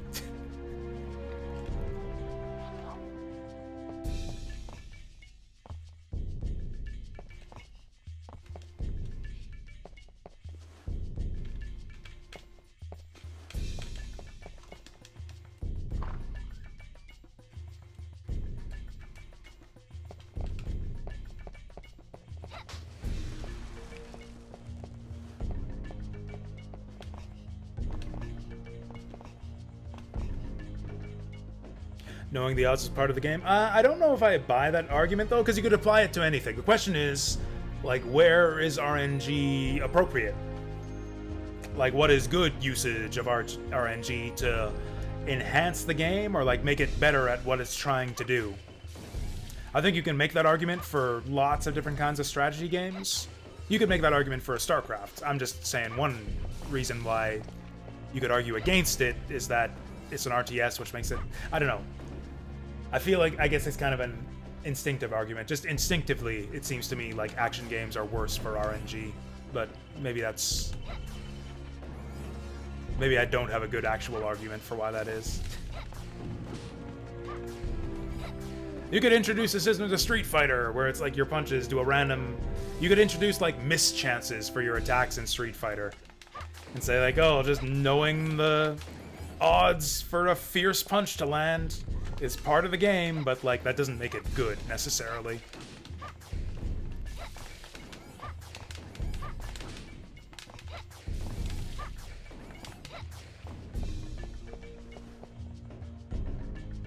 Doesn't make it bad either. It's just there are like other factors that'll determine whether a game has good or bad usage of RNG.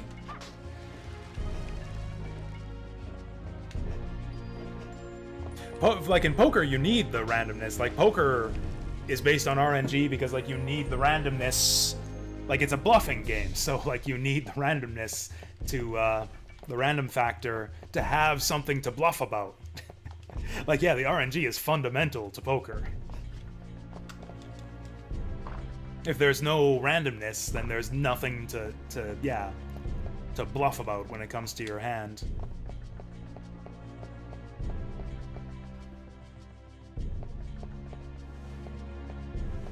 It's like they say that the hands are almost irrelevant in poker.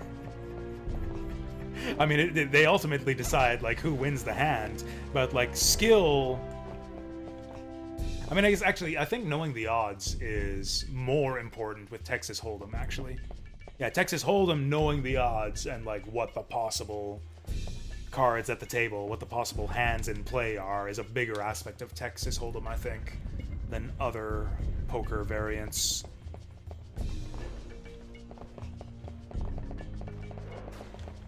There are other variants of poker where like the odds are almost entirely irrelevant. Not entirely irrelevant, but like where you have much less information about what possible hands are at the table and what it is that is available to bluff about.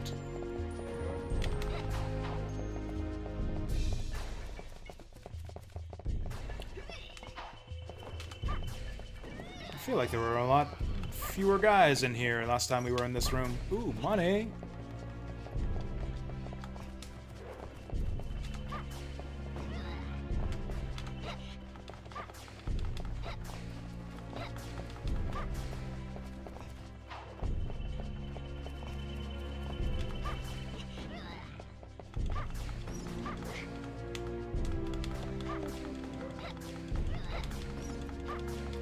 Alright, let's just spam.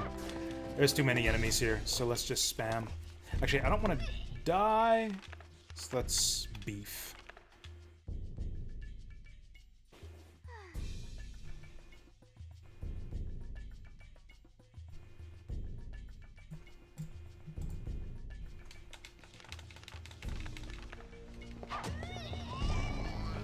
I thought for sure we were going to get grabbed there.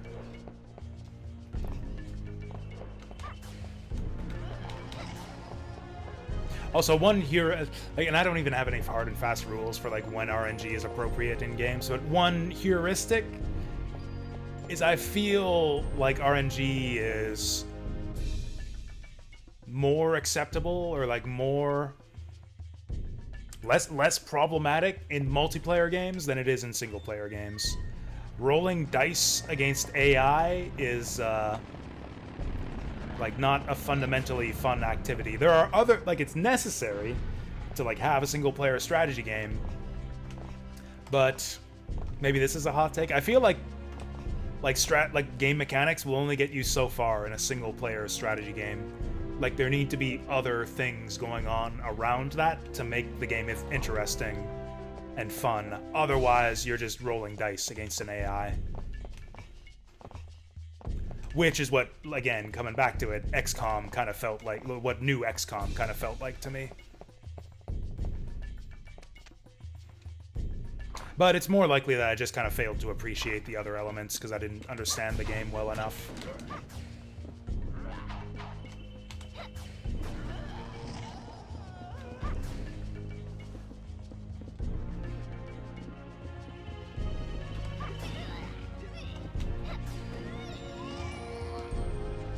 Man, the fights go so much more smoothly. Wait, did we? Yeah, I did place it. Right, so let's take it back there. Grab it! So this one's not breakable.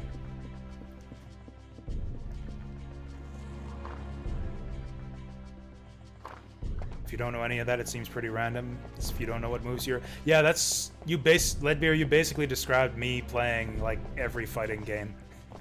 Just, like, random shit happens and I have no idea what's going on.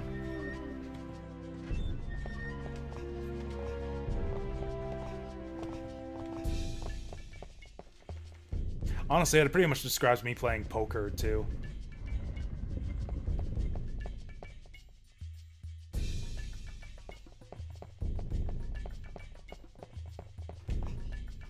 It's also part of the fun of poker, I think, for, like, low-skill players. Because, like, most of, like, the sharks will be, you know, playing a bit more optimally. Like, making more intelligent plays, potentially, based on the odds. Whereas, like, a dummy's gonna do dumb shit that you can't really predict and can, like, win the occasional hand based on that. They won't,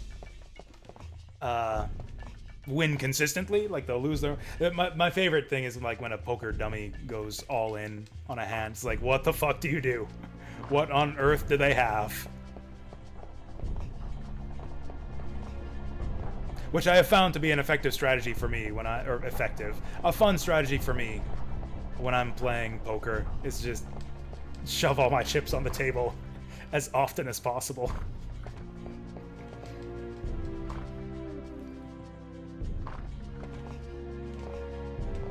If someone at the table seems to know what they're doing, I'll just, like, go all in on them. As often as possible. Which usually results in me getting eliminated pretty quickly, so I can go off and do something else at the other end of the room. It was up here, right? Yeah, I think the other blow-upable wall was up here.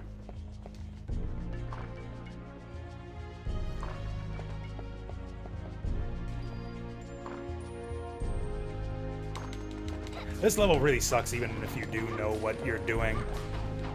Like, I don't think we've really wasted any time on this level, and, like, how many times have we had to go through the same stupid room?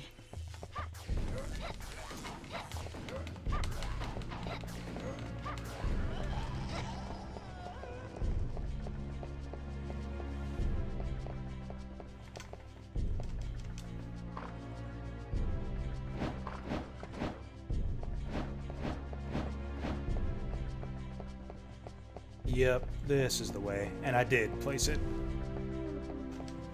Where does this lead again? I can't even remember what happens after this part.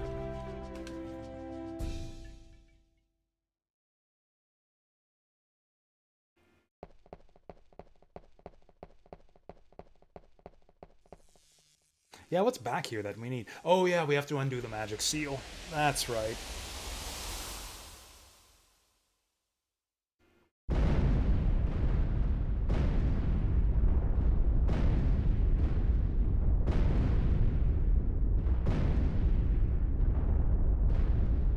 Oh, you know it's a great chaotic RNG based game that I really like? This like epitomizes the like the randomness with the appearance of chaos in a game that you don't understand is Mahjong.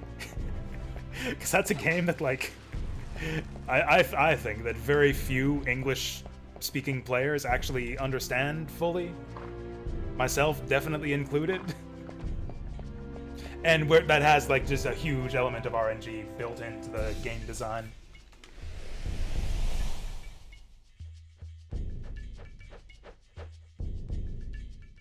Like it's difficult to like fully memorize all the different ways there are to score in Mahjong, which makes it kind of difficult to know how to play your hand.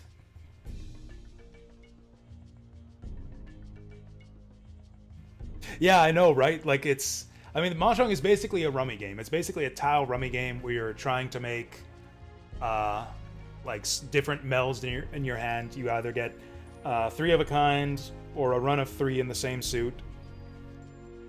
You make, I think it's 4 of those plus a pair, and that completes your hand. And then you score the hand, and there are like dozens and dozens and dozens of different special scoring conditions that'll determine how many Yaku and Han your hand is worth.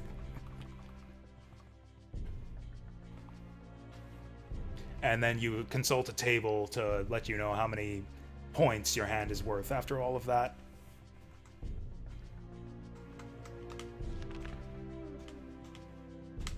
There we go. We'll try to keep around 3000 G. I'd also really like to find a save point. Now, the annoying thing about learning Mahjong is that it's possible to like have a hand, like a complete hand, a Mahjong hand that doesn't let you go out because it's not worth any points. You need a hand that's worth points.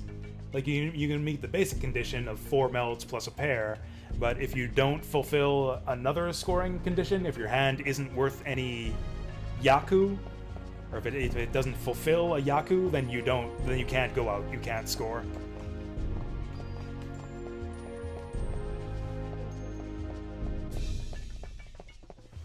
So much of my gameplay in Mahjong is like just trying to guess at what the scoring conditions might be. It's like, oh, I get a semi-flush with this. Maybe that'll be worth some points.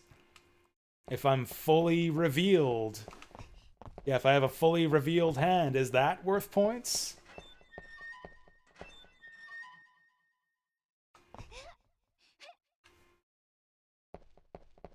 Knowing part of Mahjong is learning Mandarin. I always play the versions with the little letters on the tiles.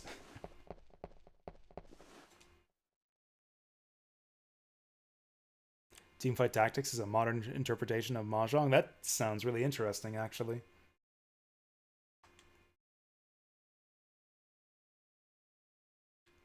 So you don't even need the puzzle clues to do this one. Or I guess you do.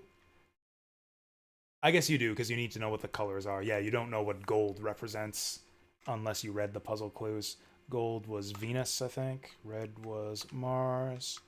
Blue is Neptune. Yeah, thanks for sticking around, Leadbeer. Have a good night as well. I have no idea what I'm doing tomorrow.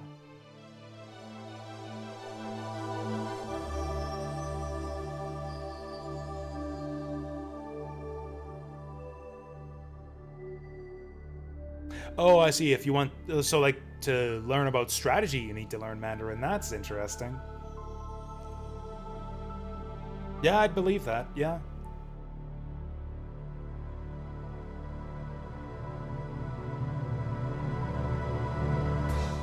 Maybe Japanese though, right? Like the Japanese play a lot of Mahjong. Surely they must have like a fair bit of strategy talk and strategy guides. I don't know about Triangle Strategy. I don't know if I liked it. We played it for like 6 or 7 hours. I don't know if I liked Triangle Strategy. It's definitely really, really slow.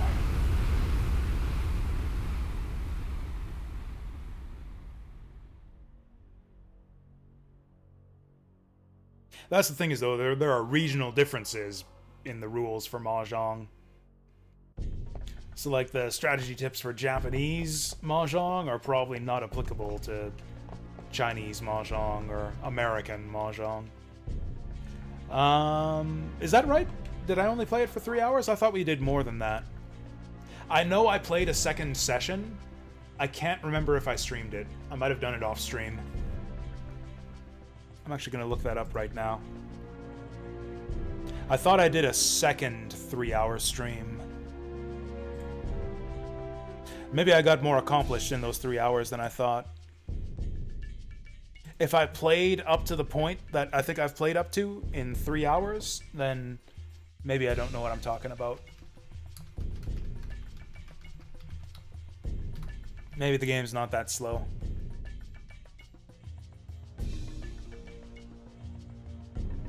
I've actually found stream number 2, but I can't find stream number 1.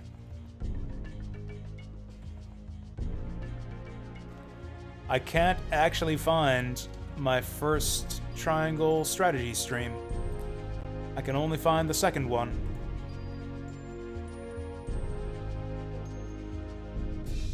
Oh yeah, Steam. I guess that's another way to check. Yeah, so about 6 hours. Yeah, that's about what I thought.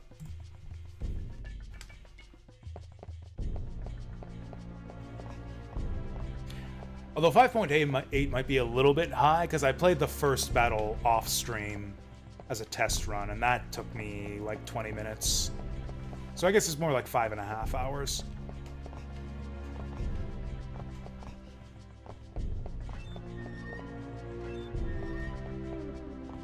Okay, now I gotta do the explosive run.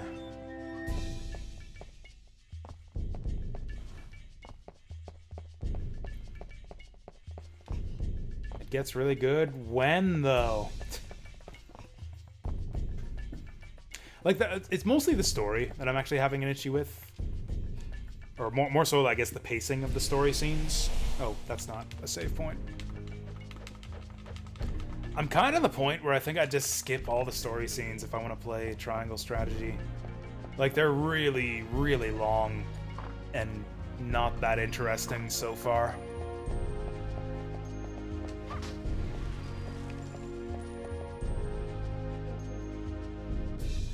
I haven't dug into the story. I know, like, not much has happened, and yet the scenes go on for so long.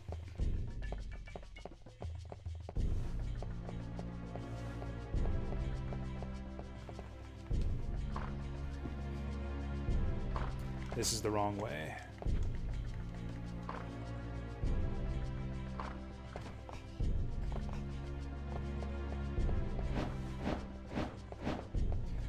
I think that's right. I think we did the first 3 battles in like 6 hours.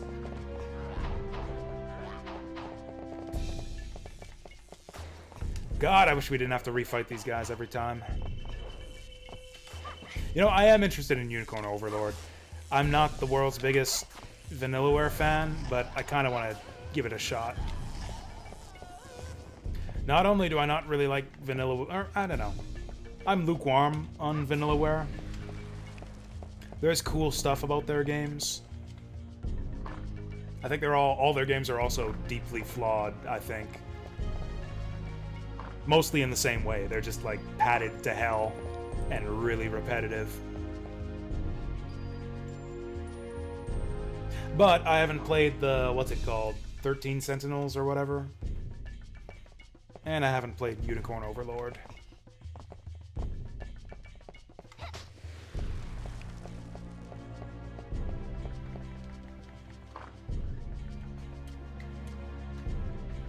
Is this a good game? No.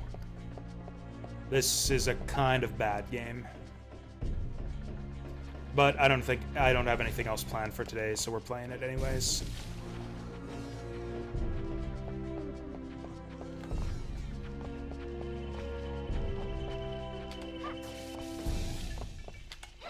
Like, this is almost a good game. It's like, I've said this. It has really good fundamentals. I like the combat, I like the platforming until the platforming stops working, and then it sucks. I think the level design is really poor. I think the level design in this game is really, really poor. They have you doing some stupid, annoying things in a lot of these levels.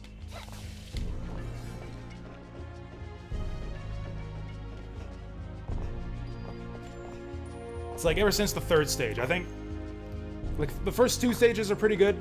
I like stage 1, I like stage 2. And then from stage 3 onward, pretty much every level has you doing some kind of just make some sort of boneheaded gameplay blunder that makes them not fun to play at all. In this one, it's the constant backtracking through rooms where you have to fight the monsters every time, and also this dumb puzzle where you gotta babysit the nitroglycerin or else you get blown up as you're dodging fire across these narrow balance beams.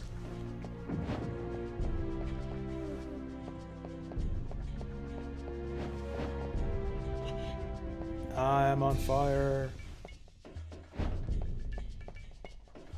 The level after this is the platforming. That doesn't even work half the time because it refuses to grab onto the ledges. Oh! We can just let ourselves get taken down by those and not get blown up. Anyways, welcome back, BioBilly. What consoles is 13 Sentinels even on? Can I even play that game? Is that game on Switch?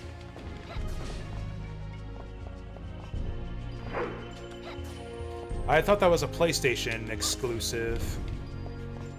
Because yeah, if it's like PS4 exclusive, then I can't play that game.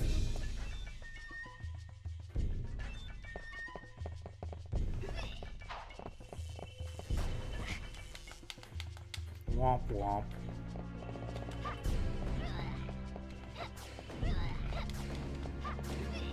It's a bit of a shame because you can see they kind of tried to get creative with the like level concepts in this game. It's just that every time they do, it's a complete failure. It's like it's true that in general there wasn't a great, like, a lot of game companies, game designers didn't have like a clear idea of what to do with 3D level design. So a lot of them just made mazes. Like FromSoft just made like mazes and labyrinths, and they did a pretty good job of it. This game's actually at its best when you're just doing mazes full of enemies. When they try to do anything creative, that's when it turns to shit.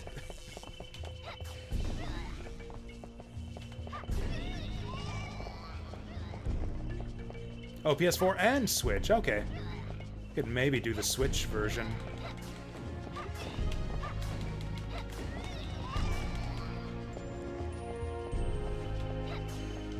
This gameplay is straight fire. It's so good. It's got like backdashing. You can like jump and maneuver around. You got a few different moves. This game is actually like way ahead of its time, I think, on the gameplay front. I think this game has better combat than like fucking Lords of Shadow.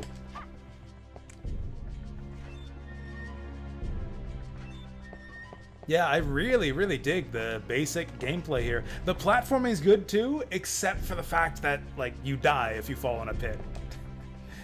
If the platforming didn't kill you so easily, it would be totally good too. Let's buy another beef since we just ate one.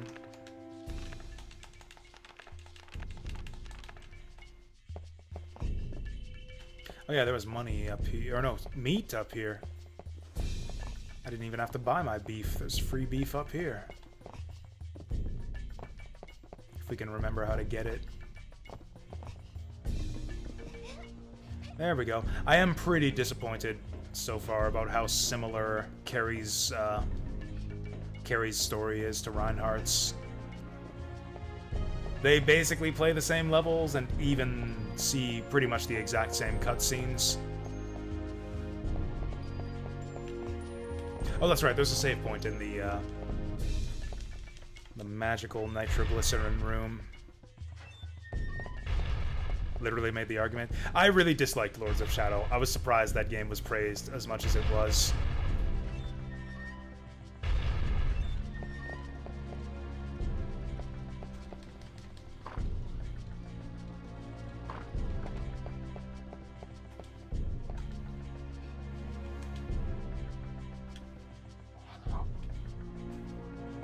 Honestly, I don't know if I'd go so far as to say that this game's better or is better than Lords of Shadow.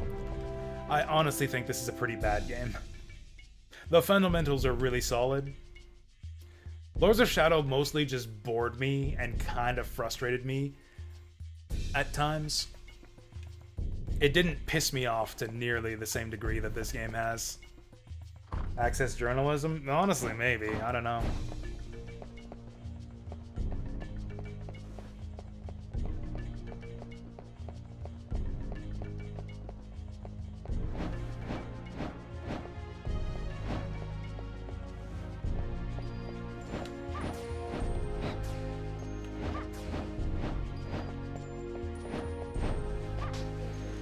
Chicken.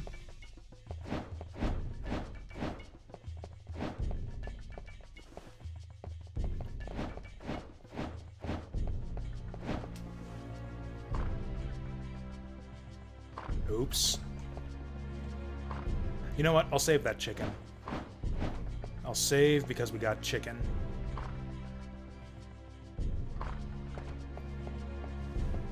The final boss of Lords of Shadow was Satan? That actually sounds kind of cool. Honestly, I actually like that idea, now that you've said it.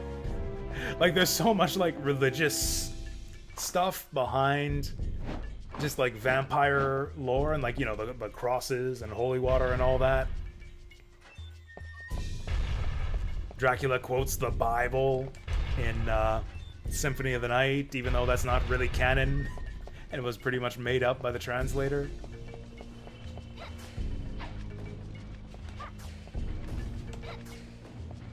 I kind of like the idea of getting Satan involved in the mix.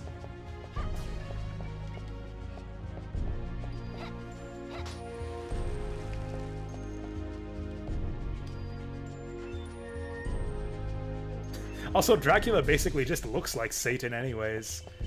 A lot of the time when he does his demon transformation, so that kind of helps to explain that.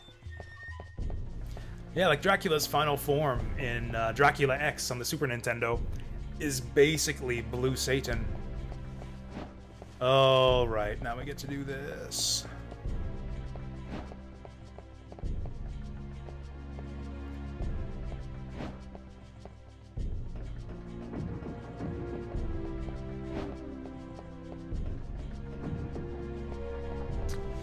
Ooh.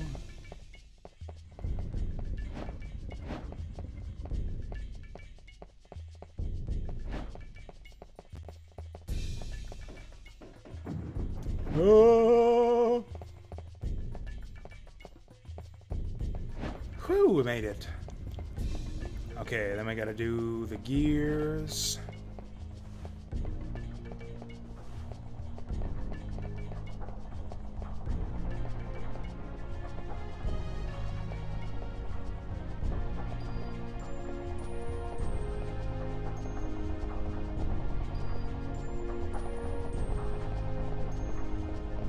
Yeah, see, shit like this is why I say that this is like a 1-star game in terms of level design. There's no good excuse for this kind of bullshit.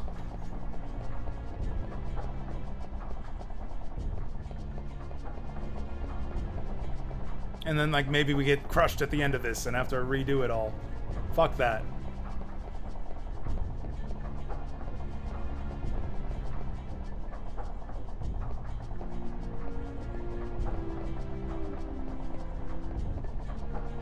Are we good here? I'm scared.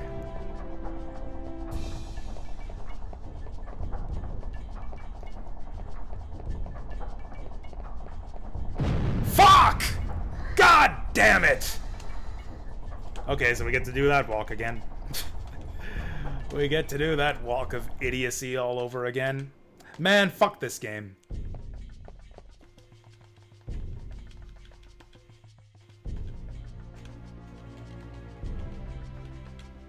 Will explode from shocks or vibrations. Will it now? Nope, apparently only when I'm carrying it. Lore for Vampire the Masquerade is that came from the Bible, became the first vampire as a result of being cursed after. Yeah, that's cool. I like that idea. Get the religious shit in there. Like, it's supposed to be part of vampire lore to have them be affected by crosses and Bibles and holy water and stuff. Oh, we lost the weapon upgrade. Man, fuck this game.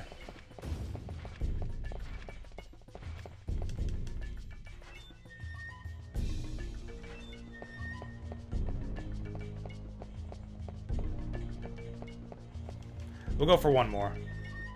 Like this, by which I mean this is the last one. What are we gonna do tomorrow?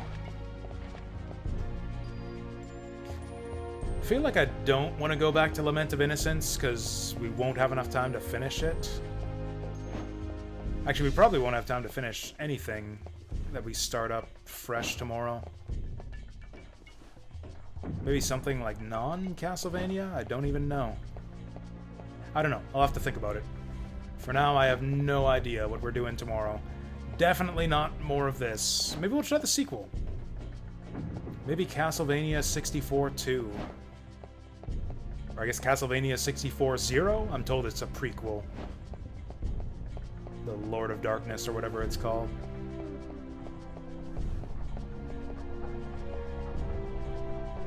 I like her little jogging animation.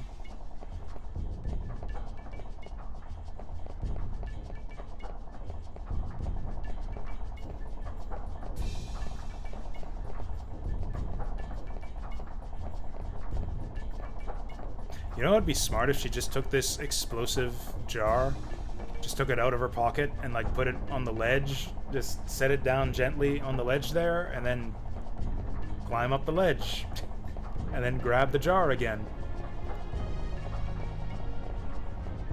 Don't gotta carry it on your person all the way through.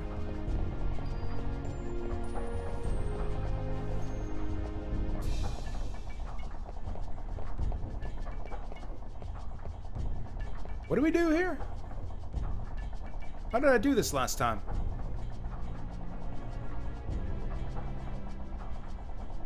Can't get a very good view from this side either. Or do we stick to the inside?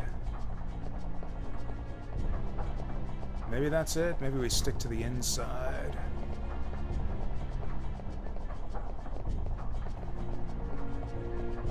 Okay, I guess you just have a narrow gap to squeeze through there.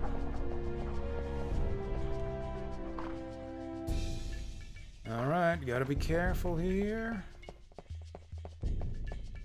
Oh yeah, and then we got the motorbike skeleton at the bottom of it all.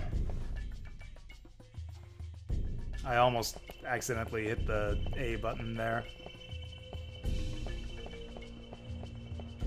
When I was charging up my B button, I almost hit the A button. Oh, we got a weapon upgrade up in that candle there. We'll have to make sure we get that before the boss. Oh, that vampire lady's gonna be so easy with Carrie. Just hit her from range.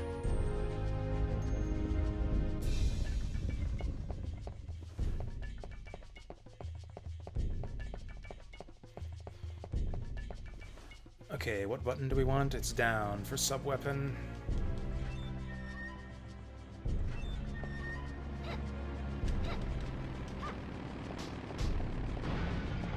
Burn!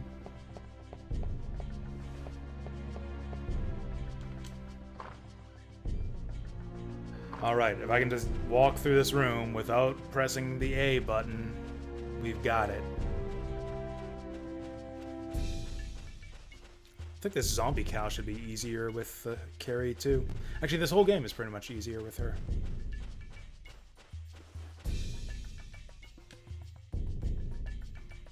Nitro is ready.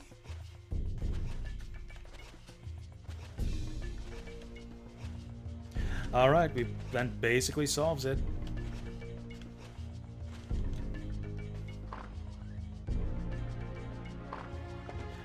I will go get that weapon upgrade. Because I think that makes all the difference for boss fights. You do double the damage, pretty much. Maybe even more than that with Carrie, because I think she charges up her glowy ball faster as well. So we get more damage and a faster charge time.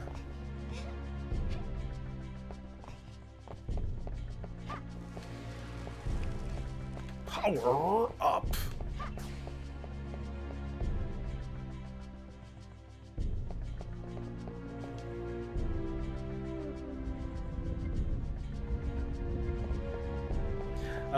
You bastards. At least I got my upgraded weapon this time.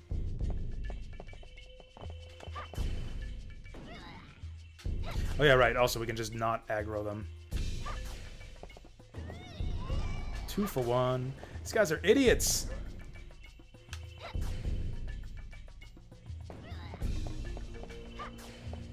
Oh, we get a second upgrade!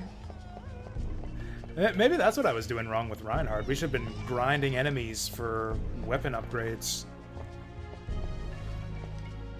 Although that kind of sucks when you're dying repeatedly. Having to do that again on every retry.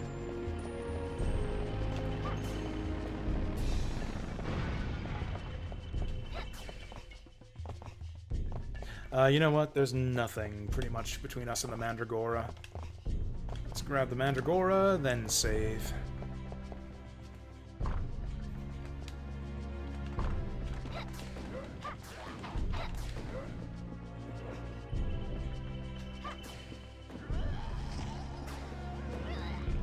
Oh, we got the daytime vampires again. Alright, there's our Mandragoras. Oh, none of these assholes dropped anything for us.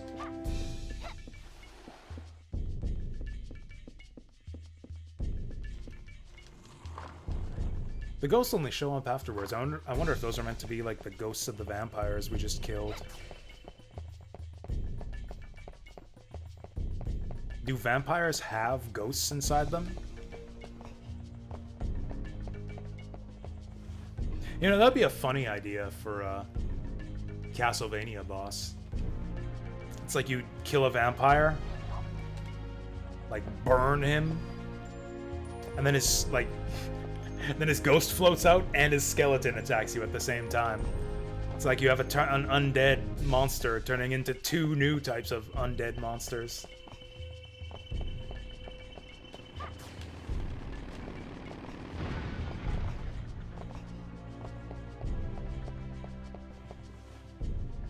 Oh yeah, that's right, there's a save point in here too.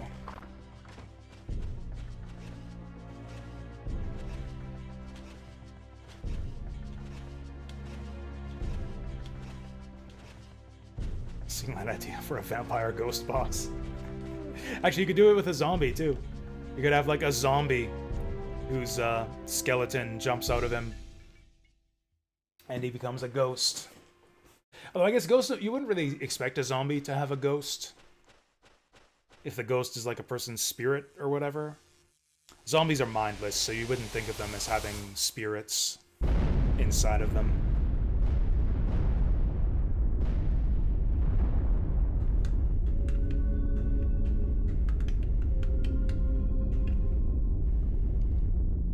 What's with this crystal anyways? Why is this here? Is it... I guess it's powering the elevator? I guess this crystal is here literally just to power the elevator.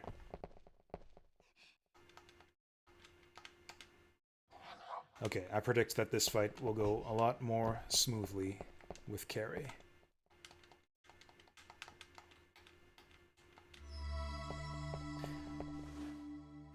I can't believe I've played this shitty game for almost 9 hours.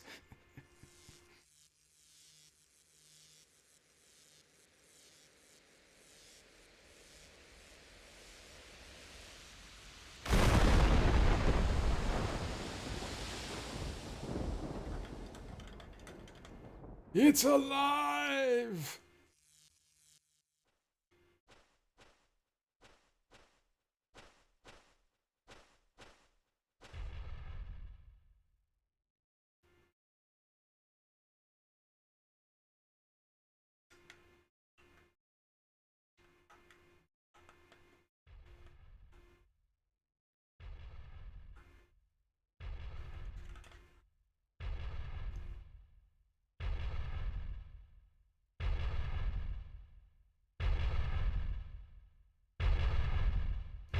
bit close there.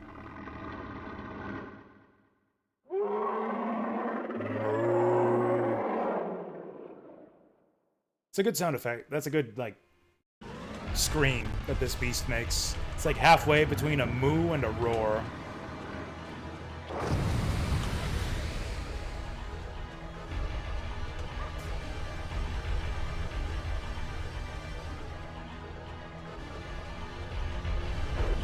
Oh, shit! Horns up my butt. Ah, we're gonna have to chicken here. Okay, this is going less smoothly than I expected. He's running away from my homing shot.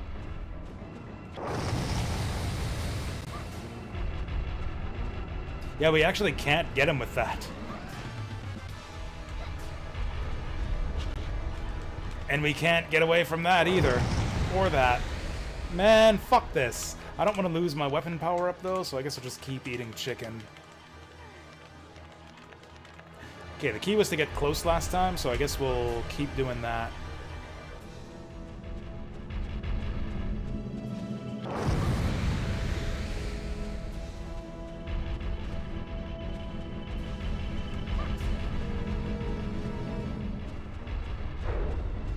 Man, here I thought it would be easy to hit him with the homing ball. Turns out it's impossible. He just keeps running away from it. Yeah, we gotta wait for him to hold still.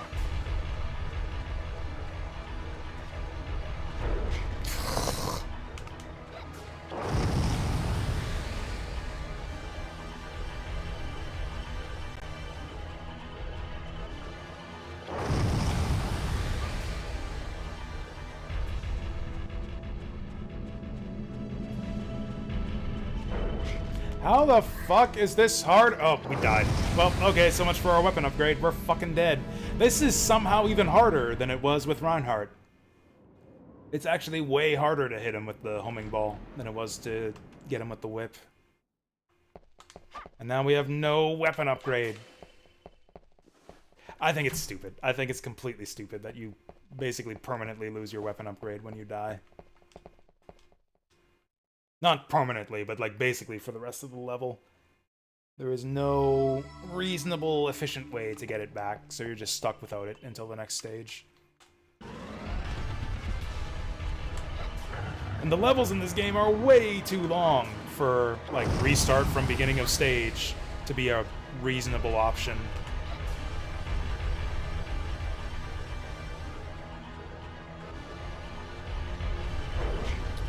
Is it just me, or does she have even more difficulty dodging that than Reinhardt did?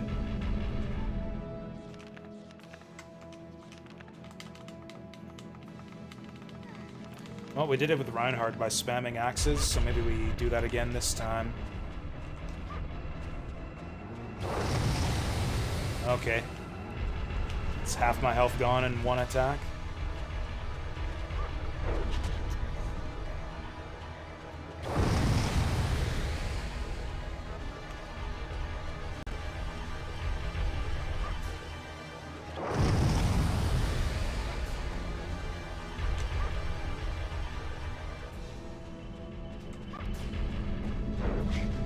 I have no idea how to consistently dodge that. He's way too fast for you to sidestep or jump up. Maybe backstep? Maybe backstep would do it.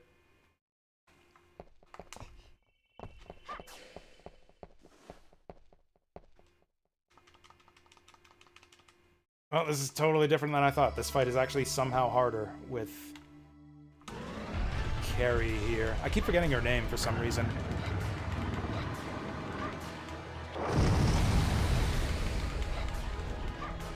Okay, cool. We don't damage him at all unless we charge it up.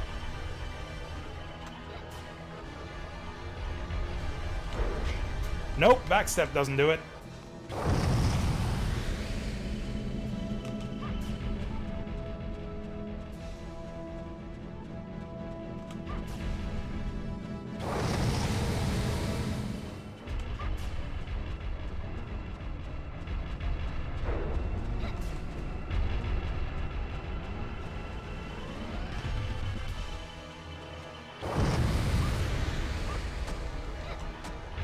that's what we gotta do. Charge attack followed up by a bunch of axes.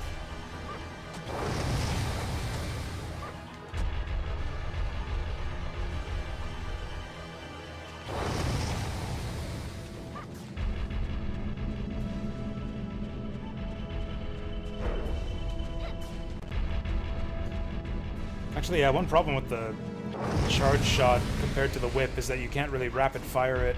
I mean, you can, but the damage sucks if you do. Nope. Impossible to dodge.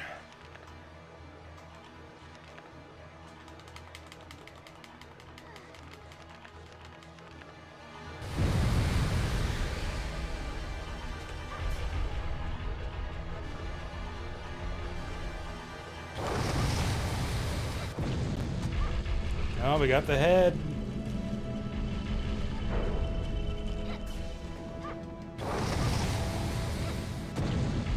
Oh, we got the butt.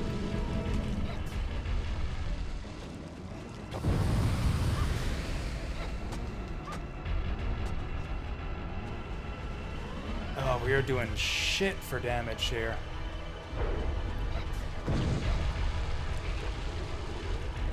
Okay, he's just a skeleton now.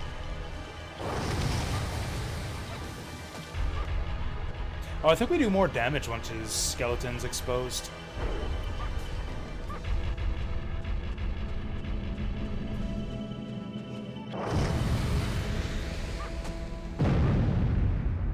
Oh.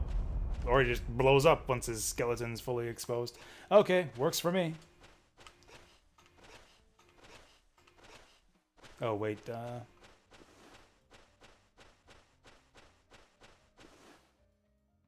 Oh, it did the thing where it, there we go. Started up my foobar playlist because I pressed the start button. Yes, if I mash the start button, that's when that happens. Which I will frequently do when I'm desperately wanting to heal in this game. I'll just mash that start button.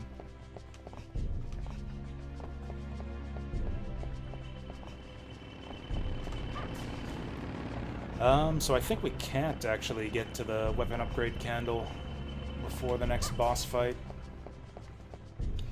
Well, I've been wrong before, but I think this next boss will be easier with Carrie because of the ranged attack we've got.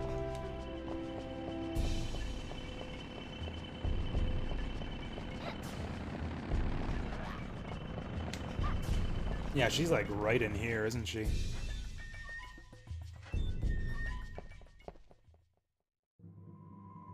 Oh, we're fighting this lady instead. Cool. Ho, ho, ho. What was the question again?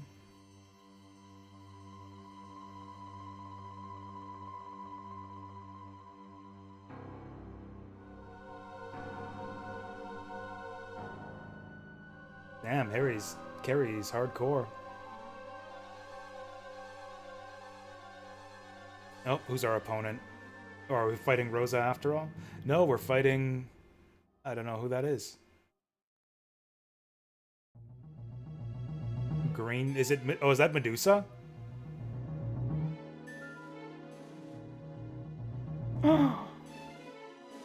Who?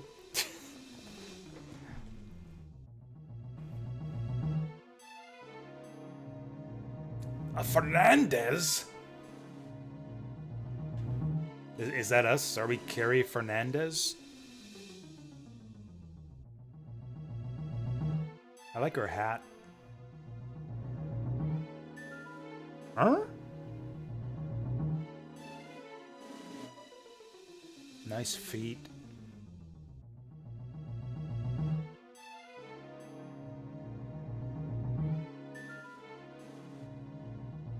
Okay. I thought it would have been cool if that was Medusa. Oh, that's our cousin.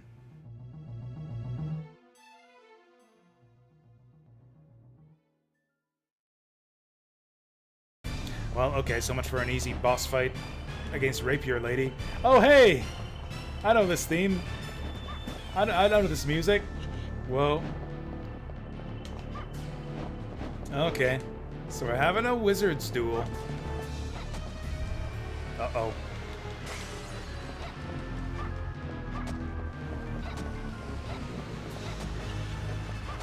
Okay, maybe that's not the strat.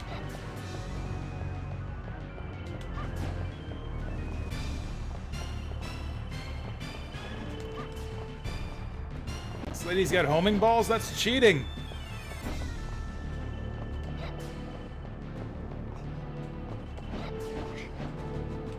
I have no idea how we get away from those homing balls.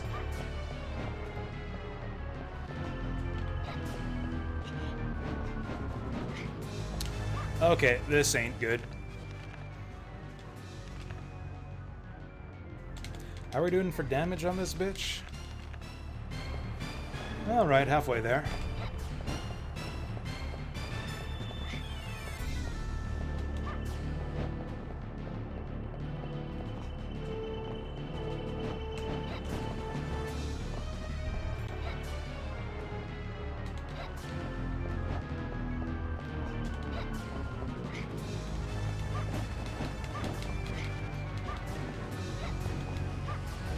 Oops.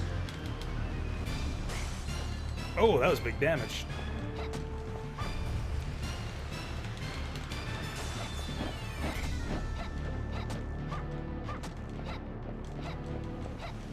You know, maybe this was the strat after all. Carrie looks bored. Did we get her?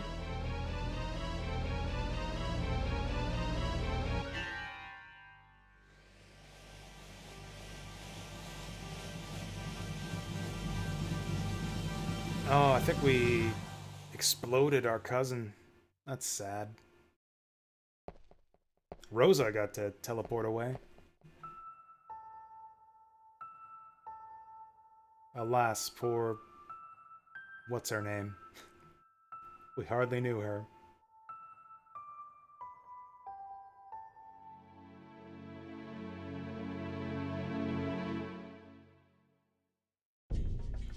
Alright. Up to the elevator switch. Okay, so we played through, what, the first 5 stages? With Reinhardt and Carrie. I think we've seen plenty enough of Castlevania 64.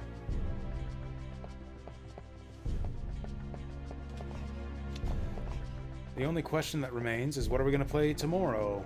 I haven't really decided yet, and I don't think I want to stay up deciding it on stream here, so I will surprise you guys tomorrow. I don't know. Maybe it won't be a big surprise. I went over some of the options. We could do the other Castlevania 64, we could do Lament of Innocence, we could do Dawn of Sorrow.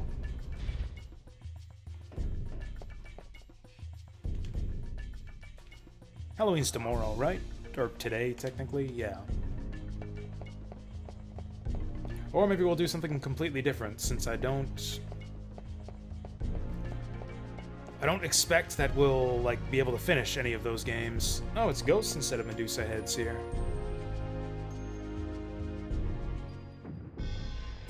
Oh, interesting. We don't go to the Battle Tower, we go to the Tower of Science. That's kind of intriguing. Battle Tower made me rage quit Reinhardt's story. If we get to play a real level with Carrie, maybe I would play more of this. If we don't have to suffer through Battle Tower, maybe I will play more of this. Or maybe we won't. Yeah, so I guess maybe some more Castlevania 64 is back on our menu too. Who knows? There isn't any knowing which direction we are going with tomorrow's stream.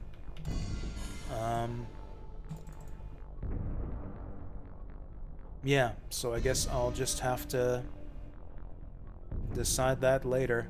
Oh, BioBilly's streaming Kill Knight.